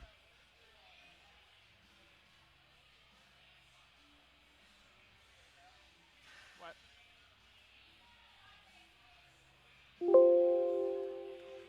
Only fans for Louis Simmons. I wouldn't buy that, but I would definitely watch the video previews that are 8 seconds long for free. Do they have those on OnlyFans? I mean, sometimes. Sometimes? I think. I don't know. I wonder who he's been watching. I don't. Anybody want to take a guess in the chat? Can I take a guess? No. I'm just kidding.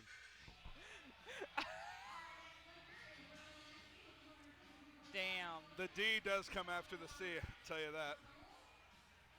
Chris is across the room somewhere. Sorry.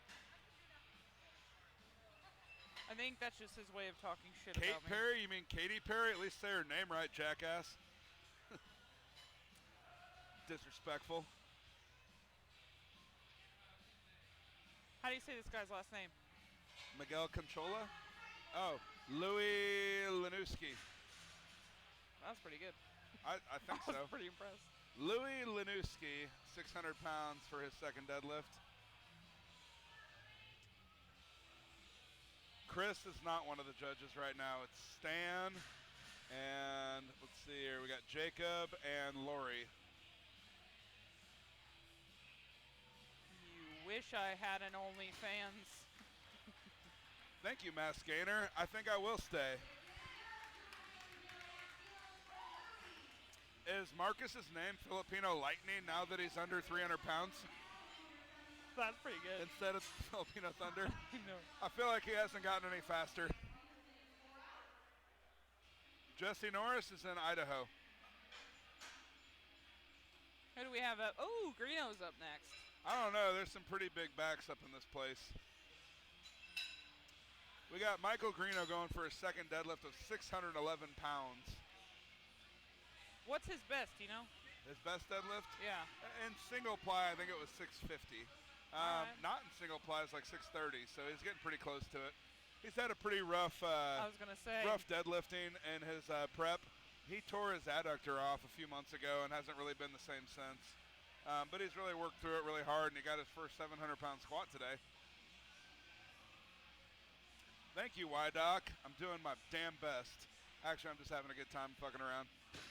That looks like a good lift for Mike Greeno. Okay. 2 for 2 on deadlifts. That's what we're good at. That's good. Let's Where go. you going, 633? All right, 633 coming up next. Ricardo, I will probably not squat 1,000 at 300 body weight. Will you squat 1,000 ever again? I will probably not squat 1,000 ever again. But if I decide to start giving your mom piggyback rides, we'll talk about it. Jesse did already change his shirt, and now he's running around like a one-man wolf pack. Jesse has changed his shirt 3 times, and he's got more shirts for tomorrow. So, yeah. You want me to strip for you? You have to pay for that. I dance free for men, 20 for women. So there's probably at least 2 or 3 girls in the room right now, and so you guys owe me. That was a pretty solid deadlift. He came back for his second.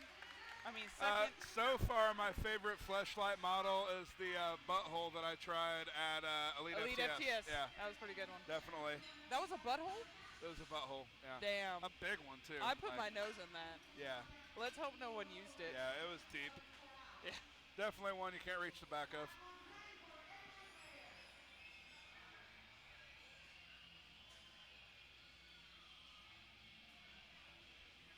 This guy's had a great day. I am not going straight for mothers. I zigzag to them so they can't see me coming. Yes, you are allowed to mega arch as long as your upper back and your butt cheeks are on the bench at some point and stays there. during the entire I don't lift. know when the dragon lifts. Martin Lisi's name is the dragon, so I don't know what you're talking about. And there is no straps in deadlift here. He's dragging these nuts. Across that platform, he's dragging these nuts.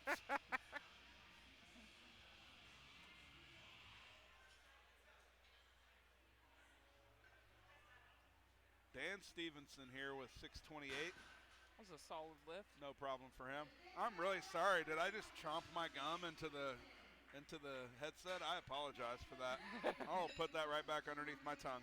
Troops of Doom said this is stupid, but he deleted delete his that message, jerk face. I don't know. He didn't look that thick. No. He wasn't dummy thick or nothing like that. Oh, he's no me. Speaking of, I need to post that video of you.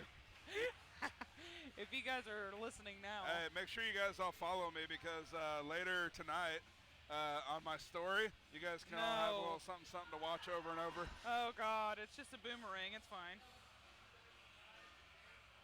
No lift there. Oh, look. Mark sent us pictures of each other. Oh, we're so cute. We're so cute. That is awesome. Send me those.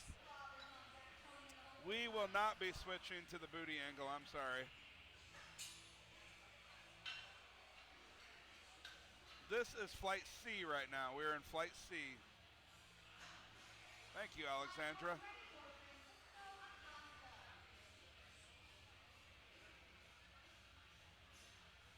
George Lehman, I don't know.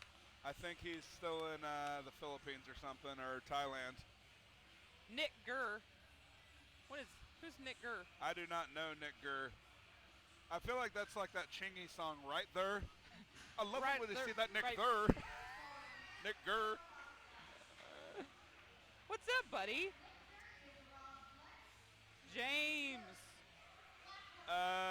Knee sleeves are allowed. Knee sleeves are allowed in the bench press, and wrist straps are allowed in the deadlift. That is true. Correct. There's regulations involved in that, but yes, they can be worn. This guy is Rob Fled. He came all the way from Great Britain. He ran into Mark and Andy outside of Body Power. They just got to chatting, and then Mark decided to fly him all the way out here. Rob Flett there with a good lift. Right there. Under the gooch angle, that would be a good one to have right now, I'll tell you that. Fat Bill? I don't know if there is a Fat Bill. There's a Fat Dan, and there's a no, Biscuit Bill. Biscuit Bill. But not fat. No, we don't call him fat. That's asshole. just rude. Bill's fat with a P on the front. Best poop. I've never pooped while lifting. I'm sorry. Garrett Fear, though, he poops every time he squats, so maybe you could ask him. Let's see here. We've got 661 on the bar for Tony Montgomery here. Second deadlift for him.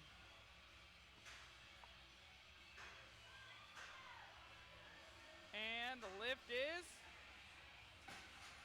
That looks like a good lift to me, and it he's is. bleeding again. He bled after his first squat. Now he's bleeding after his second deadlift. Silva's up. Billy Big Calves is back on the platform. Hey, if you guys can see anything around this guy's calves, then you are in for a treat. You can find the flights on MBSlingshot's stories. Or not at all. I don't think that's important. We're on Flight C, and Flight D is next. I don't know where the flights are. I'm sorry. And Taylor's in Flight D. Yeah. Steffi is not lifting tomorrow. There are 3 world record holding females lifting tomorrow, or 4 maybe. Let's see here. Ryan Silva with 620.72 on the bar. Look at those veins. Let's see what he's got here for us, baby. Get it. Get it. Yeah. Ryan really wants to deadlift 700 today, so he's well on his way to doing that. I'm psyched for him. Go. That's my best friend, deadlift 672. Call 705. Let's go. Let's go.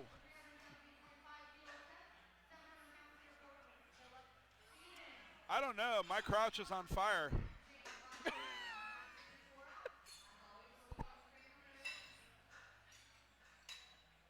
Good job, Russell McCune. I have some tampons. Proud of you. That's another Jess story. has some tampons. Earlier, I made her laugh so hard her Diva Cup fell out. I've never tried a Diva Cup. I feel like it's a lot of, I don't know. It doesn't seem fun to me. No, it doesn't. Seems like Bree is lifting tomorrow, and she's hyped, too. I'm excited. Let's go, Phil. Come back. Todd. Everybody just enjoy the lifting. Come on, guys. Super Squats is here. He's filming somewhere. Super Squats is here. He's running around with a camera. You may not recognize him, though. He's lost about 30 pounds.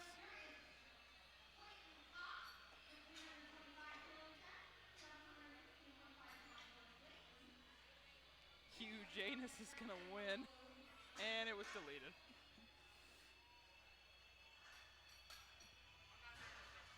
Will Crozier? I think Will Crozier is in the next flight. I'm pretty positive. I remember seeing his name earlier. So he's in flight D. No, Ricardo is done. And Philip may have just deadlifted an A6. I don't know. Right now, Clayton Cox, who's also deadlifting an A6, but those are wrestling shoes. So that's pretty normal. You rock, Todd. Ooh, Let's go, Clayton. Come on, finish it. I don't know. Let's see what they say for Clayton Cox. It was a little bit slow, but he looked to lock it out. That's a good lift at 7:16.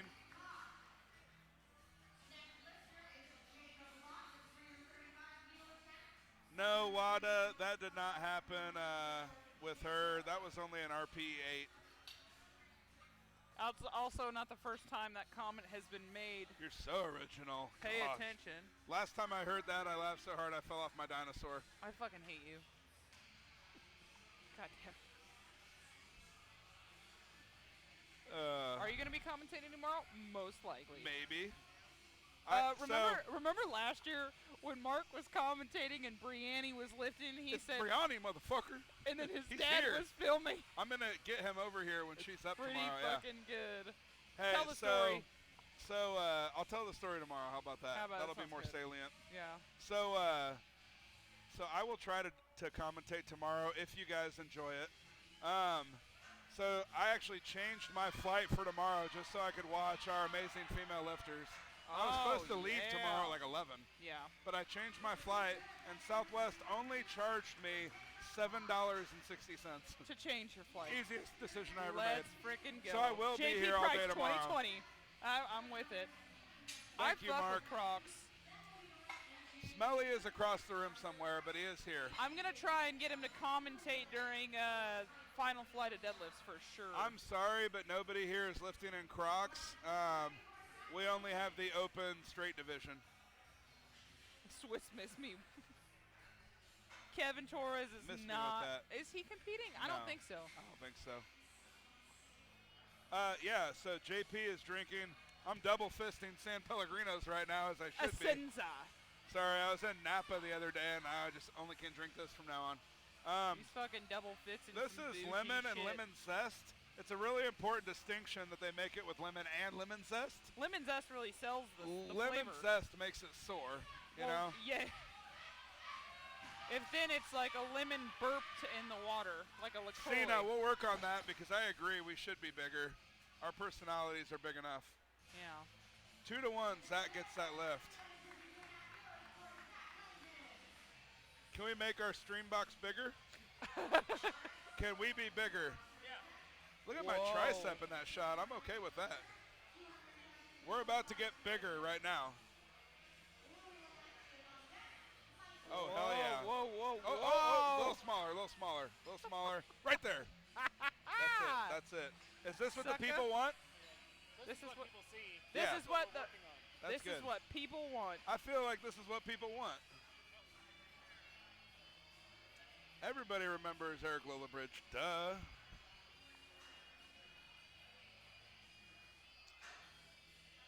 Stan's head is very shiny. It's very full of information too. Yeah. Cena, I'm glad we could help. And we also made the box a little bit bigger, so I hope you're enjoying that too. I'm glad you got to see my bigger box. I can. Your box is huge right now. Bigger than I imagined, which is pretty big in my head. So I can definitely teach you how to get stronger. That's what I do for a living. I own a gym and coach people. I have to admit, when I started training under him, he gave me so much frickin' volume. Oh yeah. My bench was soaring, and then I hurt myself. But that was because I was an idiot. Can you not? Thank you, Joshua. That's about as close as you're gonna get to shirtless right now. I'll take it off. I don't care. We have a bear in the building. Wait, can you do that again? You want this? Yeah. Thank you. We are not going to increase the size anymore. It's far big enough.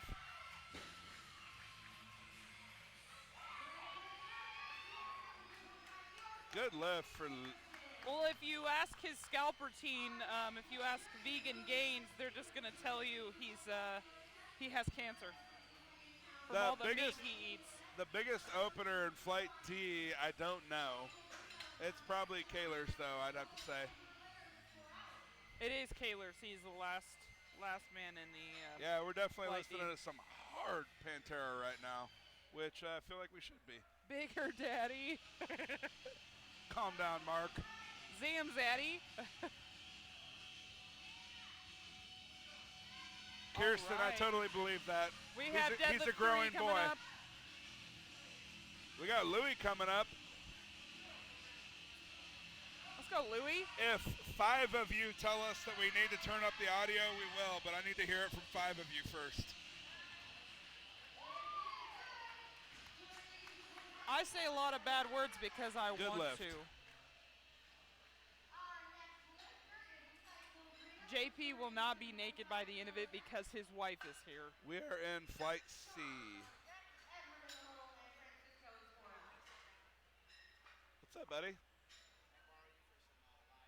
Yes, oh my sir. gosh. All right. Why guys, are you making her work? I'm off to go run some live Well, Instagram our stuff. synergy is over for now. She'll come back. It's fine. Or Mark and I can do Flight D, maybe. Yeah. Ooh, Tell you guys get my rear end on the way I'm out. moving over. Oh my gosh, you guys are in for a real treat. People pay double for this kind of action from Jess. Maybe I'll start my own. Wow, I can't. I speak. thought I would move. outta Okay, here. 5 people said that we need to turn up the audio a little, so we are going to turn it up. Big Tom, you can eat a dick. We're going to turn it up. You want the audio a little louder? I think Kyler's opening at 9:03, if I had to guess. Yeah, it said 410. Yeah, 4:10, so 9:03. Yeah. Who gets naked first? Garrett Fear starts off more naked than me. 3 white lights for Michael Carino, one of my buddies that I've been lifting with for a long time, 633 pounds, goes 3 for 3 on the deadlift. I feel like when we started today, we did not assume that deadlift would be one of his 3 for 3 events, so I'm sure he's stoked with that. There we go. All right, now we're a little louder. Feel free to keep giving us a little bit of information on our audio. We just turned it up a little bit, so I hope that you guys like it. We will dim the lights a little bit later after we stop deadlifting and start stripping. Yeah. So we got. Yeah, you don't want full brightness for that. Bands make her dance. We make it real dark before we start stripping. Oh, yeah. It really helps. So Garrett Fear always starts off more naked than me because his shorts are so little. But I also never wear sleeves, so I feel like maybe we're even. Thank you, Mark. I appreciate it. We got Sean Reisner here. Yep. Sean missed his second. He's going for this on his third. I'm sure he'd love to hit this one here. There we go. That looks clean. That looks pretty solid. Good lift for Sean, yeah. All right, I'm glad everybody likes the audio. Let's party. So Jess went down to the warm-up room so that she could get some live video of Kaler and Jeremy Avila and all those guys starting to deadlift right now. I love how like half Turn the it comments are, it's too loud. No, it's too quiet. All right, we're going to leave it right here as far as volume goes. Yep. Do those dishes, Alex. Be domesticated. Yep. And then also make sure you fill and get your share of oral tonight. It's important in a household. There you go. Okay, Edward. Fine. Edward's stronger hands. Happy to see Chris, but well, I'm glad I have fans at least. You do have fans. Hey, there we man. go.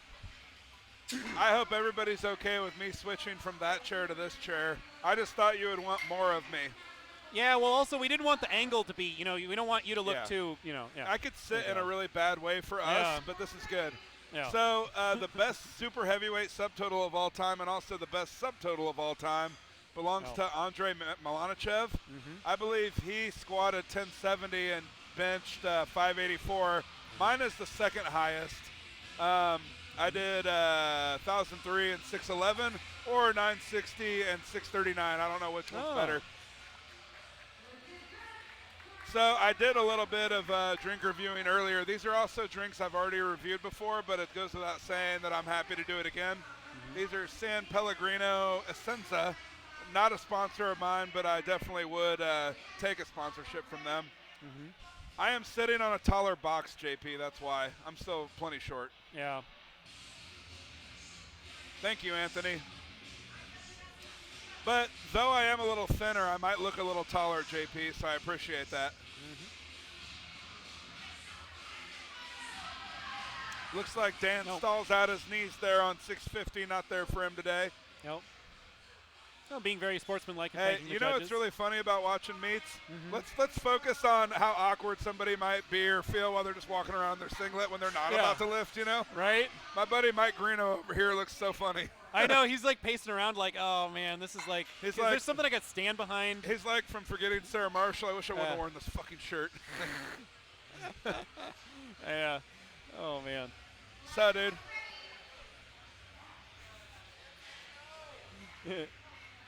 All right, Rob Flett is up next. I don't even know. Oh, Jesse's yelling at someone else behind us. Yeah, so this meet, if somebody was saying earlier, if you're over 242, you are heavyweight at this meet. That's true, because the money is given out in categories that are a little bit bigger than normal weight classes, of course. That's a good lift for Rob Flett. 661 was on the bar. My personal body weight is 322. 322.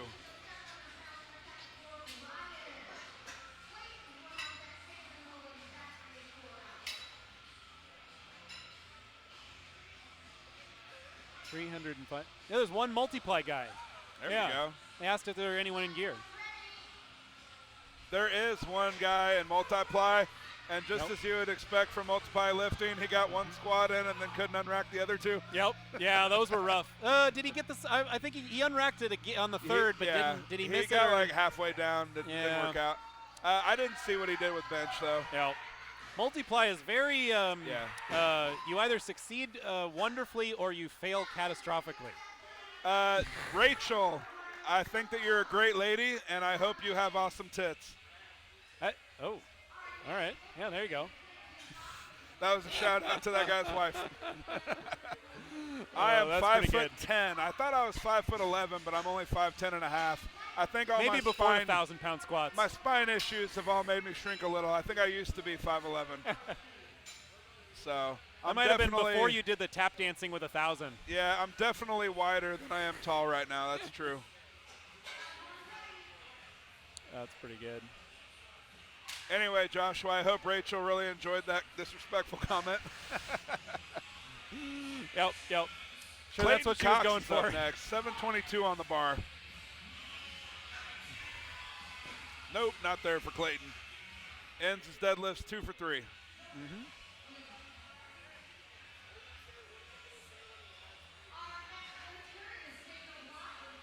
Who's on commentary? We got JP right here. You know him. And also, I am Chris White. I'm a lifter here at CSA Gym. Hell yeah. And we've done a couple of these together. Yeah, we've done a few of these together. I was also streaming the U.S. Open this year and a few other meets. So, I don't know if you're doing the U.S. Open this coming year, but they We're already planning asked to, me to commentate with you. Yeah, I know. It's going to be fun. And I said yes. The dream team, man. Yeah. So we'll be together for the U.S. Open for sure. Yeah. Yeah, Greeno and Silva did an awesome job. I think Silva from my gym did 2 for 3 on squat, 2 for 3 on bench, and 3 for 3 on deadlift, and really did a great job, and I'm really proud of him. And then Greeno went 3 for 3 on squats, 2 for 3 on bench, and 3 for 3 on deadlift, so really proud of him too. That's a big deal for Ryan to get that 705-pound deadlift. There's a lot of goals we've been working for, and I bet that one really means a lot to him. He went out of his way to get extra coaching for that, to work on himself as hard as he could to become a better deadlifter. It really shows. Yeah. I do not watch them sleep, so I don't know where you get that from, GS. Yeah, Kyler is in the next flight, which is about to start. So we just have a couple deadlifters left, and then we will be in flight C. Yeah, Kaler's already put together a big subtotal. Here we go. Everybody, we are on flight C, or D. Flight D is going to be Jacob Siebert, Brian Kane, Josh Caldwell, Gabriel Vega, Justin Cherokee. Here, I can show it to him. Oh, there we go. Here is flight D, guys, since you guys have all been asking about it.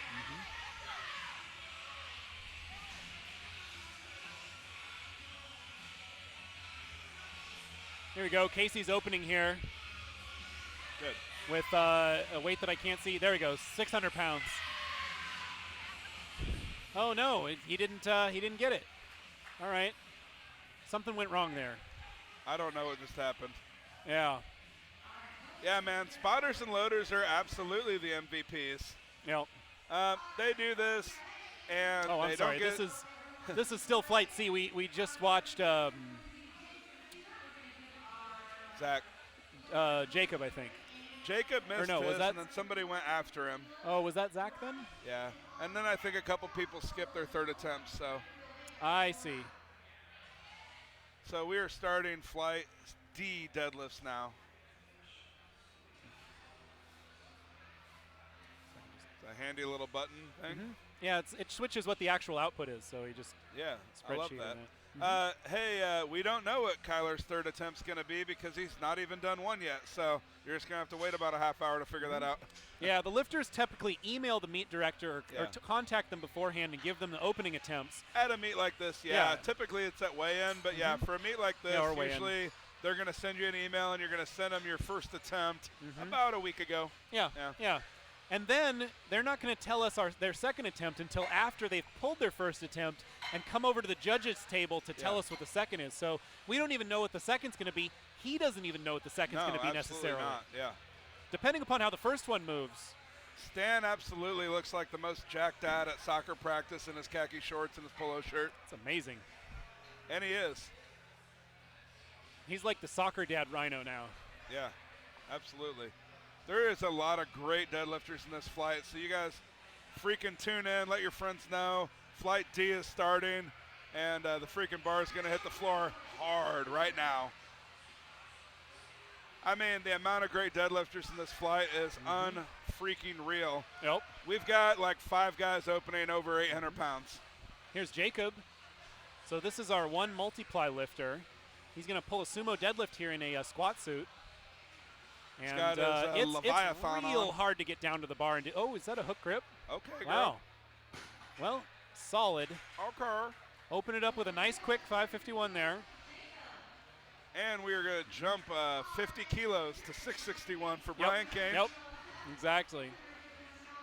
Looks it's kind of funny, multiply, it helps you so much in the squat and the bench, but it does not help you proportionally in the deadlift. And so there are a few people that get a lot out of a deadlift suit, but not many. Not many.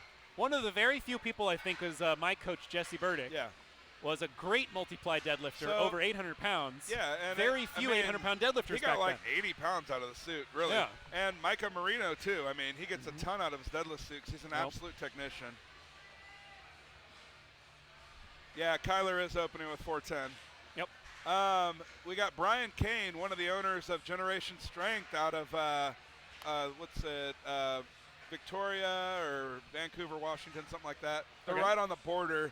And he and Chris Bridgeford own that gym. Oh, wow. So, great opener for Brian. I think Brian's like 6 for 6 going into deadlift, so he's having a great day. Oh, that's funny. Somebody asked, why is he deadlifting in a squat suit? Well, it's really just what works the best for you. You pick out all the equipment that you've bought and collected and borrowed from other people, and you try them all on, and whatever you can pull the biggest deadlift in is what you wear at the meet. And, I mean, it might be the only suit that you could buy at that time or wanted to buy, I mean, you might just, that's what you have and that's what you do. Yep. And by the time you have somebody tailor it, the difference between a squat suit and a deadlift suit is probably nothing.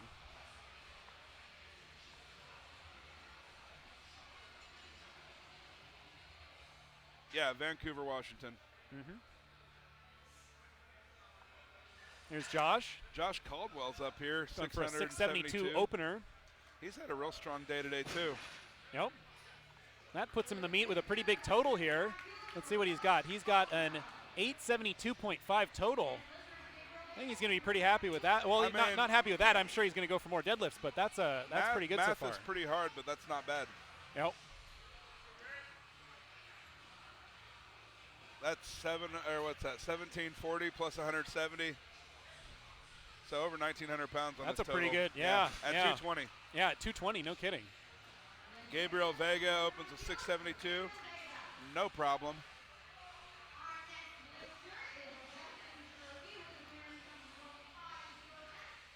All right, we've got Justin coming up next at 307 kilos, then Anthony Cooper, then Ranson Lee.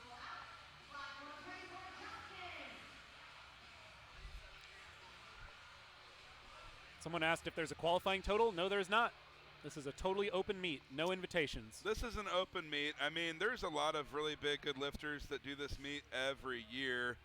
And so there's a lot of really good return business and a lot of really good street cred with this meet. And there's always a lot of good lifters, but this is also an open meet. So we get a little bit of both here. And I really think that's fun. So when I did this meet, I think the top 3 finishers were Larry Wheels, me, and Kevin Oak, and we were all 2 points away from each other. That is quite a lineup. Yeah. Across a variety of weight classes. Yeah, and they also set all-time world records in their classes, and I missed on my 3rd attempt to deadlift. So this is a really good competitive meet that's always competitive, and it's a lot of fun to be a part of. So I strongly recommend this meet. It's been around for a long time, from when it was the backyard meet of the century until now. And so it's always good. Yep.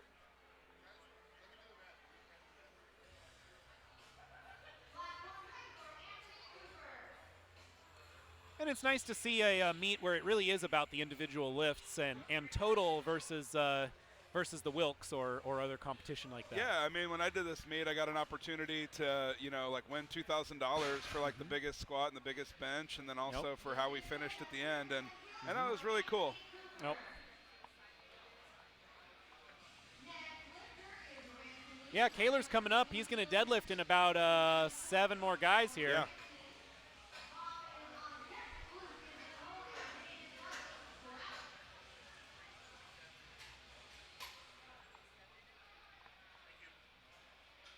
You miss when gear was the majority. I haven't been lifting long enough for it to have been. I have no idea. Gear was already gone by the time I started lifting, but I went to a weird gym where everybody still did gear. Yeah. I will be leaving the booth to slap Tyler on the back really hard. So after David Douglas goes, I'm going to go up and I'm going to slap the shit out of you, and then you're going to deadlift, and I'll be back on the mic. So we'll trade places. Yep.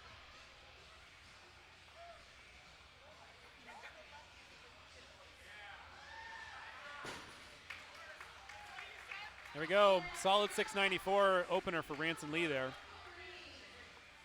Everybody's been hitting their openers really well here so far. Oh, yeah. Everybody's been making pretty good decisions. I mean, this is one of those meets where it's really, really easy to step out and try to show out and then do really terrible. But I think from what I've seen today, other than a couple people that had some injury issues, people have been making some pretty good decisions. And then when they've had to go 1 for 3, or if they've had to not go for an attempt, it's because they've been hurt. I'm surprised at how many benches we saw. Yeah, absolutely.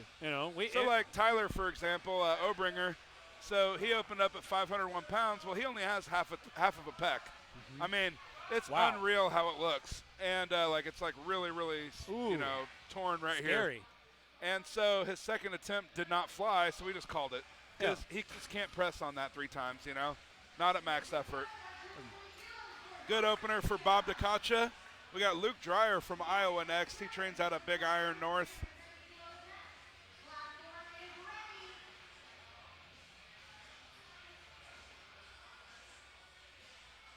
We got David Douglas on deck. A real murderer's row coming up.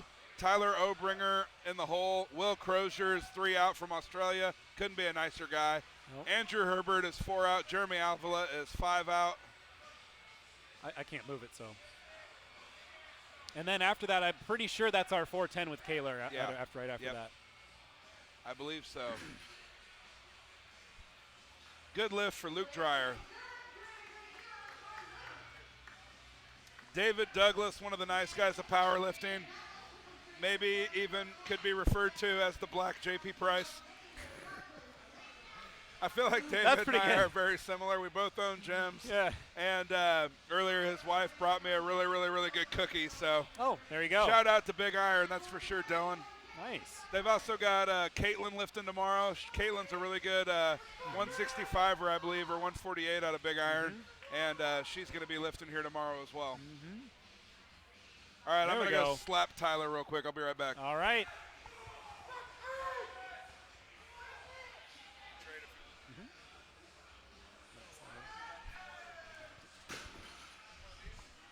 Yeah.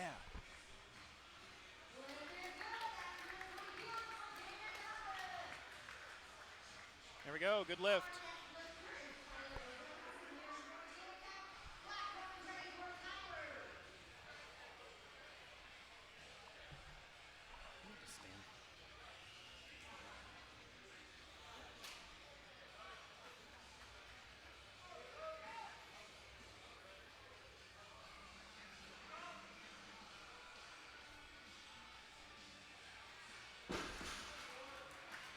There we go. 750-pound opener there for Tyler.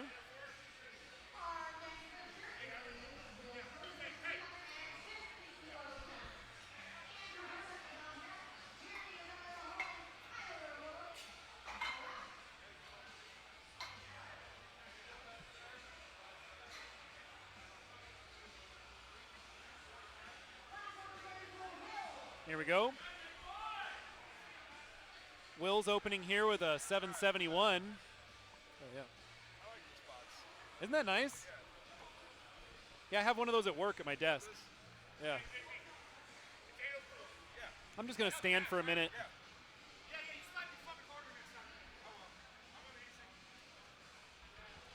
I'm going to stand for a minute. My legs are falling asleep. All right, we're back. Andrew Herbert coming up next. We got Will Crozier was our last lifter out of Australia. He explicitly asked for me not to slap his back. I'll stand up too. We can do this. Oh, okay. There we go. Down a little, down a little. Okay, nipples are in view. We're good. Yeah, there we go. Perfect. Like that? Are we good? Yep. We got good. Herbie Yeah, opening up at 793. Right. I'm psyched. Wow. Hey, you know, you just decide to come into the gym one day and pull 800 for your opener, right? I mean, no big deal. I mean, it happens. Yeah.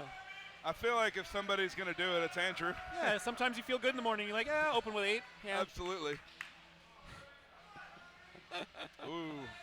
Herbie giving it up. Let's do this, man. Okay, here we go. Okay, so he's already got, at this point, a 642.5 subtotal. That's awesome. So this is going to put him over 1,000 kilos. Yes. And there it is. Okay, so with that good lift for Andrew Herbert, where's that put his total at? 1,002.5. 1,002.5. That's amazing. Yep. All right. 1,002.5. Oh, thank you. So that means he's up over 2,200 pounds. Yep. So he's chasing the 242 all-time total is 1,072 kilos. Oh, wow. So, well, that's a lot. That's a lot of 72 kilos is a lot to make up. Yeah, so he had a good squat and bench day, but with his previous tricep injury, so I don't think everybody knows, when Andrew Herbert tore his tricep like a year and a half ago, the bone ripped off and ripped through his flesh. Yep. So. Oh, here's Jeremy. He's about to pull a fast 800 Jeremy Avila going for 800 on his opener here. 365 All right, kilos. now we're moving on to Kirkland brand water. I'm going to go for lime. He always makes it look so fast. It's amazing. Yeah, Jeremy makes everything look so nonchalant.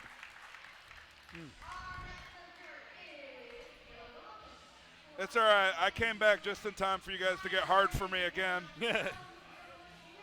Don't worry, I won't let your boners die. So here's Kaler. He's getting ready to pull 903 for his opener. I mean, at some point you get good enough at this and you don't really need a belt anymore, you know? He's got such good positioning that when he's locked in upright like that, it's almost like he doesn't need one. Like we see Yuri compete without it. He's competed without it. Jeremy's accidentally pulled 820 without a belt before.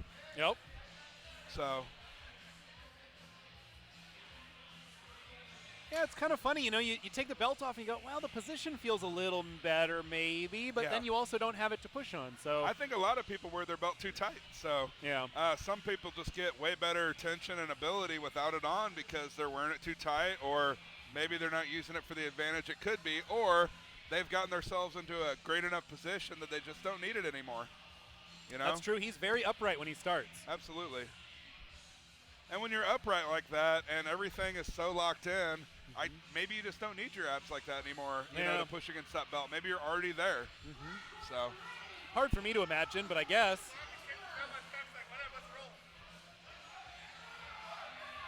All right, everybody's excited here. We got Kaler coming up here with 9:03 on his opener. Kaler is in the 100 kilo class. He's maybe he's 110. What's that? Oh, he weighed in at 215. Yeah. So he's going to be in the 242 prizes at the end of the day. So there's prizes for under 242 and over 198. That's why it says 242. But he's in the 100 kilo weight class for his total today. Yep. And he even weighed in less than that for his Wilks. Yes. Yeah, Will does hate back slaps and ammonia. He told me to stay away from him. There we go, Kaler. Come on, 9:03. Speedy. Wow. Almost a little stumble at the top. It was so fast. Now you guys can see. That was amazing. Now you can see why we like this stiffer deadlift bar for Kyler. Because it does not whip him around. It gets bent and then it stays there and it just stays the way that it is. Because he's got the power to make all that force. Yeah. Let's see where he's going next. Let's see what his call is.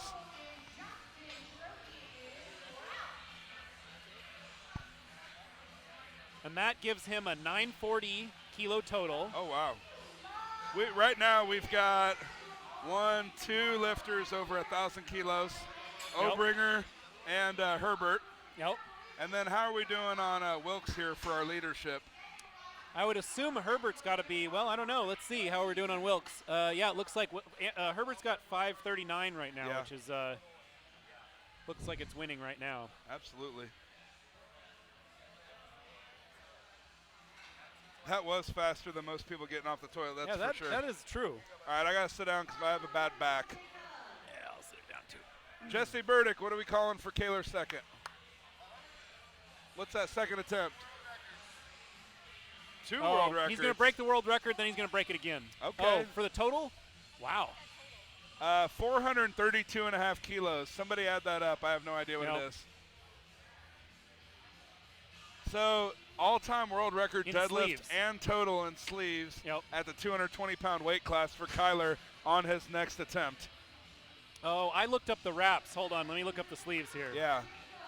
So let's see here. If he is going for, what is that, 400 and what? 437, I think it was.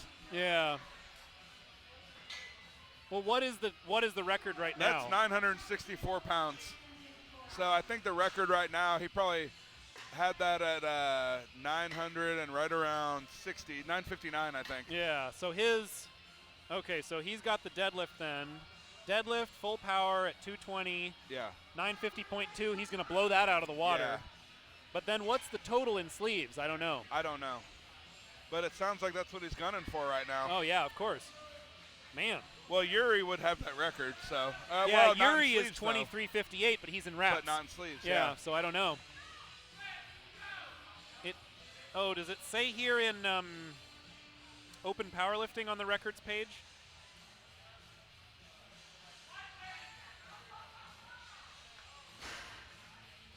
There we go. Brian Kane finishes off with gets his second attempt with 320. Second attempt is good for Brian, absolutely. And Jacob got 270 there in the multiply. And we got Gabriel Vega up next with 705 pounds on the bar for his second deadlift. I mean, you guys are about to see like 14 guys pull over 700 pounds in this flight. That's awesome. That's amazing.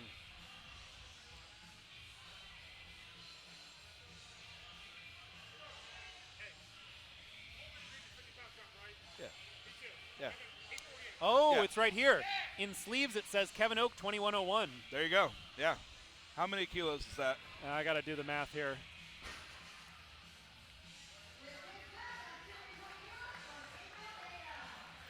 Good lift for Gabriel. We've got Justin coming up next at 716. 955 kilos. 955 is the all-time world record in kilos for 220.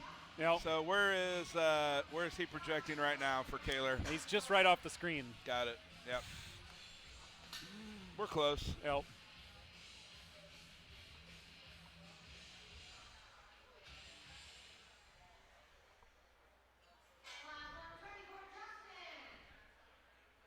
But he was, I think, at like 940 or 950 or something already. Yeah. So this is looking good. He's going to go for his second attempt is going to be deadlift in total. Yeah, that's pretty awesome. So we're about to see history already. That's why we call it record breakers. Nope. Here we go. There he is. All right. How about that for Justin? Nice job. 716. Smooth Good second lift. attempt. Tyler Obringer is over here getting jacked up. He's getting me excited. I'm going to slap him harder than I've slapped anybody in a long time. Nice. So this is going to really cross the line between sensual, sexual, and normal powerlifting slap. All right, JP is going to slap Tyler so hard we're going to hear Tyler's toilet flush at home. Yes, yes. We're definitely going to create some moisture on this one. Let's see here. We got quite a few lifters till we get to Tyler. He's going for 800 on his next attempt, so 804. There we go. Yes, Kevin Oak does hold the 220 record right now, just over 2,100 pounds. Yeah, we just looked it up. Yeah, we just looked that up on Open Powerlifting. Yep. Thanks to Open Powerlifting for having those rankings so easy for us to look up that's for free. That's a nice site. Make sure you guys donate some money to Open Powerlifting. They do a great job.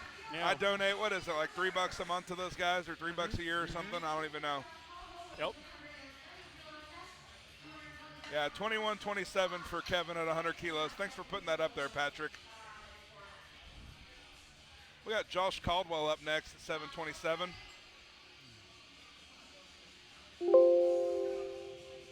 French Texas Toast Bar. I'm not the biggest fan of Texas Toast myself, to be honest with you. I always expected more out of it. Yeah. It's always like, oh, this is kind of mostly bread. There we go, Josh on his second attempt, I feel going like for Texas 727. Toast really screws up the balance, you know? Yeah. I definitely am more of a pancakes guy, you know? French toast is fine. Waffles are fine, but I like pancakes. So to all the pancake lovers out there. Yeah, have you been to Black Bear Diner around here? You know, I hear good things about Black Bear. You know, I need to check it out. It's really good. I'm still here for 2 more mornings, so why not? Like I said, I'm so excited that's 2 more for the times girls to go there. The girls lifting tomorrow. I'm so excited for. I changed my flight. Nice. So I could stay here for another day. I'm pumped for tomorrow. It's going to be a great show tomorrow. All the girls made weight. Everybody did super, super good on their cuts. I couldn't be more excited for them tomorrow. All right, so we already just saw 327.5 from Anthony Cooper. We got People Ranson are building Lee. some big totals here. Ranson Lee might have the most impressive physique of all our lifters here today. He looks like Scott Steiner from the WWE back in the day. Big Papa Pump in the house. And he weighed in at 219. Ranson Lee looks like a shorter version of Swede from Heartbreak Ridge. You remember that? He's a big giant guy in a Clint Eastwood movie. Gotta try that.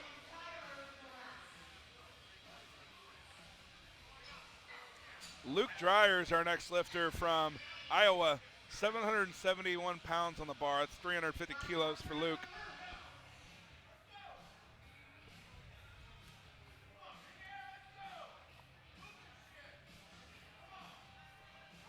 Here we go, Luke Dreyer, 350 kilos. Wow. Adds 20 more kilos onto his total here. Hell yeah, white lights. Nice. We got Bob DeCacha up next, David Douglas on deck, and Obringer in the hole. Yep. Starting to get into the 800-pound deadlifts here in a minute. Bob's one of those guys who has so much power that he can sometimes pull the bar out of his own hands. Yeah. You know, I'm just getting warmed up for what these are about to do to Tyler Obringer's back. Yeah. And he was saying that he could take a bigger, better slap, so I'm just going to give him my best. Oh, and there we go. I plan on slapping Tyler so hard that everybody at home on their couch feels disrespected. Oh, wow. Yeah. Wow. All right, you're going to have to chime in after this slap and see how you're feeling. You getting a little red around the ears, or, you know, we'll see. We'll absolutely. see.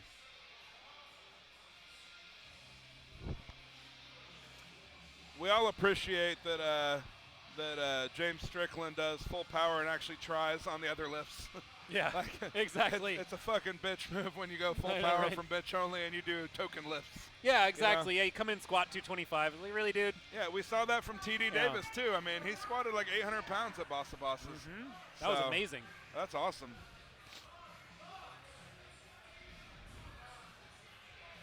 Bob DeCacha, 771 on the bar here. Here we go, 771 on his second deadlift. I bet this is going to move pretty quick. Bob's a fast deadlifter. There we go. Yep. Solid. Nice, all right. Bob. Very good. Nice. He's got a 960 kilo total now.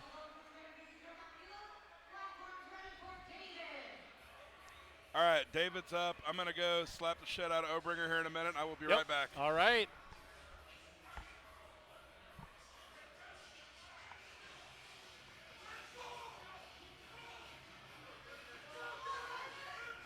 All right.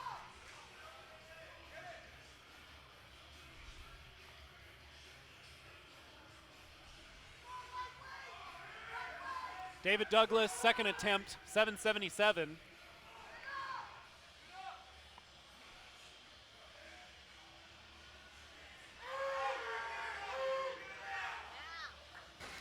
There we are. Solid.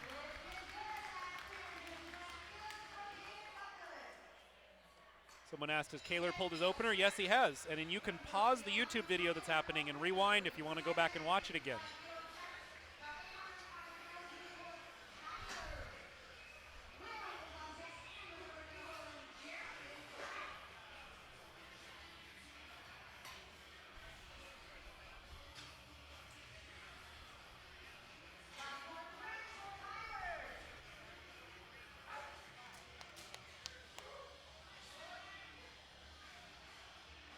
Here we go. Tyler's going for an 8:04 second attempt here. Wow. Looks like the slap worked.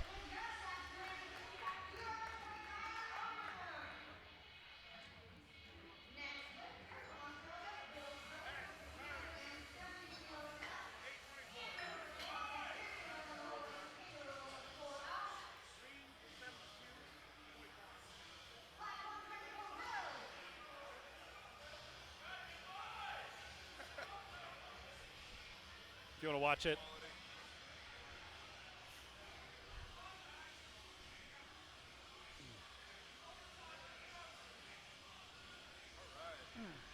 Hot hand now. All right.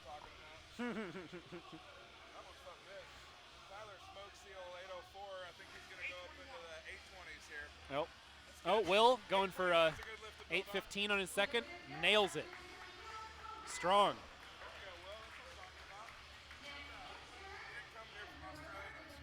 Yeah, no kidding. Wow.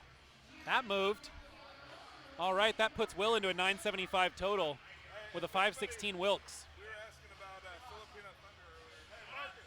Marcus, give us a wave. 390. Everybody, there's Filipino Thunder right over there. Hey. Oh, yeah, he's right there in the corner. Yeah, he's just chilling.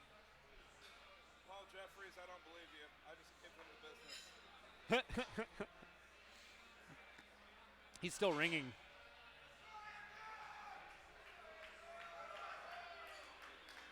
Ah, Angel says her favorite slap video is the one where Jesse slaps his coach back. And that is amazing. I love that one. That is actually, I used to go to that gym. That was the first gym I went to. So I know.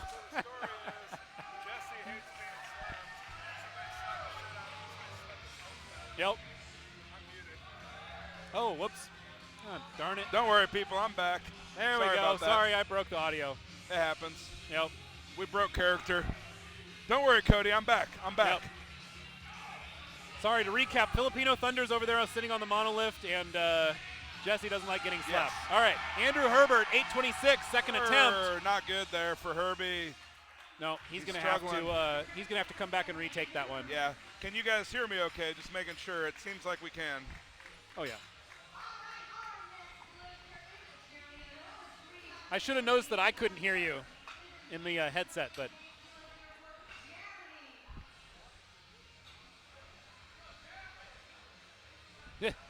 Mute him again.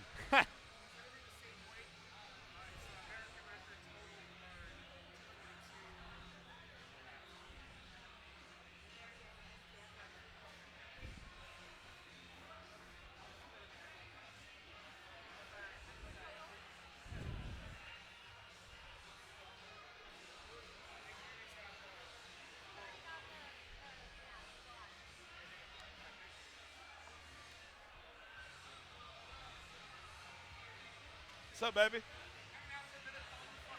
Hey, come here, Tyler. What's that?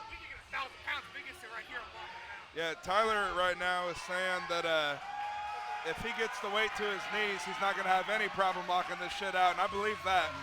It's shooting up off the floor like a rocket. Yep. Here we go. We got Jeremy Let's Avila go, Jeremy. going for 848 pounds. Not a problem for Jeremy. All right. There we go. Solid. Let's get our judges' lights and in. we got good 2 white good lights. lift. Good. All right. JP, king of edging. I like to take you guys right up to the edge and then wait till the end of the meet to put you over the edge. Oh, you know there what you I'm go. saying? This is not a beginner strategy. This is something that JP's worked on. Don't try this at home. Exactly. I like to work on you and work on you and work on you, and just when you're about ready to give up, I put you over. Okay? Yep.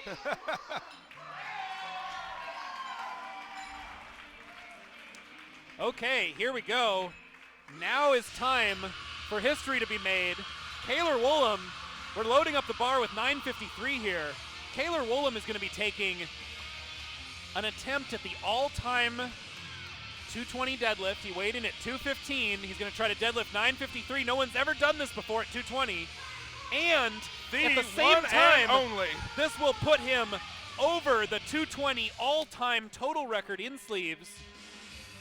He's going for the all-time deadlift and the all-time total at the same time here on his second attempt. Oh, all right, man, let's go, the Tyler. room is back full again. Everybody came back. Yeah, right?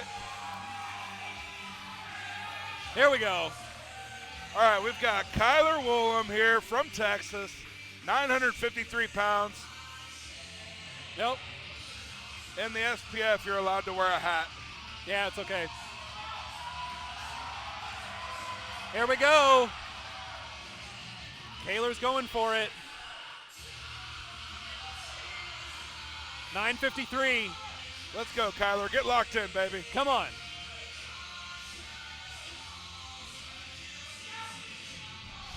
Here we go. Yep. Come on, stay with it. He doesn't give up on it yet. Oh, he's locked got out. it.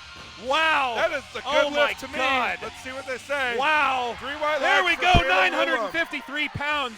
Once the he got new the slack, all-time total record. Once he got the slack pulled out of the bar, it was time to go up, and it went up. And I'm sitting here on the side, and he had that sucker locked out for seconds. What an outstanding pull by Kaylor. Amazing. Awesome job. And that puts him at a 962.5 kilo total, which is the highest 220 total that anyone has ever done in knee sleeves. There we go. Beating the That's what I'm previous talking 955 owned by Kevin Oak by, what is that, 7.5 kilos. Man, that is awesome. Are we going for a third attempt for Kaylor? Jesse Burdick coming over with us. Oh, Kaylor's here Hot to get third attempt coming in. Kaylor's here to take some of Mark's money today.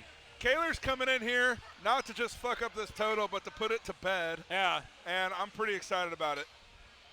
I see Mark running out to his car to hide his checkbook. I'll tell you what, I saw this from the side, and I'm one of the biggest dickhead judges I know. And Kaylor, once he got that slack pulled out, he had no problem getting it locked out, and he held it. Yeah, that was amazing. He got all the slack pulled out, and then he just went right into it. Yeah. So, I don't know. I thought I saw a dip on that lift, too. I wasn't sure. Possibly. But I think it never came off the floor. I don't think it did at first. I thought it was just a slack being pulled out. Yeah. And I could be wrong, but we'll get to see it again, so who knows. I mean, we have it on video, so we can go back and watch it again. Yeah, it was hard for me to tell from here, but It was super, super locked out, so. But then again, everybody on the internet wants to complain about every lift. Every time there's a world record, that squat wasn't deep enough, man. that bench wasn't paused long enough. That We're never going to be able to make everybody happy, You can't but make everybody here from happy. the side, I'm super stoked. It looked good to me from the side. That's why I looked over the monitor so I could actually see it. Yeah, I don't know that it ever broke the floor. That's why I'm super okay with it. Yeah, no, so. I don't think it did. So he just got up, pulled on it really hard, and then actually pulled it. Yeah.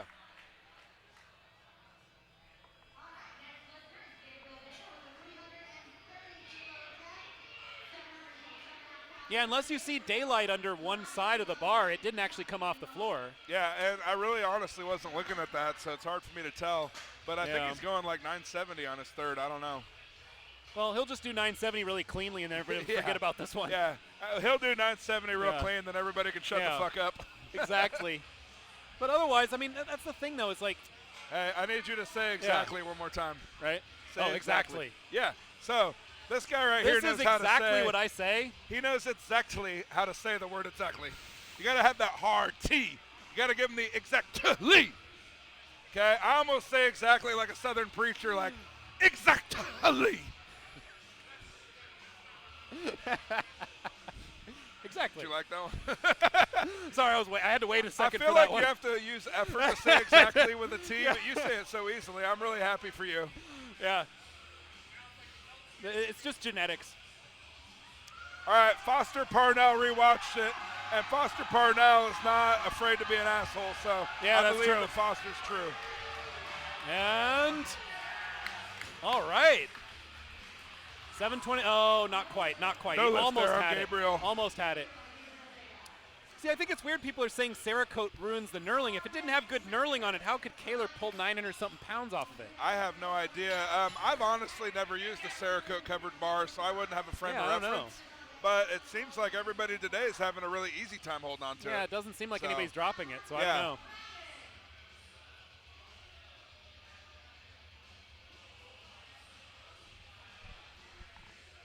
We got Jessica over here with the Mark Bell check in her hand, about to put some big old numbers on it. Yep. One of the other things people need to remember is one of the points of the rules here and with these records and different things is you're supposed to give the lifter the benefit of the doubt. That's why 2 out of 3 white lights is good enough. Right. Is because if 2 judges said it was good, it was probably close enough to good. I mean, it's like we're not trying to prove beyond some reasonable doubt, blah, blah, blah, blah, right? It's like this is for the lifters. You know, so that's good to hear, Zen. I appreciate you saying that. Yeah. So what we were saying about the bar earlier, so let's talk a little bit more about hook grip. Yeah. So from what I understand, like I have a bar at my gym that doesn't have very good knurling on it. The hook grippers love it. Oh. They don't want a ton of knurling because their thumbs rip. Because it's going to tear your thumb off, So they actually like a little bit of a shitty knurling so that their thumb doesn't tear is what I've heard. Mm-hmm. Brian's going to sit down and take a little rest. Oh, jeez. You did a good job, buddy. Oh, man. Hopefully the spotters caught him there. Yeah, I think everybody caught him, and he had a nice little moment on some weak legs. So I think that finishes an 8 for 9 day for Brian, so he has nothing to be not proud of. Yeah, couldn't quite lock that out, and then when he put it down, he was doing the Parkinson's dance. Weekend at Bernie's on the platform. Yep. But luckily we have great spotters and loaders, and Keegan helped bring him down for a soft landing there. Yeah, he seems to be perfectly fine. He's over there shooting the shit right now, looking like Bronson from the movie with the scary thing Tom there Hardy is if in you it. pass out, you can hit your head on something hard. That's really what's scary about passing out after the deadlift. Hey, I appreciate that. That's high praise. Drew Jimrat, thank you so much, buddy. I'm just excited to talk about this. I don't think people understand that, like, and I'm not saying I'm a great lifter, but I'm a good lifter, but I love this sport. Yeah. You know, I want to be here on the live stream, not to hear myself talk, because I'm having fun. And some of the lifters that are really good lifters like that, like, you know, the Brandon Allens, the J.P. Carrolls, the Foster Parnells, the Meathead Adams, the Swim Hacks. You see guys like that on these because we actually like the sport, you know? Yeah. And That's now why we can this is so finally fun bring for me. everyone together so you can actually see it in real time, talk to each other in real time. It's awesome. Yeah, absolutely. So no lift there for Josh.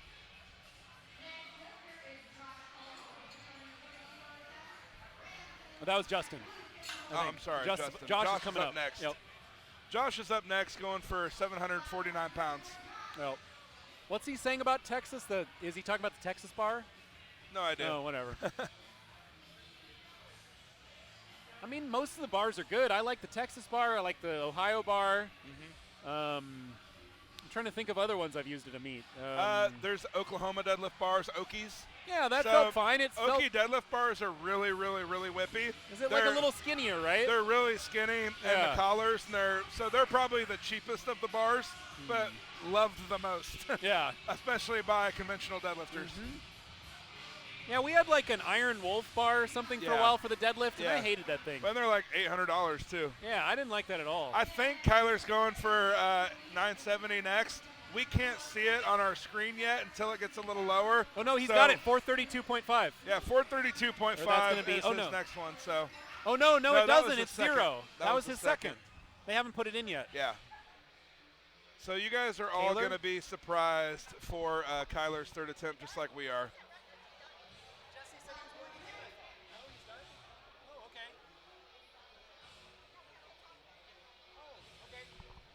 I misheard that completely. Kaler's done. Okay, cool. So Kaler's going to be done is what we're told by his coach and by the table. So he is not going to pull a third attempt, which I kind of thought would happen after you pull the all-time world record. Save it for the next time, make some more money, you know? Yeah. So ammonia is like getting slapped in the face when you're getting ready to lift, and it gives you a surge of like energy. Yeah. And so that's the main purpose of ammonia, guys. It's almost like surprising, kind of. Yeah, it's surprising, and you know, it can make you cry and snot and all that. Yeah. Look at Ranson Lee. There we go. Big Papa Pump is killing it today. Really excited about that 766 He there. had a great lift, a great meet today. With a really big total today, too. In Look fact, at their team dogpiling wait on a the minute. backup platform. That's fucking awesome. 536. Oh, he's just barely behind Andrew Herbert on Wilkes there. He is so close. Yeah. 967.2. Really close. Or sorry, 967.5 kilo total at 219. Absolutely. That is amazing. Yeah, so if Kaler's not coming up, but we still have a couple more guys going. We still have at least 6 more deadlifts, but that was weird. I thought when we asked Jesse, thirds. it sounded, he looked like he was nodding like, yeah, he's. That's what I thought too. Huh. Okay. Luke Dreyer gets 793. All right, I'm going to go slap the shit out of Tyler one more time because it's fun to do. All righty. I'll see you guys in a minute. We'll wrap this up together. How about that? Yeah, heck yeah. I like it. All right.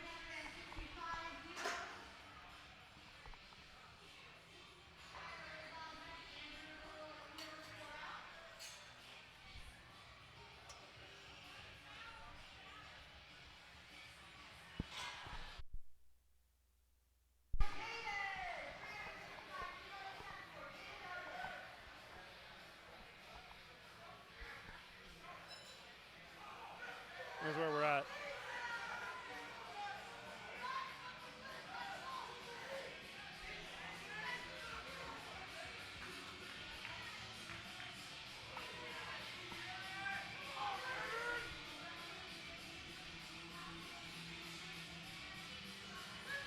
There we go. David Douglas going for an 804. Third attempt.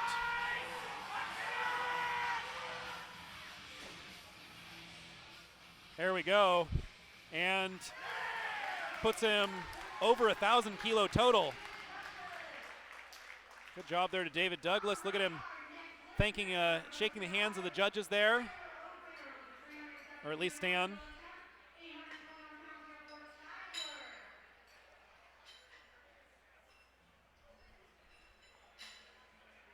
Here's our current flight info for our last flight of the deadlifts. You can see our totals.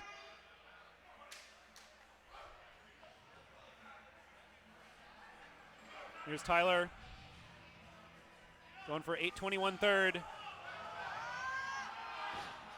Nope. Not today.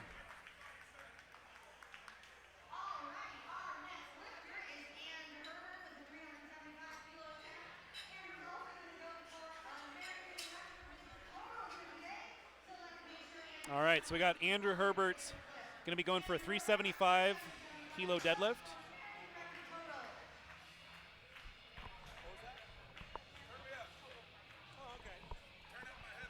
Oh, yeah, sorry. On this shit. Right? All right, What's that Andrew Dave Herbert's Chappelle going skit? for, oh, right. Turn up my headphones. No, seriously, turn them up. I can't hear anything. If JP Carroll's still on, he'll remember that joke. All right. All right, we got Andrew Herbert coming back for 826. He's definitely done a lot more of this before. Yeah, and this is going to be an American record total if he can pull it. Hey, look, I don't know if I give the best back slabs in powerlifting, but I'm pretty good. Yeah.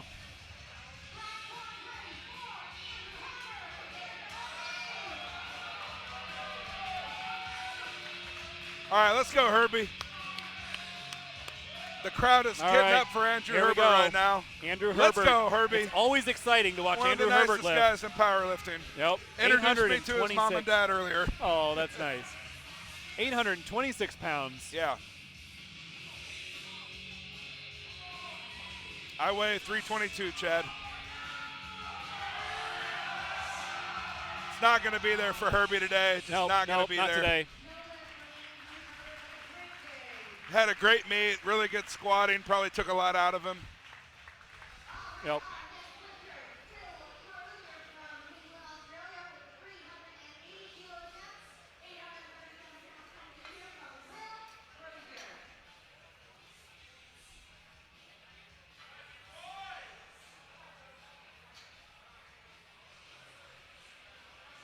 All right.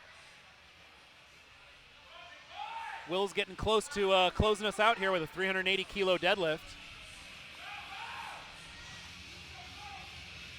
837 pounds for Will. He's trying to add 10 more kilos to this total. He's got a 975 total. He's going to try for 985 here with the third deadlift.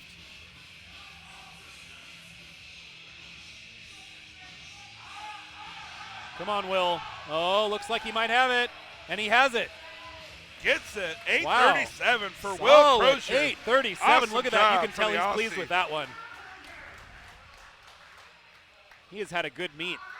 He said he's been here from Australia for 6 weeks. Wow. Yeah. That's good to get used to the time change and everything. And Absolutely. Kaler did scratch. Yep. We got Bob DeKocha up next, same weight, 837. And Bob is going to be our last deadlifter of the day. So Bob is going to be putting this meet to bed for us here. Yep. Hey, I'm pumped. You don't get to see a lot of 800-pound deadlifts at a meet, but we just saw a bunch of them. Yeah. This is amazing.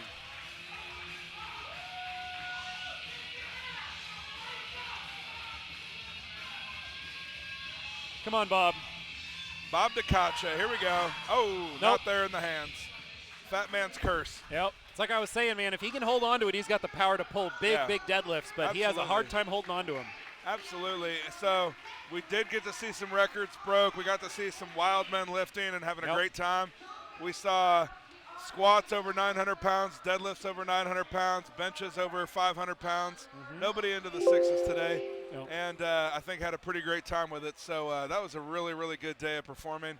We're psyched we got to talk to you guys about it here on the live stream. So thanks everybody that supported that and everybody that supports the sport. You know, I don't think people understand how big of a fan guys like Mark Bell, me, anybody that's here that puts this kind of shit on. We are fans of this sport. It's really important for us to see this thing grow and get better and better. So I'm excited for the girls tomorrow. Make sure you guys tune in. We'll have women. Tomorrow's going to be amazing. Men under 198 and women starting at 10 a.m. tomorrow on Pacific Standard Time. Mark is definitely opening up the checkbook. There's a check over there that's about 4 foot wide. Yep. Oh, hey, here we are. Hey. Look, there's Katie Hogan over there. Look at Katie Hogan, Jesse's hot wife. Look at her. I'll pick her nose for her. We were just talking about you on the live stream, Katie. No big deal. Isn't she pretty? Look at her. Look at her little fanny pack on. Oh, you're the best. Oh, somebody's saying, did David get 6'11"? David, yes, he did do 6'11". I was wrong. I'm sorry. I actually had stepped out when that happened, and then I talked to his wife about it later. Oh. David Douglas was our only bencher over 600 pounds. Oh, you just happened to step out while he was benching over 6. I was a little jealous, and I stepped out. I'm sorry.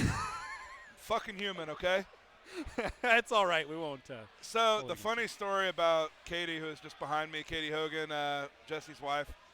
So I did CrossFit before powerlifting. For really? 2 years, probably. We can tell. And she was really popular in CrossFit at the time. And so when a couple years ago, I think she still works for HQ, doesn't she? I think so. Anyway, 3 years ago when I was up here for this meet, she gave me a ride to my hotel, and I thought it was the coolest thing that I was in Katie Hogan's car. Oh, yeah, I know, right? So Katie Hogan put me in her car, took me to the hotel, and I've been a fangirl ever since. Yeah. So anyway. That's all you need to know about Katie Hogan. We're still talking about you. Yeah, I promise. Oh my gosh, this corner of the room has Jessica Smith and Katie Hogan in it together. Woo! Instagram would melt down. I'm glad you guys enjoyed the stream. I want to thank the people from Slingshot that worked so hard to set that up with you last night. They said that they were here till, what, 12:30 working on that? Yeah. Yeah, I'm sure you were here later. Oh, yeah. I was here pretty late. Yeah. I did have to go home and sleep. You know, a lot of this stuff people just can't do on their own, so they really need your help and they need their help. Filipino Thunder signing out. You going to be here tomorrow? All right, we'll miss you tomorrow. We'll see you later, buddy. So Marcus is leaving. We got big checks over here that are about to get handed out by Jessica Smith from Slingshot and Mark Bell. Yep. We got everybody walking around with their shirts off like they just lifted a bunch of weights. Yeah, Kyler only pulled 953, just another all-time world record. No big deal. Yeah, no big deal. Just a 950 deadlift. Let's see this big check. Bring it over here with your big old arms. You're in the video right now. We all know who won. Let me see it. I won't show them. No, I will not show them. I just want to see how much money is on it. Careful, careful, careful, careful. All right, it's got $2,000 on it for an all-time world record in slingshot gear. I'm excited, so we'll see that today. Nice. But we can't say what's on it other than that. Oh. Tomorrow is lifters under 198 for men and women, all of them. Yep. Up to super heavyweight. Jess, are you super heavyweight? We were talking about super heavyweight women. Get on my face. I don't want to be intimidated by you right now. I don't like to be manhandled. Yeah, we can't show the check on the stream so that nobody writes down the routing numbers. No. Yeah. You can't do that. Chris Griffin here, who I just said thank you to for putting this together last night with you. It's Cinnamon. It's Cinnamon. Any ladies with straight dark hair that immigrated here from Eastern Asia, feel free to swipe right.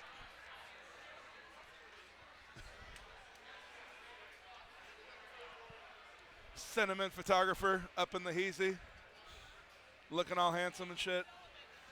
Yeah. He's No Nut 2019. Yeah. That doesn't mean he won't give, he just won't receive. He's working on gratitude in his life.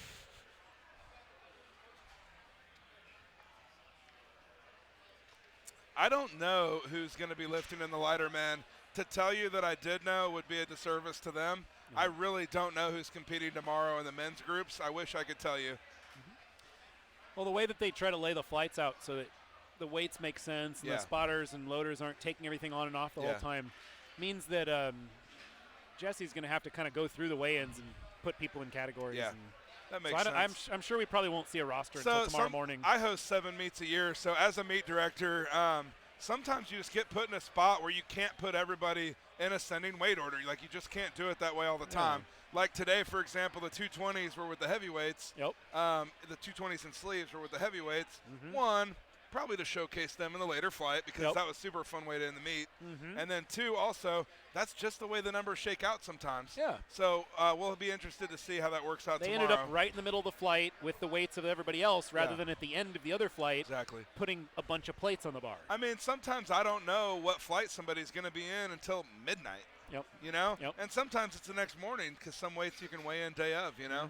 And, you know, it makes me, like, really respect the way some groups have to do it where they have to do everything in the morning. That's really tough. Oh, I mean, can you imagine get it all done right before squatting? Absolutely. It's tough. So go ahead and weigh in 100 people in about an hour before squats? Absolutely. So, well, I'm probably going to be signing off. We're going to go eat some Korean barbecue. All right. With Brianni Terry as she gets ready for tomorrow's meet. Nice. And so please log in, guys. Please tune in. She's going to be going for some world records tomorrow. Absolutely. I'll be getting on the broadcast as much as I'm allowed. Oh, yeah. Okay. I like to talk to you guys, and I'm a big fan of the sport, so I'm stoked. Thank you so much for doing this. All right, man. Thanks for being here. Absolutely. Every time.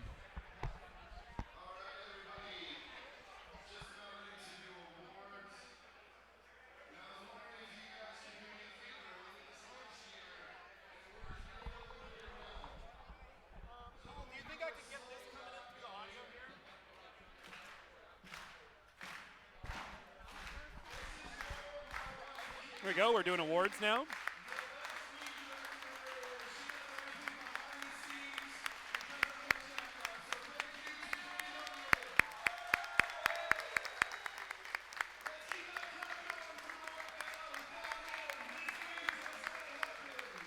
Nope.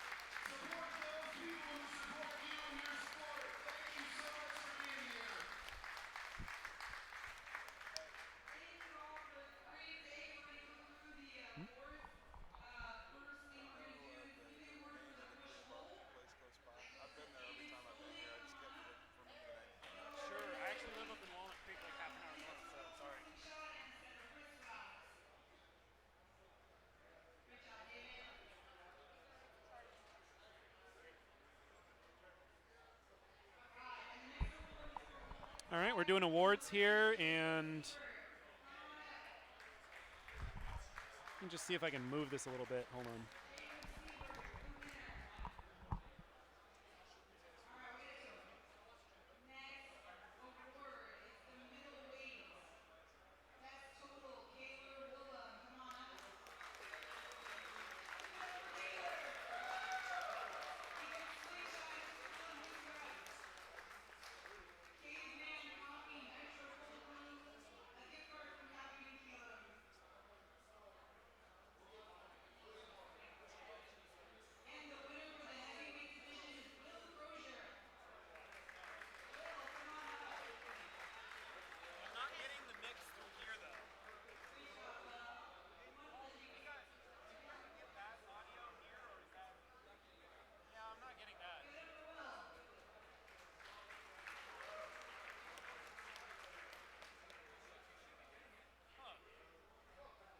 I'm not sure if I actually got this working and set up the I'm not sure if I was actually getting audio from the isolator yet or not. You're not getting it? Yeah, I'm not. I don't think so. Let me see. It should be coming in all along. Yeah. Oh, that's odd.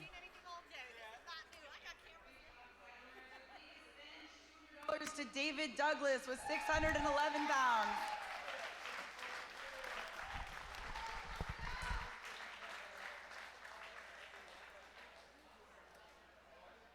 Great job, David. And the biggest deadlift, Kaylor Willem with 953 pounds, $200.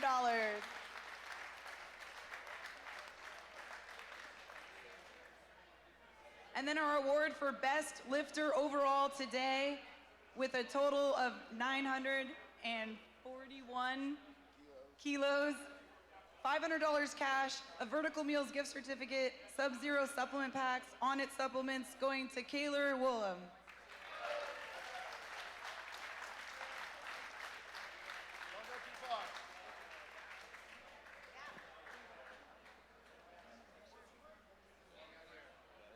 All right, guys. Slingshot and Mark Bell are super excited to be the title sponsors, and I want to give another round of applause to everyone that's helped put this together, our media team, all the staff, Paul running the DJ, and all the lifters and everybody that's participated. It's been a huge success, and we're excited, looking forward to tomorrow for day 2. We're excited to announce that Slingshot's going to be giving away $2,000 to Andrew Herbert for an all-time world record squat. Andrew, come up here. I put a mustache on it. 2,000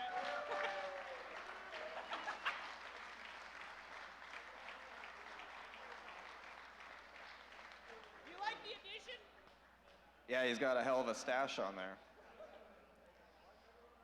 You want to change the name? And while Jessica gets things squared away, Kayla Woolham, where are you at? Kayla Woolham set another all-time world record in slingshot gear and is receiving $2,000 from Mark Bell in Slingshot. Congratulations. Stand by for the name. Is Kayla with a K? Congratulations, Kayla. Way to stick with it. I can. Thanks again, and we have day 2 tomorrow, so be sure to come out and support all the lifters that are participating. Thanks for that rousing endorsement of tomorrow. We got a lot of awesome stuff for tomorrow. If you guys are around, hang out. We'll see you guys tomorrow. Thanks for coming. Appreciate you guys so much. All right, well, thanks for tuning into the live stream here. This is that's it. We're going to be signing off now, and we're going to return tomorrow at 10 a.m. for Record Breakers Day 2, where we'll be doing the men under 198 and all of the women's flights. Thanks a lot for watching.